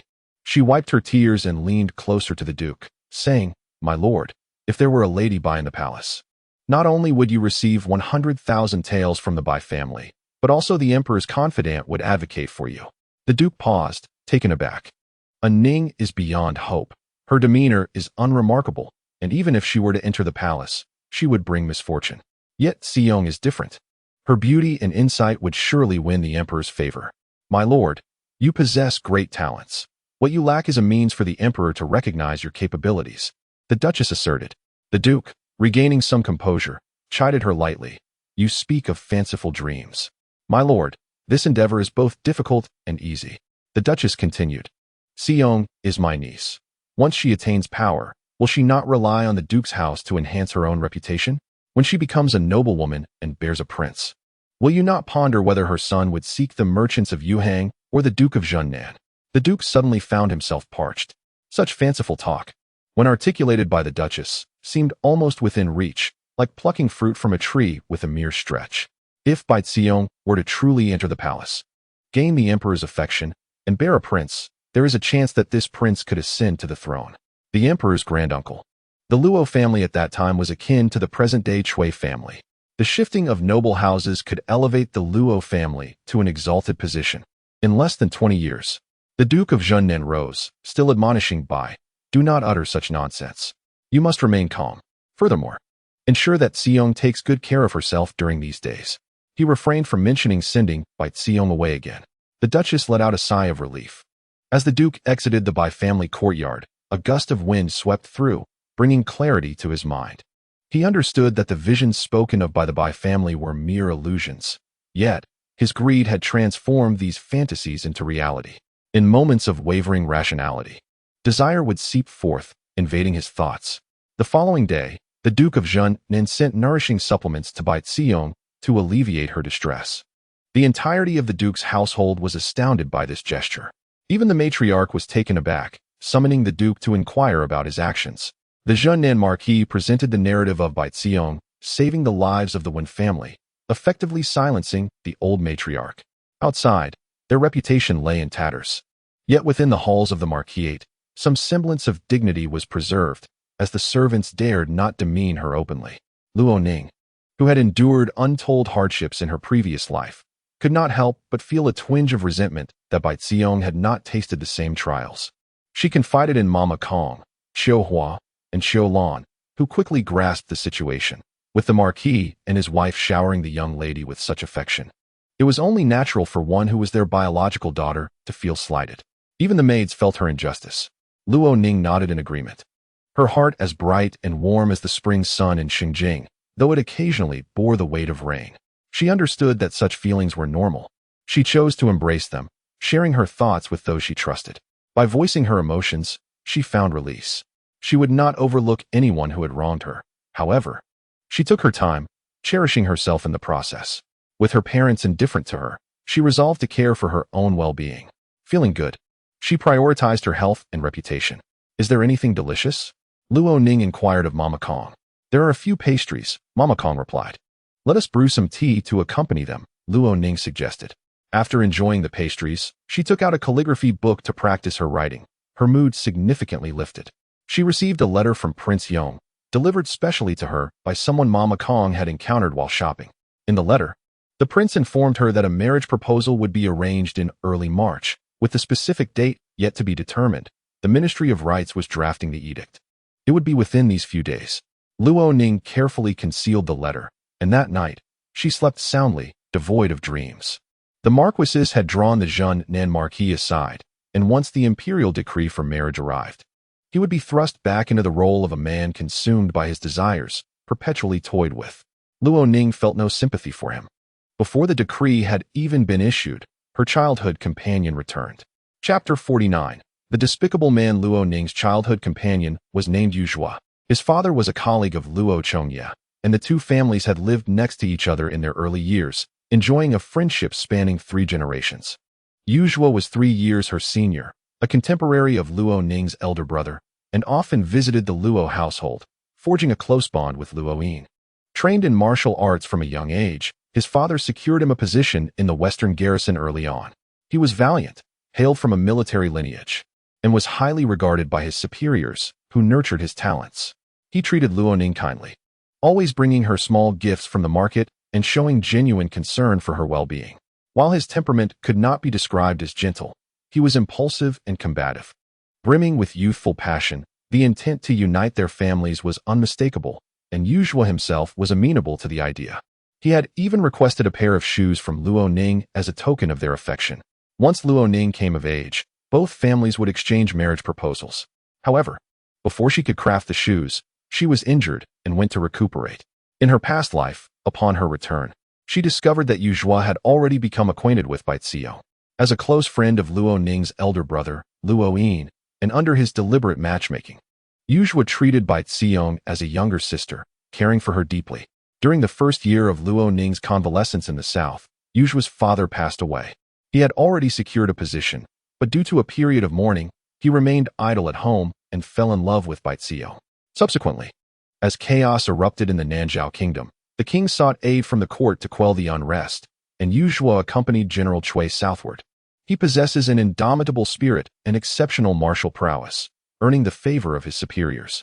Fortuitously, he captured the leader of the rebel forces and defeated him, claiming victory on the battlefield. Upon receiving the good news, the emperor rejoiced and decided to bestow a title upon Yuzhua. Consequently, Yuzhua ascended from an inconspicuous junior general to the esteemed rank of a third-grade cavalry general. While the average individual would require no less than 20 years of dedicated service to achieve such a rank, Yuzhua accomplished it with remarkable ease. Upon returning to the capital, his entire demeanor transformed. Luo Ning, encountering him for the first time in his new guise, could scarcely recognize him. He had become arrogant and self-satisfied. At that time, Luo Ning had just returned home, having endured considerable grievances, leading to several quarrels. She found herself at a disadvantage, and the servants of the Duke of Southern Town began to gossip about her supposed madness. Yuzhua, incited by Luo Ning and by Xiong, hurled many unkind words at Luo Ning, further provoking her. She vividly recalled him saying, "Miss Bai is a guest. How can you put her in such an uncomfortable position? Your heart has grown narrow." He added, "Ning, are you envious of Miss Bai's beauty surpassing yours and her social graces? Everyone favors her. You ought to reflect on yourself. This is not her fault, it is yours.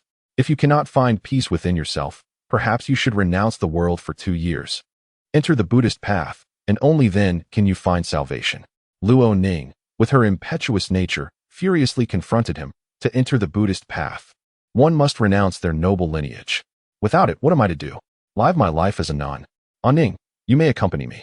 As long as you genuinely respect Miss Bai as your mistress, there will be a place for you in the general's household. He continued, "Miss Bai is astute in worldly affairs and adept in social interactions. She is wise and manages the accounts. You can lead a simple life, partake in feasts, and allow the mistress to care for the children. You may spend your days reciting scriptures and chanting, for only in this way can you rid yourself of inner demons." He even suggested she become a concubine and urged her to voluntarily relinquish her noble status and the identity of the eldest daughter of the Duke of Southern Town. How could he utter such words? Luo Ning retaliated with her soft whip, striking him twice. He did not resist, but merely remarked, "They all say you have lost your mind." It seems they were right. When his mother, Madame Yu, returned home and saw his whip marks, she caused quite an uproar at the Duke of Southern Town's residence. Madame Yu exclaimed, "Ajua is soon to enter the palace to meet the emperor. How can he present himself with such wounds? Lock up your mad daughter." Reflecting on these events, Luo Ning realized they had deliberately used cruel words to provoke her.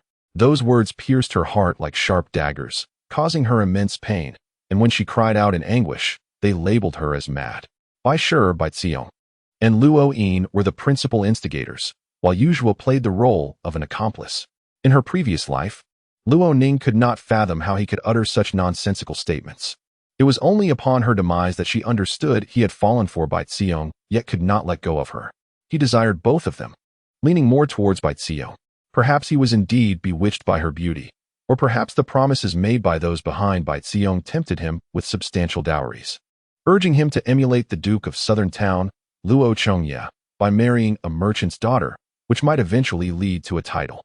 Regardless, he had become infatuated, ensnared in a web of desire. Yet, his bond with Luo Ning, forged in childhood as childhood sweethearts, was unique. He could not bear to see her wed to another. He lacks the authority to compel Luo Ning into monastic life. How then can he expect the young lady of the Ho residence to become his concubine? If he does not relentlessly belittle Luo Ning, how can he expect her to be stripped of dignity, left with no refuge, and forced to regard him as her sole salvation? He is fully aware of the wounds he has inflicted upon her, yet for the sake of his ambitions, he deepens her suffering and rubs salt into her wounds. After her rebirth, Luo Ning scarcely recalls this individual until news of his return to the capital reaches the Zhun Nenho residence. Mama Kong, aware of the impending union between the Yu and Luo families, deliberately inquires and returns to inform Luo Ning that the young General Yu will return to the capital tomorrow, first to present captives at Zhaoyang Gate, and in 2 days she shall see him. Moreover, she mentions that he is the first individual in the dynasty to be conferred the title of General of the Valiant Cavalry at the age of 20, and not of royal lineage, which is truly remarkable. This stirs memories within Luo Ning, causing her body to curl slightly as a tremor courses through her. It is involuntary, akin to the tightening of her heart when she faced the lady of the Ho family before. Mama Kong notices her distress and expresses concern, asking, "Miss, what troubles you?" Observing her pained expression, it is evident that she is not merely excited or stirred. Mama Kong supports her, helping her to regain her composure. Luo Ning inhales and exhales, as if expelling the remnants of her pain. "I do not wish to mention that person," she states to Mama Kong and the others. The maids Chiohua and Cholan assure her, "We shall not speak of him, rest assured." Mama Kong adds, "It is merely my indiscretion, please do not hold it against me." Mississippi. I do not blame you. I should have mentioned it sooner, Luo Ning replies. In her past life, Yuzhua did not wed Baisiro. He merely served as a stepping stone for Baisiro to usurp the title of county mistress of Luo Ning. With the title secured and the support of the Ho residents, Baisiro aspired to ascend higher. Alas, her ambitions were thwarted. The highborn looked down upon her merchant origins, and even a meager reward held little value in their eyes. Similarly, those of comparable status to her did not catch her fancy. After failing to pursue his desires, Yuzhua turned his attention back to Luo Ning. In a fit of madness, she ordered him to leave. Perhaps he perceived her as too deranged to be a proper matriarch, while his mother also opposed the match, leading him to take up a post in the northern frontier. Subsequently, there was no word of him. Luo Ning had not seen him even in death. It seemed that his title as general of the valiant cavalry marked the pinnacle of his achievements, after which he accomplished nothing further. Let us merely observe the spectacle. Luo Ning declares. The following day, indeed, the city of Shengjing buzzes with discussions regarding Yuzhua's promotion to the esteemed rank of third-grade general of the valiant cavalry. The Zhun Nanhou can hardly contain his envy. At the age of 40, he was already considered exceptional, yet Yuzhua has achieved this at merely 20. You should discuss with Sister Yu about expediting the marriage contract for Yuzhua and Ning, the Zhun Nanhou advises Bai Shi, referring to Yuzhua's mother. Bai Shi is equally astonished. Yuzhua is a prodigious talent, the foremost in our dynasty. The Zhun Nanhou, feeling a twinge of jealousy, offers a few begrudging compliments. Bai Shi then visits Huafuyuan, where she finds Baisiro, disheartened as she embroiders, and whispers, "Your fortune has arrived. Yuzhua is returning to the capital." She recounts Yuzhua's accomplishments to Baisiro. A year ago when he set out for Nanzhao, did he not send you a token? The lady of the Ho residence inquires. Indeed, Baisiro replies, perking up at the news. A sense of reluctance welled within Bai Ziyong as she pondered. Aunt, must I truly marry a mere third-rank military officer? Your husband, at his age, had already garnered admiration as a fourth-rank official in the capital. Do you grasp the difficulty of this matter? The Duchess remarked. Bai Ziyong contemplated the necessity of utilizing this individual. With a radiant smile, she replied, "You are indeed correct. Aunt, let us first ascertain whether he can assist me in regaining my former prestige. Once I seize the opportunity to soar, I cannot afford to relinquish it. If all else fails, I shall marry him." Ning harbored deep affections for him. Bai remarked, "Alas, what use is such infatuation? A man's heart is vast and unbounded." As this thought crossed her mind, Bai Ziyong's resolve intensified. Even if her desires were not aligned, witnessing Luo Ning's struggles brought her a sense of satisfaction. On the 9th day of the 3rd lunar month, a gentle rain fell. The spring drizzle, caressed by the soft eastern breeze, delicately showered the tender grass and blooming flowers in the courtyard. Amidst the fading chill of early spring, Luo Ning donned a light windbreaker. Just yesterday, the heat had been so unbearable that she yearned to don a summer garment, yet today, the cold felt reminiscent of winter. The maid, Qiu Lan, inquired, "Should we retrieve the heater?" Along with Qiu Hua, they engaged in light conversation, attempting to elicit a smile from Luo Ning, who had awakened from a nightmare in the early hours and remained silent since morning. It was evident to all that her spirits were low. "No need for the heater," Luo Ning replied, her expression devoid of a smile, yet her tone remained cheerful, devoid of excessive gloom. "I would like some red tea. Let us brew it." "Very well." Mama Kong promptly responded. Luo Ning continued, "Do not add salt. Include some milk and sugar instead." Mama Kong was taken aback. "Is that even possible?" "It is typically prepared with salt." Qiu Hua and Qiu Lan chuckled. "It can be done." "Such a novel approach," Mama Kong remarked. "Trust my judgment," Luo Ning insisted.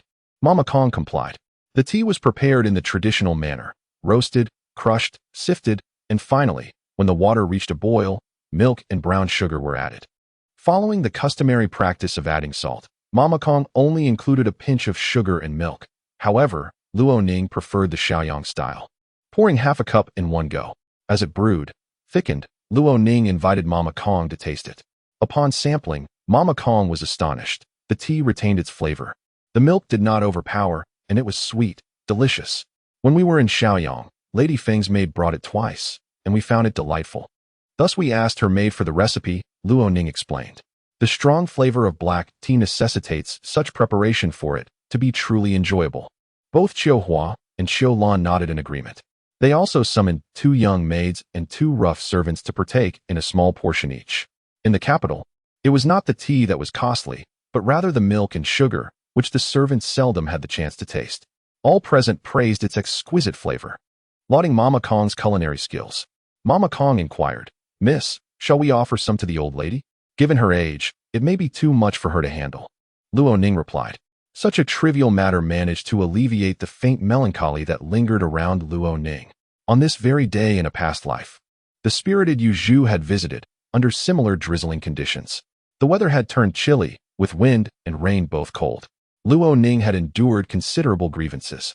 The Duchess had imposed harsh conditions upon her in matters of sustenance and living arrangements, while emotionally distancing herself. She was constantly belittled, with the noble young ladies elevated above her. How could such an impatient individual endure it?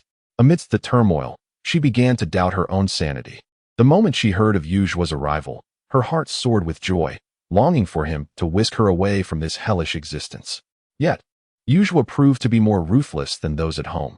Upon their first encounter, he reproached her harshly. The last thread of hope within Luo Ning snapped, plunging her into an abyss of despair. Her heart turned to ash. Her grandmother still protected her, yet she never suspected that her own mother, Bai, could inflict harm upon Luo Ning. In the shadows, Luo Ning endured relentless torment. This day remained etched in her memory. Even as a specter, she found herself reflecting on that fateful day with unceasing restlessness. Why had she placed her hopes in Yu Zhu? When trapped in purgatory, one must strive to ascend, even if it means tearing apart one's fingers to grasp the vines that grow high above, enabling oneself to climb out of the sea of suffering. It is not a matter of self-pity, waiting for a hand from the depths of hell to rescue her. The very hand reaching out to her might well be the one holding her down, ensuring her eternal confinement in this hell. In this lifetime, Luo Ning achieved this understanding. She no longer yearned for anyone to save her. Braving the risk of being struck down by the Prince of Yong, she boldly approached him to negotiate terms. Seizing the opportunity with determination. The world often adds embellishments in times of prosperity, yet seldom provides true assistance in times of need. Yu Zhu was no exception. Within the Wenxi courtyard, the master and servant enjoyed tea amidst laughter and cheer when a knock echoed at the door. A young maid donned in a rain cloak opened it to reveal a maid dressed in a peach-red bodice, who cheerfully greeted, "Miss, there are guests. Madam requests your presence." Luo Ning inquired, "Who is it?" "It is Madam Yu, the mother of General Yu," replied the maid. Understanding dawned upon Luo Ning, and she nodded in acknowledgement. She calculated the days in her mind. The last message from the Prince of Yong indicated that the imperial edict for her marriage would arrive in early March. Today was the 9th day. It would either be today or tomorrow. No need for further caution. Today she would embrace her power. Luo Ning adjusted her attire. Contemplating this internally, she instructed the maid to return first, promising to join her shortly after changing. Luo Ning donned a simple robe and cloak, slipping into the wooden clogs prepared by the maid, and made her way to the east courtyard. The gentle rain and wind dampened her skirt, the embroidered begonia blossoms glistening with moisture, appearing vibrantly alive. Upon entering the east courtyard, she was met with the sounds of laughter. The Duke of Nan was present, alongside a woman clad in a rose-purple embroidered robe, her eyes sparkling with pride. "Everyone in court praises Zhua for his bravery," she declared. Furthermore, General Cui, the maternal uncle of the Prince of Yong, has mentioned that Zhua is willing to be introduced to the prince, with the prince commanding 200,000 troops. All military leaders answered to him. Gaining his favor would ensure Zhua's rise. The Duke of Nan remarked, "Zhua, at such a young age, has already been granted the rank of a third-class general. Perhaps the prince will indeed accept him." Madame Yu's face beamed with delight. "Truly a blessing from the deities. Our ancestors are watching over us." It was at this moment that Luo Ning entered, curtsying respectfully, "Father, mother, Aunt Yu." Madame Yu turned to her, pausing momentarily before exclaiming, "Is it a Ning? You have become even more beautiful." The Duchess invited Luo Ning to sit beside her, instructing a servant to bring her tea. Yet, rather than inquire about Luo Ning, Madame Yu began to speak of Bai Xiong. "Just now, I encountered Miss Bai in the corridor by the flower gate. She is truly a celestial being, as if a divine spirit has descended into the mortal realm." I remarked, "Whoever is fortunate enough to gain her hand is truly blessed." The Duke of Nan was momentarily taken aback, not anticipating such praise from Madame Yu, his brows lightly furrowing. Lady Ho then laughed, saying, "You flatter us. A Rong is merely fortunate in her looks. The rest is inconsequential. A girl must indeed possess beauty, as it brings blessings and fosters a harmonious household." "Madam," you replied, "in my eyes, Miss Bai is undeniably an exquisite young lady." The Duke of Nan comprehended the implications. The Yu family had evidently changed their intentions, favoring Bai Ziyong over Luo Ning. Having married into a merchant family himself, he had faced subtle ridicule from his peers. Yet he was well aware of the value such women possess. Although they hail from humble beginnings and may lack social graces, in terms of dowries, gentle demeanor, and domestic skills, many noble women pale in comparison. Following the passing of General Yu, Yuzhua had assumed the role of the family head. Rather than an alliance with the Duke's household, Madame Yu sought more pragmatic benefits. Luo Ning's dowry could not rival the wealth of Baizio. Madame Yu's short-sightedness was evident in her desire for money. The Duke felt a twinge of irritation. How dare Yuzhua, having only recently attained an official position, criticize his esteemed household? He glanced at Luo Ning, who, instead of being distraught by Madame Yu's words, sat serenely sipping her tea, a gentle smile gracing her lips. "A Ning, after 3 years in Shaoyang, why have you returned to the capital?" Madame Yu inquired suddenly, as if expecting her to remain in Shaoyang indefinitely. Perhaps a sentiment shared by Lady Ho Bai. Before Luo Ning could respond, Madame Yu continued, "The scenery there is delightful. Why not seek a match locally?" Luo Ning smiled. "Seek a marriage myself? What logic is this? Aunt Yu, please enlighten me about your family's customs." Madame Yu was momentarily taken aback, her expression darkening. "What do you mean by that, A Ning? Are you casting aspersions? Did you not initiate this?" retorted Luo Ning. Madame Yu shot her a cold glare before turning to Lady Ho, accusing Luo Ning of disrespecting her elders. "Sister-in-law, do you harbor grievances against me?" Lady Ho, angered, exclaimed, "A Ning, what kind of behavior is this? While it may be acceptable to confront elders at home, you dare to offend our guests. Do you think our guests look down upon me? Do they hold you and my father in contempt?" Luo Ning countered. Meanwhile, the Duke of Nan observed the unfolding conflict. Chapter 051, Quarrel. Luo Ning prevails. The drizzle persisted, the willows shrouded in mist, delicate and drooping. Luo Ning sipped her tea slowly, glancing at the courtyard, transformed into a foggy landscape by the rain. Her spirits lifted. Within the eastern courtyard, a moment of silence ensued. The Duke, already harboring a tinge of jealousy towards Yuzhua's early success, had refrained from revealing his true feelings due to the prospect of a familial alliance. Yet, Luo Ning's jibes at Madame Yu only fueled his ire. Unsure whether to chastise Luo Ning or Madame Yu, he declared coldly, "Sister Yu, out of respect for my late brother's memory, I invited you here. If you hold the Duke of Nan's household in disdain, you may cease all further contact." Madame Yu forced a smile. "Your Grace, you exaggerate. I said nothing. It is this child, A Ning, who misinterprets my words." She had not anticipated Luo Ning's cunning retorts. Luo Ning interjected, "My parents are seated here, and they have heard every word from Aunt Yu. Whether it is misinterpreted or not, my parents are well aware. You, Madame Yu, are at a loss for words." The Duke of Nan, feeling increasingly agitated, turned to Madame Yu. "If you have something to say, speak plainly." "It's nothing," stammered Madame Yu. "Are you planning to renege on the marriage agreement that our families verbally promised?" inquired the Duke. "No, that is not my intention," Madame Yu replied. "It is just that my foolish child, Ajua, has failed to manage his emotions. He regards Ah Ning as a sister, yet has developed feelings for Miss Bai. If I do not consent, would I not be forcing apart 2 young hearts and causing them to miss their chance at happiness? If I were to insist on pairing him with Ah Ning, she would find no joy, and you, my lord, would blame me for concealing the truth today. I am thinking of Ah Ning's long-term happiness. I would rather offend others than remain silent." Luo Ning laughed lightly and candidly remarked, "Aunt Yu, you possess quite the remarkable gift of speech. You twist the truth and muddle the facts. You wish to break the promise made years ago yet refuse to acknowledge your fault, all while claiming it is for my benefit. How is it that my parents suffer loss, and I must thank you for it?" Madame Bai, the Duke's wife, could hardly bear it and sharply admonished Ah Ning, "It is not your place to interrupt when adults are speaking.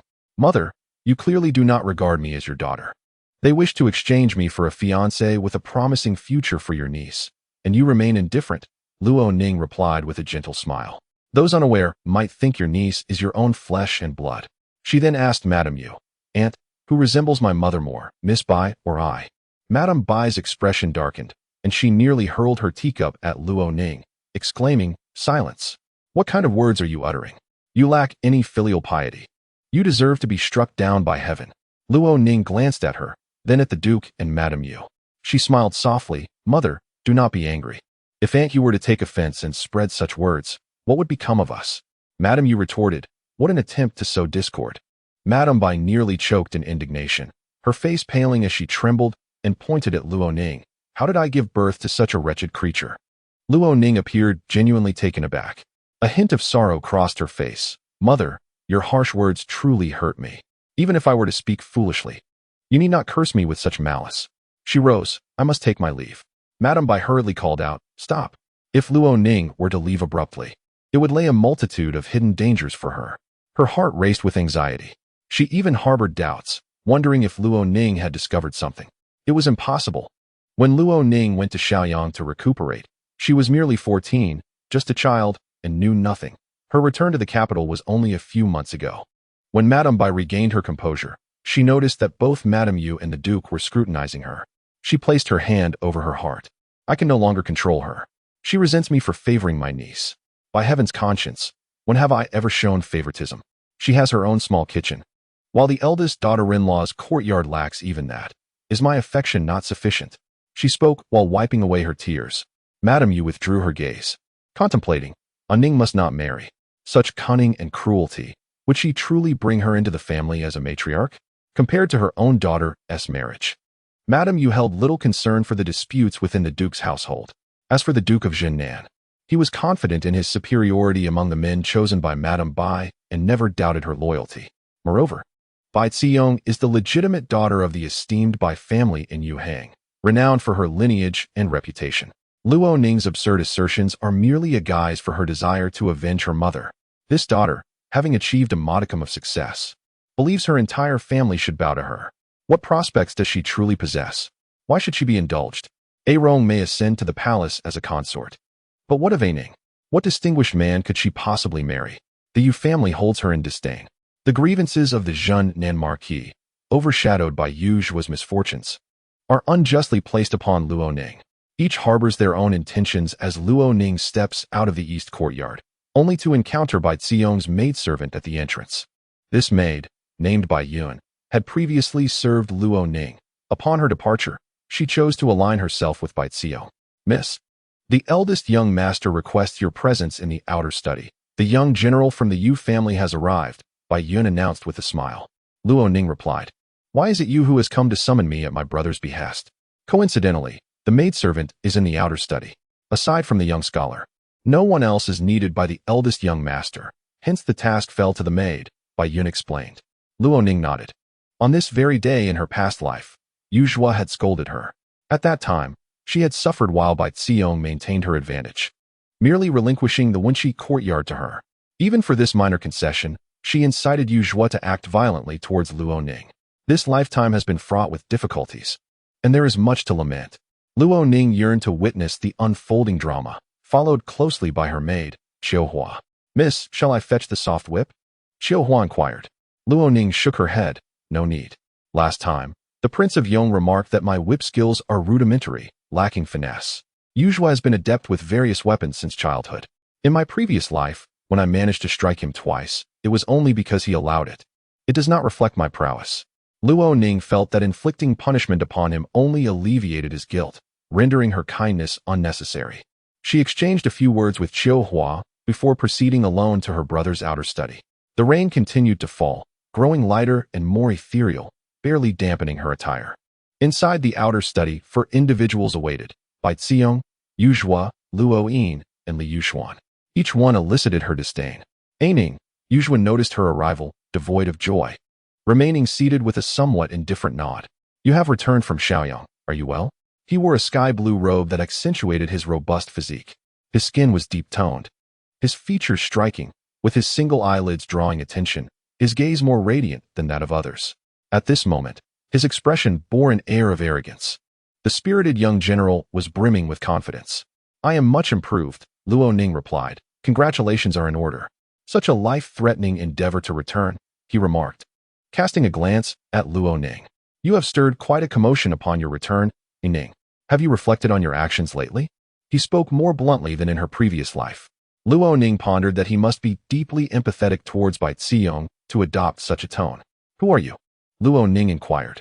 Yuzhua turned his gaze upon her, his eyes sharp. Luo Ning met his gaze unwaveringly. Who are you to demand that I reflect upon my actions? Yuzhua was momentarily taken aback before responding. The rumors indeed hold truth. Ning, I initially thought others were slandering you. I have only just returned to hear that you pushed your half-sister down the stairs, openly defied your mother, leaving her humiliated, and tarnished Miss Bai's reputation. You do not even attempt to feign innocence. Luo Ning cast a glance at Luo Yin and Li Yuxuan. These two were in collusion with Yuzhua, while Bai Ziyong, with her gentle eyes, remained silent. When others perpetrated wrongdoing on her behalf, she astutely learned to embrace silence, thereby never revealing a savage countenance. Her elegance, nobility, and beauty rendered her fit for high places and power. Luo Ning was aware that in her previous life, she had not succeeded. Her arrogance surpassed even that of Yuzhua, ultimately leading to her demise. When the Grand Princess Jiahong struck her down, she was given a false justification. Once dead, her body was cast into a nameless grave, unclaimed by anyone. How could Bai Ziyong be aware that her feigned innocence yielded no fruitful outcome? Contemplating these matters brought a sense of calm to Luo Ning. It was not I who pushed Luo Xin down the stairs, but rather my cousin, was it not? They both fell together. No one could hold me accountable, Luo Ning remarked. Bai Ziyong's gaze was filled with sorrow as she turned to Yuzhua for help. Yuzhua frowned. Ning, spare us from further words. I have no desire to hear this. Your attempts at deceit are of no avail. I am not speaking for you, but for the dog, Luo Ning retorted. Just now, a dog barked incessantly, and I felt compelled to respond. Chapter 052, Planting Seeds of Doubt. Silence enveloped the room. Luo Yin, with a stern expression, admonished, silence. Luo Ning, you exhibit no decorum. Speaking indiscriminately in the presence of the valiant general. Why did you not defend your brother when the valiant general spoke falsehoods? Luo Ning inquired. Every word I utter is true. To be gullible to slander is to invite endless disputes. If I were to report him to the Empress Dowager, would this valiant general still retain his position by tomorrow? Luo Ning pressed. Bai Ziyong was taken aback. She rose, her gaze earnest as she implored Luo Ning. Sister Ning, I have complained and spoken with some personal bias. Do not blame the general.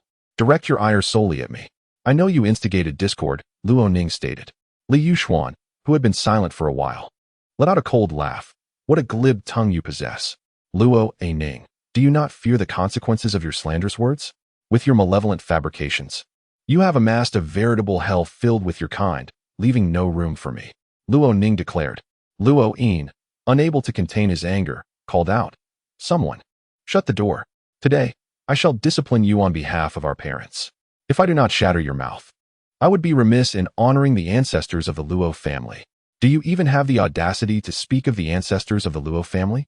Luo Ning suddenly asked. Do you still remember their existence? Luo Yin was momentarily taken aback. Even Bai Ziyong felt an inexplicable jolt in her heart. However, they soon concluded, like Bai's family, that it was impossible. Luo Ning could not possibly know anything. Even if she did, who would believe her?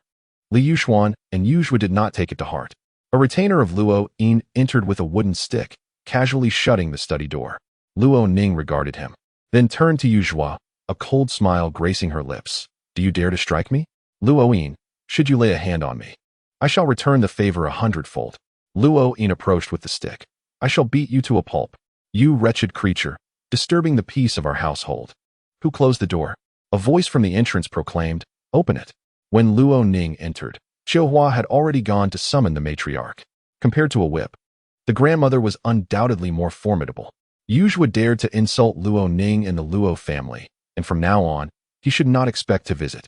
As for Luo Yin, who had the audacity to harm his own sister, he would certainly receive a well-deserved beating. Bai Ziyong, having already brought shame upon the family and embroiled herself in this matter, could not expect the old matriarch to forgive her. Luo Ning would not allow anyone to remain uninvolved. As for Li Yuxuan, a mere buffoon, he would not even be in line to face punishment. Luo Ning rushed forward and flung open the study door, deliberately casting aside a shoe as she stumbled into the old matriarch's embrace. Grandmother, the old matriarch, Witnessing her granddaughter's pale visage, angrily pointed at Luo Ning. What are you two doing behind closed doors? I see that you have not yet discarded the wooden stick. Are you planning to strike your sister? How dare you resort to such barbarity? Go summon the Marquis. The maidservant complied. Luo Ning, recalling the Marquis's swift footwork and the pain of the wooden board striking him, hastily exited the study, having already discarded the stick. Grandmother, I have not laid a hand on a Ning, he insisted, though he had merely contemplated violence. She has come before I could act. Luo Ning spoke softly, as if on the verge of tears yet not quite weeping, her words remarkably clear. They have bullied me, and even the renowned General Xiaoqi, a figure lauded throughout the capital, has come to humiliate me. Grandmother, they have shifted all the blame for the family's troubles onto me.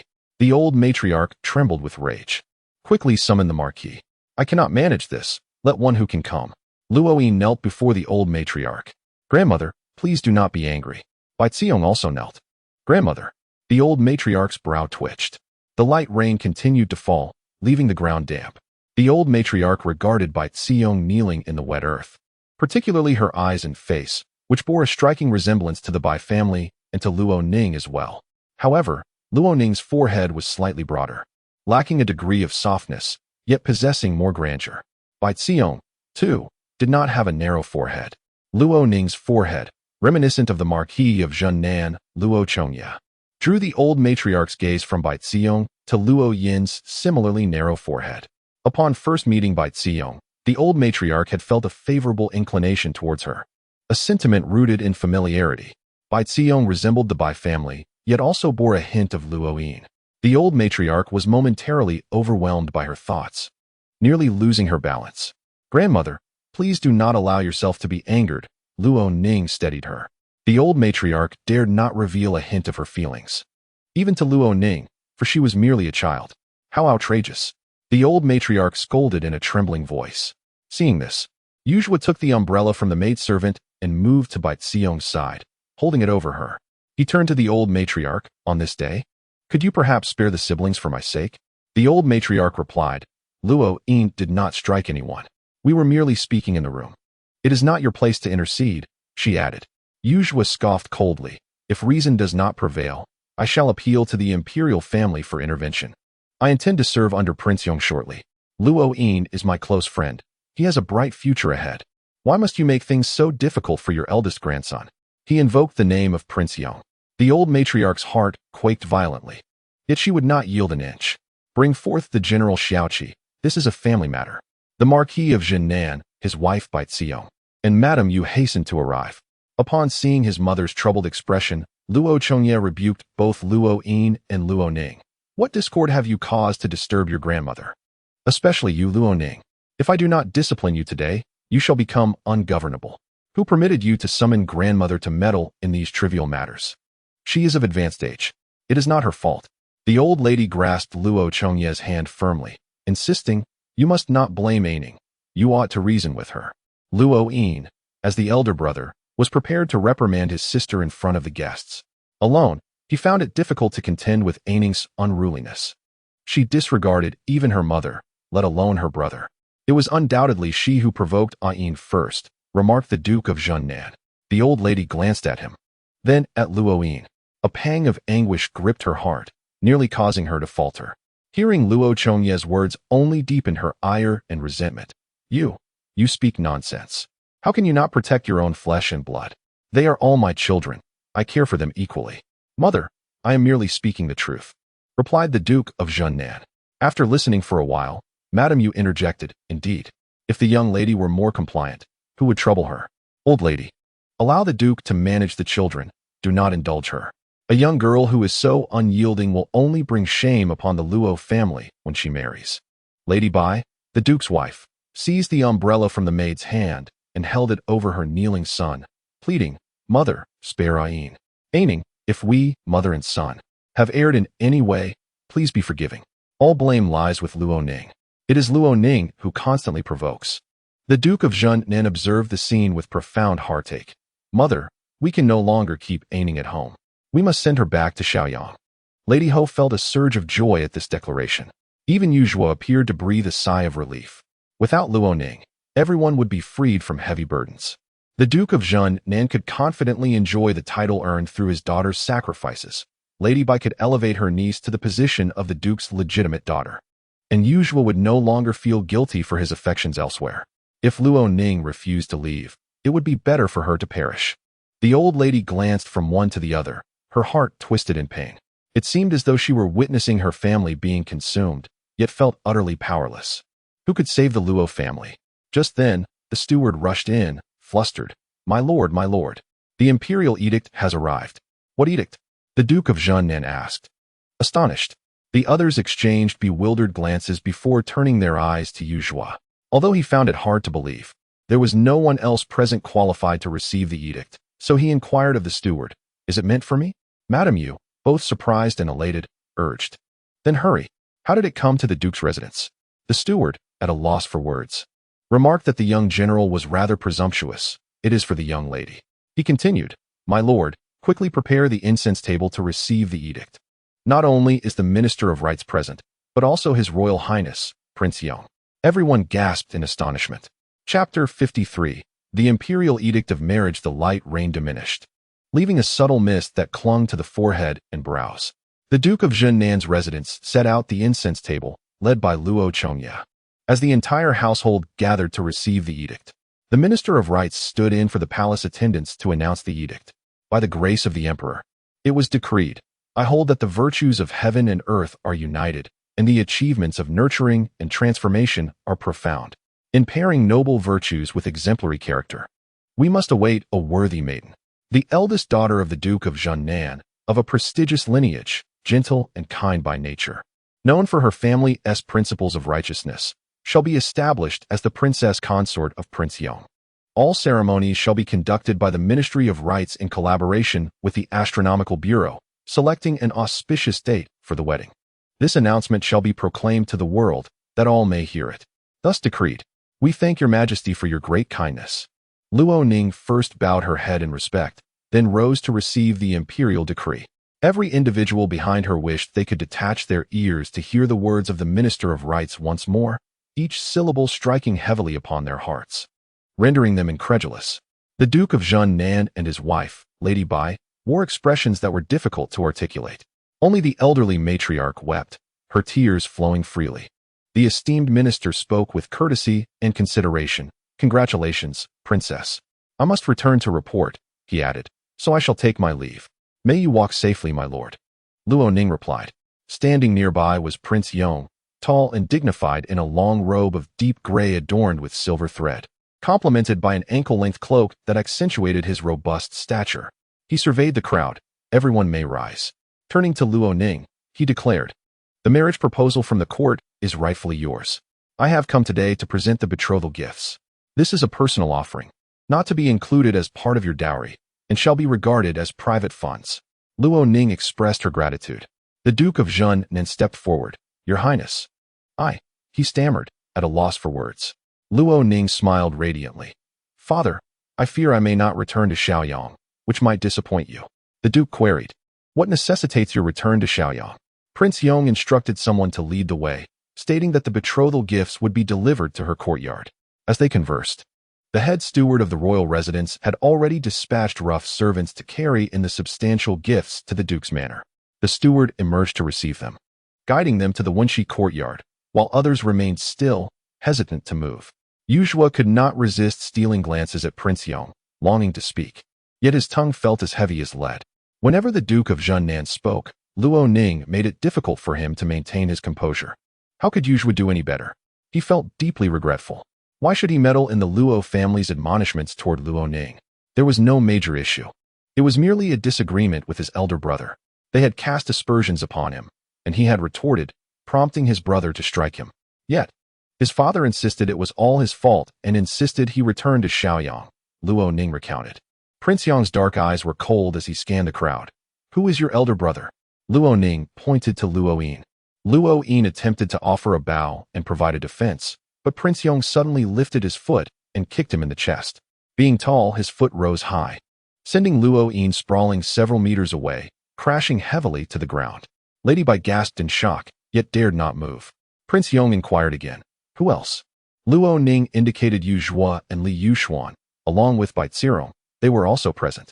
At the slightest movement of his finger, Yu Zhuo and Li Yuxuan found their knees weakening, collapsing to the ground, unable to maintain their balance. His subtle technique was utterly remarkable. A marriage proposal is a joyous occasion, and bloodshed is ill-suited for such a day. Are you satisfied, princess? Prince Yong asked, gazing at Luo Ning. She nodded with a smile. I am satisfied. Thank you, Your Highness, for advocating on my behalf. She added, Your Highness, please come in for a cup of tea. Prince Yong remained impassive. My mother awaits my report. Please keep the royal consort's insignia safe. Should anyone cause trouble, send for me.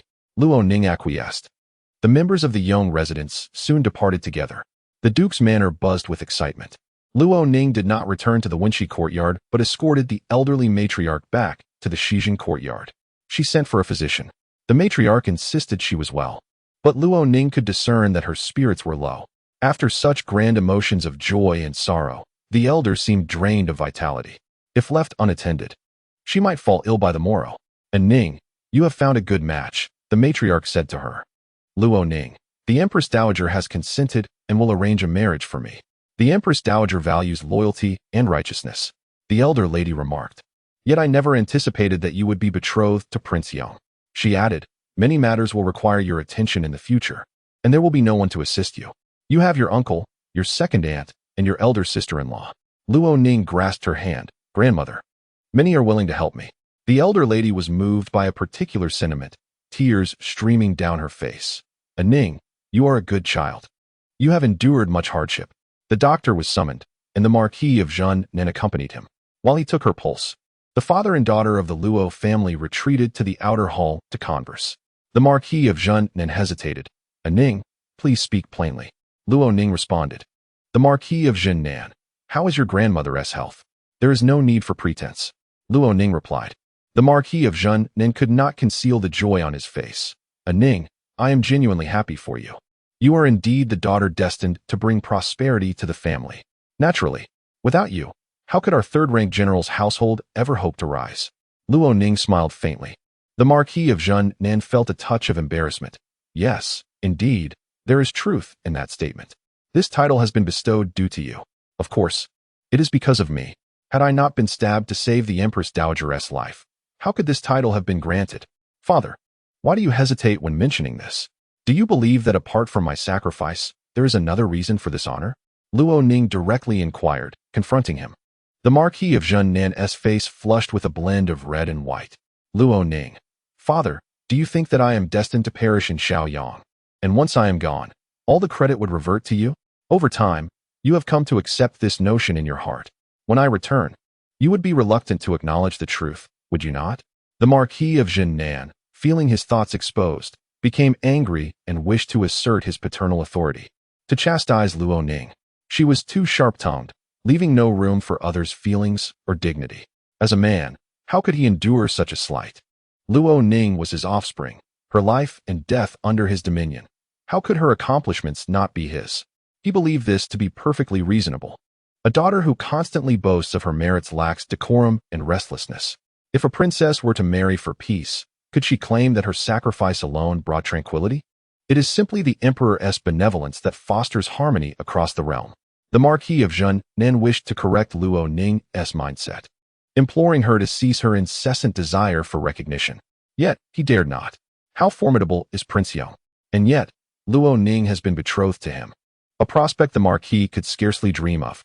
The power of Prince Yong places him just beneath the emperor, and numerous noble families long to offer their daughters to him. Without the imperial decree, Luo Ning would not even qualify as a concubine.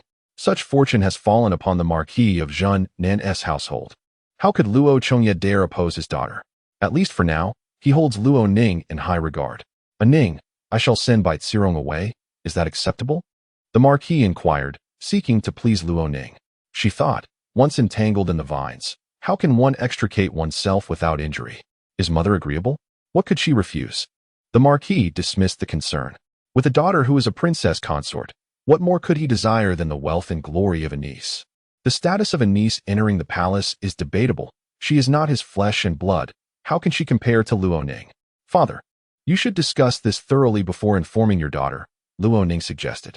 The physician emerged from within and Luo Ning rose to inquire about the diagnosis. The elderly matron, both enraged and overwhelmed with joy, required several doses of a calming remedy. Luo Ning remained in the western courtyard, observing as the servants prepared the medicine for her grandmother to consume. Only after her grandmother had fallen asleep did she return to the Wenqi courtyard. Mama Kong and the others were filled with immense joy. Luo Ning addressed them. As long as you remain united with me, you shall all be my companions in the future. As long as I live, so shall your lives be prosperous. At this moment, she summoned the two rough servant girls and the maid, desiring to solidify an unbreakable bond within Wenqi courtyard. The group knelt in gratitude, bowing their heads in thanks. That night, Luo Ning enjoyed a restful slumber. The news of the emperor's betrothal of the young Wang ignited a tempest of speculation, stirring public opinion into a frenzy. Throughout the night, countless individuals found themselves sleepless. Chapter 54. Jealousy towards Luo Ning. The matriarch of the Luo family awoke before the second watch, having had little rest. The trusted stewardess was on duty that night. Ning had indeed received fortunate tidings. The matriarch recalled the imperial edict, and her worries began to dissipate significantly. The stewardess rejoiced for Luo Ning, declaring that the young lady was brave and unyielding, surviving great peril, destined for wealth and honor. A pang of sorrow pierced the matriarch's heart. Such fortune did not come easily. She had been unexpectedly betrothed to the formidable Yong Wang, a revelation that none could have anticipated or dared to imagine. There remained a glimmer of hope for the Luo family, the matriarch mused.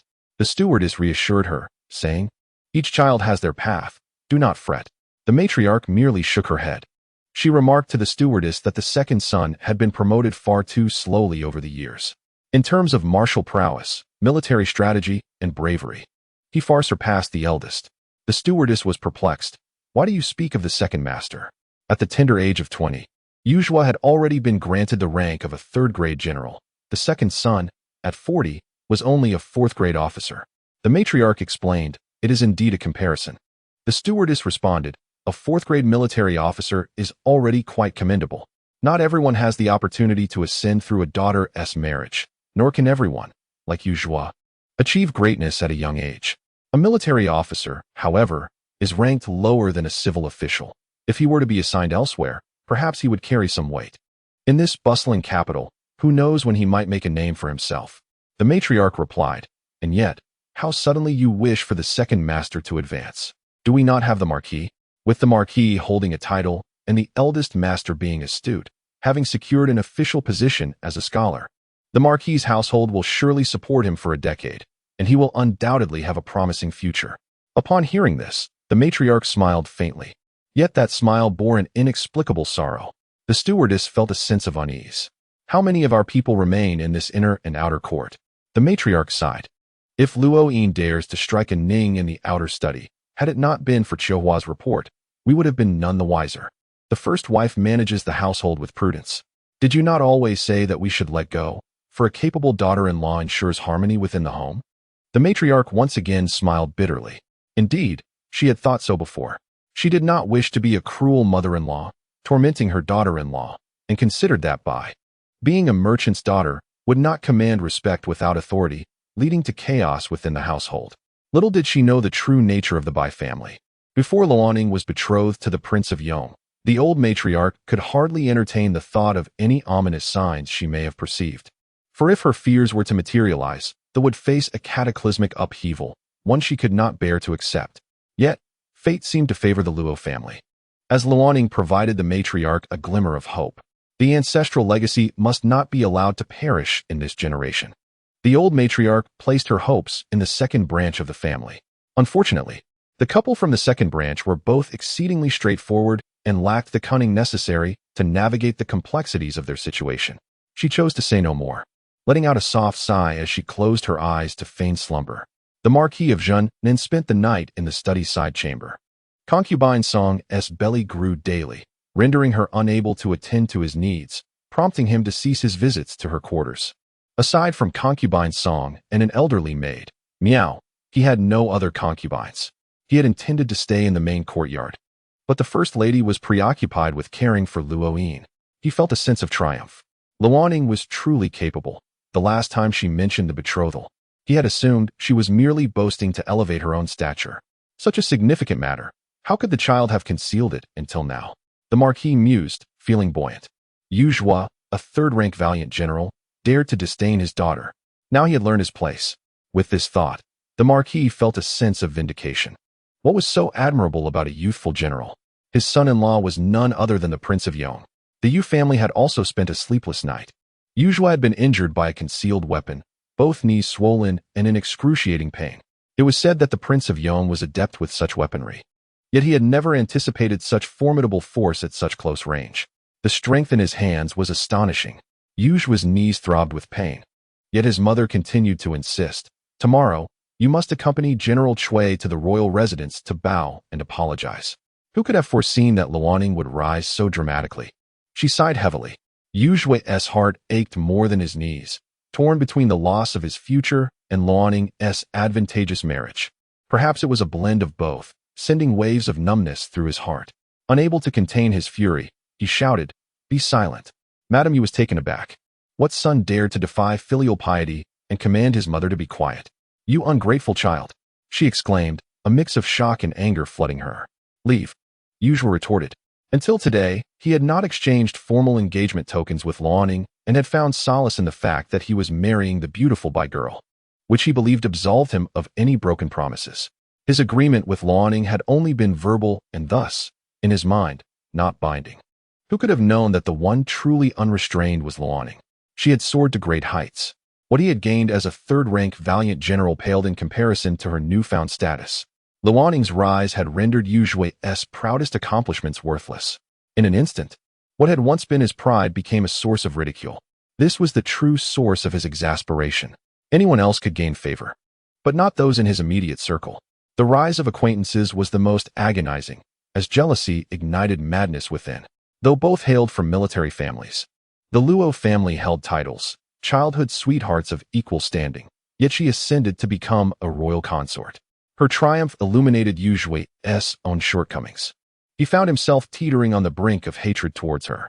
Glancing down at his knees, he questioned why he should not harbor such resentment. Luo Ning had suffered even more grievously than Yuzhua. The bone-setting doctor asserted that he had not injured his ribs, yet he experienced excruciating pain in his internal organs, to the extent that he coughed up blood. "I shall petition the usurped on his behalf," Luo Ning declared to Lady Ho. Lady Ho could only advise. The young master of a noble family, the Prince of Yong, can strike at will. What authority does the usurped hold over him? She continued, "Control your temper. Ning, he has become your brother-in-law. This presents you with great opportunities." Luo Ning understood this rationally, but struggled to accept it emotionally. How can that wretched Luo Ning be so fortunate, while I, alongside Bai Ziyong, am perpetually beset by misfortunes, destined to be overshadowed by Luo Ning? Why can't I arrange a marriage for Arong? Luo Ning lamented. Lady Ho chuckled softly. "Silly child. Our family has produced a princess consort. In the future, we need not fear that you and Arong will lack prospects." "But I am unwilling," Luo Ning protested. "Life is long. We must proceed with caution. After marrying into the Luo family for over 20 years, do you think I am content? Look, you are now a young master of the Ho residence. Not merely a merchant's son." Lady Ho spoke gently. Luo Ning, still youthful and impetuous, absorbed only a fraction of her words. In moments of choice, many do not strive to select the most advantageous path for both parties, but rather opt for the least favorable, determined to undermine the other, even at their own expense. Luo Ning was acutely aware that his mother spoke truthfully. He should indeed curry favor with Luo Ning at this juncture. Yet, he could not bring himself to accept Luo Ning's success. "Once you and Arong achieve your aims, there will be time to settle scores," Lady Ho reassured him. Luo Ning merely nodded in response. The following day, Bai Ziyong's eyes were swollen and red, as if she had not slept a wink. Lady Ho, equally sleepless, informed Bai Ziyong that her chances of entering the palace as a consort had greatly increased. "Do not stir trouble. Do not heed your elder brother's words," Lady Ho advised. "As long as you remain composed and allow a Ning to flourish first, our good days lie ahead." Bai Ziyong replied, "Rest assured, I know my limits." The esteemed families of Shengjing were abuzz with discussions regarding this matter. The Grand Princess Jiahong had also spent a sleepless night, entering the palace at dawn. Within Shoqing Palace, the Empress Dowager Cui was arranging for two instructive matrons to visit the Ho residence. A princess consort holds the esteemed rank of a first-class lady of the court, and it is imperative that she conduct herself appropriately. Prior to marriage, the Empress Dowager hoped Luo Ning would learn the etiquette expected of a royal bride and understand the relations and rivalries among noble families. When the princess entered, she immediately inquired after the Empress Dowager had greeted her, "Why has a marriage been arranged for the Luo family maiden so abruptly?" Chapter 055. The Prince of Yang's timely assistance within Shoqing Palace. The Empress Dowager was assigning instructive matrons when Grand Princess Jiahong arrived. "What brings you to concern yourself with this matter?" the Empress Dowager asked. The princess, burdened with unspoken troubles, replied, "Not a whisper of information has been disclosed. It is truly unexpected." The Empress Dowager smiled knowingly. The Emperor has instructed the Ministry of Rites to draft an edict. Even if it is meant to remain confidential for the time being, it would hardly be devoid of any indication. Your ignorance of the situation reveals that Pei family does not regard the marriage of the Prince of Yong with much importance. Why inquire now? Are you here for the Pei family or for a Ning? The princess hesitated, caught between words. She did not respond to the Empress Dowager's query, remaining silent for a moment before pressing. Is this truly happening? Has the Prince of Yong consented? If he is unwilling, even with a decree of marriage, he could disrupt the proceedings. Luo Ning might even perish. Grand Princess Jiahong expressed her willingness to mediate, to bring Luo Ning over, allowing her to assume a different identity while still becoming a daughter-in-law of the Pei family. Naturally, upon the passing of the princess consort, the original intention was to arrange a marriage for the crown prince in April, but he could not wait. He compelled both the Empress Dowager and the Emperor on 2 occasions, insisting that the marriage proposal be moved to early March. The Empress Dowager laughed, saying there was no compulsion involved. The crown prince merely informed the emperor of his desire for a marriage proposal in early March. He intended to marry the daughter of the Marquis of Zhengnan, choosing not to ally with the powerful families. The emperor, delighted, readily complied with the request, having always indulged the crown prince's assertiveness. The Empress Dowager was well aware of the emperor's sentiments. However, she had a fondness for Luo Ning and was pleased with the arrangement. The matter of the marriage proposal greatly satisfied the Empress Dowager. Yet, Princess Jiahong was taken aback. How could the crown prince be willing? "Sister-in-law, do you also consent?" she inquired. "Of course, I am willing. A Ning has shielded me from harm. I can hardly fathom her bravery," replied the Empress Dowager. The princess added, "What about my son?" The little ancestor had urged the princess to enter the palace before dawn, specifically escorting her to the palace gates, compelling her to ascertain the details. Even if the matter was settled, Pei Ying still held a glimmer of hope. "Are you not entirely willing?" The Empress Dowager scrutinized her. "What? The Pei family's daughter must marry the crown prince?" The princess responded, "Not necessarily. According to ancestral customs, a prince may have 4 concubines. The emperor mentioned yesterday that, having designated a primary consort, the concubines must also be arranged, ensuring the crown prince is not slighted." The implication was clear. If the daughter of the Pei family truly wished to marry the crown prince, she would need to accept the role of a concubine. Being a concubine to a prince, especially one as powerful as the crown prince, is a considerable honor. The crown prince commanded military forces, and his 7 years of hardship on the borders were not in vain. He possessed the genuine capability to rival the noble families and the imperial authority. At times, the emperor himself was uncertain whether his mother cherished the crown prince or feared him. The princess offered a wry smile. "Sister-in-law, I was merely inquiring." With that, she took her leave. The Empress Dowager pondered thoughtfully. Meanwhile, in the literary courtyard of the Marquis of Zhengnan, Luo Ning awoke early in the morning, sneezing twice. "Prepare some ginger soup for me," she instructed Mama Kong. "Let it not be the chill of the wind," Mama Kong replied. As Luo Ning had been busy the previous day receiving the imperial edict, attending to her grandmother, and only realized upon returning to her courtyard that her skirts and shoes were thoroughly soaked. The cold rain was biting. After drinking the ginger soup, Luo Ning felt warm and began to tally the betrothal gifts sent by the crown prince. In truth, these were not considered betrothal gifts in the traditional sense, as the most significant item in a betrothal in their dynasty was tea. The crown prince had sent 3 boxes of fine silks and satins, along with a box of assorted jewelry. There were decorative items wrapped in red silk, such as folding screens, blood coral, vases, and more. The array of adornments was dazzling, yet conspicuously absent were tea leaves. Thus, he had informed Luo Ning at the entrance that these gifts did not need to be included as part of her dowry. They were merely a token of his intentions, meant to serve as her private funds. Additionally, there was a heavy black lacquer box. Upon opening it, she discovered it contained silver notes amounting to 30,000 taels, a thick stack that made her hands tremble as she counted. So much. Beneath the silver notes lay gold leaves, which, upon inspection, amounted to 200 taels, half again more than the Empress Dowager had previously bestowed. A princely figure, generous and affluent. Indeed made for an excellent lord. Luo Ning was in dire need of funds. Bai Xiong lacked status, but not wealth, to contend with her. Luo Ning could not afford to be short on money. The crown prince had truly provided her with timely assistance. She carefully put everything away. The silk satin remains in the care of Qiu Lan, while the key to the money box is held by Qiu Hua. The rest is entrusted to Mama Kong.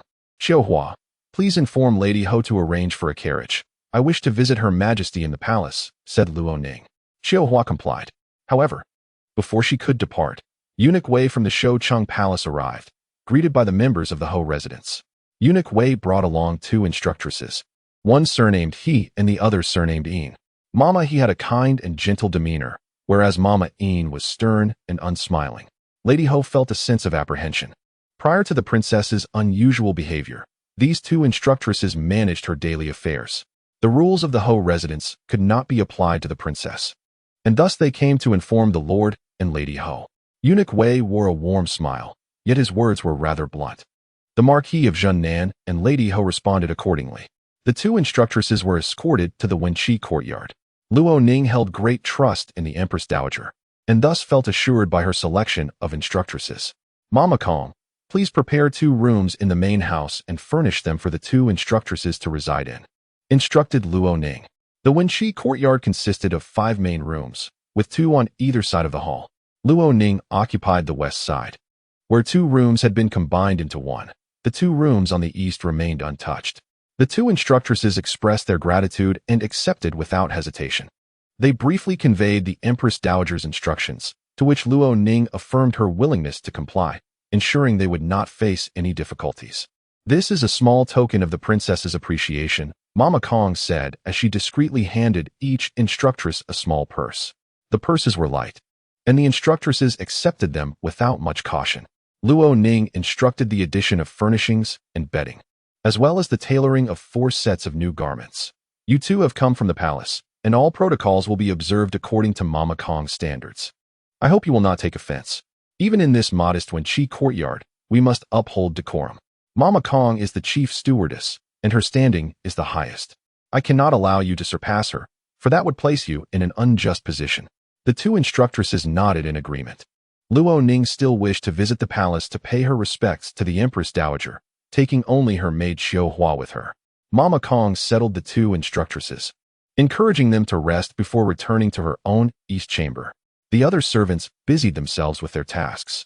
Mamas He and Yin sat down, engaging in casual conversation, adhering to the established customs of their courtyard without making exceptions for their status as attendants to the Empress Dowager.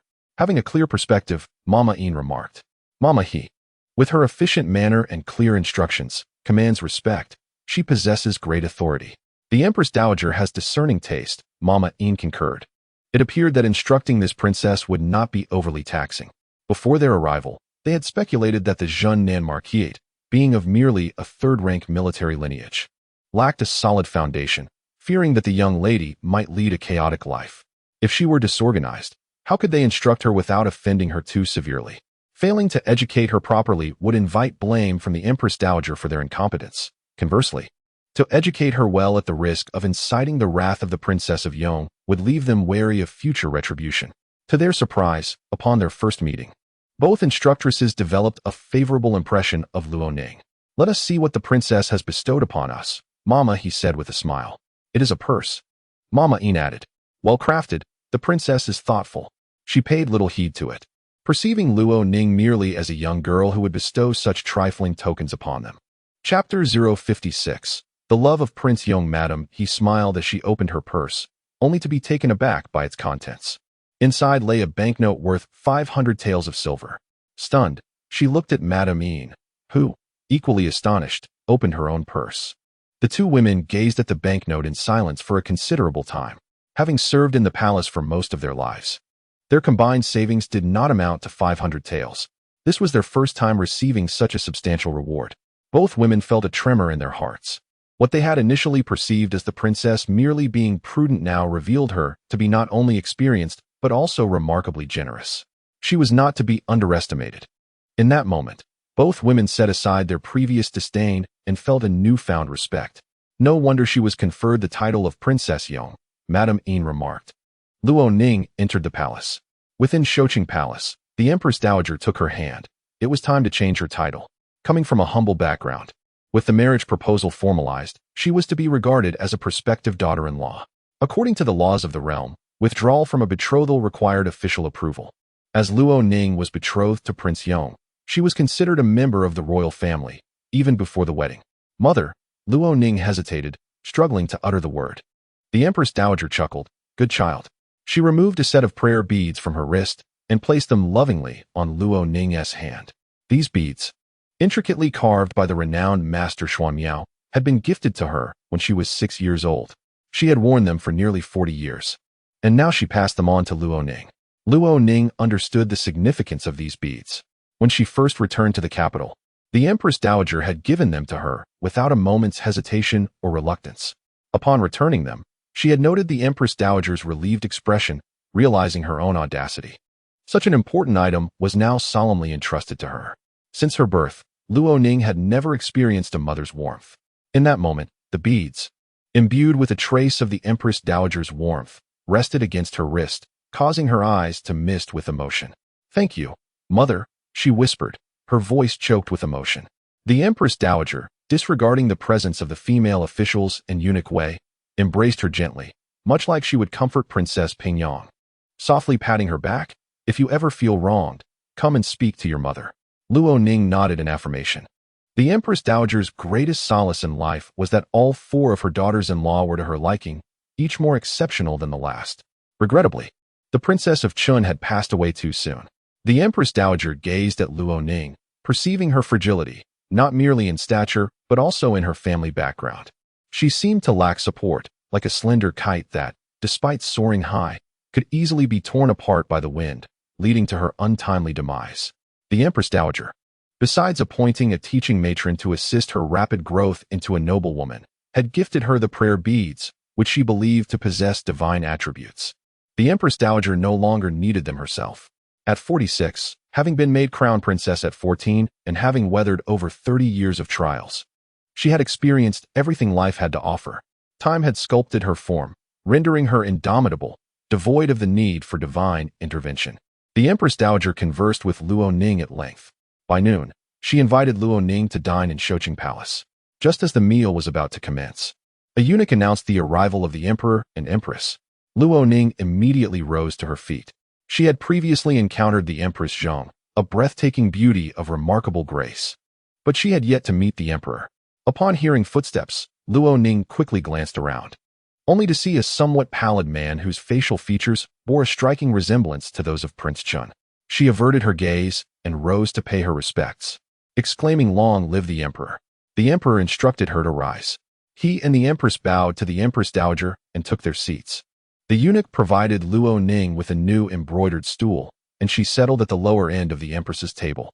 The Emperor conversed with her, saying, "You saved the Empress. You should have been rewarded at that moment. However, your injuries were severe, and I did not see you then. Now that you appear to have recovered well, you indeed exhibit a fine demeanor, quite befitting of my 7th brother." The Empress Dowager smiled and remarked, "A match of talent and beauty, indeed harmonious." They engaged in casual conversation, and the Empress Dowager invited the Emperor and Empress to dine with her. As the eunuchs laid out the midday feast, Prince Yong arrived.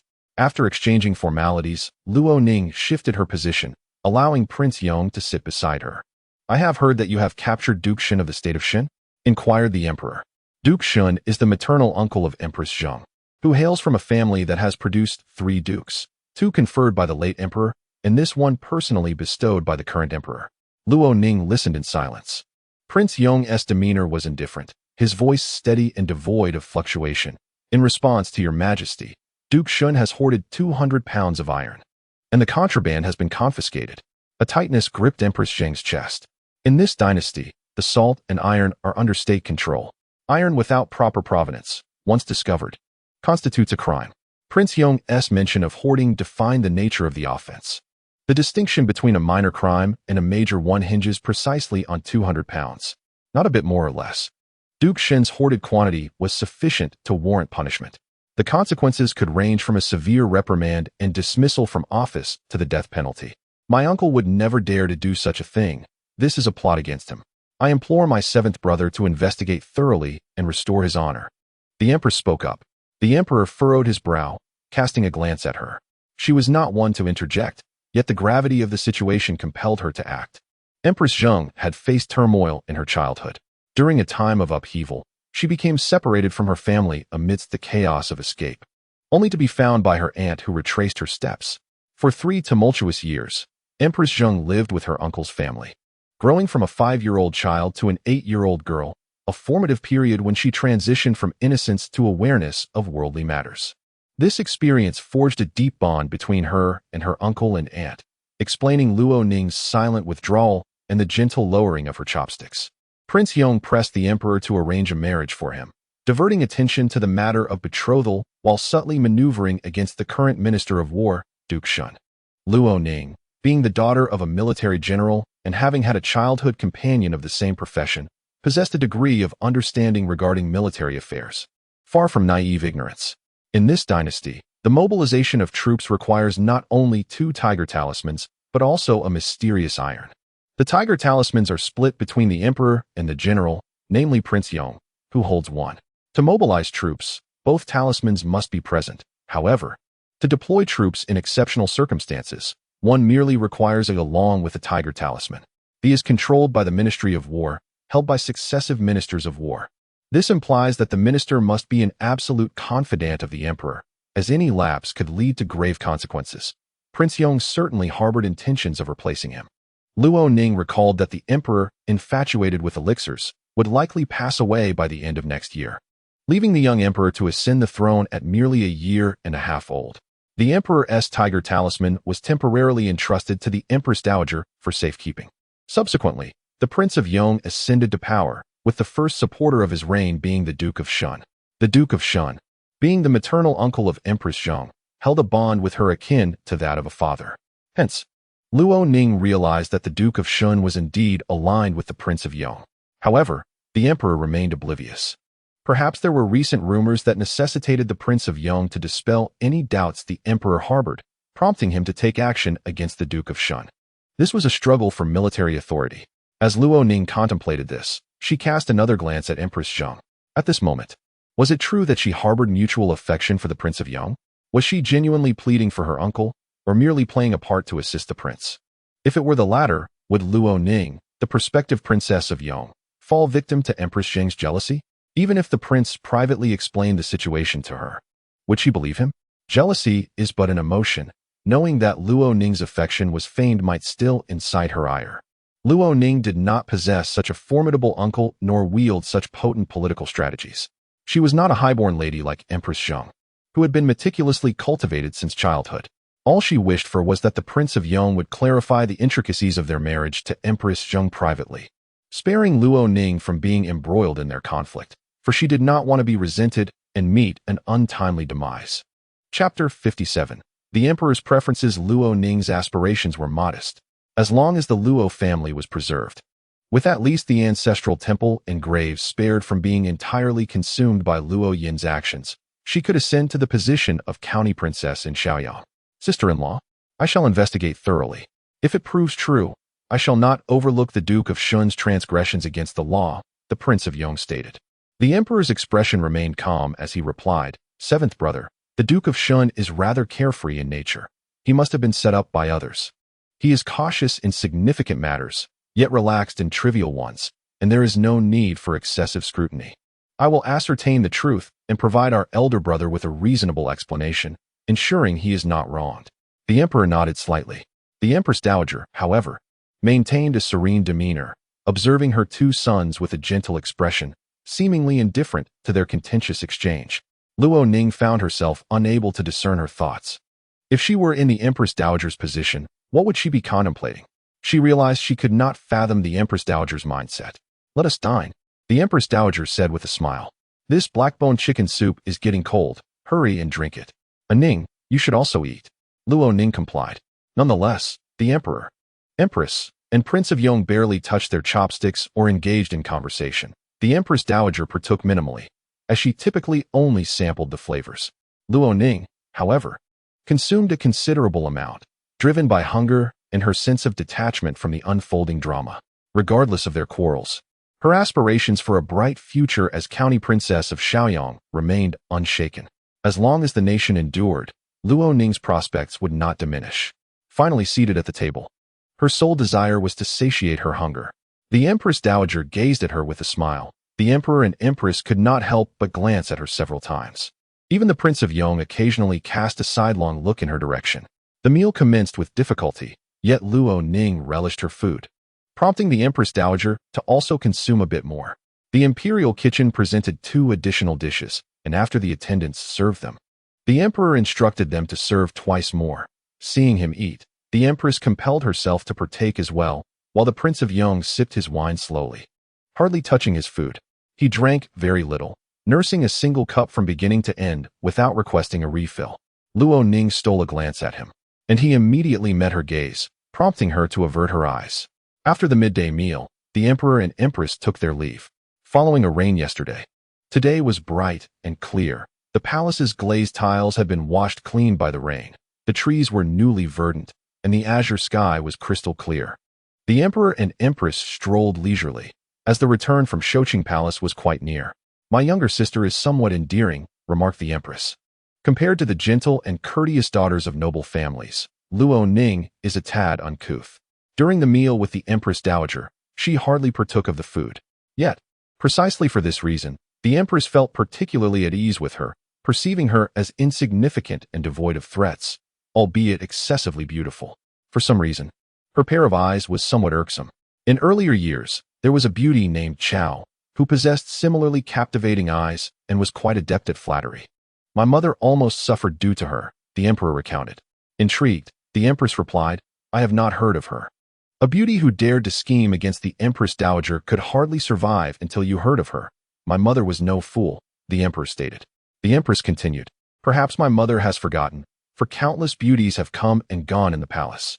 In my youth, I was quite fearful of my mother being taken advantage of, and thus I remember vividly. However, the Princess of Yong merely shares a resemblance in eye shape.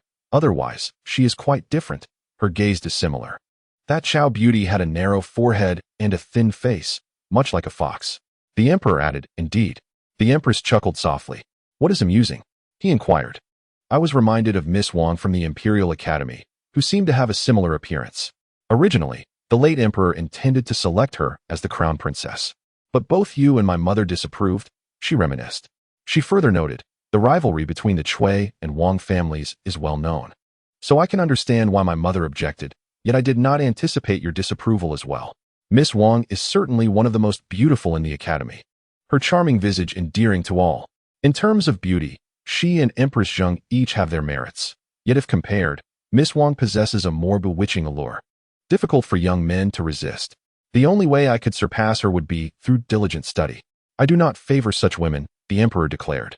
The Empress pondered for a moment, recalling that among the 20 or so favored in the harem, none bore the fox-like features of a narrow face and elongated eyes. The most favored concubine had managed to win the Emperor's affection to the detriment of the entire harem. She was of a dignified and graceful demeanor. Following the concubine's execution for conspiring to assassinate the Emperor, the current favorites were 2 ladies-in-waiting, each resembling the concubine, but lacking her enchanting allure. The Empress calculated swiftly in her mind, remaining composed. Within Shoqing Palace, the Prince of Yong had yet to depart. The Empress Dowager inquired about the situation regarding Duke Shun. Indeed, he has been apprehended. My uncle harbors great trepidation towards Duke Shun. Spies have reported that his estate conceals iron, with tangible evidence found. The Ministry of Justice dares not make an arrest, and Minister Zhao has implored me for support, the Prince of Yong explained. The Empress Dowager responded, your uncle is ill-suited to oversee the Ministry of War. The Prince of Yong, his dark eyes serene, replied, compared to Duke Shun, my uncle possesses greater capabilities. Should he wield the Lin symbol, stability within the military would be enhanced. The soldiers in the southern border hold my uncle in high regard. The Empress Dowager sighed. Huaifeng, do not be overly ambitious. Your words are most astute. Mother, the prince acknowledged. Luo Ning slowly lowered her gaze, eavesdropping on the conversation between the prince and his mother. Regardless of their tone or demeanor, it was evident that the Empress Dowager was opposed to the prince's efforts to undermine Duke Shun in favor of her own brother assuming the position of Minister of War. However, Luo Ning was acutely aware that Duke Shun had always been a trusted confidant of the prince.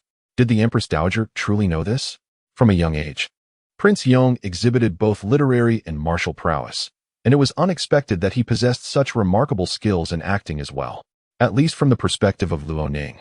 The Emperor and the Empress Dowager appeared to harbor no suspicions regarding the matter pertaining to Duke Shun. The Empress was no ordinary woman. Once the discussion concluded, Prince Yong rose to take his leave, and Luo Ning seized the opportunity to exit the palace. Upon leaving Shoqing Palace, they had to traverse a lengthy corridor. Prince Yong walked briskly, compelling Luo Ning to almost break into a jog to keep pace with him, breathless from the exertion. As they approached the palace gates, a carriage from the prince's residence awaited them. It was an unremarkable black-topped carriage. Get in, Prince Yong commanded. Luo Ning complied, waiting for the coachman to lower the footstool. Noticing her hesitation, Prince Yong quickly grasped the situation.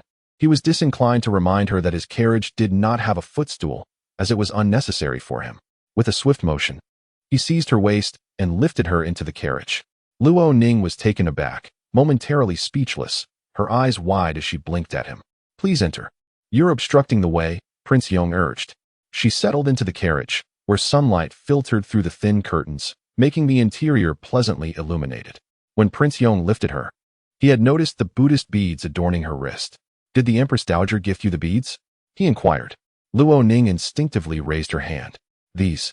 The Empress Dowager said they were a gift for me, she replied, quickly adjusting her words. The Empress Dowager instructed me to rephrase my response. I do not object, he remarked. As a royal consort, you must present yourself appropriately in public. Luo Ning nodded in agreement. Prince Yong grasped her hand, scrutinizing the string of beads. His palm was broad, his fingers long and slender, the pads calloused. Luo Ning remained still, hesitant to move. This string of beads holds significance, he noted. Wear them well. Being a royal consort is not an easy task. Many noble families would eagerly wish for your untimely demise before your wedding, hoping to replace you with their daughters. Be cautious. With this wealth comes the necessity for your own capabilities. Always remember, the salary and fief of a princess are not easily obtained. His tone was cool, serving as both a reminder and a warning. Understood, Luo Ning replied. Only through risking life in battle can one earn the title of general. I am aware of the gravity of the situation. You need not worry, my lord. I have found a female instructor skilled in whip handling, and she will arrive in the capital shortly. Prince Yong finally released her hand. Luo Ning, I have high hopes for you. Do not let me down. Luo Ning solemnly assured him, rest assured, my lord. She continued, I thank you, my lord. Engaging the instructor will require your effort as well. You need not thank me. I look forward to witnessing your capabilities, he replied in a nonchalant manner. It is not solely the instructor. There are also betrothal gifts, an abundance of silver and gold leaf. Prince Yong, taken aback by her forthrightness, found himself momentarily at a loss for words. Luo Ning further informed him, the Empress Dowager has dispatched 2 nursemaids to instruct me. Tomorrow, I will likely be required to memorize the names, traits, appearances, and deeds of the prominent families, lest I encounter them in the future and fail to recognize them. This matter is trifling. Pay it due attention, Prince Yong advised. I shall not disappoint you or the Empress Dowager, Luo Ning vowed. Prince Yong had little desire for idle chit-chat.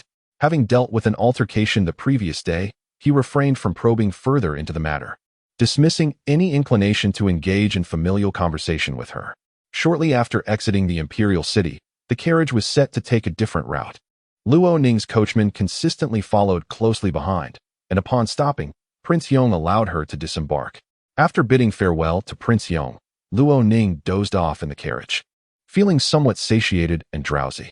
In her dreams, she beheld the new Emperor Xiao Huaifeng ascending the throne, accompanied by Empress Zheng as they offered sacrifices to heaven and earth. She found herself comfortably close to the sacrificial altar, alone without any other spirits. The ceremony was exceedingly grand, with a flourishing of incense, and Luo Ning's spirit roamed freely within, reveling in joy. The emperor and empress were a perfect match. Reminiscent of the present day, they were engaged in significant matters while Luo Ning quietly partook of her meal. Her own laughter roused her from slumber. Upon awakening, her maid Xiaohua inquired, "Miss, what delightful dream did you have?" Luo Ning felt a touch of embarrassment. Returning to the residence of the Duke of Zhennan, Luo Ning first sought an audience with Lady Bai, the Duke's wife, to inform her of her return. She then requested the key to the corner gate. Naturally, the lady declined, stating, "You have been conferred the title of Princess Consort and are now a member of the royal family. You must exercise greater caution henceforth. If the key to the corner gate were given to you, others might assume you are entering and exiting at will, which would be detrimental to your reputation." She then inquired, "Did you see the Empress Dowager today?" "Yes," replied Luo Ning. "I also encountered His Majesty and the Empress, as well as His Highness Prince Yong." The lady's smile grew increasingly benevolent. "I have visited the palace to pay my New Year respects 3 times and have yet to meet His Majesty. I have heard from other ladies that they are fortunate enough to encounter His Majesty in the presence of the Empress or the Empress Dowager." Luo Ning chuckled softly. The lady then asked, "What manner of person is His Majesty?" "What manner?" Luo Ning pondered. "He appears rather insubstantial, excessively pale, likely a consequence of overindulgence in elixirs." Luo Ning harbored the belief that the emperor's consumption of such potions was not in pursuit of longevity. After all, how old could he be? He likely sought to strengthen his body and enhance his memory through these mystical remedies. She had heard that he had been overshadowed by Prince Yong since childhood, in both knowledge and martial skills, and that a persuasive Taoist had beguiled him. "He will likely perish unexpectedly next year," she remarked, "and bears a striking resemblance to His Highness Prince Chun, both being refined and gracious. While Prince Chen's complexion is a healthy fair, devoid of any sign of illness. The emperor's pallor is evident even to Luo Ning, who can discern his lack of vitality. I have not met Prince Chen either. Has the new princess consort been selected for him since his first consort's passing?" Lady Bai inquired. "I have not heard my mother mention it," Luo Ning replied. The lady cast her a surprised glance, but Luo Ning merely smiled. Lady Bai felt an inexplicable discomfort within. While Bai Ziyong's reputation was tarnished, rendering her socially ostracized among the noble women of the capital, Luo Ning had ascended to the status of princess consort. The mere utterance of mother from Luo Ning was unbearable to Lady Bai. How could she flaunt her status? In what way was Bai Ziyong inferior to her? In terms of beauty, Bai Ziyong was threefold more striking. Lady Bai had always believed that hardship would eventually lead to fortune. Bai Ziyong, having grown up without a mother, had endured her share of suffering. Why had her fortune not yet arrived? Yet Luo Ning, having faced some trials and endured a wound, seemed to attract all good fortune to herself. "You may return now," Lady Bai said, her expression growing more subdued. Luo Ning complied. In the evening, Bai Ziyong came to dine with Lady Bai and inquired about Luo Ning. Bai Ziyong was equally well informed, as the inner courtyard belonged to her aunt, and thus to her, granting her more influence than Luo Ning. "Did sister and Ning enter the palace today?" she asked. Madame Ho nodded. "Indeed. I wonder if she has met His Majesty yet." Bai Ziyong expressed a hint of longing. "Aunt, surely we will have the chance to meet His Majesty, won't we?" "Of course," Madame Ho replied. "Will he take a liking to me?" Bai Ziyong inquired. "How could he not?" Madame Ho responded. "No man can resist your charm. Just look at Yuzhua. With just a little coaxing, he is utterly captivated by you. In this world, any man would submit to you with the mere beckoning of your finger. Even the emperor himself." Bai Ziyong's eyes sparkled with excitement. "I'll wait for my opportunity," she said with a smile. As they conversed, the Duke of Zhennan arrived. He appeared cheerful, yet deliberately adopted a stern expression. Addressing Bai Ziyong directly, he stated, "I have arranged for someone to escort Arong back to Yuhang." This announcement struck like a thunderbolt. Both Madame Ho and Bai Ziyong were taken aback, staring at him in shock. "Why?" Madame Ho asked, her voice urgent and sharp. The Duke replied, "Arong is of an age when she should return to Yuhang for marriage. To delay her would be a grave error, and the Ho family cannot commit such an atrocity." "But my lord, we had clearly agreed," Madame Ho exclaimed, struggling to believe his words. The Duke, uninterested in further discussion, asserted, "My mind is made up." "Is it Aining? Is she the one forcing Arong away?" Madame Ho cried, her voice filled with anguish. The Duke frowned. "Do not make a scene. Our family's future will rely on Aining. Consider the ramifications of offending the daughter of a royal consort." Tears streamed down Madame Ho's face as she glared at the Duke. "I absolutely refuse." During A Ning's absence, it was A Rong who stood by me. You cannot sever the bridge that supports me. Bai Xiong did not weep. Instead, she knelt before the Duke and softly said, Uncle, as long as the Ho family remains harmonious, I am willing to return to Yuhang. I shall endure the hardships under my stepmother's rule, no matter how difficult it may be. I do not agree. Madame Ho pulled her up. Your father has long been away for business. Your stepmother controls the household. You will be tormented if you return. Seeing Bai Xiong's profound wisdom, the Duke felt a twinge of guilt. Send Mama Jeanne with her to ensure her safety. She possesses some skills that can protect her. Madame Ho was about to protest, but Bai Xiong firmly grasped her hand. Aunt, please do not make things difficult for Uncle. I am willing to go back. After enjoying a few years of comfort, even if I were to perish, I would forever remember the kindness of the Luo family and my uncle. Madame Ho embraced her, weeping bitterly. Chapter 059. Forcing him to swear an oath with matters settled. The Duke of Nan felt in good spirits and found time to sympathize with Bai Xiong. With her beauty, all she needed was the Ho family to pave her way, and she would surely soar high, becoming a support for the Ho family in the future. Unfortunately, Luo Ning held considerable disdain for her. The previous day, prior to the imperial decree, the Duke had performed poorly and wished to mend his relationship with Luo Ning. Sending Bai Xiong away was a means to appease her. Luo Ning was still in a temper.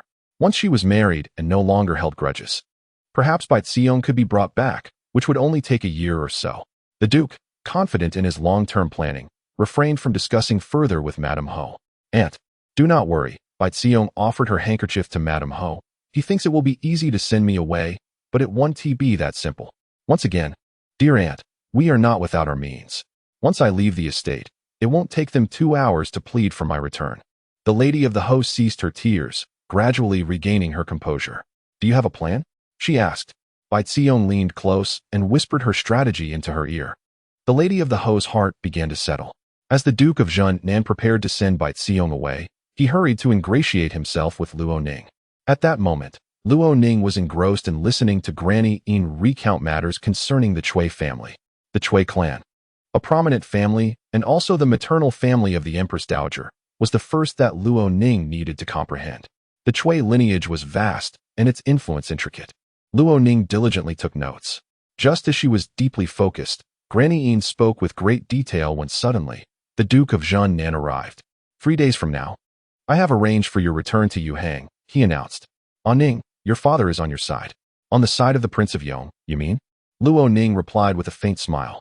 Father, perhaps it would be prudent to wait until she truly departs before sharing such sentiments with your daughter, lest you find yourself contradicting your own words. The Duke's expression darkened. He possessed a volatile temper, and his impatient nature was strikingly reminiscent of Luo Ning. In their past lives, both father and daughter had met their demise at the hands of Luo Yin and the Bai family, primarily due to their impulsiveness when confronted with schemes. Just as he was about to unleash his frustration, he caught sight of Granny Yin, causing his heart to tremble. He forced a smile. She will undoubtedly depart. Then I shall await good news, Luo Ning replied. In her previous life, the matter of sending Bai Xiong away had never transpired. After the Duke departed, as Granny Yin continued to elaborate on the affairs of the Cui family, Luo Ning found her thoughts drifting. Granny Yin gently reminded her, Your Highness, focus your mind. Luo Ning smiled lightly. Let us conclude today's studies here, for I find it difficult to concentrate. I wish to take a stroll. As you wish, Granny Yin replied, allowing Luo Ning to proceed at her own pace. Upon stepping outside, Luo Ning exchanged 500 taels of silver for her newfound freedom. Accompanied by her maid Xiuhua, she intended to visit her grandmother and transcribe some Buddhist scriptures to calm her spirit. However, she noticed a maid by the side of the lady of the Ho carrying a food box to Luo Yin's courtyard. In Luo Yin's courtyard resided his legitimate wife, the Wen family, their son Luo Liqin, and 2 concubine maids. Is the lady of the Ho delivering medicine to Luo Yin? Luo Ning pondered, sensing something amiss. She instructed Xiuhua, You should find the eldest young mistress and inquire what the lady of the Ho sent to their courtyard today. Xiuhua agreed, then asked, Miss, what concerns you? Not concern. Merely caution, Luo Ning replied. The Duke of Nan intends to send Bai Xiong away. How could the lady of the Ho and Bai Xiong possibly acquiesce? Luo Ning recalled the lady of the Ho's repeated attempts to keep Bai Xiong, claiming that Bai Xiong had rescued one and her son. This was Bai Xiong's trump card. Luo Ning was acutely aware that this matter was shrouded in intrigue, yet no informants had returned to the capital to unveil the truth. However, she sensed that the Lady of the Ho and Bai Xiong would exploit this situation to their advantage. Luo Ning also recalled the last time the Lady of the Ho had drugged her to prevent her from visiting the palace during the new year. What about this time? She thought. Let us hasten, Luo Ning urged Qiuhua. She could not afford to wait for news to be uncovered. She needed to visit Luo Yin's courtyard immediately. Before departing, she needed to attend to a matter to prevent Luo Yin from becoming frantic and taking her frustrations out on her. Luo Ning made her way to the west courtyard to seek out her grandmother, intending to bring her along. Come with me to visit my sister-in-law and nephew, she proposed. The elderly lady raised an eyebrow in surprise. Why the sudden desire to see them? Lowering her voice, Luo Ning whispered, I fear there may be unforeseen circumstances. Let us observe without intervening. A myriad of thoughts raced through the old woman's mind. Luo Ning continued, my sister-in-law has treated me well, grandmother. Qin is her son, sharing the bloodline of the Wen family. The old lady regarded Luo Ning intently. Ning, do you have something to tell me? I wish for your health and longevity. Luo Ning replied. In the future, we shall visit Shaoyang, where the lychee trees flourish in abundance. The old lady reminisced. Your grandfather hailed from Shaoyang. Yet we have spent 3 generations thriving in Xinjiang. I have never been there. You truly should accompany me. The climate is akin to eternal spring, far more comfortable than Shengjing. The vast fields of blossoms yield fresh produce and fruits throughout the year, resembling a paradise, Luo Ning enthused. But how can a princess travel to Shaoyang? The old lady chuckled. Life is unpredictable. We must simply cherish our existence, Luo Ning responded, and the old lady understood. Nodding in agreement. Very well, I shall accompany you. Summoning a maid to fetch medicine, they proceeded to Luo Yin's courtyard under the pretext of checking on him. Upon their arrival, the lady's maid was still present, engaged in light-hearted conversation with the younger maids and amusing the sparrows. Upon seeing Luo Ning and the old lady, she rose to pay her respects, which Luo Ning ignored. Wen Shi soon came forward, smiling. Grandmother, Ning, what brings you here? The old lady replied. I have some medicine for Yin. How is he? He experiences some pain, but it is nothing serious. He is resting inside. Please, grandmother, come in, Wen Shi said, having emerged from the eastern chamber instead of attending to her husband. Beside Luo Yin's bed stood a slightly refined maid with a delicate appearance, who bowed upon noticing the old lady. Grandmother, why have you come to see your grandson? Luo Yin feigned a desire to rise. You need not trouble yourself. I am uneasy, fearing for your well-being. As the eldest grandson of the Luo family, you must not come to harm, the old lady insisted. A flicker of emotion crossed Luo Yin's face, as if he relished the situation, a sense of satisfaction akin to committing a misdeed yet being perceived as virtuous, tinged with a hint of malicious delight. Grandmother is worried, he remarked. The old lady sat down, expressing her care and urging him to rest. Isn't the court busy lately? You seem to take frequent leaves, she inquired. My duties have always been light. My superiors regard me as expendable. Moreover, as the son of a marquis, I enjoy certain freedoms, he explained, glancing at Luo Ning. Ning, congratulations on your elevation to Princess Consort. You must support your elder brother henceforth. Luo Ning, her expression impassive, retorted, have you forgotten the past? You aided others in bullying me and even attempted to strike me. I remember it all. Luo Yin's face twitched. That was merely a jest from your elder brother. Perhaps it is best for you to refrain from jesting. I cannot endure it. I am not yet married and cannot assist anyone. Focus your intentions on the right path, Luo Ning asserted. Luo Yin clenched his fingers, restraining himself from unleashing a tirade in front of the matriarch. The old lady interjected, siblings should not bicker incessantly. Yin, offer your sister an apology. You shall rely on her often in the future. Luo Yin, filled with reluctance yet unwilling to act out before the elder, recalled the words of Lady Ho and reluctantly said, Ning, I beg your pardon for my transgressions. Such an apology felt insipid. In the future, dear brother, you might as well swear a solemn oath, Luo Ning suggested. Luo Yin replied, from now on, if I fail to protect you in times of need, may I meet an untimely end, burned alive. Luo Ning's expression shifted slightly, as if a smile flickered across her face. Chapter 060. Luo Ning's espionage. Wen Shi observed quietly from the side. The matriarch, seeing Luo Yin's apology, declared, enough, enough, let us cease this folly. She then turned to Wenshi, asking, "Where is Qin? Bring him to me." Qin still slumbers and has yet to awaken, Wenshi replied. Just then, the sound of a child stirred. Wenshi stepped out and soon returned, cradling the recently awakened Luo Ning. The old lady gazed upon the child, her heart softening as she tenderly stroked his head. The child spoke with a slight lisp, "Great-grandmother, and a Ning." He bore a striking resemblance to Wenshi, both in appearance and temperament. Qin is truly well-behaved, Luo Ning remarked. The matriarch also found the child charming and delightful. A maidservant from the lady's household, noticing the continuous chatter within, peeked curiously through the door. Luo Ning spotted her and called, "Come in and join the conversation."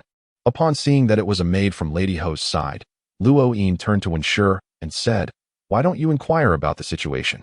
Wenshi chuckled casually. "It's Choner. Come in, Choner." The maid named Choner had no choice but to step inside, respectfully bowing before Luo Ning and Wenshi. "Madame's kitchen has prepared some cheese for the young master to sample," she announced. "Moreover, Madame wishes to meet with the stewards but is too busy to leave, so she sent me to check on the young master." As the young master remained asleep, the maid had not fulfilled her task and could only wait. Wenshi smiled. "Where's the cheese?"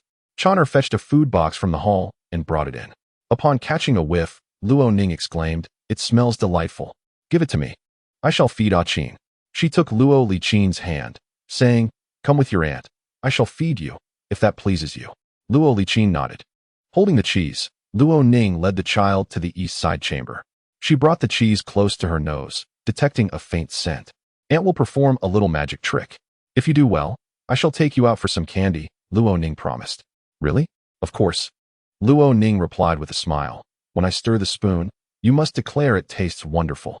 Finding a small vase, Luo Ning poured the cheese into it, offering the empty bowl to Luo Ning. Although he was not particularly fond of cheese, he was eager for candy. His first words prompted praise from Luo Ning, which encouraged him to speak more enthusiastically. "The cheese is truly delicious. I want more," he declared upon exiting, addressing the maid Choner. Once her task was completed, Wenshi rewarded her with a handful of copper coins before she departed. This errand was trivial, and Choner did not take it to heart. In the eastern courtyard, Lady Ho, having finished her own affairs, called for Choner to inquire, "Why were you gone for so long?" Choner recounted everything to Lady Ho. Knowing that Madame Ho harbored a dislike for Luo Ning, Choner refrained from mentioning Luo Ning's act of feeding Luo Ning, merely stating that the young master was quite fond of it and requested more. Madame Ho chuckled softly, remarking that he was indeed a good child. Before long, 3 days had elapsed. Bai Xiong prepared to return to Yuhang, having packed her belongings. The servants of the Ho estate were abuzz with chatter. The visiting Miss Biao was destined to leave. Her recent antics had caused quite a stir, and it was time for her to depart, as the Ho residence was not her home. When Bai Xiong set off, she did so with composure, elegance, and grace. Madame Ho bid her farewell at the door, furtively wiping away tears. Wenshi and Luo Ning also came to see her off. "Why didn't you bring Qin to send off his aunt?" Madame Ho inquired. Wenshi wore a slight frown, her eyes shadowed with worry. "Qin has been restless these past few days, refusing to sleep at night. After much coaxing, he has finally fallen asleep." The servant stationed by Wenshi also mentioned that the young master had been crying incessantly at night, clearly unwell. Luo Ning added, "His cries have deprived me of sleep. I've been resting in the outer study these past few days." Madame Ho suggested, "We should seek a doctor's opinion." Wenshi replied, "It's merely a bout of restlessness. There is no serious concern, mother. You need not worry." Bai Xiong climbed into the carriage. She carried little with her, leaving most of her belongings in Huifuyuan, stating that Yuhang lacked for nothing. She might return for a brief stay in the future. Thus there was no need to take everything. Madame Ho acquiesced. As the carriage departed, the news spread throughout the Ho estate. The second lady and Luo Ning exchanged idle gossip, both astonished. "She truly left?" The second lady expressed disbelief. "I thought she would never leave, even in death." Luo Ning contemplated, suspecting some ulterior motive. "Mother, I believe she won't go far. She will surely return." "How could she return? The master has declared her departure." The second lady countered. Luo Ning was uncertain, yet sensed that matters were not so simple. "I shall inquire with my elder sister," she declared. The second lady consented, instructing her to investigate. Unfortunately, Luo Ning was preoccupied, learning court etiquette from Granny He today, walking, sitting, lying down, drinking tea, and dining. Luo Ning had no choice but to return. Bai Xiong left in the morning, and in the afternoon, a visitor from Yuhang arrived, bringing with them two extraordinarily alluring twins. The elder brother stated, "We trouble you to care for Arong during this time, and have brought some gifts. Moreover, it is said that concubine Song is with child. Fearing that the master might feel lonely, so we specifically sent these two." Madame Ho pointed to the pair of twin sisters. Both possessed figures resembling jade gourds. Enchanting and youthful, their gazes alluring. The soul of the Duke of Zhen Nan was captivated. He murmured dreamily, "Arong has already returned." "Indeed," the elder brother replied. "If he knew we had driven Arong away, it would be quite embarrassing." "The Bai family has done no wrong to the Ho estate," Madame Ho remarked. The Duke of Zhen Nan regained some clarity. "It is better for Arong to return," he stated. Madame Ho, suddenly irate, retorted, "You have a cruel heart. Since Arong has departed, her gifts cannot be accepted. Servants, take the gifts and the visitors away. They shall be accommodated in the guest room and return to Yuhang tomorrow." The twin sisters glanced at Madame Ho and then at the Duke. They sweetly affirmed and withdrew. The Duke of Zhen Nan felt an itch of impatience. He wished to say something but was at a loss for words, weighing the pros and cons. After all, Luo Ning was the consort of Prince Yong. The Duke of Zhen Nan was not one to indulge in feminine allure. His lifelong passion lay in the pursuit of power. Thus, the matter concerning Luo Ning must take precedence. Although he found himself momentarily swayed, it was merely a fleeting weakness, having been enchanted by the allure of those enchanting beings for too long. At that moment, as the Duchess of Zhen Nan brooded, a young maid from the One estate hurriedly approached her, exclaiming, "It is dire, my lady. The young master is in distress, unconscious and unresponsive." "What?" The Duke of Zhen Nan sprang to his feet, instantly alert. How could the young master be in such a state? The Duchess also displayed her concern. "Hasten. Let us see. My lord, my lady, the young master has been unwell for several days, particularly today, when he has been excessively drowsy and has not awakened. The eldest young mistress has yet to summon a physician and is currently weeping in her chamber. The wet nurse is also in a state of panic, suggesting that she should accompany them. The sisters are blocking the door, preventing the maid from entering. The eldest young master is in the outer study." Seeing the chaos, the maid hurried back to report to the lady. The maid explained. The Duchess trembled slightly. "Quickly, I must see Ah Qin. Unconscious. I fear he may have been afflicted by some malevolent force." Without waiting for the Duke's response, she commanded loudly, "Someone, fetch Master Huaning. We need the master to exorcise any evil spirits from the child." The Duke frowned. When a child is ill, one should first seek a physician. However, Luo Liqin was the eldest grandson, and the Duchess, in her distress, could not afford to be overly meticulous. The Duke then instructed another maid, "Quickly, summon a physician." The Duchess led the way, with the Duke following closely behind, as they made their way to Luo Yin's courtyard.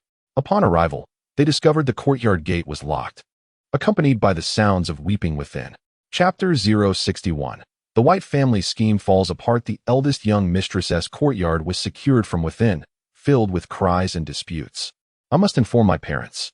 The faint voice of the eldest young mistress could be heard. "This matter cannot be delayed." There were voices of persuasion as well. "Eldest young mistress, we cannot. We must devise a plan. If we inform the Duke and Duchess, we will all be doomed." "Eldest young mistress, you cannot evade responsibility. You are the mistress of this household.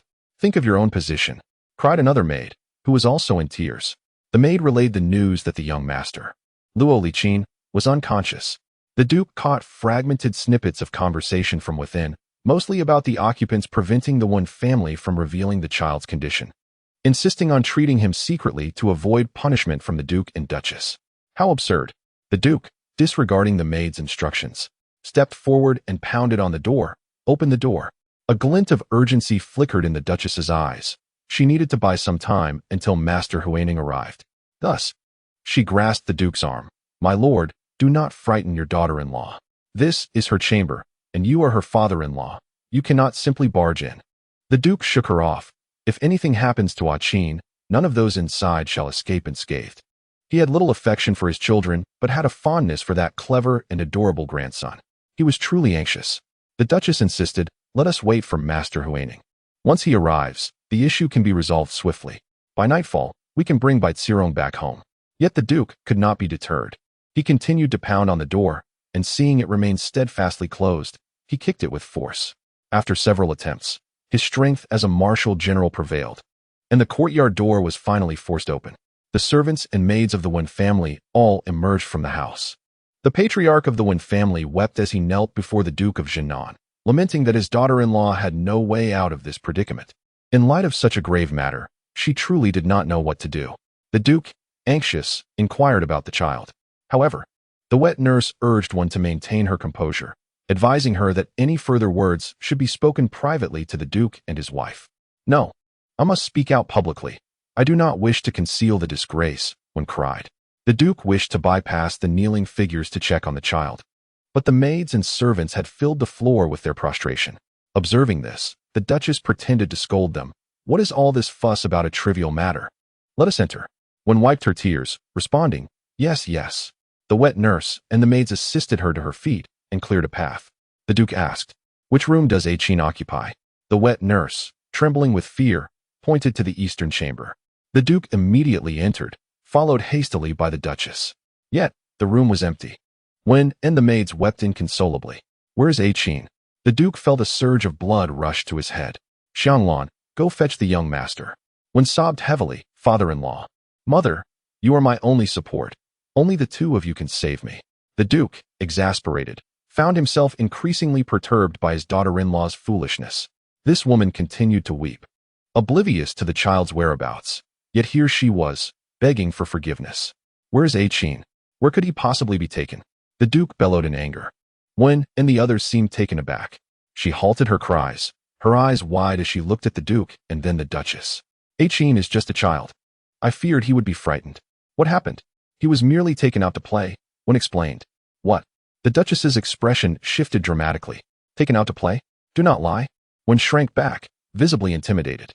"Mother, I did not make a fuss. Please do not be angry." "Qin." The Duchess's hand trembled slightly within her sleeve, as she sensed something amiss. A few days prior, concubine Song had been pregnant but did not miscarry. The Duchess had written to Yu Hang, instructing the Bai family to send someone to the estate. To her surprise, the Bai family and their gifts arrived today, which was unexpected. What she had arranged was for Luo Ning to remain unconscious. In Wen's courtyard, several maidservants appointed by the Duchess were watching over the child's every move, and the child had finally fallen into a deep sleep. This would surely alert the Duke of Jinan. Yet, unexpectedly, the child was not in the room. Wen had claimed he had been taken out to play. Just then, joyous laughter echoed from the entrance. "Grandfather, grandfather." The voice was bright, albeit slightly slurred, sounding particularly endearing and charming.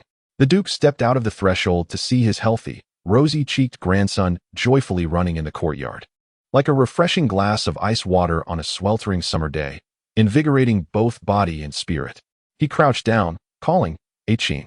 The child leapt into his embrace, wrapping his arms around his neck. Porridge, father." The Duke laughed heartily. The Duchess swayed in disbelief. "How can this be?" She shot a glare at the maid who had just brought the news. That maid looked as though she had been struck by lightning, staring in astonishment at the lively little master before her. The child then called out for his grandmother. Madame Ho's complexion remained pale for a considerable time, prompting the Duke of Jinan to glance at her and inquire, "What troubles you?" "I am merely delighted," responded Madame Ho, stepping closer and grasping the child's hand. Forcing a smile, "Qin has grown taller today." Then, she cast a piercing glance at the Wen matriarch, her gaze venomous. "The child is unharmed. Why the commotion among you all?" With swollen eyes, the Wen matriarch replied, "Mother, it is because the wet nurse brazenly seized my hand." "You old hag, what are you concealing for your master?" Madame Ho's plan had faltered, leaving her filled with disappointment, fury, and anxiety over how to remedy the situation. Her temper flared, and her voice became sharp and high-pitched. "What are you protecting?" The Wen matriarch shook off the wet nurse and, disregarding the throng of maids and servants, addressed the Duke and Madame Ho. "The other day, grandmother heard that Qin was restless at night and sent a pair of golden unicorns to calm the child. Who would have known that those golden unicorns have vanished? I observed that Qin came early this morning, and he specifically inquired about the unicorns. When he departed, he entered this room. I vaguely saw him take something away. Those unicorns, a gift from grandmother, weigh at least 3 pounds. How am I to repay such a valuable loss? He should not have taken them.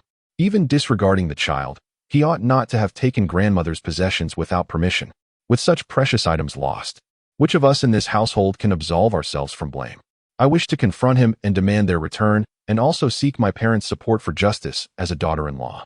Yet, my maids and servants all halted me, insisting that the eldest son only took them to play and that it could be quietly resolved without escalating the matter. To brand him a thief would bring disgrace upon him. He is to become the heir. Her words left the room in stunned silence. A revelation forced by Madame Ho's insistence for clarity. The Duke of Zhennan, cradling his grandson, regarded Madame Ho calmly and commanded, "No one is to leave this courtyard. 1. Close the gate. No one shall step beyond it." Madame Ho, in a state of urgency, exclaimed, "My lord, Ayin, this matter is indeed peculiar. Let us reconcile it later. I shall retrieve the golden unicorns," the Duke interjected coldly. He then smiled at Luo Ning and entrusted him to the wet nurse. Striding purposefully out, Madame Ho attempted to follow, but the one matriarch personally shut the courtyard gate. With tears in her eyes, she implored, "Mother, grandfather has commanded you not to leave." Madame Ho raised her hand to strike her. "Dare you obstruct me?" A maid from the one matriarch's dowry rushed forward, clutching Madame Ho's leg. "Madam, please temper your wrath. Spare our eldest daughter-in-law." Amidst the chaos, Madame Ho was frantic to check on Luo Ning in his study, just as the matriarch and Luo Ning arrived. Chapter 062. A self-inflicted wound. The matriarch arrived with a large entourage, resplendent and commanding. Luo Ning followed closely beside her. Donned in a simple, pale lotus-colored robe, her steps graceful and composed. As the sun dipped, golden rays illuminated her face, and her cloud-like, lustrous black hair shimmered softly, contrasting with her deep, serene eyes, like a tranquil, unfathomable pool. She regarded Madame Ho silently, her expression devoid of emotion. "What has transpired?" The matriarch inquired in a deep voice, having long ceased to manage affairs, her authority now lacking the vigor it once held. "Grandmother, it was the patriarch's command that no one is to leave this courtyard.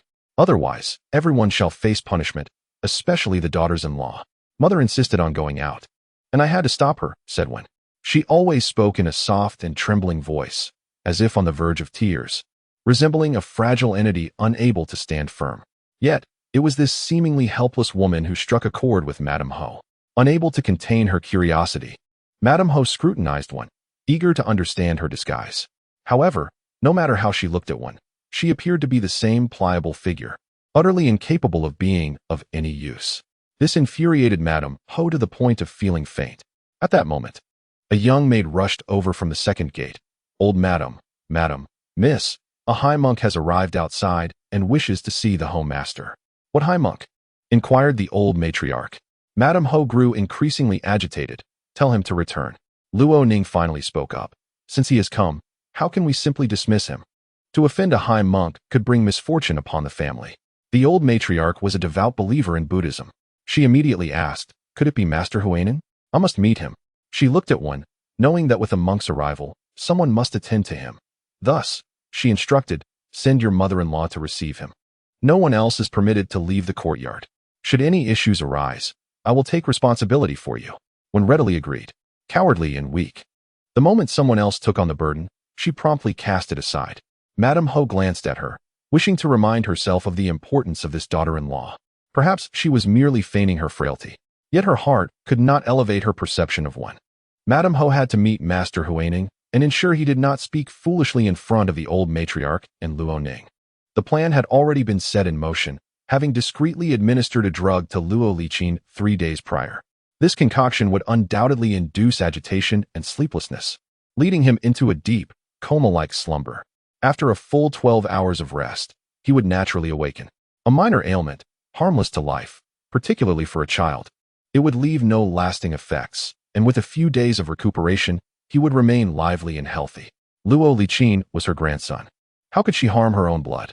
Everything would unfold according to her design. When the child inevitably fell into a deep slumber and could not be roused, Master Huaning would arrive and proclaim, "The child has been ensnared by a dream. It requires the presence of a noble benefactor to subdue him." Once Master Huaning uttered this phrase, Madame Ho would be reminded of Baiziong. Baiziong had sent for renowned physicians at the time of Luo Ning's birth, saving both one and her child's lives. Shortly after her departure, calamity befell Luo Ning. The mention of Baiziong as a noble benefactor would be irrefutable within the Ho household. Thus, they could bring Baixiong back. Furthermore, for the safety of the Ho family's eldest grandson, the Luo family would never dare to hastily suggest expelling Baixiong. Madame Ho's small scheme would yield lasting results. Yet, where had it all gone awry? Was the dosage of the drug too minimal, or had the child not ingested it at all? Impossible. The maid had watched over the child until he finished eating each time before reporting back. Moreover, both the maid and Luo Ning had confirmed that the child had been restless during these past few days. Everything aligned. But why was Luo Liqin not in a stupor? He appeared entirely healthy. Madame Ho's carefully orchestrated plan had unraveled completely at this juncture. If Master Huaining were unaware of the circumstances and spoke of noble benefactors, would it not expose the ruse? In the vicinity of Luo Ning, the situation surrounding Madame Ho was precarious, with winds swirling from all directions, compelling her to prioritize her immediate concerns. The eminent monk, a figure from beyond the mundane realm, was permitted entry into the inner quarters of the Ho residence. The maidservant had already invited Master Huaining to take a seat in the eastern courtyard of Madame Ho. Upon seeing several individuals enter, he rose, palms pressed together in reverent prayer, murmuring Amitabha Buddha. "What brings the monk here?" inquired the elderly matriarch. Madame Ho interjected, "I sent for him myself. Just now, a maid from the Wen family reported that Qin has been possessed by some malevolent spirit, rendered unconscious. Thus, I dispatched someone to summon the monk." Luo Ning chuckled softly, adding, "The monk arrived quite promptly." Master Huaining, with palms united, bowed respectfully to Luo Ning, stating, "Your Highness, I have yet to extend my congratulations to you." "You are most courteous, Master," Luo Ning replied with a smile. "Might I inquire if there is a particular reason for your swift arrival?" "I happened to be in the city today," the monk explained. "At the city gate, I encountered a carriage belonging to the Luo family, and recognizing the coachman, I inquired about the situation, learning of the unrest within your esteemed household. Such is fate," he concluded with a gentle smile. "Indeed, it is fate," Luo Ning affirmed. "Master, our Ho residence seems to have been linked by destiny on several occasions." Madame Ho, feeling a surge of indignation, admonished Ning, "Refrain from such frivolous talk that may offend the monk." Luo Ning complied, saying, "I spoke thoughtlessly. Please do not take offense, Master." Master Huaining once more joined his palms, responding, "Your Highness is overly polite. There has been no offense." He then turned to Madame Ho, inquiring, "So, it appears today was a false alarm?" "Indeed."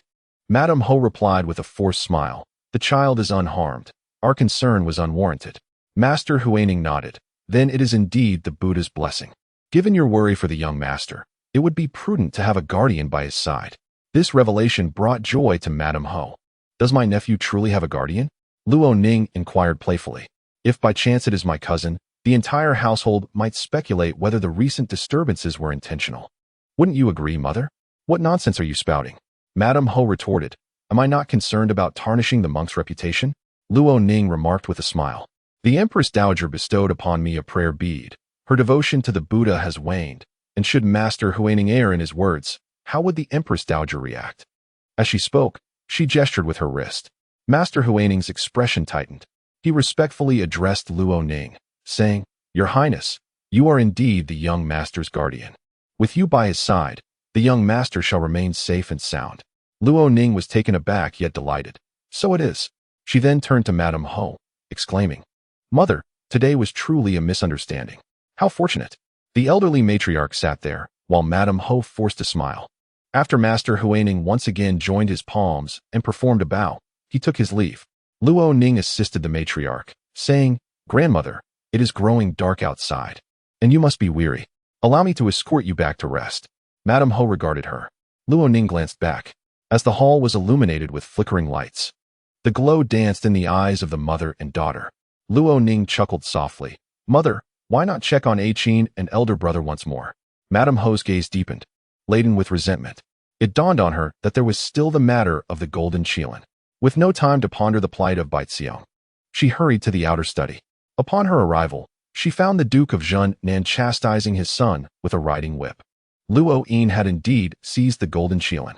The child was restless, and fearing a poor night's sleep, he decided to spend the night in the study. Upon returning at noon to fetch some clothes and books, he overheard a conversation between the Wen family and the wet nurse. The golden qilin, blessed with protective powers, was said to safeguard children and pregnant women. Had I kept it by my bedside during my pregnancy, when remarked, I might have avoided a difficult delivery. The wet nurse replied, next time someone in our family is with child, let the old lady bring it out. But it is not for just anyone. Apart from the eldest grandson, the old lady is reluctant to part with it for anyone else. Luo Ning thought of Nanshi, his concubine residing in Wangxiangfang, who was expecting his child. He visited her nearly every day and occasionally stayed overnight. Hearing of the Qilin's remarkable efficacy, he resolved to present it to Nanshi. As the legitimate grandson of the Marquis, he believed that with a bit of charm and flattery, especially for the sake of progeny, the old lady would not refuse him. After all, the finest treasures of the Marquisate belonged to him. Who could have anticipated such an uproar? Wen's dramatic weeping summoned both the Marquis of Jinan and his wife to the courtyard, fearing something had happened to the child, only to discover it was a false alarm. When the golden Qilin was mentioned again, the Marquis's anger was not solely directed at the Qilin, but stemmed from a multitude of accumulated grievances. He lashed out at Luo Ning with his riding crop, causing him to scurry about the room in disarray. Chapter 063. A fish in a barrel. The Marquis of Jinan had chastised his son. After bringing back the golden Qilin, he personally delivered it to his mother's courtyard.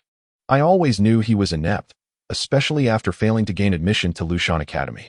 I received my title during a period when the capital was rife with speculation about the emperor's intentions, and I had to rely on connections to secure him a position in the Ministry of Personnel. Over 2 years have passed, and he has achieved nothing. His superiors are deeply dissatisfied with him. With the upcoming triennial assessment, it is likely he will be dismissed. The Marquis lamented to the old lady. It is quite embarrassing. Thankfully, Ning has been appointed as the Princess of Yong, which should provide some leverage to maintain his position. The Marquis sighed, no longer harboring hopes for his son's advancement. Luo Ning, now 21, remained the youngest official in the Ministry of Personnel. If he could not ascend in 3 years, it would likely take him until after the age of 40 to reach even the 5th rank. In civil service, those below the 5th rank are scarcely worth mentioning. Their salaries insufficient for survival. The Marquis had spent his life pursuing power, yet it was through his daughter that he had achieved it. What about Luo Ning? Whom could he rely on? The old lady, listening quietly, cast a glance at the Marquis. Each generation has its own fortune. If he had the ability to gain admission to Lushan Academy, he would not have to worry about promotion. In this dynasty, 70% of civil officials were graduates of Lushan Academy. Relationships with classmates and fellow townsmen in the political arena are paramount. The old lady instructed someone to carefully store the golden Qilin, offering a few comforting words to the Marquis before sending him home to rest. She dispatched someone to summon Luo Ning. Please convey a message to the Prince of Yong, so that Luo Ning does not rely on the prince's influence during his assessment. The old lady's voice lowered. Failing this assessment could lead to his dismissal, as he held the lowest official rank. The outcome of his first assessment could determine his fate. Many officials exerted tremendous effort to curry favor with peers and superiors for this very evaluation. Yet, Luo Ning maintained an inflated opinion of himself. Luo Ning nodded. I understand. I will inform the prince. The old lady acknowledged him with a nod. The two of them dined together that evening. The old lady found herself unable to eat. What troubles you, grandmother? Luo Ning inquired as he served her a small bowl of rice porridge. The old matriarch, feeling a surge of unease at the thought of that venomous woman targeting Aching, found her appetite waning. Luo Ning's heart tightened with indignation. Over the past few days, she had engaged in deep discussions with her grandmother at the Buddhist hall. She confided a portion of the secrets she had uncovered. Luo Ning and Bai Xiong were the offspring of an illicit affair between the Bai family and Qiu Shidong. Bai believed that Luo Ning's younger brother, Luo Yu, was also Qiu Shidong's child. In his childhood, Luo Yu bore a striking resemblance to his mother, possessing an undeniable beauty. However, as he matured into his teenage years, he gradually began to resemble Luo Chongya, which alarmed Bai. Thus, in his previous life, Luo Yu met an unfortunate fate. Luo Ning, fearing that Luo Yu might discover the truth, caused him to fall from his horse, rendering him paralyzed. Though Bai felt sorrow for Luo Yu's plight, she could not defy her eldest son, watching helplessly as Luo Yu endured 2 years of suffering before succumbing to his fate. In her rebirth, Luo Ning had limited interactions with Luo Yu, as he was highly ambitious, diligently studying at the Zhou family's academy. She wished to prevent him from being embroiled in the turmoil between his mother and sister, distracting him from his aspirations. He need not grow close to her. All that mattered was his own success and his future independence. The Zhou family, their neighbors, and a prominent noble clan maintained a vast academy, welcoming children from other families for a modest fee. In contrast, the Luo family lacked such educational institutions. Apart from Luo Yu, none of the boys had an interest in scholarly pursuits, and they could hardly muster a rudimentary schoolhouse. During her time in the south, Luo Ning had gleaned these secrets. However, she could not divulge the specifics at present. She conveyed this to her grandmother, who believed her but understood the necessity of discretion. If the misdeeds of Bai were to be exposed, it would tarnish the reputation of the Luo family. If the Duke of Zhengnan were to disbelieve them, the situation would become even more precarious, as he favored his eldest son. A hasty revelation could lead to unintended consequences. The inner household was largely under Bai's control. Should she feel cornered, the fallout could be catastrophic for the Luo family, and Luo Ning would likely suffer as well. It was imperative to handle the situation with great care, severing Bai's influence gradually and methodically. Luo Ning advised her grandmother against haste, asserting that impatience would lead to mistakes. She expressed her determination to manage the situation herself, for she was already the intended consort of the Prince of Yong, capable of handling the matter with competence, and she sought her grandmother's cooperation. Aching was unharmed, having touched not a drop of poison. Her primary concern was his safety. "Grandmother, this time I shall ensure that Bai tastes the bitterness of her own deeds," Luo Ning declared. The old matriarch cast a look of reassurance towards Luo Ning, for throughout her discourse, she had refrained from mentioning that Aching was not of the Luo bloodline and could be subjected to Bai's whims. Even if he were not, Luo Liqin remained a mere child. The old matriarch felt a pang of sympathy for the boy, recognizing that while Bai was capable of cruelty, Luo Ning had not lost her humanity in her quest for retribution, a fact that brought her comfort. Bai's tumultuous actions were intended to prevent Bai Xiong from leaving. Luo Ning continued, "If Bai Xiong truly wishes to vacate, I may choose to refrain from acting against her for the time being. Since she is unwilling to depart, she is merely courting her own demise. Do you agree to her return?" The old matriarch inquired. After a moment's contemplation, Luo Ning replied, "It is akin to capturing a turtle in a jar. She stubbornly refuses to leave, and we have not compelled her to do so. Since she refuses to leave, Luo Ning would never show her mercy." The old lady took a deep breath. She felt somewhat drained of energy and managed to eat a little. Luo Ning attended to her and comforted her for half a day before returning home. On her way back, Luo Ning felt a twinge of regret for divulging these matters to her grandmother, though it was her grandmother who had inquired. The old lady had perceptively sensed something amiss between Luo Yin and Bai Xiong. Luo Ning, unable to contain herself, shared her thoughts. Perhaps having lingered too long in the shadows, even after her rebirth, she found herself still walking alone in the darkness. Her grandmother remained her sole source of warmth. She yearned to walk alongside her grandmother, at least to lean on one another. However, her grandmother was aging and in poor health, and Luo Ning worried that she could not withstand the shock, repeating the fate of her past life. Upon returning to Wenqi courtyard, the maid Xiuhua held a lantern, and Luo Ning walked slowly. When she reached the east courtyard, she turned to Xiuhua and said, "You go knock on the door. I wish to see the lady." Xiuhua, slightly surprised, obediently went to knock. Luo Ning was invited inside. The lady of the Ho family had not yet slept. She languidly leaned against the headrest by the window on the large Kong, with a medicinal plaster on her temple. Upon seeing Luo Ning, she attempted to smile, but failed to do so. Luo Ning sat at the edge of the Kong, and the lady of the Ho family nearly displayed a look of disdain. "My dear mother, what ails you?" Luo Ning inquired. The lady of the Ho family replied in a faint tone, "There are many matters at home that trouble me. Arong has left again, and there is no one to alleviate my burdens. Mother, if you fall ill, who will take care of this family? You must take care of yourself. By the way, spring is approaching. Do you still have the remedy for the peach blossom rash?" Luo Ning asked. Before the lady could respond, Luo Ning continued, "I believe my cousin has it. Did she bring it back to you, Hang?" The lady's heart stirred, and she quickly said, "That remedy indeed belongs to Arong. But alas, she has returned. The powders bought from outside are nowhere near as effective. My maids Qiulan and Qiuhua are prone to the peach blossom rash. When it itches, they break out in red welts, and it is quite uncomfortable." Luo Ning smiled lightly. After chatting casually for a few moments and noticing the lady's distracted demeanor, Luo Ning rose to take her leave. As she exited the courtyard, a faint smile graced her lips. "In her previous life, you had fed me that poison. causing my body to erupt in red rashes, all to pave the way for Baixiong. This time, will you, for Baixiong, taste that medicine yourself and experience the agony of both itchiness and pain? You have harmed your own daughter and grandson merely for Baixiong's sake. Would you inflict harm upon yourself for her? If you are willing, bring Baixiong back to the Ho residence and watch her perish before your very eyes. On the first day of Baixiong's departure, the Ho residence was in an uproar for most of the day.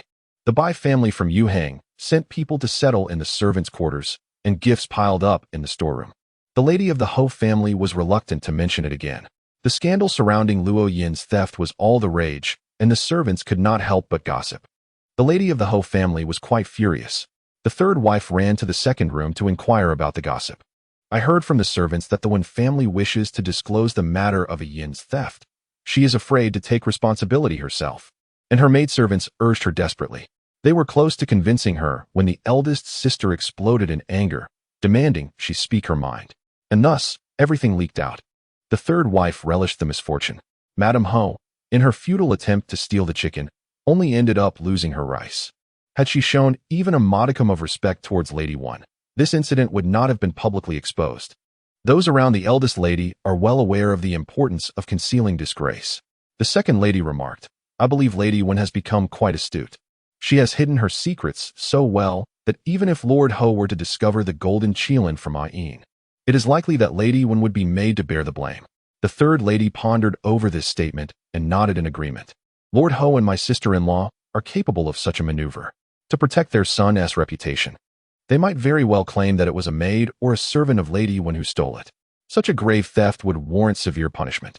Indeed, while we may ridicule Lady One for her incompetence, she has inadvertently preserved the life of her loyal confidant. The second lady chuckled. Where's the incompetence in that? By employing gentleness to overcome severity, we have no fools within our household. The third lady paused momentarily, then replied, Sister-in-law, you hold Lady One in too high regard. Her luck may just be serendipitous. The second lady chose to remain silent. The third lady, still not having reached the crux of the matter, lowered her voice. I've heard that this incident also involves Qin. Monks have arrived. There were winds and thunder, yet no rain. One wonders which master has orchestrated this. It is undoubtedly a scheme against Qin, using the monks to keep the cousin here. The second lady's heart trembled, though she feigned surprise. The cousin has already departed. She must have reached the port of Jizhou by now. I do not believe it. The third lady smirked. Does she truly wish to leave? If she did, she would not have caused such a scene yesterday. Drawing closer, she added, there is still more to discuss. Do you believe it, sister-in-law? The second lady replied, I find it hard to believe. What need does the eldest lady have for a cousin? Her family is not destitute. With such wealth, the cousin would be returning home. Yet she insists on staying at the Ho residence. Finally, they had arrived at the crux of the matter. The third lady scoffed, staying at the Ho residence? She lives better than any of the young ladies here. It is said she spends her own money and does not rely on the Ho family for sustenance. Yet, her refusal to leave clearly indicates she is dependent on the Ho family. What she desires is not merely their wealth, but their prestige. She continued, from the moment she arrived, we should have seen through her facade, yet we were all bewitched as if she were the one who graced the Ho family. After the third lady departed, the second lady smiled wryly. This cousin has resided in the Ho household for nearly 3 years, and only now has everyone awakened from their stupor, seeing her true nature. On the third day following Baixiong's departure, Madame Ho broke out in a rash. Despite the physician's remedies, her suffering only intensified. After enduring a day of torment, on the fourth day, she knelt before the old matriarch's Buddhist hall, pleading, Arong possesses an ointment that can alleviate my pain and itching. I suffered from this ailment in my youth, and the doctor advised that it stemmed from emotional distress. After marrying into the Luo family and enjoying several years of happiness, it never recurred. Now, the mere thought of Arong returning to endure the torment of a stepmother has rendered me unable to remain calm. This affliction has returned. Mother, I implore you to show compassion and let Arong stay. She has done no wrong. Must she leave? Is it true that the princess cannot tolerate anyone? Mother, this threatens my life and tarnishes the princess's reputation. Please allow her to remain. Both I and the Bai family would be eternally grateful. The old matriarch took a long time before emerging. She gazed silently at Madame Bai, and after a moment, spoke. I fear it is too late. Your nephew has been gone for 4 or 5 days, and it is unlikely he can be brought back. She could still be found at the inn in the outskirts, 30 miles away. Reluctant to depart, she wept incessantly, the foolish child. Madame Ho bowed her head in supplication, while the old lady observed her in silence. Recalling Luo Ning's words about ensnaring the turtle in the jar, the old lady took a deep breath. If that is the case, you shall arrange it yourself, she declared. Madame Ho was overjoyed. That afternoon, the cousin returned to the Ho residence in the southern town. She no longer resided in the Huofuyuan, but instead took up residence in the eastern courtyard of Madame Ho's secondary chamber, attended by only 2 maidservants. A separate courtyard, more dignified than those of the other young ladies of the Ho family, with more servants and a more favorable existence. Such days would never return. The Luo family began to realize the implications. Bai Xiong insisted she had never spent a penny of the Luo family's money, claiming she covered her maidservants' allowances and her own expenses, making her stay seem justified. But on what grounds? Without being a member of the Luo family, what merit did she possess to live such a life in this courtyard? Could titles be purchased with money? For the past 3 years, Bai Xiong had been taking advantage of the Luo family, leveraging the prestige of the Ho residence to elevate her own status, something that money could not buy. As a merchantess daughter, she foolishly sought to ascend by virtue of the Ho family's renown. Her small favors, combined with Madame Ho's favor towards her, nearly obscured these ulterior motives. In the Wenqi courtyard, Luo Ning was having dinner. The maid Xiao Lan, while serving the dishes, shared the gossip she had gathered with Luo Ning. The servants mocked her, saying she stubbornly refused to leave and had lingered for 4 days. Returning in a state of disarray, the lady had ordered her to the secondary chamber, dismissing her maidservants, indicating that she was to be treated as a guest lady. The lady had applied medicinal ointment, alleviating her rashes considerably. The Ho Lord declared he would not intervene in this matter, advising the lady to take care of herself. Xiao Hua felt a sense of relief. When the eldest lady returned home, she was still residing in our Wenqi courtyard. Now she deserved it. What grounds does she have? She remarked. Luo Ning took a slow sip of soup and smiled. Indeed, what grounds does she have? She chuckled again. It is good that she returned. It has become much livelier. By the way, our family has gained 2 new concubines. Xiao Hua and Xiao Lan were taken aback, and Mama Kong was equally astonished. I hadn't heard of this. If not for the addition of 2 concubines, how could the Ho Lord turn a blind eye? Luo Ning smiled. Let us wait and see. These twin concubines will inevitably enter the residence. They are both surnamed Mei, one named Mei Zhu and the other Mei Li, like 2 wild dogs. For a mere scrap of bone, they would bite, merciless and ruthless. Sold to a brothel at 7 or 8 years old, they were redeemed by the Bai family at 13, nurtured for 2 years, and learned a bit of literature, music, and art. In such places as brothels, one must spill blood to carve out a path for survival. Otherwise, one would perish within 6 months.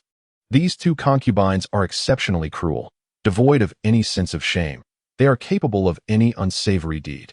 The fierce desire to survive is something no lady of the inner chambers could withstand. The Bai family had sent formidable assistance to Bai Xiong and Madame Ho. Indeed, the following day, news spread that the Ho Lord had acquired 2 new concubines. When Luo Ning rose early to pay her respects to her mother, she encountered both of them, as well as Bai Xiong. Bai Xiong had shed her usual grandeur, donning a simple light pink long dress, an apricot white upper garment, and a matching cloak, with no adornments save for small pearl stud earrings. Elegant and pitiable. Sister Anning, if I have offended you in any way in the past, please do not take it to heart. I simply wish to remain by my aunt's side and accompany her for 2 years, without any ulterior motives, Bai Xiong said. My cousin has misunderstood. It was not I who drove you away, Luo Ning smiled. Are you too afraid to resent the one who truly wanted you gone, thus taking your frustrations out on me? Bai Xiong remarked as the 2 new concubines curiously scrutinized Luo Ning. Luo Ning met their gaze, and they immediately broke into sweet and innocent smiles, having encountered the princess. Unlike others in the household, they were willing to lower their status, yet their eyes were sharp. Luo Ning smiled faintly. The redness on the countess's skin had faded significantly, leaving numerous scratch marks. She had finally tasted this bitter fruit, one of her own making. Luo Ning lowered her lashes, feeling a bit more tranquil. Chapter 065. The young prince confronts Luo Ning. The recent turmoil at the Zhennin Marquis' residence stemmed from Luo Ning's betrothal decree. Half a month had passed, and the ripples caused by this event had gradually subsided. diminishing the intimidation factor against the Zhennan Marquis, allowing the household to revive. Luo Ning was exceedingly busy each day. The tasks assigned by Mamas Yin and he were heavy. She needed to memorize and even recite them diligently. Every morning, she rose early to pay her respects to her grandmother and engage her in conversation. On the 15th of March, the female tutor summoned by the young prince arrived. Her name was Lin Zhao, and she was of similar height to Luo Ning, with a straight posture.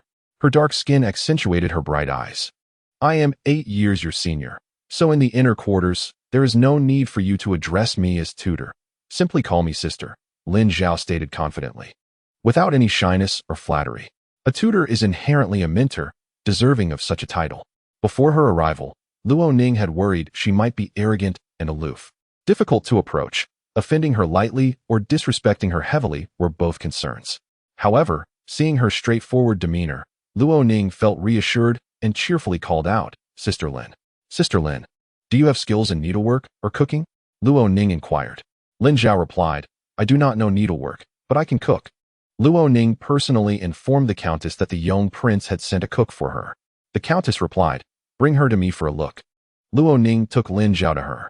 The countess was somewhat wary of beautiful women, but Lin Zhao was strikingly attractive, yet quite dark-skinned, moving with the grace and efficiency of someone accustomed to hard work, which was reassuring. The countess nodded, since she is the princess. She shall be treated as one of our own. Your courtyard certainly needs another cook. I shall note her portion, which shall be equal to the 2 mamas appointed by the empress. They each contribute 1 portion, and I shall contribute 1 as well, as a gesture from me. We shall not involve public accounts to ease your mother's burdens. Luo Ning smiled. Then it shall be as you say. Delightedly, they settled the matter. Luo Ning and Qiu Hua followed Lin Zhao to learn whip techniques, starting with the proper handling of the whip. Both Luo Ning and Qiu Hua learned diligently, earning praise from Lin Zhao for their hard work and innate talent. By late March, peaches came into season. Mama Kong went out in the morning to procure vegetables and returned with a basket of peaches, soft and sweet. Luo Ning sent some to her grandmother for her to taste. She partook of her morning meal in her grandmother's courtyard, engaged in light conversation when an envoy from Shoqing Palace arrived, summoning Luo Ning to the palace. Hastily, Luo Ning returned to Wenxi courtyard to rearrange her hair and don fresh attire. She wore a silver-white upper garment, complemented by a lilac-hued embroidered coat adorned with intertwining floral patterns and a silk skirt. The delicate colors accentuated her fair complexion, which was as pristine as snow, and her raven-black tresses lent her an air of youthful charm, refined yet elegant. She adorned herself sparingly, with merely 2 pearl flowers in her hair and a set of prayer beads gifted by the Empress Dowager adorning her wrist. Her maid, Qiu Hua, followed closely behind as they departed. Upon reaching the palace gates, Luo Ning caught sight of Princess Jiahong, who entered alongside Pei Ying. Disembarking from the carriage, she strolled towards Shoqing Palace. Today marked the 100th day of the first prince. The occasion was modestly celebrated, with a banquet laid out in the imperial garden, attended by close family members only. The Empress Dowager informed Luo Ning that the first prince, Xiao Yu, was born of concubine Chun and was the emperor's sole heir. The emperor's progeny were few. Despite 6 years of marriage to the empress and over 20 concubines in the inner palace, they had but 1 son and 2 daughters. I have not prepared a gift, Luo Ning remarked. The Empress Dowager instructed Aunt Song to procure a present, to be delivered to the empress's chamber, stating it was a token from the future consort of Prince Yong. She then explained to Luo Ning that the first prince was reared within the empress's palace, with concubine Chen residing there as well, nurturing the first prince alongside the empress. Luo Ning understood. Once the Empress Dowager was dressed, Luo Ning assisted her to the imperial garden, where a considerable number of guests had already gathered, few of whom she recognized. However, having recently devoted time to acquiring knowledge in this area, with just a little guidance, she could discern their identities. Aunt Song, a lady-in-waiting beside the Empress Dowager, discreetly introduced her to the attendees. The garden was divided into 2 seating areas by a pavilion, the left side for princes and nobles, and the right for princesses and noble consorts. As the guests had not yet fully arrived, the Empress Dowager took her seat in the pavilion first, attracting a throng of admirers. Mother, the Prince Yong and his brothers approached to pay their respects. The Empress Dowager nodded in acknowledgement and inquired, has Pingyong yet to arrive? Princess Pingyong, the sister of Prince Yong, was also the Empress Dowager's daughter and was certain to come. having mentioned she would bring a gift for the wife of Prince Yong. Prince Yong then glanced at Luo Ning, who performed a courteous bow. After exchanging pleasantries, he returned to his seat, engaging in conversation with his brothers, the Prince of Chun. The Empress Dowager took Luo Ning's hand, guiding her to sit beside her. Luo Ning comported herself with poise. With the slightest hint from Aunt Song, she was able to identify all the members of the royal family, earning the Empress Dowager's approval, who nodded with a smile. The imperial garden was abloom with vibrant flowers, a testament to the peak of spring. In the distance, the sound of music wafted through the air, and Luo Ning heard the sweet notes of a flute.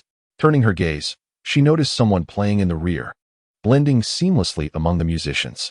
Yet, upon a second glance, she discerned Pei Ying wielding a purple bamboo flute, adorned with a red tassel. When she turned a third time, a sudden sharp pain coursed through her hand. Lowering her gaze, she discovered that the back of her right hand had been struck by a leaf. Despite its lightness, the force behind the throw was considerable, leaving her hand reddened and stinging painfully. She glanced towards Prince Yong, who seemed to regard her momentarily, though his expression remained impassive. Luo Ning sat composedly, and soon after, Princess Pingyong arrived.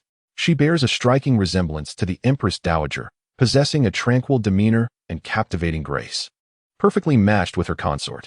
Accompanying her is her 6-year-old son. Indeed, her younger sister is well suited to the 7th prince. The princess, with a radiant smile, took hold of Luo Ning's hand, inviting her to visit the princess's residence next time she has the chance. Luo Ning accepted graciously. Before the gathering was complete, Pei Ying had already begun to play another tune.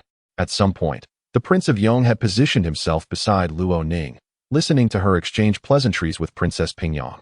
"Do you enjoy listening to the flute?" he inquired of Luo Ning. With the princess still present, Luo Ning hesitated before responding.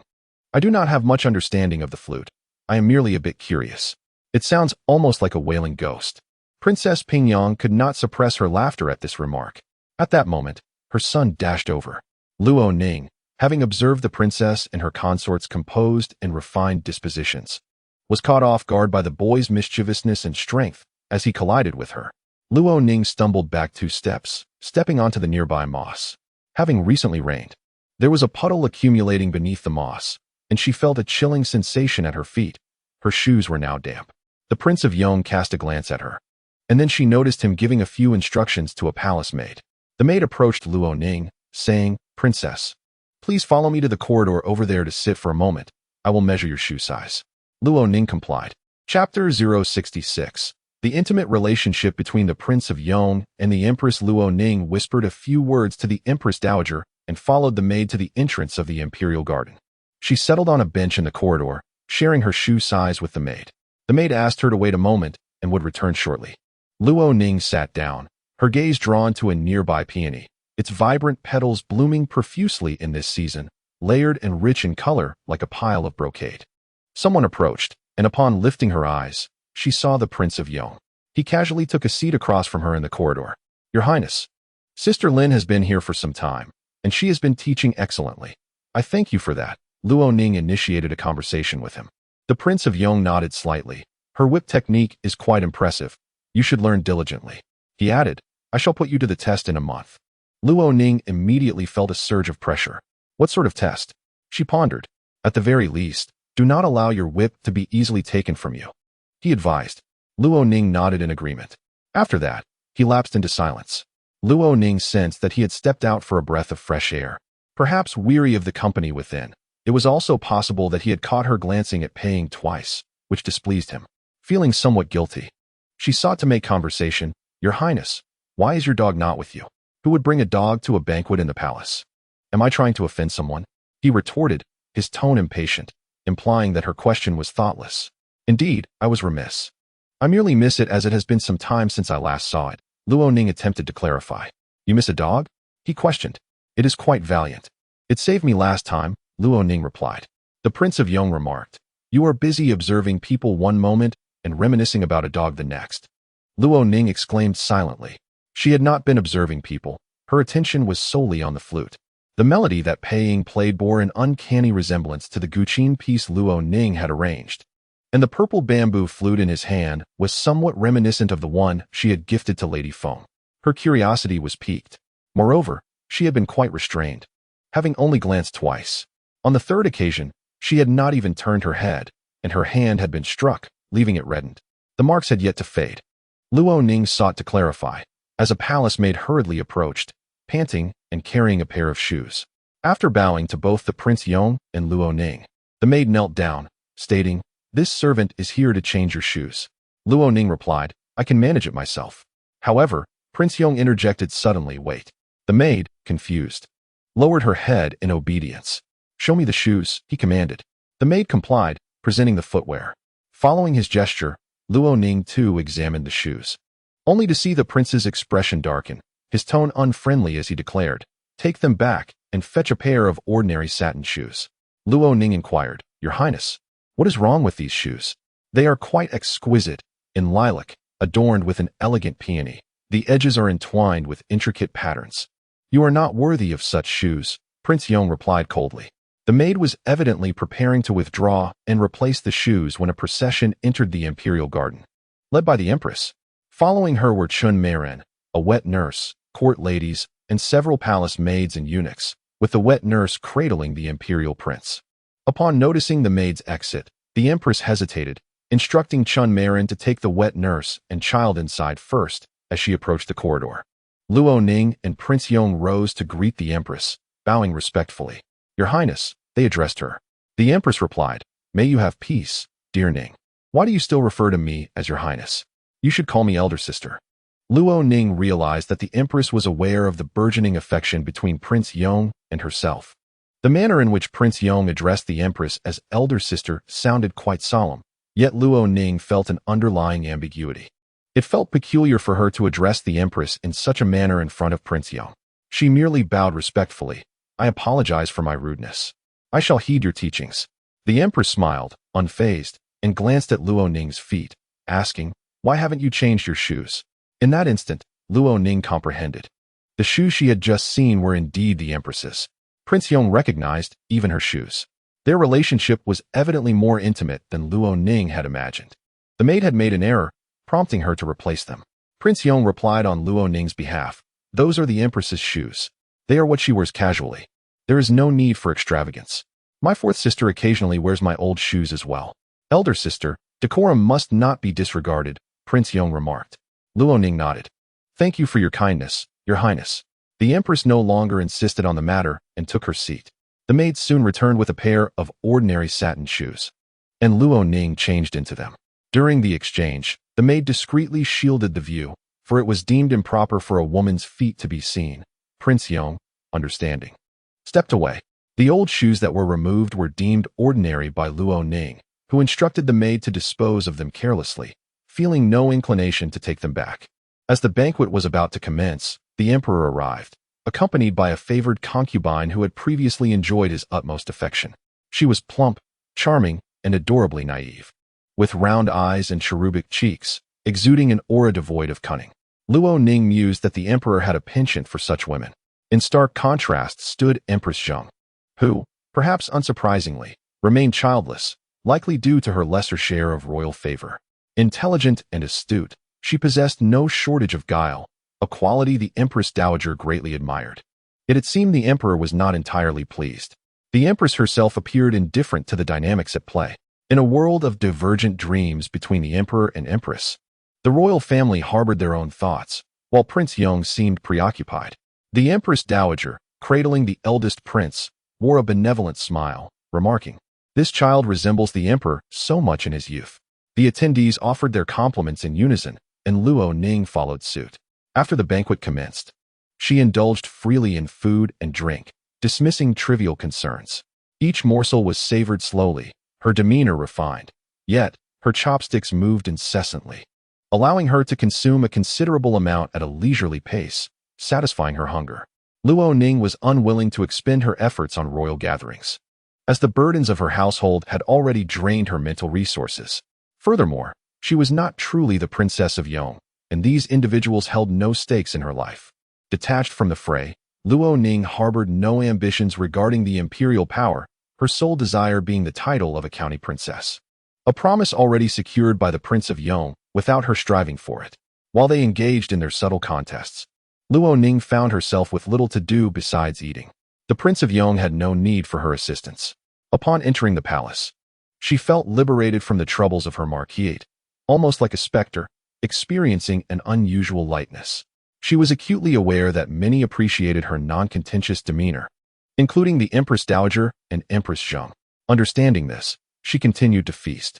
The Empress Dowager remarked that her seventh sister-in-law possessed both beauty and a commendable character. As the banquet concluded, Princess Pingyang commented to the Empress Dowager that the girl did not appear foolish, despite displaying a certain childlike quality. It was not a pretense of innocence, but rather an openness that led her to deem the girl wise. Princess Pingyang added that the daughter-in-law was favored by the Empress Dowager, who responded that her selections were all commendable. Upon returning to her residence from the palace, Luo Ning was not escorted by the Prince of Yong.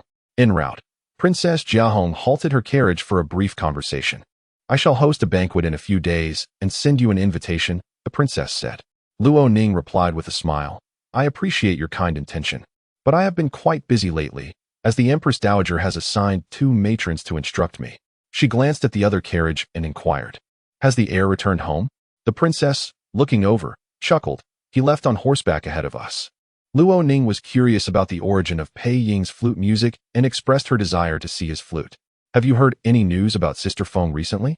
Did she receive the gifts I sent last time?" she asked the princess. She received them and was quite pleased. However, her spirits have not been high lately, as she is facing a rather challenging situation she does not know how to navigate, the princess replied. "What troubles her?" Luo Ning probed. "Someone who has been by her side for quite some time has departed," the princess explained. Luo Ning replied, "That is indeed sorrowful. Will you write a letter to comfort him? I can arrange for someone to deliver it." The princess asked, "Who is she to him?" Chapter 67. Luo Ning also teases the Prince of Yong. Princess Jiahong hesitated in her response, unable to articulate the specifics of Madame Feng's loss. Faced with Luo Ning's inquisitive gaze, she fell silent. Luo Ning provided her an escape, suggesting, "It must be someone of great importance, too significant to disclose to outsiders." The princess, with a bittersweet smile, acknowledged, "I fear my attempts at consolation may be in vain." Luo Ning took her leave and returned home. The princess climbed into her carriage, where Pei Ying sat, composed and elegant, exuding a serene grace even in his sorrow. Observing him in such a state stirred discomfort within the princess. "The imperial decree for marriage is immutable. You must adjust your mindset," she advised him. Pei Ying replied, "I understand. Mother need not worry about me." His gentle retort only deepened the princess's unease. The unexpected betrothal of Luo Ning to the Prince of Yong took everyone by surprise. Who could have anticipated that such a decision would be made in such haste? And who would have thought that the prince would genuinely consent? The princess, filled with intricate thoughts, pondered darkly. Perhaps there is still a glimmer of hope. She was not the sole individual intent on disrupting this union. The princess could not bear the thought of her son embarking on another journey. She envisioned him remaining in the capital, marrying, and fathering children, surrounded by descendants. Luo Ning must wed Pei Ying. There is nothing the esteemed Princess Jiahong cannot accomplish. She was determined to devise a plan to reverse this situation. As she sat in the carriage, Luo Ning sneezed twice, covering her mouth and nose with a handkerchief. After a moment of contemplation, her thoughts returned to the flute. Upon arriving at the Zhennanmark residence, she found herself lost in thought. The princess's words held deeper meanings. Luo Ning was uncertain whether the conversation of the day was a blessing or a curse. She understood that the elder princess acted solely based on her whims. Those who aligned with her heart would be elevated, while those who incurred her disdain would be swiftly suppressed. Upon returning to the marquis's residence, Luo Ning first visited her grandmother, briefly recounting the happenings in the palace to alleviate her concerns. She chose to report only the joyous news. "You must be tired. Go rest," her grandmother advised. Luo Ning acquiesced. The following day, Luo Ning received a gift of introduction from the Princess of Pingyang, a set of intricately crafted golden adornments inlaid with rubies. The exquisite workmanship and lifelike carvings spoke volumes of the goldsmith's exceptional skill. Luo Ning graciously accepted the gift and personally visited the princess to express her gratitude. The Princess of Pingyang welcomed her warmly, and they exchanged a few words. The princess, possessing a gentle demeanor yet straightforward in conversation, requested that Luo Ning address her as elder sister rather than princess. "There is something you may not yet know," the princess informed her. Our elder brother, in charge of the Ministry of Rights, has selected candidates for the 4 concubines for our 7th brother. This was likely a reminder from the Empress Dowager to the Princess of Pingyang. Luo Ning, intrigued, asked, "Do you know which noble families these young ladies hail from?" The prominent clans surely wielded significant influence, and to placate them, it would be necessary to ensure equal representation without bias. Chui, Wang, Zheng, and Pei, the princess replied. Upon hearing this, Luo Ning could not help but sigh inwardly. Indeed, being the princess of Yong was no simple task. The 4 concubines all came from esteemed families, cultivated by their clans, possessing high aspirations and fierce strategies, backed by considerable family wealth and political power. Only by proving herself capable could Luo Ning aspire to become the princess of Shaoyang. No wonder her mother had assigned 2 instructresses and the prince had provided a tutor. They feared she would not survive a day in the palace, Luo Ning remarked. The princess of Pingyang could not suppress her laughter. She smiled and said to Luo Ning, "Mother has her concerns. I assured her that you would manage just fine. Not to mention, you have not faltered even in front of our elder brother." "You jest. Elder sister, I merely lack exposure and am unafraid," Luo Ning replied. The princess laughed, saying, "It is precisely your fearlessness that is desired. Our mother hopes you will manage the inner residence well, bringing peace of mind to both our 7th brother and herself." "I shall do my utmost," Luo Ning responded. After enjoying lunch at the princess's residence, Luo Ning returned home. Contemplating the 4 concubines, she felt no alarm. She was well aware of the fate of noble families and was not intimidated by those highborn ladies. Moreover, she enjoyed the title of the principal wife and had the Empress Dowager's support. What was there to fear? 3 years of hardship in exchange for a lifetime of ease and freedom was indeed a worthwhile bargain. The Prince of Yong endured 7 arduous years on the frontier before finally obtaining the Tiger Tally. Had he remained in the capital, his remarkable intellect and charm could have drawn the envy of courtiers loyal to the crown prince, potentially leading to his demise. The accomplishments he enjoys today are the fruits of immense toil. Luo Ning dares to assert that the Prince of Yong's residence is devoid of the poverty and peril characteristic of the borderlands, whose future is not a gamble with fate. With a light step, Luo Ning returned to the Wenqi courtyard, having received numerous invitations to banquets. As early summer approached, the noble women eagerly donned their light garments, indulging in lavish feasts, reveling in the tranquility and prosperity of the flourishing era. As the betrothed of the Prince of Yong, Luo Ning found herself inundated with invitations, all of which she declined. The Countess, however, attended 2 gatherings. Luo Ning paid little heed to this. The current reputation of Baizirong was well known to the Countess. Her decision to bring Baizirong out was merely to tarnish her own standing. The Countess was not so foolish. At the 2 banquets she attended, the absence of Luo Ning prompted whispers and even open derision. She gained no advantage from her attendance, and there were those who openly provoked her. The Countess soon realized that Luo Ning, as a betrothed, garnered little respect from others. Using Luo Ning's name merely subjected her to ridicule and hardship. After 2 unfortunate experiences, she ceased her attendance. Luo Ning found this amusing, yet she remained too occupied to concern herself with such matters. The 2 matrons had a rigorous curriculum, encompassing the inner court's regulations, the protocols of the royal residence, and the intricate affairs of the distinguished families in the capital, a task both vast and convoluted. Luo Ning was not only required to comprehend, but also to memorize and internalize this knowledge. The workload was exhausting, and she still had to find time each day to practice with the whip. The Prince of Yong had expressed his desire to evaluate her progress. In the blink of an eye, it had been a month since the instructor Lin Zhao had entered the palace. Luo Ning, rather than waiting for a summons from the prince, took the initiative to accompany Lin Zhao to the prince's residence. The prince was training in the back courtyard, where his guards engaged in rigorous drills for 6 straight hours without respite, akin to a military garrison. He himself trained for 2 hours daily without pause. "How fares the princess in her practice?" the prince inquired, leaning on his long spear, his stature more imposing than the weapon in his grasp. Lin Zhao replied candidly, "She has just barely grasped the fundamentals. The princess is occupied with her duties and cannot devote herself to whip training.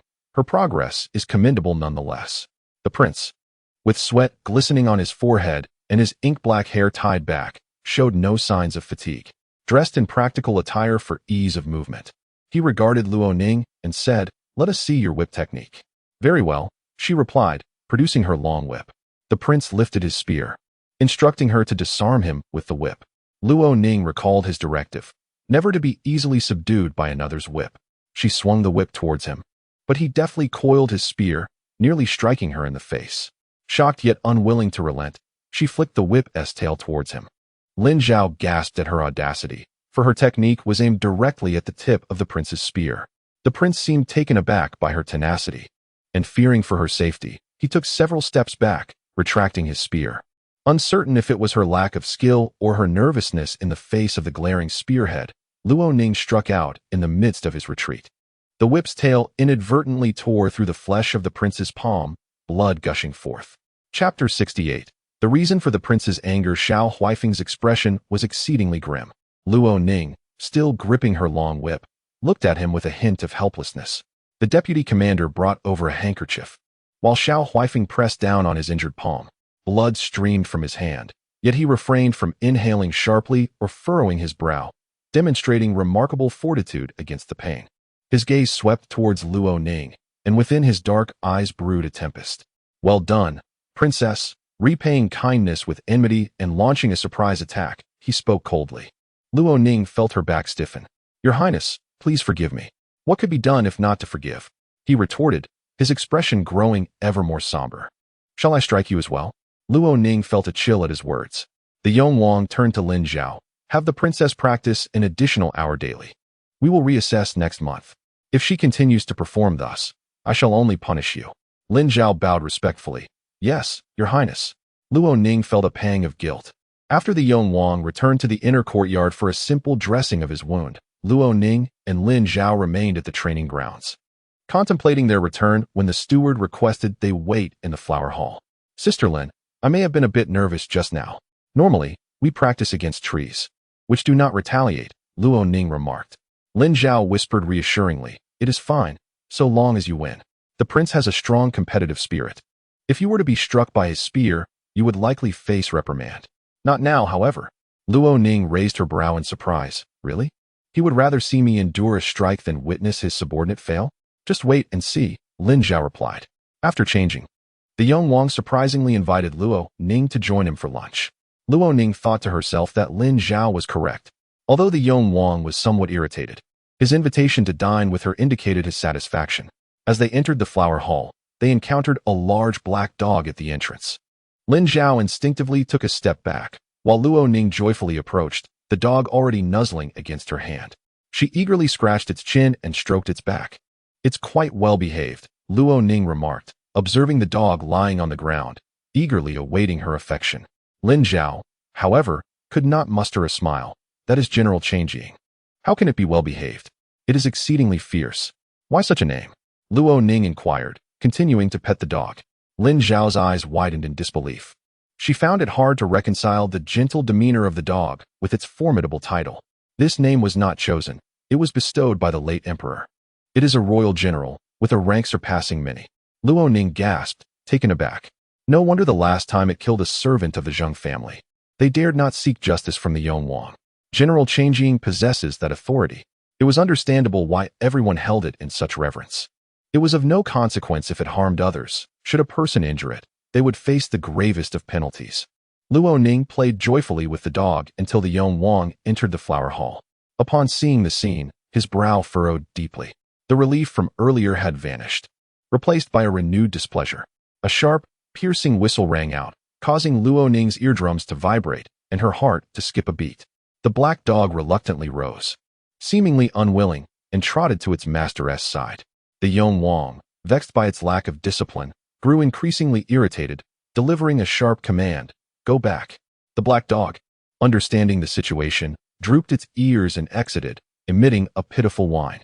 Upon hearing this sound, the Prince of Yong was filled with ire and let out a cold snort. "Do not treat General Changjiang in such a manner again, do you understand?" he instructed Luo Ning. "It is not a cherished pet." Luo Ning replied in the affirmative, feeling somewhat resentful. Pondering, "I care for it, and it cares for me. Why must you interfere? It does not hinder your affairs." Yet, she dared not voice her thoughts. Seemingly sensing her discontent, the prince cast a glance in her direction, causing Luo Ning to lower her gaze. Lin Zhao was sent away to dine, leaving Luo Ning to accompany the prince at the table. His wound was bandaged, and he struggled with chopsticks, thus consuming less. What trick did you employ on General Changing to make it so obedient? The prince could not help but inquire, his curiosity evidently long held. Luo Ning replied, there was no trick. You were present each time. The prince then perceived her lack of honesty. He ceased to pursue the matter. Shifting the topic, you must invest more thought into your whip technique.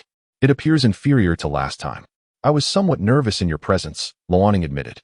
The prince frowned. Does this prince devour people? No, it is merely your esteemed reputation that intimidates me. I fear I might falter and disappoint you, she confessed. Ironically, the more I worry, the more mistakes I make, Luo Ning added. The prince countered, there is no need for such anxiety. If you are to become a princess, you cannot afford to be so reckless.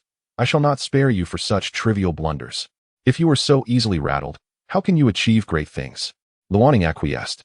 Practice more. Should you perform so poorly again, I will impose penalties. At that time, all your silver notes and gold leaves shall be reclaimed. That seems rather harsh, Luo Ning remarked. She nodded earnestly, vowing to practice diligently to avoid disappointing the prince. The prince exhaled in exasperation. Luo Ning sensed he was on the verge of exasperation, remaining silent during the meal and consuming little. After dining, Luo Ning prepared to take her leave, but the prince made no effort to retain her nor to see her off. On her way back, Luo Ning recounted the incident to Lin Zhao. Lin Zhao predicted that the prince would not be angry, yet the prince remained quite irate. Perhaps he disapproves of your playful antics with General Changing, Lin Zhao suggested.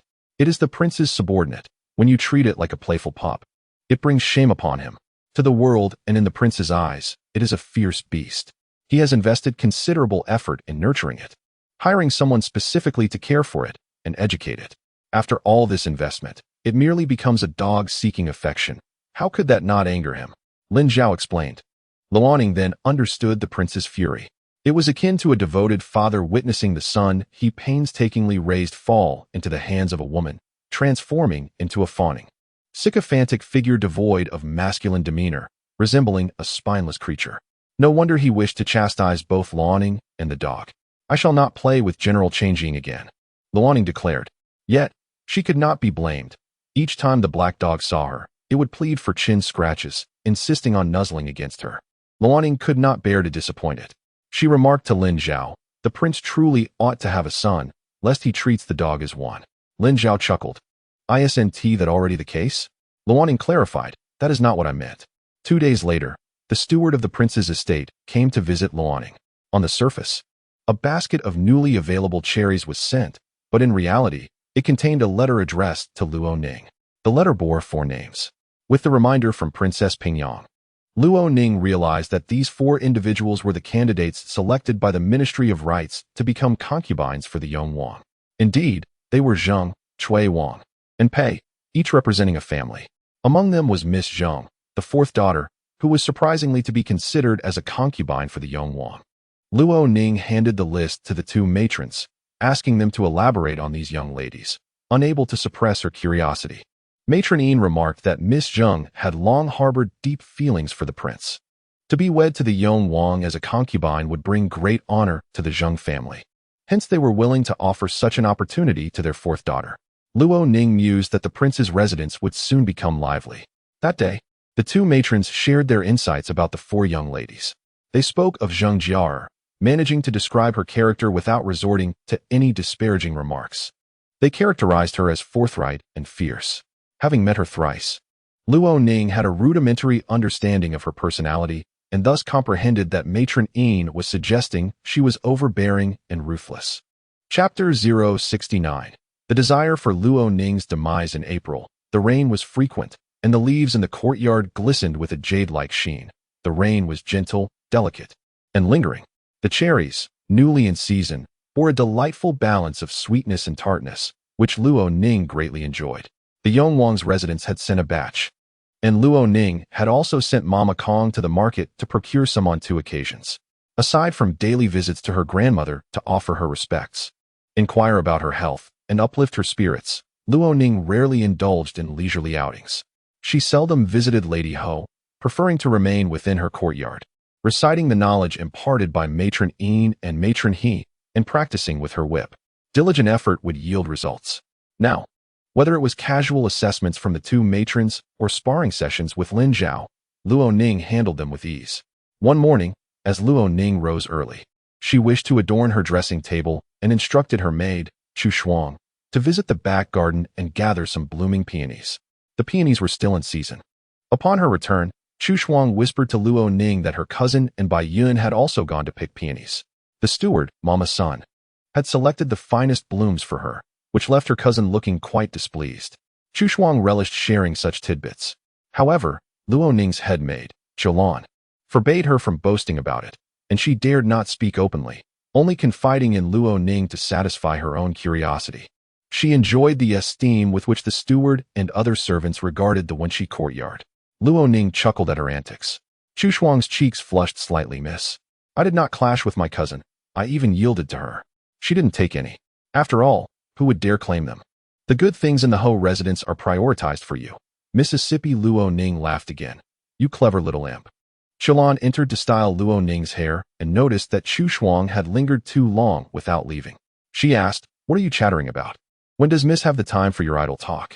Luo Ning usually refrained from interfering in the hierarchy between her head maid and the younger maids. Everyone in the courtyard had their designated tasks, and once Luo Ning delegated authority, she did not meddle. Chu Shuang stuck out her tongue. I'll be off now, Sister Cholan. The peonies on the dressing table were resplendent, their faint fragrance lingering in the air. Luo Ning felt uplifted. However, Bai Zirong was in a foul mood. After being driven away, she had returned shamelessly, and now she no longer had her own courtyard, residing in the less favorable east side of the main courtyard, which she found quite uncomfortable.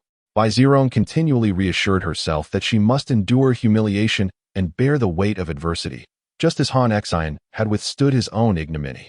Yet, at merely 16 years of age, her youthful exuberance made it difficult to remain composed. Having grown up in the lap of luxury, cherished by Qiu Shidong, she had known neither hardship nor struggle. Upon entering the Marquis's residence, her station surpassed even that of legitimate daughters, and she was held in great esteem by all.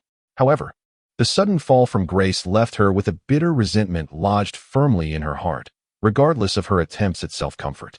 One must undergo numerous trials to withstand the blows of life, and confronted with such a setback for the first time, Bai Zirong found it impossible to remain tranquil. This time, she did not seek solace from the Marquis's wife, Bai Shi, but rather sought out Luo Ning. The thoughts of these two young souls resonated more closely with one another, whereas the Marquis's wife often urged patience and the importance of the greater picture. Bai Zirong believed fervently in her own destined fortune. The fortune teller had foretold her future as one of unimaginable wealth and status, leading her to conclude that she had no need for Luo Ning's support. Arriving at Luo Yin's courtyard, she found him just rising from sleep. Although it was not a day of rest, he had taken leave from the office. The meager salary from the government left him to navigate a precarious existence, as his superiors, hailing from humble beginnings, were unable to offer guidance to a scion of the Marquis. Big brother, Bai Zirong greeted him with a radiant smile, presenting him with 6 peonies she had gathered from the back garden that morning. The finest have been sent to the Wenqi courtyard. These are particularly beautiful, just for you. Wenshi, possessing a gentle and warm demeanor, graciously accepted the flowers. Thank you, Arong. Is your elder brother at home? Yes. He has risen early to practice his swordplay and is just changing, Wenshi replied with a smile, embodying a picture of domestic harmony. Luo Ning soon emerged from within. Arong, is there something from mother? He inquired. Bai Zirong responded, no, it is I who wishes to trouble you with a matter. Our grandmother in Yuhang is nearing her birthday, and I intend to return with a gift. She cast a sidelong glance at Luo Ning, receiving her unspoken cue. Luo Ning gestured for her to follow him to the guest chamber in the east wing. Once the maidservant had served tea, Wenshi entered, exchanged a few pleasantries, and then excused herself. You are discussing important matters. I shall check on Achin, she said before departing, causing Bai Zirong's smile to falter. Tears welled in her eyes as she murmured to Luo Ning, Big brother, I have truly had enough. Luo Ning is insufferably arrogant. Upon hearing her words, Luo Yin's fury ignited. Indeed, she is beyond reason. Her arrogance knows no bounds. I could almost wish for her demise. The two shared a mutual indignation and frustration, with Luo Ning feeling it more acutely. Having endured several beatings, he had suffered both pain and humiliation, and his rage consumed all rational thought. Do you believe her marriage into the Yong Wang's residence will benefit our futures? Bai Zirong quietly inquired. Luo Ning snorted derisively. Her? It would be a miracle if she did not seek to belittle us. To expect her assistance is folly. On the very first day of her betrothal, she openly insulted you. It is clear that Luo Ning and the Yong Wang are unreliable, Bai Zirong asserted. Indeed, Luo Ning concurred. We cannot allow her to thrive. Once she marries into the royal household and enjoys a life of wealth, we will face even greater oppression from her, rendering us unable to lift our heads. Bai Zirong nodded in agreement. Once she becomes the Yong Wang Fei, it will be too late for regrets. Confronting her will be like an ant attempting to shake a tree. While she can crush us as easily as stepping on an insect, Luo Ning remarked, it would be wise to act preemptively, ensuring she does not ascend to such heights. He exchanged a glance with Bai Ziyong, and the two siblings shared an unspoken understanding. We must act swiftly, Bai Ziyong declared, and ensure that our aunt remains oblivious. Naturally, he replied, my mother is overly compassionate and harbors delusions regarding Luo Ning, hoping to rely on her to elevate our fortunes. Only the two of us are clear-headed enough to see through Luo Ning's malicious nature, Luo Ning remarked. As he spoke, he rose and began pacing the room. How shall we dispose of her? Bai Ziyong pondered for a moment. Elder brother, I have a plan, she whispered, beckoning Luo Ning closer to share her thoughts. Her scheme was astute. It could eliminate Luo Ning while simultaneously garnering sympathy for her. With Luo Ning's demise, her ambitions of becoming the princess consort of Yong would be thwarted, yet the Luo family's title would remain intact.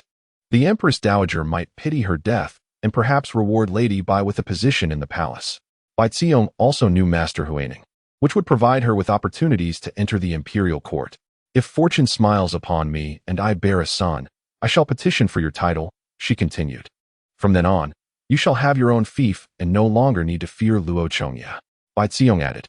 Even the uncle of the Empress has been granted the title of Duke. Luo Ning felt a surge of joy within him. He remarked to Bai Ziyong, with your talents and beauty, it is only a matter of time before you rise above others. However, he grimaced, but if Luo Ning remains alive, she will surely create turmoil for us. You might suffer at her hands, jeopardizing your bright future. The two of them soon reached a consensus and devised a plan. In the eastern guest room, there was a concealed hole in the wall, obscured by a cabinet. The eldest lady, Lady One, stood nearby and had been eavesdropping for some time, catching snippets of their conversation. In Chapter 70, Luo Ning's Precautions, Lady Wen dispatched a trusted maid to deliver a secret letter to the Wenqi courtyard. Upon receiving the letter, Luo Ning visited her grandmother's western courtyard, coincidentally finding her sister-in-law there, cradling a child to pay her respects. As their grandmother played with the child, Luo Ning said to her sister-in-law, I brought some cherries. Do you like them? They were meant as an offering for grandmother, but she said they would upset her teeth. I do enjoy them, her sister-in-law replied with a smile. After the maid washed the cherries, Luo Ning and her sister-in-law sat in the eastern chamber, sharing the fruit and whispering. To prevent eavesdroppers, her sister-in-law spoke particularly softly. Did they only discuss matters between themselves? Does my mother know? Luo Ning inquired. She should be unaware. My cousin claimed she was delivering something to Yu Hang and specifically sought him out. I sensed something was amiss. Deliveries to Yu Hang are typically arranged by the stewards and dictated by our mother. Why seek Luo Ning? It seemed a roundabout way, prompting me to eavesdrop, Lady Wen explained. Luo Ning expressed her gratitude sincerely. Thank you, elder sister. Lady Wen gently grasped her hand, saying, Ning, you must be cautious. Luo Ning returned the gesture, affirming, I will. After consuming a few cherries, Lady Wen, along with the nurse and child, returned to her own courtyard. Alone in quiet contemplation, she continued to ponder the matter at hand. She had relinquished any hope regarding Luo Ning. His silver tongue held no genuine affection for Lady Wen. Even if the marquisate eventually fell into Luo Yin's hands, her son would likely receive little reward. Luo Ning is destined to have many illegitimate children, and the Wen family, along with Luo Liqin, must contend with these individuals. However, Wen possesses no extraordinary talent, and Luo Liqin, whose temperament mirrors his, is gentle and soft, lacking a combative spirit. Thus, Wen quickly reached a resolution. She chose to align herself with Luo Ning, betting on her eventual victory. Observing the treatment of the servants in the Wen family, it became evident that Luo Ning is a person who values gratitude and reciprocity. Sincerity could indeed win her genuine affection. Once Luo Ning becomes the Princess of Yong, a mere gesture from her could elevate her nephew's status. One does not expect to rely on family wealth. Her only wish is for her son to pursue his studies diligently and gain admission to Lushan Academy, with the support of the Yong Prince as his uncle, thereby opening doors for his future career in governance. The path ahead must be forged by oneself. One is not entirely dependent on Luo Ning. She merely seeks her own security. Should a day come when Luo Yin and Luo Ning are at odds, and if misfortune were to befall Luo Yin, with Aunt Nanchi's unborn child remaining an enigma, one could petition Luo Ning and the matriarch to bar them from entering the estate, leaving Luo Liqin as the sole heir. With everything settled, it would be better for the child. Upon contemplating this, one firmly closed her eyes, forcing herself to halt her thoughts. She must not dwell further. To do so would unleash the malevolence within her. She does not wish for his demise. Rather, he is the architect of his own misfortunes. Ning has never wronged him, nor has she sought conflict. That day, Luo Yin did not return home, choosing instead to stay with Nanchi. One remained calm, nurturing her children, embroidering during her leisure, and perusing books. Her dowry manager, Mama Shang, could not help but express her grievances. You possess a beauty surpassing that of Aunt Nan, and your temperament is far gentler. Yet, the eldest master fails to appreciate you. When turned a page in her book, not only did he fail to cherish her, but he also brazenly concealed Nanchi's undergarments beneath their shared pillow, derisively referring to her as an old hag to humiliate her. At just over 20 years old, her beauty was at its peak. How could she be considered aged? Did he find it thrilling to provoke her? Perhaps it was simply an act of defilement, seeking some form of psychological gratification. Before her, Luo Yin disparaged Nanchi, claiming she hailed from a humble background, lacking worldly experience, and was indeed quite vulgar. He recounted a few of Nanchi's embarrassing moments for ridicule. He had previously demeaned the charming maids around his mother, after which they mysteriously vanished. At that time, one felt a vague discomfort that she could not articulate. Now, however, she comprehended the truth. As the eldest master, Luo Yin could have refrained from commenting on the maids surrounding his mother, rather than belittling them to curry favor with one. The disappearance of those maids likely paralleled Nanchi's departure, quietly orchestrated by the lady of the house. Luo Yin harbored no love for anyone, nor did he hold even a modicum of respect for others. As these thoughts crossed her mind, one felt no lingering hope. In the years spent married to Luo Yin, she had been ensnared by his sweet words, but now the clouds had parted, revealing his despicable nature. As mid-April arrived, the early summer blossoms of Tomu burst forth, exuding a rich fragrance. The morning breeze was warm and gentle. Luo Ning approached her grandmother, noticing that she had already risen. She called for Mama Sheng to arrange a carriage, as she wished to venture out. "Where are you going?" Luo Ning inquired with a smile. Her grandmother rarely left the house. You may not recall the Wan family. The elderly matriarch of their household is a dear friend of mine. I have heard that she has recently fallen gravely ill, and I hasten to pay her a visit. The old lady appears somewhat melancholic. Luo Ning feels a chill in her heart.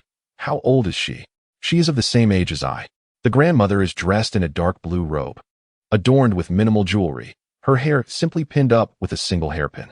To venture out, she requires a carriage, and has long since sent word to Madame Ho. Madame Ho dispatched a young maid to prepare the carriage. Bai Zizhong soon became aware of this. She and Luo Yin had been waiting for the opportunity. Anticipating the old lady's departure, the matriarch often goes out to pray and offer incense. Occasionally, she visits familiar families. Bai Zizhong and Luo Yin had assumed she would soon visit the Wanfo temple to pay respects to Guanyin, but unexpectedly, she is merely going to visit a friend.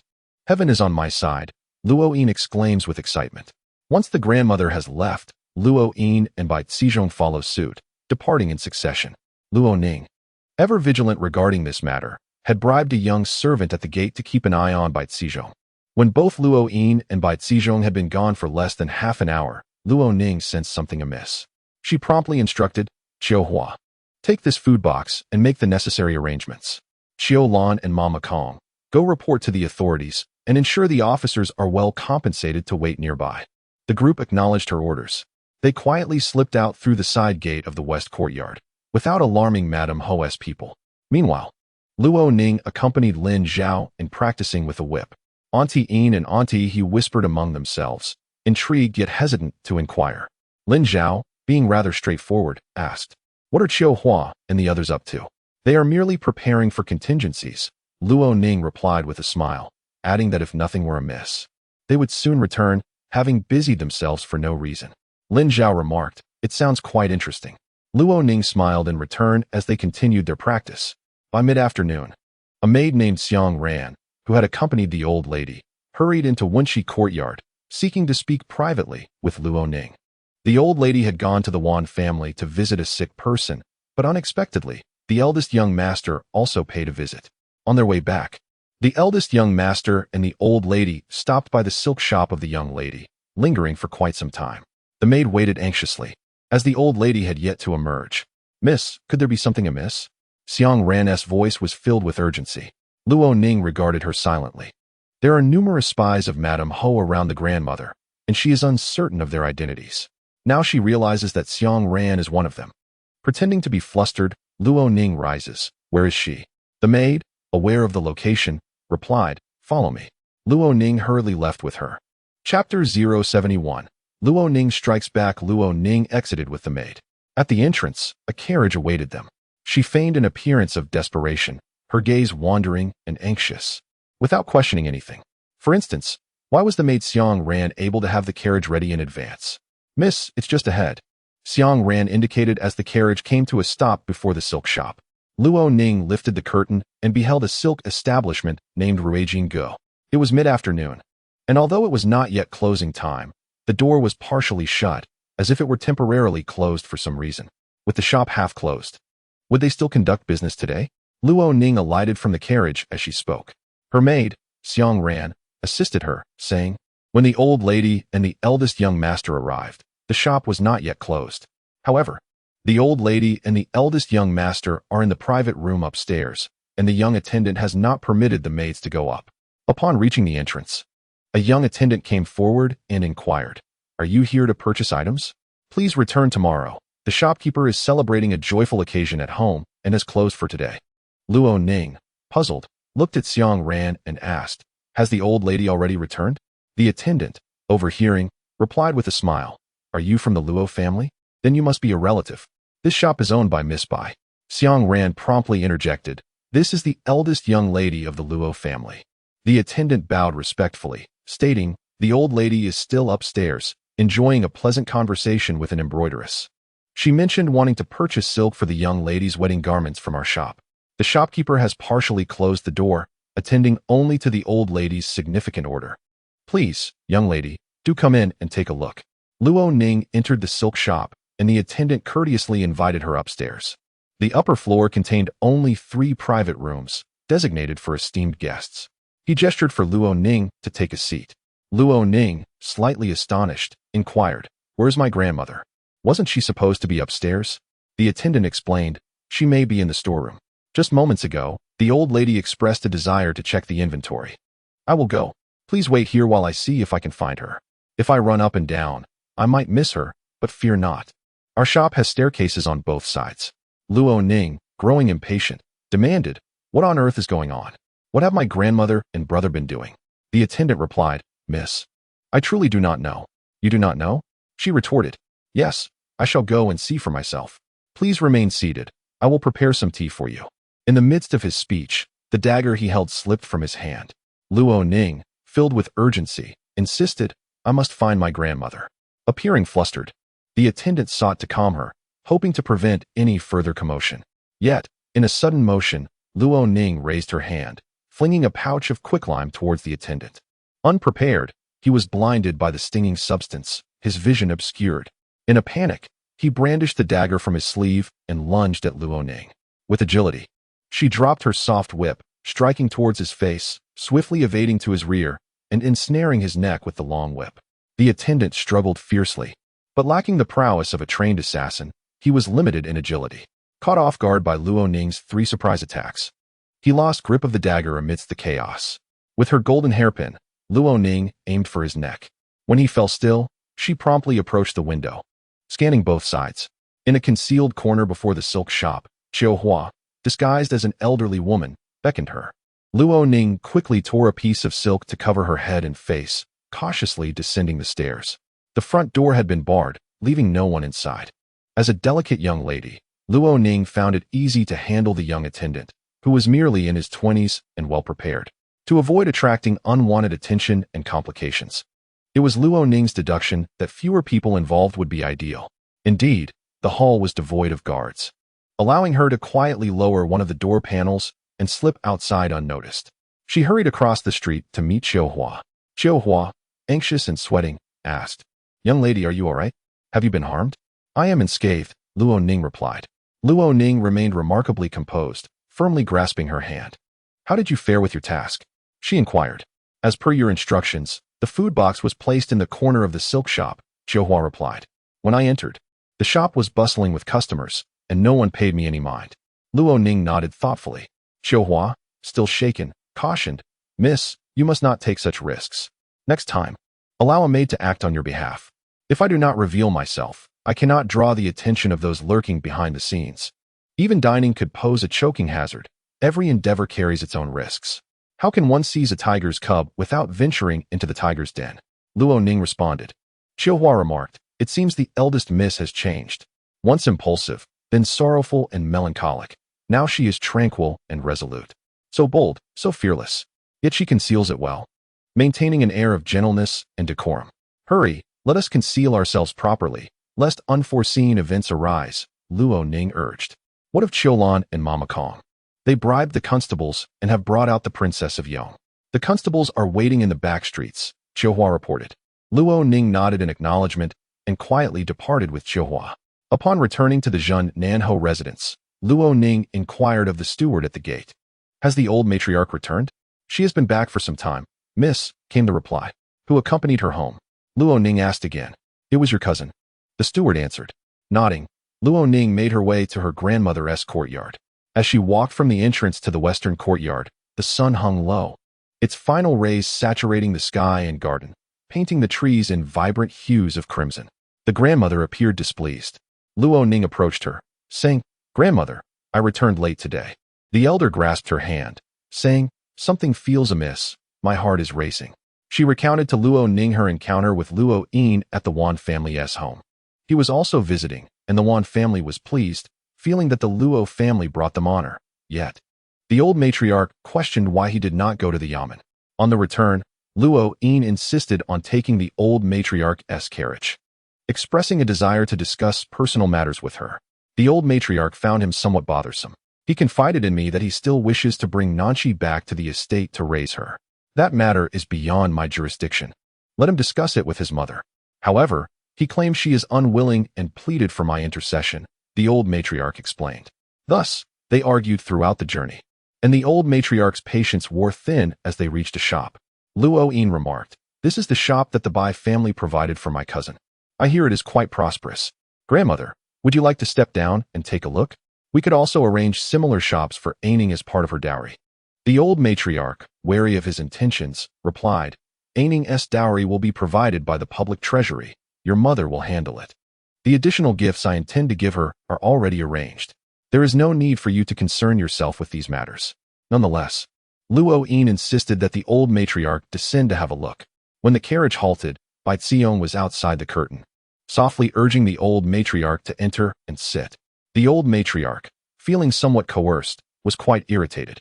When Luo Yin squeezed into the carriage, her maid, Xiangran, was unexpectedly assigned to ride with him, leaving her without assistance. The old matriarch, advanced in years, preferred not to suffer indignities openly, thus she reluctantly disembarked. She wished to ascertain what scheme they were concocting. They did little more than invite her to sit in the shop, boasting of its profitability. After a brief while, the old matriarch expressed her discontent to Luo Ning, feeling a twinge of apprehension. At this moment, back in the West Zheng courtyard, the elderly matriarch remained perplexed, her mind entangled with unease and agitation. What were they plotting? She inquired of Mama Sheng about Xiangran's whereabouts, having accompanied them outside. She had yet to return after such a long time. Where could she have gone? Luo Ning grasped the matriarch's hand gently, saying, "Grandmother, Xiangran may not return." The matriarch was taken aback. "What brings you to say that?" Luo Ning instructed Mama Sheng to send the servants away and to keep a close watch, preventing anyone from eavesdropping. She then recounted the events of the day in detail to the matriarch. The old woman's hands trembled slightly. They were utterly deranged. Veins bulged on her forehead. Luo Ning tightened her grip. "Grandmother, I will not allow them to succeed in their schemes. Had it not been for my elder sister's timely warning, I would not have so easily followed a mere errand boy into Bai Xiong's shop. Rest assured, they cannot outsmart me." The matriarch struggled to catch her breath. They must not be let off lightly. Luo Ning understood. However, the reputation of the Luo family, their ancestral heritage, and even Luo Ning's engagement to the Prince of Yong could not be jeopardized by this incident. A careful, long-term strategy was essential. Luo Ning did not wish for a complete destruction of the family. She did not want the household's downfall to result in a dire fate for both masters and servants. Nor did she wish to see the family's honor utterly tarnished, which would thwart her ambition of becoming the princess of Shaoyang. She resolved to strike decisively when the Bai family and the Qiu family were left defenseless. Yet, she would not show them mercy. Patience was required in the hunt. She whispered to her grandmother. The matriarch glanced at her, and upon seeing her unharmed, her breathing gradually steadied. Her turbulent emotions began to calm. Luo Ning poured her a cup of tea and soothed her, allowing the matriarch to regain her composure. "Ning, you are right," the matriarch acknowledged. "Let us wait and see how this unfolds." That day, Luo Ning did not return home, but as night fell, news reached the Marquis's residence. The Marquis of Jinan hurried out. Luo Ning remained by her grandmother's side. The second master entered the West Zheng courtyard and shared the news from outside. Ayin has been apprehended by the city patrol. He set a fire, burning down a shop, and was caught red-handed. The matriarch appeared unaware, shock and disbelief etched on her face. How could Ayin commit arson? Luo Ning also feigned surprise. The details are unclear. There are many shops on that street, but fortunately, recent rains have left the buildings damp, and it was mid-afternoon when the fire was discovered, resulting in minimal damage to neighboring establishments, the second master explained. He continued, "Moreover, the shop belonging to our cousin has exploded, apparently due to stored gunpowder. In any case, this matter is complex, and the city patrol will conduct a thorough investigation. If it proves too severe, the Dali Temple will also be involved." The matriarch, filled with uncertainty, asked, "When will Ayin return?" "We may have to wait until the case is resolved," came the response. This news spread through the inner courtyard. The Marquis's wife, Bai, accompanied by Bai Xiong, rushed to the matriarch's quarters, coincidentally encountering the second master. Bai's face was ashen, and her lips trembled. "Second brother, do you know what is happening outside?" "I heard fragments of information, none of it coherent," and the Marquis left in haste. The second master relayed all that he knew to the Marquis's wife. She could barely stand. "This is impossible. How could Ayin burn down her own shop?" Bai Zirong stood beside them, her complexion as pale as death, for Luo Ning was inexplicably standing next to the old matriarch, when she ought to have perished in the flames alongside the others in the shop. Bai Zirong's knees inexplicably weakened, causing her to take a step back. No one paid her any heed, not even Luo Ning, who did not spare her a glance. "Today, I visited the Wan family to inquire about a sickness, and Ayin had accompanied me, guiding me to the shop of my cousin. The cousin was also present at that time," the old matriarch suggested. "Ask your niece what discord has arisen between them, resulting in such a quarrel between the siblings." Madame Ho immediately turned her gaze toward Bai Zirong. Bai Zirong's lips turned even paler as she replied, "Aunt, it was my elder brother who wished for the return of Aunt Nan to the residence, seeking grandmother's assistance to intercede on his behalf. He even asked me to bribe grandmother with some precious silks."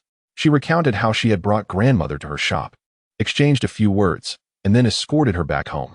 After that, she was not privy to any further developments. Madame Ho scrutinized her deeply, her gaze laden with suspicion and incredulity. Luo Ning, like a wraith, observed quietly. The Bai family cherished Bai Zirong dearly. If forced to choose between Bai Zirong and Luo Ning, to whom would they lean? It was a compelling choice. For the Bai family, both Bai Zirong and Luo Ning were like the flesh on their palms, making the decision all the more challenging. Ayin had been wronged. Madame Ho, her voice hoarse with agitation, could hardly contain her desire to confront the second master, questioning why he would set the fire instead of waiting for the cover of night. Surely he was not a fool. The second master felt somewhat awkward as he replied, "Eldest sister-in-law, I merely overheard a few words among my peers, and am not well versed in the intricacies. Wait for elder brother to return and inquire further.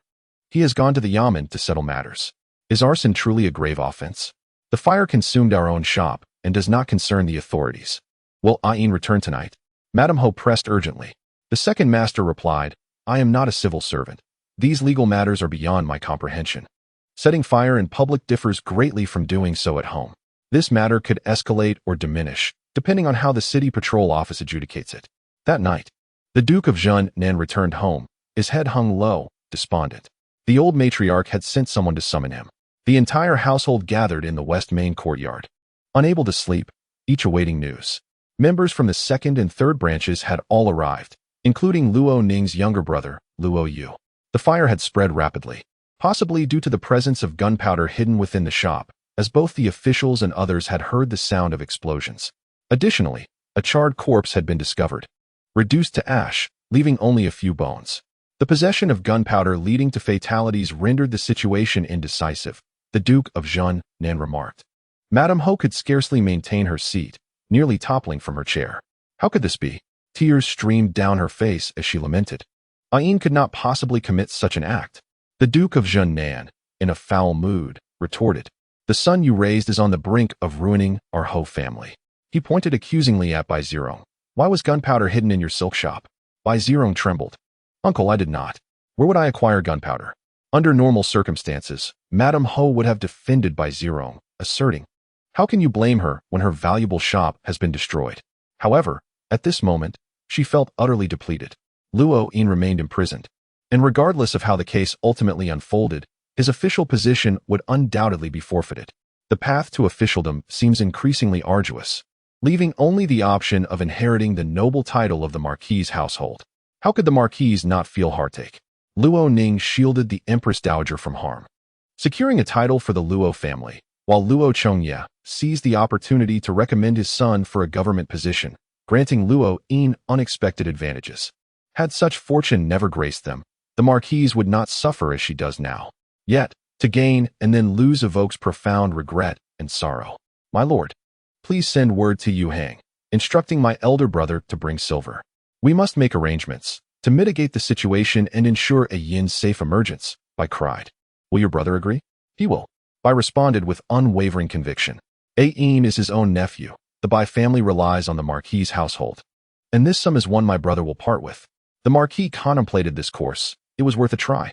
Bai Ziyong's expression was one of despair as she covertly glanced at Luo Ning, only to find Luo Ning observing her in return, her gaze serene and devoid of expression. Did Luo Ning comprehend her predicament? How had she managed to escape the shop? Chapter 073. Drive him mad. The incident involving Luo Yin's arson created quite a stir. By the following day, it had reached the palace, as he was the brother of the prospective princess consort of Yong. The Empress Dowager summoned Luo Ning to the palace. Do not panic. Regardless, the magistracy will not convict your brother, the Empress Dowager reassured her. For the greater good, and for the reputation of Luo Ning and the Prince of Yong, Luo Ning cannot possibly end up imprisoned. Luo Ning had anticipated this outcome. Yet a tinge of disappointment lingered. Disappointment was a mere flicker of an emotion, fleeting and subtle. It was perhaps for the best that he would not be incarcerated, allowing him to avoid a wretched existence behind bars. He ought to perish. Thank you, mother, Luo Ning murmured. Her expression of disappointment perhaps stemmed from the embarrassment her brother caused her and how the Empress Dowager might perceive it, hence she did not dwell on it further. You may also return and inform your grandmother and parents, to ease their minds, the Empress Dowager added. Luo Ning nodded in agreement. Upon her return from the palace, she promptly relayed the news to the Marquis of Jinan. Soon thereafter, I heard of it. She made a special visit to Wenxi courtyard, feigning despondence and patience. Ning, is it truly what the Empress Dowager said? Indeed, you have been betrothed to the Prince of Yong. How many noble families envy us, while your brother is unjustly maligned. He is a perfectly sane individual. How could he possibly set fire to his cousin's shop? The Empress Dowager, indeed, is wise. She has restored your brother's honor, Bai expressed. Overwhelmed with gratitude, Luo Ning gazed at her with tranquil eyes. Your brother may very well be mad. In Bai's tear-filled eyes, a torrent of malice and fury surged forth as she fixed her gaze upon Luo Ning. Ning, do not speak such nonsense. Luo Ning stood her ground, returning the stare. Mother, if he is not mad, then why the arson? Which seems more credible to you, madness or being framed? Bai's expression stiffened. Do you wish for your son to be imprisoned, or would you rather admit his insanity? Luo Ning inquired further, blinking her eyes. her gaze returning to its innocent clarity. Like a child unacquainted with the world's harshness, awaiting Bai's decision. In the past, you cast upon me your filth. Now, taste it for yourself. If he is not mad, he goes to prison. If he is mad, he loses his position and his dignity. A price must be paid. Bai's complexion shifted through various shades, leaving her momentarily speechless. Ning, upon witnessing Luo Ning's extreme anger, reminded her, "Mother, had I not been betrothed to the Yong Wang, my elder brother would still be languishing in prison. Please refrain from harsh words that might compel me to seek redress in the palace." Instantly, Bai ceased her protests. Luo Ning continued, "He set fire to my cousin's shop. Should you not inquire about the reason? What could have incited such a fierce quarrel between them?" Bai's gaze wavered. It was a frame-up. Luo Ning sighed, "Mother, please return. I am weary from my time in the palace and wish to rest." Reluctantly, Bai departed. Luo Ning watched her in silence. 3 days later, Luo Ning returned home, only to find himself dismissed from his official post. Though he had always regarded this minor position as a mere trifle, something tasteless yet regrettable to abandon, it nonetheless conferred upon him a certain dignity. The distinction between an official and a commoner was vast. The shop that was burned belonged to his family. A wrong bore no ill will, and the authorities mitigated the charges. The deceased in the shop remained unidentified, and neighboring merchants testified that a thief had frequently been sighted nearby, likely the culprit, which led to further leniency. The circumstances surrounding the fire were murky, and ultimately, for committing arson, he endured merely 10 lashes and a fine of 500 taels, allowing his release from custody. The Zhengnan Marquis relayed the matter to the matriarch. She scoffed, "What a calamity! Not only has he lost his position, but he has also tarnished the reputation of the Ho residents and Ning. We are the in-laws of the Yong Wang. Such disgrace invites censure upon the prince. Truly unforgivable." The Marquis nodded in agreement. "Indeed, mother. The entire household is aware of the situation." Meanwhile, the Marquis's wife lamented for her son, weeping at the sight of him enduring punishment. "It is Luo Ning who has wronged me. She has plotted against me." Luo Ning's face contorted with rage. Bai pressed him down. "Calm yourself. Mother, I have been imprisoned, beaten, and stripped of my office. How can I not be enraged by Luo Ning's treachery? I will make her pay in blood for her sins." Luo Ning roared. At that moment, the Zhengnan Marquis supported the matriarch, followed closely by Luo Ning and the members of the second and third branches of the family. They had come to offer solace to Luo Ning. Yet they overheard his fervent declarations at the entrance. The Marquis's expression darkened considerably. Luo Ning felt a pang of injustice. "Be silent, you wretched fool. How dare you utter such words?" The Marquis reprimanded from outside the window. The room fell into a hush. The Marquis's wife, Bai, hastily wiped her tears and rushed out. Though aging, she retained her allure, her slightly loose skin around the eyes not detracting from her noble demeanor, even in tears. She resembled a weeping pear blossom. "Mother, my lord, Ning has suffered some grievances," the Marquis's wife explained, turning to Luo Ning. "Your elder brother did not intend any harm." The Marquis's countenance was as dark as iron. "Look at him. He shows no sign of remorse. To what depths will he drag our household?" The matriarch's fury echoed. "His actions are indefensible. My maid, Xiangran, is missing. We must investigate this matter in our household." The third wife, with a beaming smile, brazenly fanned the flames of discord. "Ning speaks of blood debts. What blood debts are these? I find myself puzzled. Mother, my lord, should this also warrant investigation?" The Marquis's wife was momentarily speechless, fury coursing through her veins as her fingernails dug into her flesh, causing her palms to sting. Luo Ning cast a meaningful glance at Bai, who then recalled Luo Ning's earlier words. She was acutely aware that Luo Ning was pressuring her, yet at this critical juncture, she felt compelled to voice something. Otherwise, Luo Ning would surely suffer further. He had already sustained injuries and could not bear any more. Madame Ho knelt, beseeching, "Mother, my lord, Ning has always had things go his way, never encountering significant hardships. Now, he has been falsely accused and imprisoned. Seeing his current state, he appears to be in shock, bordering on madness." Ignoring his pain, Luo Ning burst forth from within, clad only in his undergarments, shouting, "I am not mad." He was on the verge of vehemently accusing Madame Ho, exclaiming, "I am not insane. It is Luo Ning who has wronged me." "Brother, how have I wronged you?" Luo Ning demanded sharply. Luo Ning was taken aback. Bai Ziyong had been quietly waiting in the hall, standing silently in a corner. At this moment, she stepped forward, saying, Brother, please rest well. And do not worry too much. He is merely a bit unhinged, Madame Ho cried. As shadows intertwined, Luo Ning seemed to glimpse her past self.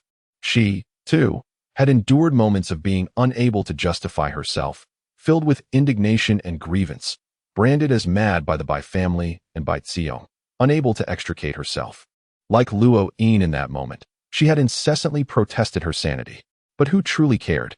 Luo Ning gazed at Bai, recalling how, in her previous life, Bai had confidently declared her madness, feigning a semblance of sorrow that was ultimately superficial. Now, her complexion was ashen, her body trembling. The depths of her anguish were profound, reaching to her very marrow. To declare Luo Ning mad, in order to absolve him, felt like a dagger to her heart. The pain of flesh being flayed and bones scraped was something both Bai and Luo Ning should now comprehend.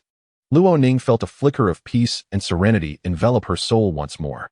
Luo Ning was correct. Blood debts must be repaid in kind. Chapter 074. Internal strife among the Bai family. Luo Ning was sent away from the Ho residence to recuperate at Shirley Village.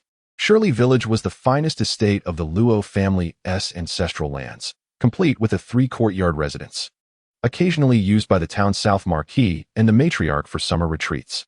As summer approached, Luo Ning's stay at the village would be beneficial for him.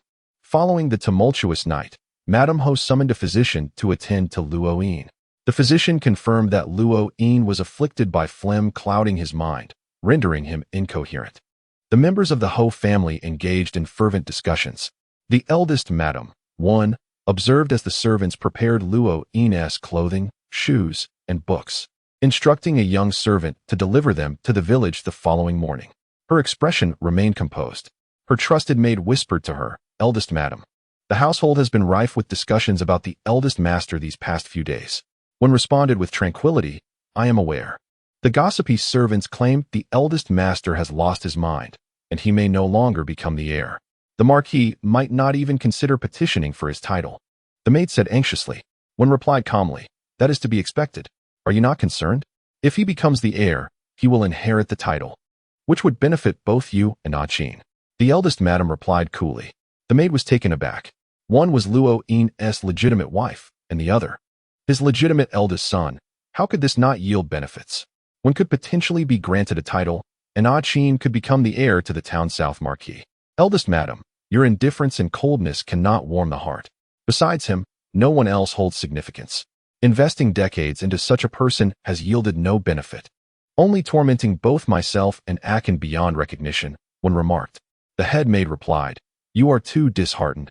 The young master is merely immature and unaware. I have encountered such individuals before. One can discern their true nature from an early age. After all, he is already in his 20s. His inherent disposition is unlikely to change." When stated, she foresaw that after Luo Ning ascended to nobility, he would become increasingly arrogant. While his parents were alive, they could barely restrain him. Once they were gone, Luo Ning would act with utter impunity. The maids and servants of the household, should they possess even a modicum of beauty, would undoubtedly fall victim to his advances. Concubines and illegitimate offspring would multiply, eager to vie for his attention. One, not catering to Luo Yin's whims or flattering him, would find herself subjected to his relentless machinations. Chaos and disorder would ensue, a life that one did not desire, and she could see no glimmer of hope. Conversely, should misfortune befall Luo Ning, his younger brother Luo Yu would undoubtedly manage the family affairs with great diligence. Luo Yu, possessing a steady character and a commitment to his studies at such a tender age, bore a resemblance to the matriarch. As long as the Marquis thrived, Wen and Luo Liqin could continue to live in stability. Luo Liqin could focus on his studies and self-improvement, free from the burdens of household matters. Wen was unwilling to become a perpetual source of tears, causing her son to worry and distract himself. The household buzzed incessantly with discussions about Luo Ning, yet Wen remained impervious to it. By assisting Luo Ning in this endeavor, and with Luo Ning's victory, Wen secured an additional layer of protection for her future. She felt quite content. Luo Ning had also heard numerous rumors. The discussions surrounding a person's descent into madness tend to follow a few familiar narratives. She had experienced them all in her past life. Now, they had shifted to Luo Ning. "Miss, shall we truly allow Luo Ning and Bai Zirong to escape unscathed?" Qiuhua inquired. The four of them, Luo Ning, Qiuhua, Qiulan, and Mama Kong, united in their resolve to discuss the matter behind closed doors. The Empress Dowager's insinuation is that we should not let our family's affairs implicate Prince Yong, Luo Ning asserted. Xiaohua turned pale. Will our commotion truly affect His Highness the Prince?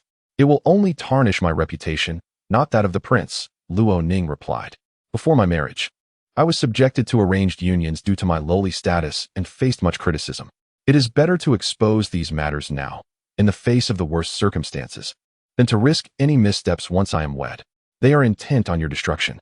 The fabric shop was doused in oil, igniting with alarming speed. How could we allow them such an easy victory? Mama Kong exclaimed, her heart racing. With Luo Ning released from prison and Bai Zirong unharmed, Mama Kong was filled with trepidation. Luo Ning reassured her. Luo Ning has lost his position, succumbed to madness, and ruined his future and reputation. He has paid a steep price, and there will be opportunities to settle the score. This incident struck a significant blow to the Marquise Bai. It was a deeply tormenting ordeal. When Luo Ning meets his end next time, she shall endure it once more. Luo Ning felt quite satisfied. And what of Bai Zirong? She remained entirely detached from the chaos. Xiaohua was unwilling to accept this. Luo Ning laughed. Do you think the Marquise is a fool? Just wait and witness the fracturing of their alliance. She continued, the fabric shop's explosive materials were not investigated by the authorities, leaving a traceable record. She has destroyed a shop, incurring substantial losses. The matter of the explosives has also sown seeds of future peril. Patience is required for her retribution. Xiaohua was ultimately persuaded. In truth, Bai Zirong's shop harbored no gunpowder. Luo Ning had instructed Xiaohua to conceal a type of firecracker within a food box. These firecrackers, typically ignited during the new year, produced a terrifyingly loud sound. The food box was commonplace, often left behind in corners by customers who had been distracted while purchasing silks. Luo Ning anticipated that Luo Ning and Bai Zirong would create the illusion of a fire, leading to her demise, with the flames in the shop roaring fiercely. The few firecrackers within the food box would generate a tremendous noise, ensuring that everyone would hear it. Thus, sending someone to suggest that Regent Pavilion was hoarding gunpowder would be entirely plausible. The clandestine possession of gunpowder was a grave offense. Luo Ning planted this hidden danger, intending to use the incident to settle scores with the Bai family and Xiao Sherdong in the future. Everything she undertook unfolded smoothly. In the eastern courtyard, Madame Ho had sent a gift to Luo Ning and had just settled down for a sip of tea when Bai Zirong arrived. Bai Zirong feigned cordiality. Madame Bai, preoccupied with her son's troubles, was seized by anger and exclaimed to Bai Zirong, "Kneel." Bai Zirong was taken aback, tears streaming down her face. "Aunt, I dare you argue? Can you assert that this matter has nothing to do with you?" Madame Bai pointed at her in fury. Mama Jeanne hastily intervened. "Madam, do not let your anger harm your health. She has caused great suffering to Ning." Madame Bai's words slipped out. Bai Zirong appeared stunned, tears cascading down her cheeks. "Aunt, it is Luo Ning who has harmed my elder brother, not I." Madame Bai closed her eyes in anguish, tears also flowing. "You truly show no remorse." Bai Zirong replied, "Since you blame me, why not send me away?" Madame Bai felt a dull pain in her heart, a mix of anguish and reluctance. "Will you not speak the truth to me?" Madame Bai cried, pointing at her. "Do you wish to shatter your mother's heart completely? You must tell me, and I will analyze the situation to prevent a repeat of this tragedy." Bai Zirong wept even more profusely, collapsing into Madame Bai's embrace. She briefly recounted the events, placing all blame upon Luo Ning. It was Luo Ning who, dissatisfied with Luo Ning, desired her death and enlisted Bai Zirong's cooperation. "I have warned you repeatedly not to contend with Luo Ning," Madame Bai choked back tears. "You have caused her to suffer at their hands this time." Bai Zirong insisted, "But mother, my elder brother is right. Once Luo Ning becomes the princess of Yong, she will seek revenge against us, even if she desires it. The empress and the prince will not allow it. The only reason your elder brother was able to come out is that a noble person protected him. The royal family also values their reputation." Madame Bai replied, "Bai Zirong, I was wrong. I should not have placed my trust in your elder brother's words." After they had wept together for a while, Madame Bai urged her to return and rest. Once she left, Madame Bai felt a chill settle within her heart. Exhausted, she turned to Mama Jeanne and asked, "How could Arong be like this? I asked her to admit the truth, yet she still refuses," placing all the blame on her elder brother. Mama Jeanne could only respond, "Miss Arong is young. Her fear has led her to err. You must guide her patiently. She has harmed my son, Madame Bai felt a sharp pain in her heart. Ain is our hope. She should not drag him down. The Bai Ziyong that she had cherished now seemed to have changed entirely in Madame Bai's eyes. Chapter 075. Witnessing Luo Ning's capability, Luo Yin's act of arson had generated considerable gossip. Even the Prince of Yong had heard of it. He dispatched someone to invite Luo Ning to the royal residence. Luo Ning received a letter, tidied her hair and attire, and set out with Lin Zhao. This time, the Prince of Yong was not in the training grounds, but seated in the flower hall, sipping tea. Beside him were the Prince of Chun and Cui Jingqing. Luo Ning paid her respects, and only Cui Jingqing rose to return the gesture. "Please, sit," the Prince of Yong said in a rather indifferent tone, instructing a servant to bring tea. Luo Ning delicately sipped her tea, observing the prince's expression, uncertain if he intended to discuss the matter of Luo Yin in front of the Prince of Chun and Cui Jingqing. However, the Prince of Yong took the initiative to inquire, "What troubles are brewing at your home?" Luo Ning briefly recounted the situation, deliberately leaving some details unspoken, not wishing for too many to be aware. The Prince of Yong discerned her intent. "Follow me," he said, leading her out of the flower hall. They stood in the corridor, sunlight pouring in, its golden rays illuminating the embroidered clouds on the hem of his garment. She kept her gaze lowered, recounting the details to him. "They wish to burn you alive?" the Prince of Yong asked. Luo Ning confirmed. "Is the discord between you siblings escalating to such extremes?" He further probed. "I am quite surprised," Luo Ning replied candidly. The Prince of Yong's expression remained inscrutable, leaving her unable to fathom his current mood. In defense of her status as a duchess, she proactively apologized. "I have brought disgrace upon your highness. The Ministry of Justice reports daily on this prince. They certainly do not lack for such matters," the Prince of Yong remarked, displaying remarkable magnanimity. "Your highness is indeed generous," Luo Ning acknowledged. The Prince of Yong invited her to dine, but upon noticing both the Prince of Chun and Cui Jingqing present, she politely declined. After her departure, the Prince of Yong returned to the flower hall to continue his tea. He had merely summoned Luo Ning, not anticipating the arrival of Cui Jingqing and the Prince of Chun, who began discussing a recent murder case reported to the Dali Temple concerning the Pei family, the in-laws of Princess Jiahong. They had barely exchanged a few words when Luo Ning arrived. "Have I interrupted?" Cui Jingqing asked with a smile. "It's all personal matters." "It's of no consequence," the Prince of Yong replied. The Prince of Chun took a few sips of tea before commenting. "Speaking of family affairs, why does your sister seem hesitant to speak?" Their sibling discord was a private matter. She did not wish to discuss it in their presence. Her brother set fire to their own shop. It is a family issue. Why must it escalate to the authorities? Cui Jingqing added. "Every family has its trivial matters. There is no need for concern. It does not pertain to you," the Prince of Yong stated. The Prince of Chun, curious, inquired, "Is there some hidden truth?" "None," she replied, though it seemed otherwise. Cui Jingqing interjected, "Will you not share with us? Have you already taken sides with your princess?" "Naturally. One must discern between closeness and distance." The Prince of Yong shot him a cold glance. Cui Jingqing feigned grievance, complaining a few more times, while the Prince of Chun merely smiled gently. "Your sister is quite prudent, neither servile nor overbearing," he remarked, praising Luo Ning. "Huifeng, the Queen Mother has good taste. This marriage will benefit you." However, any doubts regarding the Luo family had already been clarified for Xiao Huifeng, who showed little interest in discussing Luo Ning further, instead shifting the conversation back to the murder case at the Dali Temple, which involved a branch of the Pei family from Shaoyang. With the mention of the Pei family, the conversation returned to personal matters. "The Emperor has selected 4 concubines for you, among whom is a daughter of the Pei family," the Prince of Chun noted.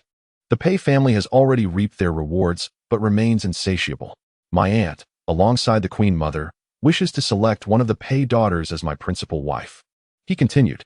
"The Queen Mother will not agree," Xiao Huifeng replied. "Auntie recommended Miss Pei, the 9th daughter of the Pei family. When my mother asked if I had met her and if I had any impression of her, I replied in the negative, prompting her disapproval." Prince Chen remarked that he had just lost his princess and was currently disinterested in marrying anew. He then shifted the conversation, inquiring whether the Ministry of Rites had scheduled the date for your grand wedding. "The Bureau of Astronomy is still selecting an auspicious date, likely towards the end of this year or early next year," replied Xiao Huifeng. Cui Jingqing, ever well informed, mentioned that the Bureau of Astronomy had chosen dates in December and February of the following year, both of which were quite favorable, awaiting the Emperor's and the Empress Dowager's approval. Seventh brother, if you wish to marry soon, you should persuade the Empress Dowager, suggested Xiao Huifeng, who remained indifferent to his words, his demeanor cold and unresponsive. Undeterred, Shui Zhengqing continued, if the wedding takes place in December, the concubines can enter the residence after the new year. By the end of next year, the Prince Yong's household will likely be bustling with children. Seventh brother, your residence will soon be lively. Xiao Huifeng's brow furrowed at this. Prince Chen chuckled, playfully tapping Shui Zhengqing with his folding fan. He is already vexed by the matter of concubines, and you provoke him further. Be cautious, lest he retaliate. Shui Zhengqing, undaunted, replied, compared to your legitimate wife, everyone admires the concubines. He added with a grin, except for my sister, who escaped last time and has been confined since her capture. The buzzing around Xiao Huifeng's ears became incessant. Growing increasingly irritated, he subtly moved his fingers, launching a concealed weapon at Shui Zhengqing. Swift as lightning, Shui Zhengqing deftly evaded to Prince Chen's side, astonishingly spilling not a single drop from the cup he held. Prince Chen observed them with exasperation. Let us converse amicably, without resorting to violence. Xiao Huifeng retorted, you struck first. Shui Zhengqing, with a cheerful demeanor, quipped, when words fail, one resorts to blows. You've shown little growth since childhood. Xiao Huifeng glared at him coldly. Prince Chen attempted to mediate, do not quarrel. I am a scholar, unversed in your brawling ways. I care not who strikes first. Should you injure me, I shall not forgive lightly. He struck Shui Zhengqing lightly on the head with his fan. You, with your sharp tongue, should quiet down for a moment. Shui Zhengqing complied, sitting back down. Though appearing casual, he remained vigilant against another possible attack from Xiao Huifeng. Yet, he had learned to hold his tongue, allowing Xiao Huifeng to converse quietly with Prince Chun. The emperor held a wary respect for Xiao Huifeng. Before his legitimate wife had even entered the household, the emperor had already selected four noble women to serve as concubines, clearly intending to disrupt the tranquility of his inner quarters. To ruin a man, one must provide him with a chaotic household, diverting his focus. Each of the four concubines hailed from esteemed families. Even princes would hesitate to dispose of them lightly. While the princess's family background was less prestigious, her title as the legitimate wife afforded her some protection. Nevertheless, her family's low standing meant she could not command respect. Without the necessary authority, the concubines might grow restless, yearning to usurp her position. The inner household was rife with tension. In less than a year and a half, Prince Yong would be utterly exhausted. His ruthless tactics on the battlefield proved ineffective within the confines of his domestic life. Such a strategy was indeed cruel. Xiao Huifeng had held a glimmer of hope for his cousin, Shui Zhenglan. She possessed a spirited personality and a modicum of cleverness. Having lived on the borders for 3 years, she was well acquainted with Xiao Huifeng, harboring no romantic feelings towards him. With the promise of advantages, she could have been a formidable ally, charging into battle alongside him. To his dismay, Shui Zhenglan had chosen to flee. In light of this matter, her involvement seems unnecessary. Her aspirations lie elsewhere. The Prince of Yong appeared somewhat distracted. While conversing with the Prince of Chun about the Pei family case, his thoughts wandered to his own affairs. He consented to marry Luo Ning solely because she was the most suitable candidate to become his legitimate wife. She had a favorable relationship with the Empress Dowager, came from a humble background that posed no threat, and was timid and easily manageable. Once everything was settled, it would suffice to grant her a small favor, and she would willingly step down. Inviting a deity is easy, but so is sending one away. To alleviate his concerns, Xiao Huifeng even had her sign a contract of servitude. However, upon hearing her recount the various matters concerning the Luo family, he began to perceive her intelligence. Perhaps she is capable of great things, more so than Shui Zhenglan. Chapter 76. Roadside provocation. The day after Luo Ning arrived at the Prince of Yong's residence, the Empress Dowager summoned her to the palace once more. She inquired about the developments in the Luo Ning case. The weather in April was delightful, and the Empress Dowager requested Luo Ning to accompany her for a stroll in the imperial garden, engaging in conversation as they walked. A palace maid carried a basket containing scissors, as the Empress Dowager intended to gather some flowers along the way. Ning, do you harbor any grievances? The Empress Dowager suddenly asked her. Luo Ning was taken aback. Why does your majesty say such a thing? It is evident that there was a dispute between you siblings, leading to the act of arson. Your brother has been released without charge. Are you not disappointed? A tremor ran through Luo Ning's heart. She believed she had concealed her feelings well, yet the Empress Dowager had seen through her. Her emotions and actions bore traces that could not be hidden, discernible to those with keen insight. Your Majesty, I have not been disappointed, Luo Ning replied. I never wished for him to be imprisoned. The Empress Dowager clasped her hand, gently patting the back of it with her other hand. You are blood relatives, branches growing from the same tree. You may tend to the leaves, but must not harm the roots. Otherwise, you will inflict mutual harm. Luo Ning acquiesced, seeing her understanding of the gravity of the situation. The Empress Dowager refrained from further persuasion and led her to admire the flowers in the imperial garden. They encountered Empress Zheng. Accompanying her were not only palace maids and lady officials, but also two others, the wife of Duke Yan, who was also Empress Zheng's mother, and Zheng Jia, the Empress's younger sister. Upon meeting, they exchanged courtesies.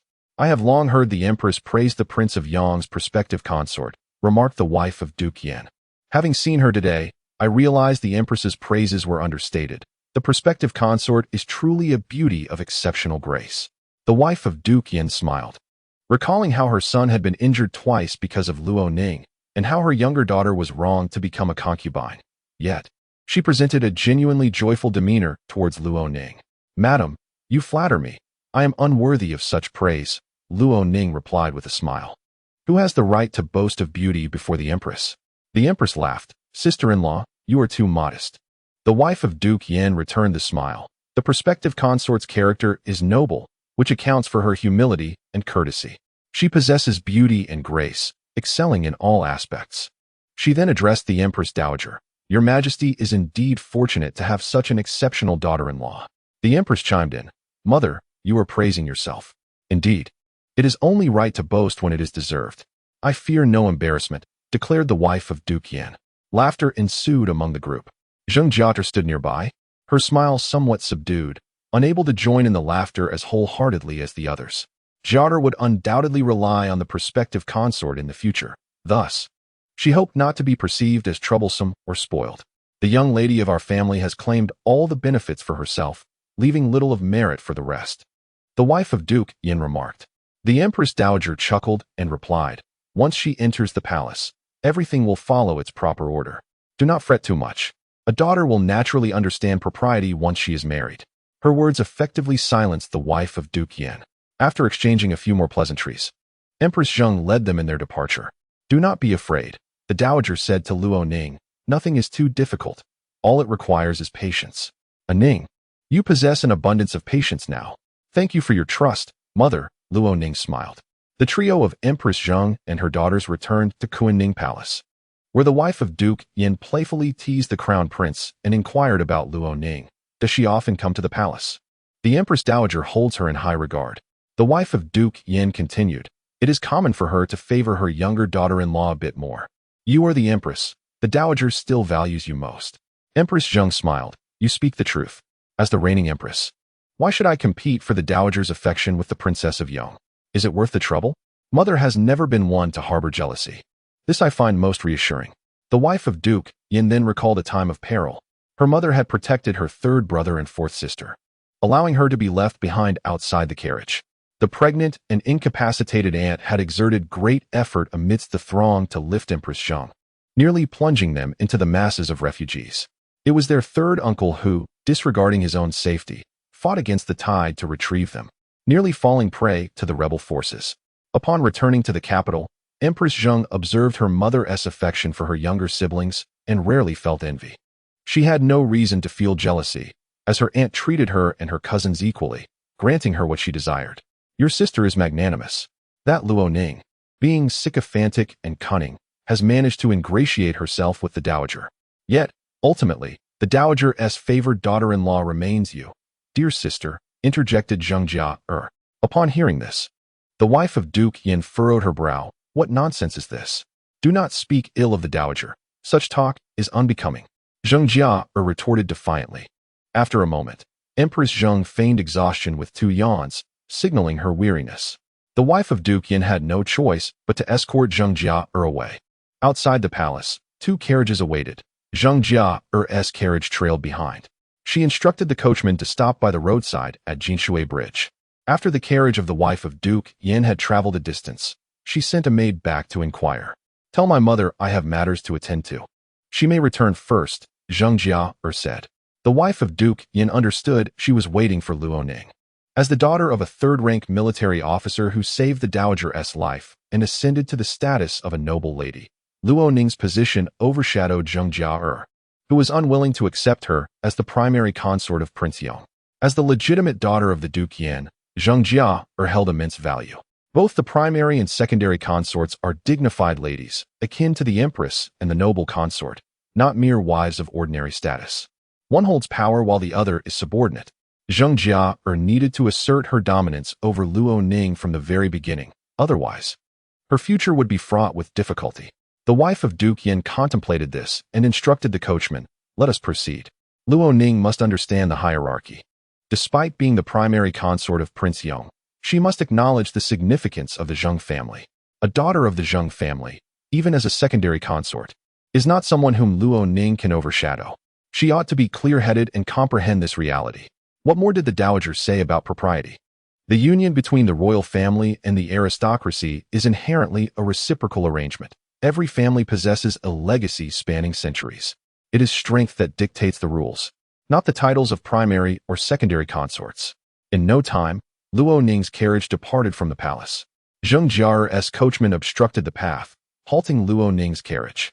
Luo Ning lifted the curtain of her carriage. A maidservant from Zheng Jia approached, bowing respectfully.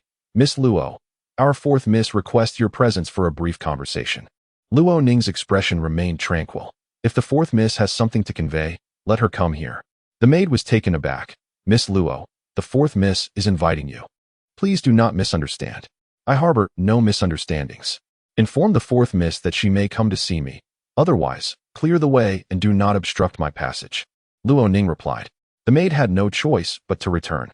Moments later, Zheng Jia's voice rang out from beyond the carriage curtain. "Luo Ning, come out." Luo Ning did not alight, but merely raised the curtain once more. "Miss Zheng, do you have something to discuss? Your carriage is rather shabby. I am not accustomed to such discomfort. Come down, I have inquiries for you." Zheng Jia slightly raised her chin. Luo Ning replied, "I am disinclined to move." "Miss Zheng, you lack the standing to question me in such a manner. Speak plainly. I am not as idle as you." Zheng Jia's expression shifted. "Luo Ning, advise your family to be more discreet. A family of humble origins brings forth disgrace and may tarnish our lord's reputation in the future," she retorted coldly. "And you, too, should exercise caution in your words and actions to avoid attracting shame upon our lord." Luo Ning found the tone amusing. Those unaware might assume she was the primary consort, while Luo Ning was merely a lowly concubine. "Miss Zheng, I am the betrothed consort of Prince Yong, appointed by imperial decree. Who are you?" Luo Ning's countenance darkened. "Has no one at home taught you proper decorum?" Chapter 077. Your princess consort is quite impressive. Zheng Jia had repeatedly engaged with Luo Ning and had never succeeded in gaining the upper hand. Yet she persisted in her approach. It was not merely a case of failing to learn from past encounters. Rather, it was her arrogance, as she consistently underestimated Luo Ning, believing each victory to be solely due to Prince Yong's influence. The first time, it was Prince Yong who intervened. The second time, it was his hound who spoke. Without the backing of Prince Yong, Luo Ning, a girl of humble origins, was not worthy of Zheng Jia's regard. She will always invoke the prince. Zheng Jia scoffed, dismissing the imperial decree as inconsequential. Your family has likely never encountered an imperial edict, hence your incessant need to flaunt it. She derisively insinuated Luo Ning's lack of worldly experience. I certainly have reason to mention it. The decree is a testament to His Majesty's gracious favor, bringing honor to my family.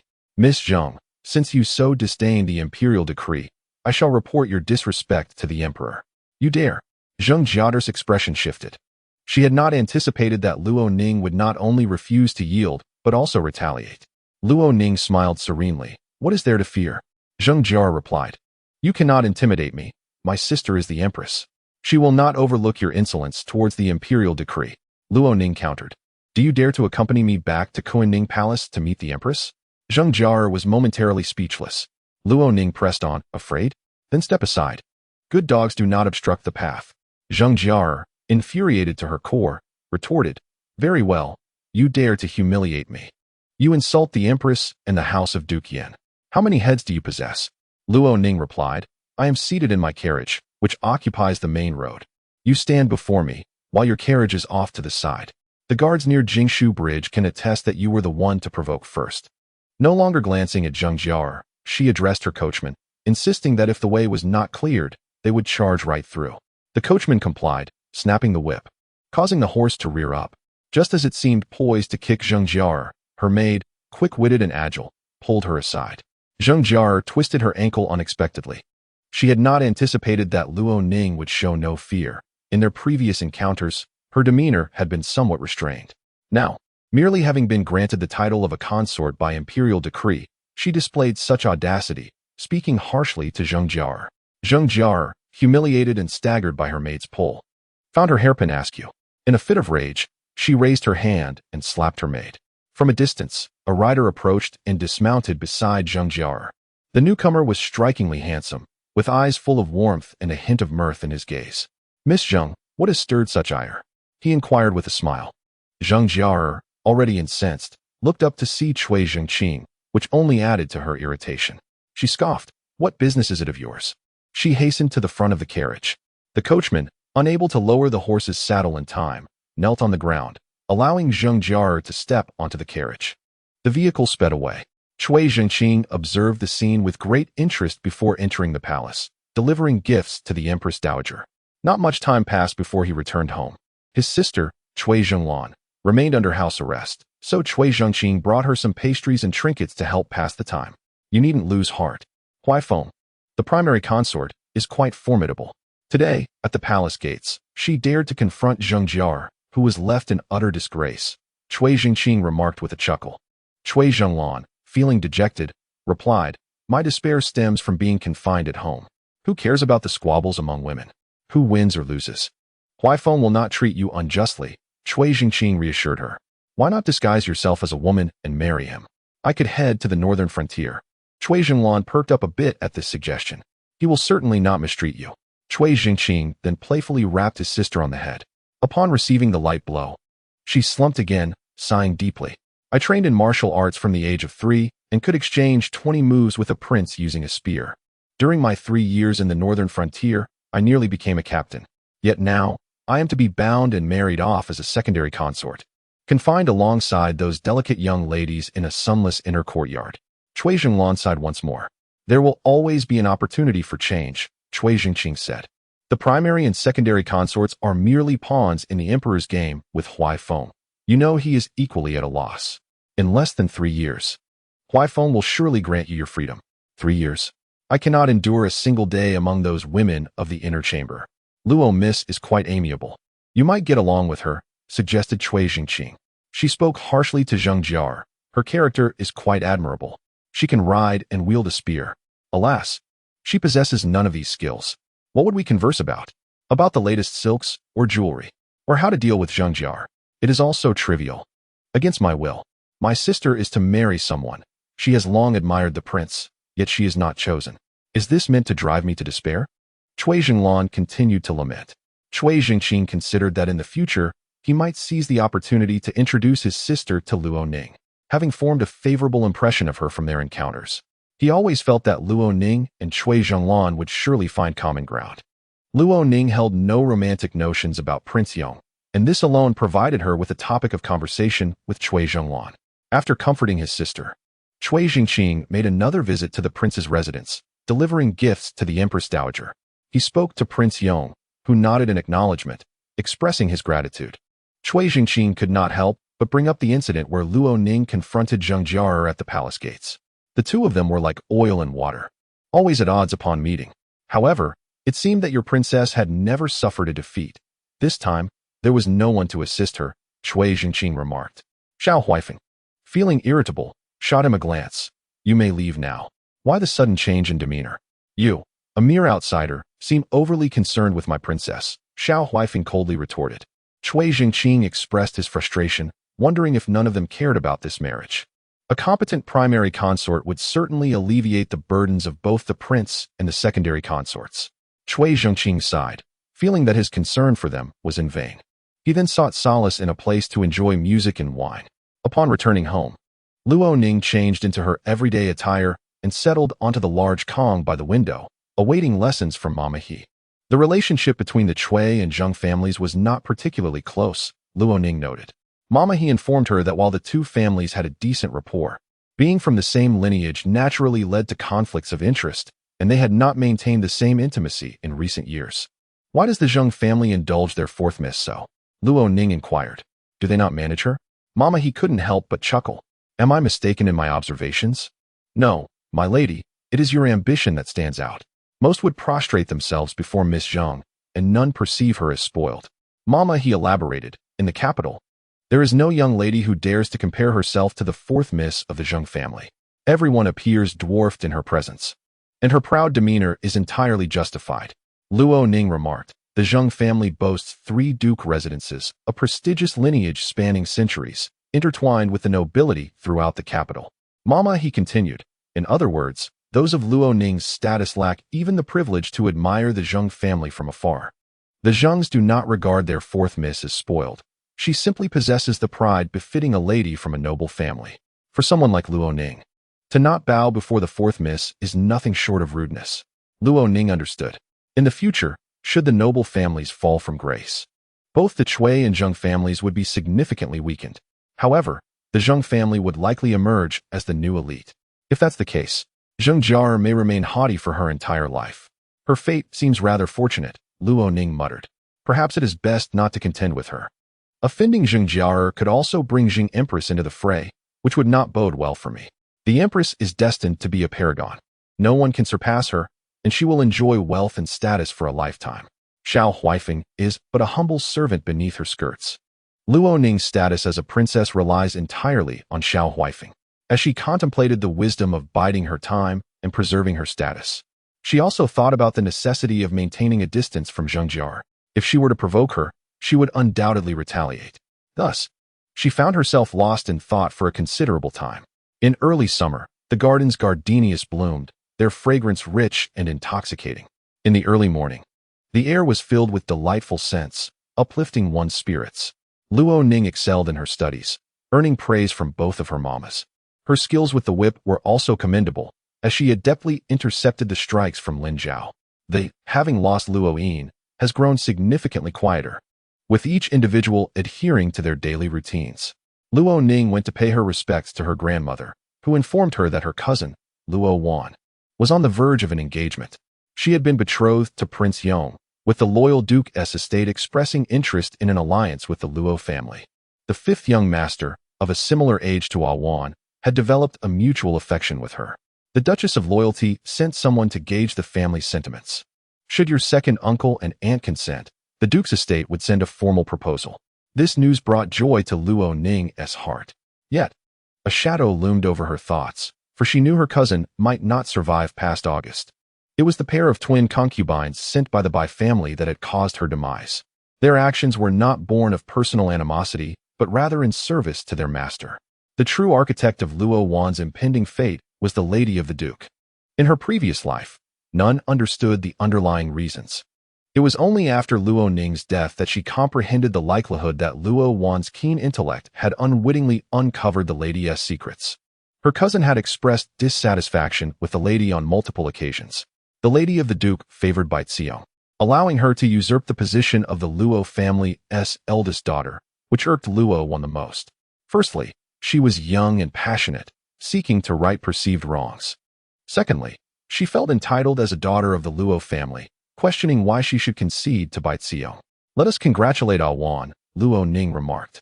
Her grandmother replied, with both you and Wan finding your respective paths, my heart finds peace. However, I remain concerned for Xian, who is still unmarried. Her leg remains somewhat lame, and I cannot help but worry for her. Though born of a concubine, she is still my granddaughter. After a fall down the stairs, Luo Xian had her broken leg mended, but had yet to fully recover.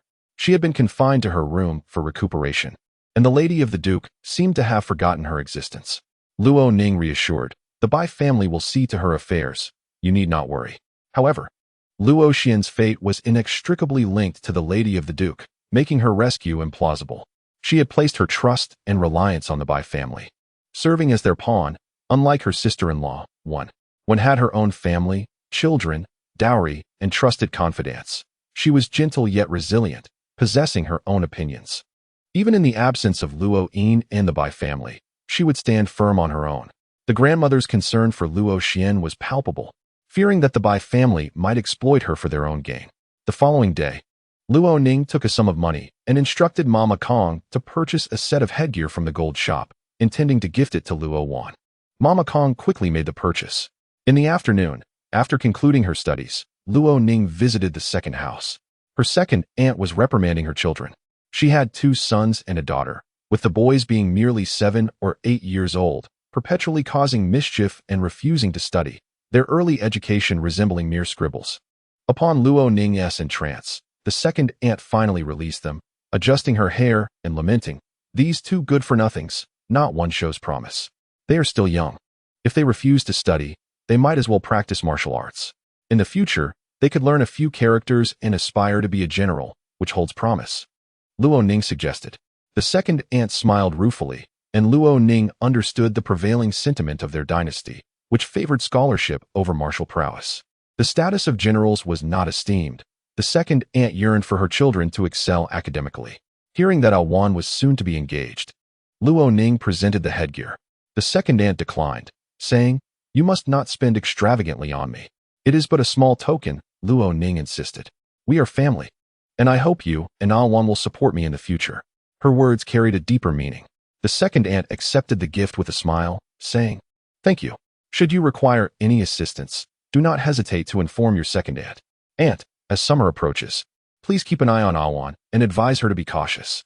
Luo Ning remarked that Awan is very astute, with keen eyes. There are certain matters that adults perceive but choose not to articulate, and this is a lesson Awan must learn. Aunt looked at her with uncertainty. "Ning, is there something amiss?" "Not at all. I merely offered a word of caution. Awan has a promising future, yet there are those who harbor resentment. Even if they cannot attain it, they wish to meddle." Before the marriage was arranged, the Yu family had verbally agreed with the Luo family to marry me to Yu Zhua.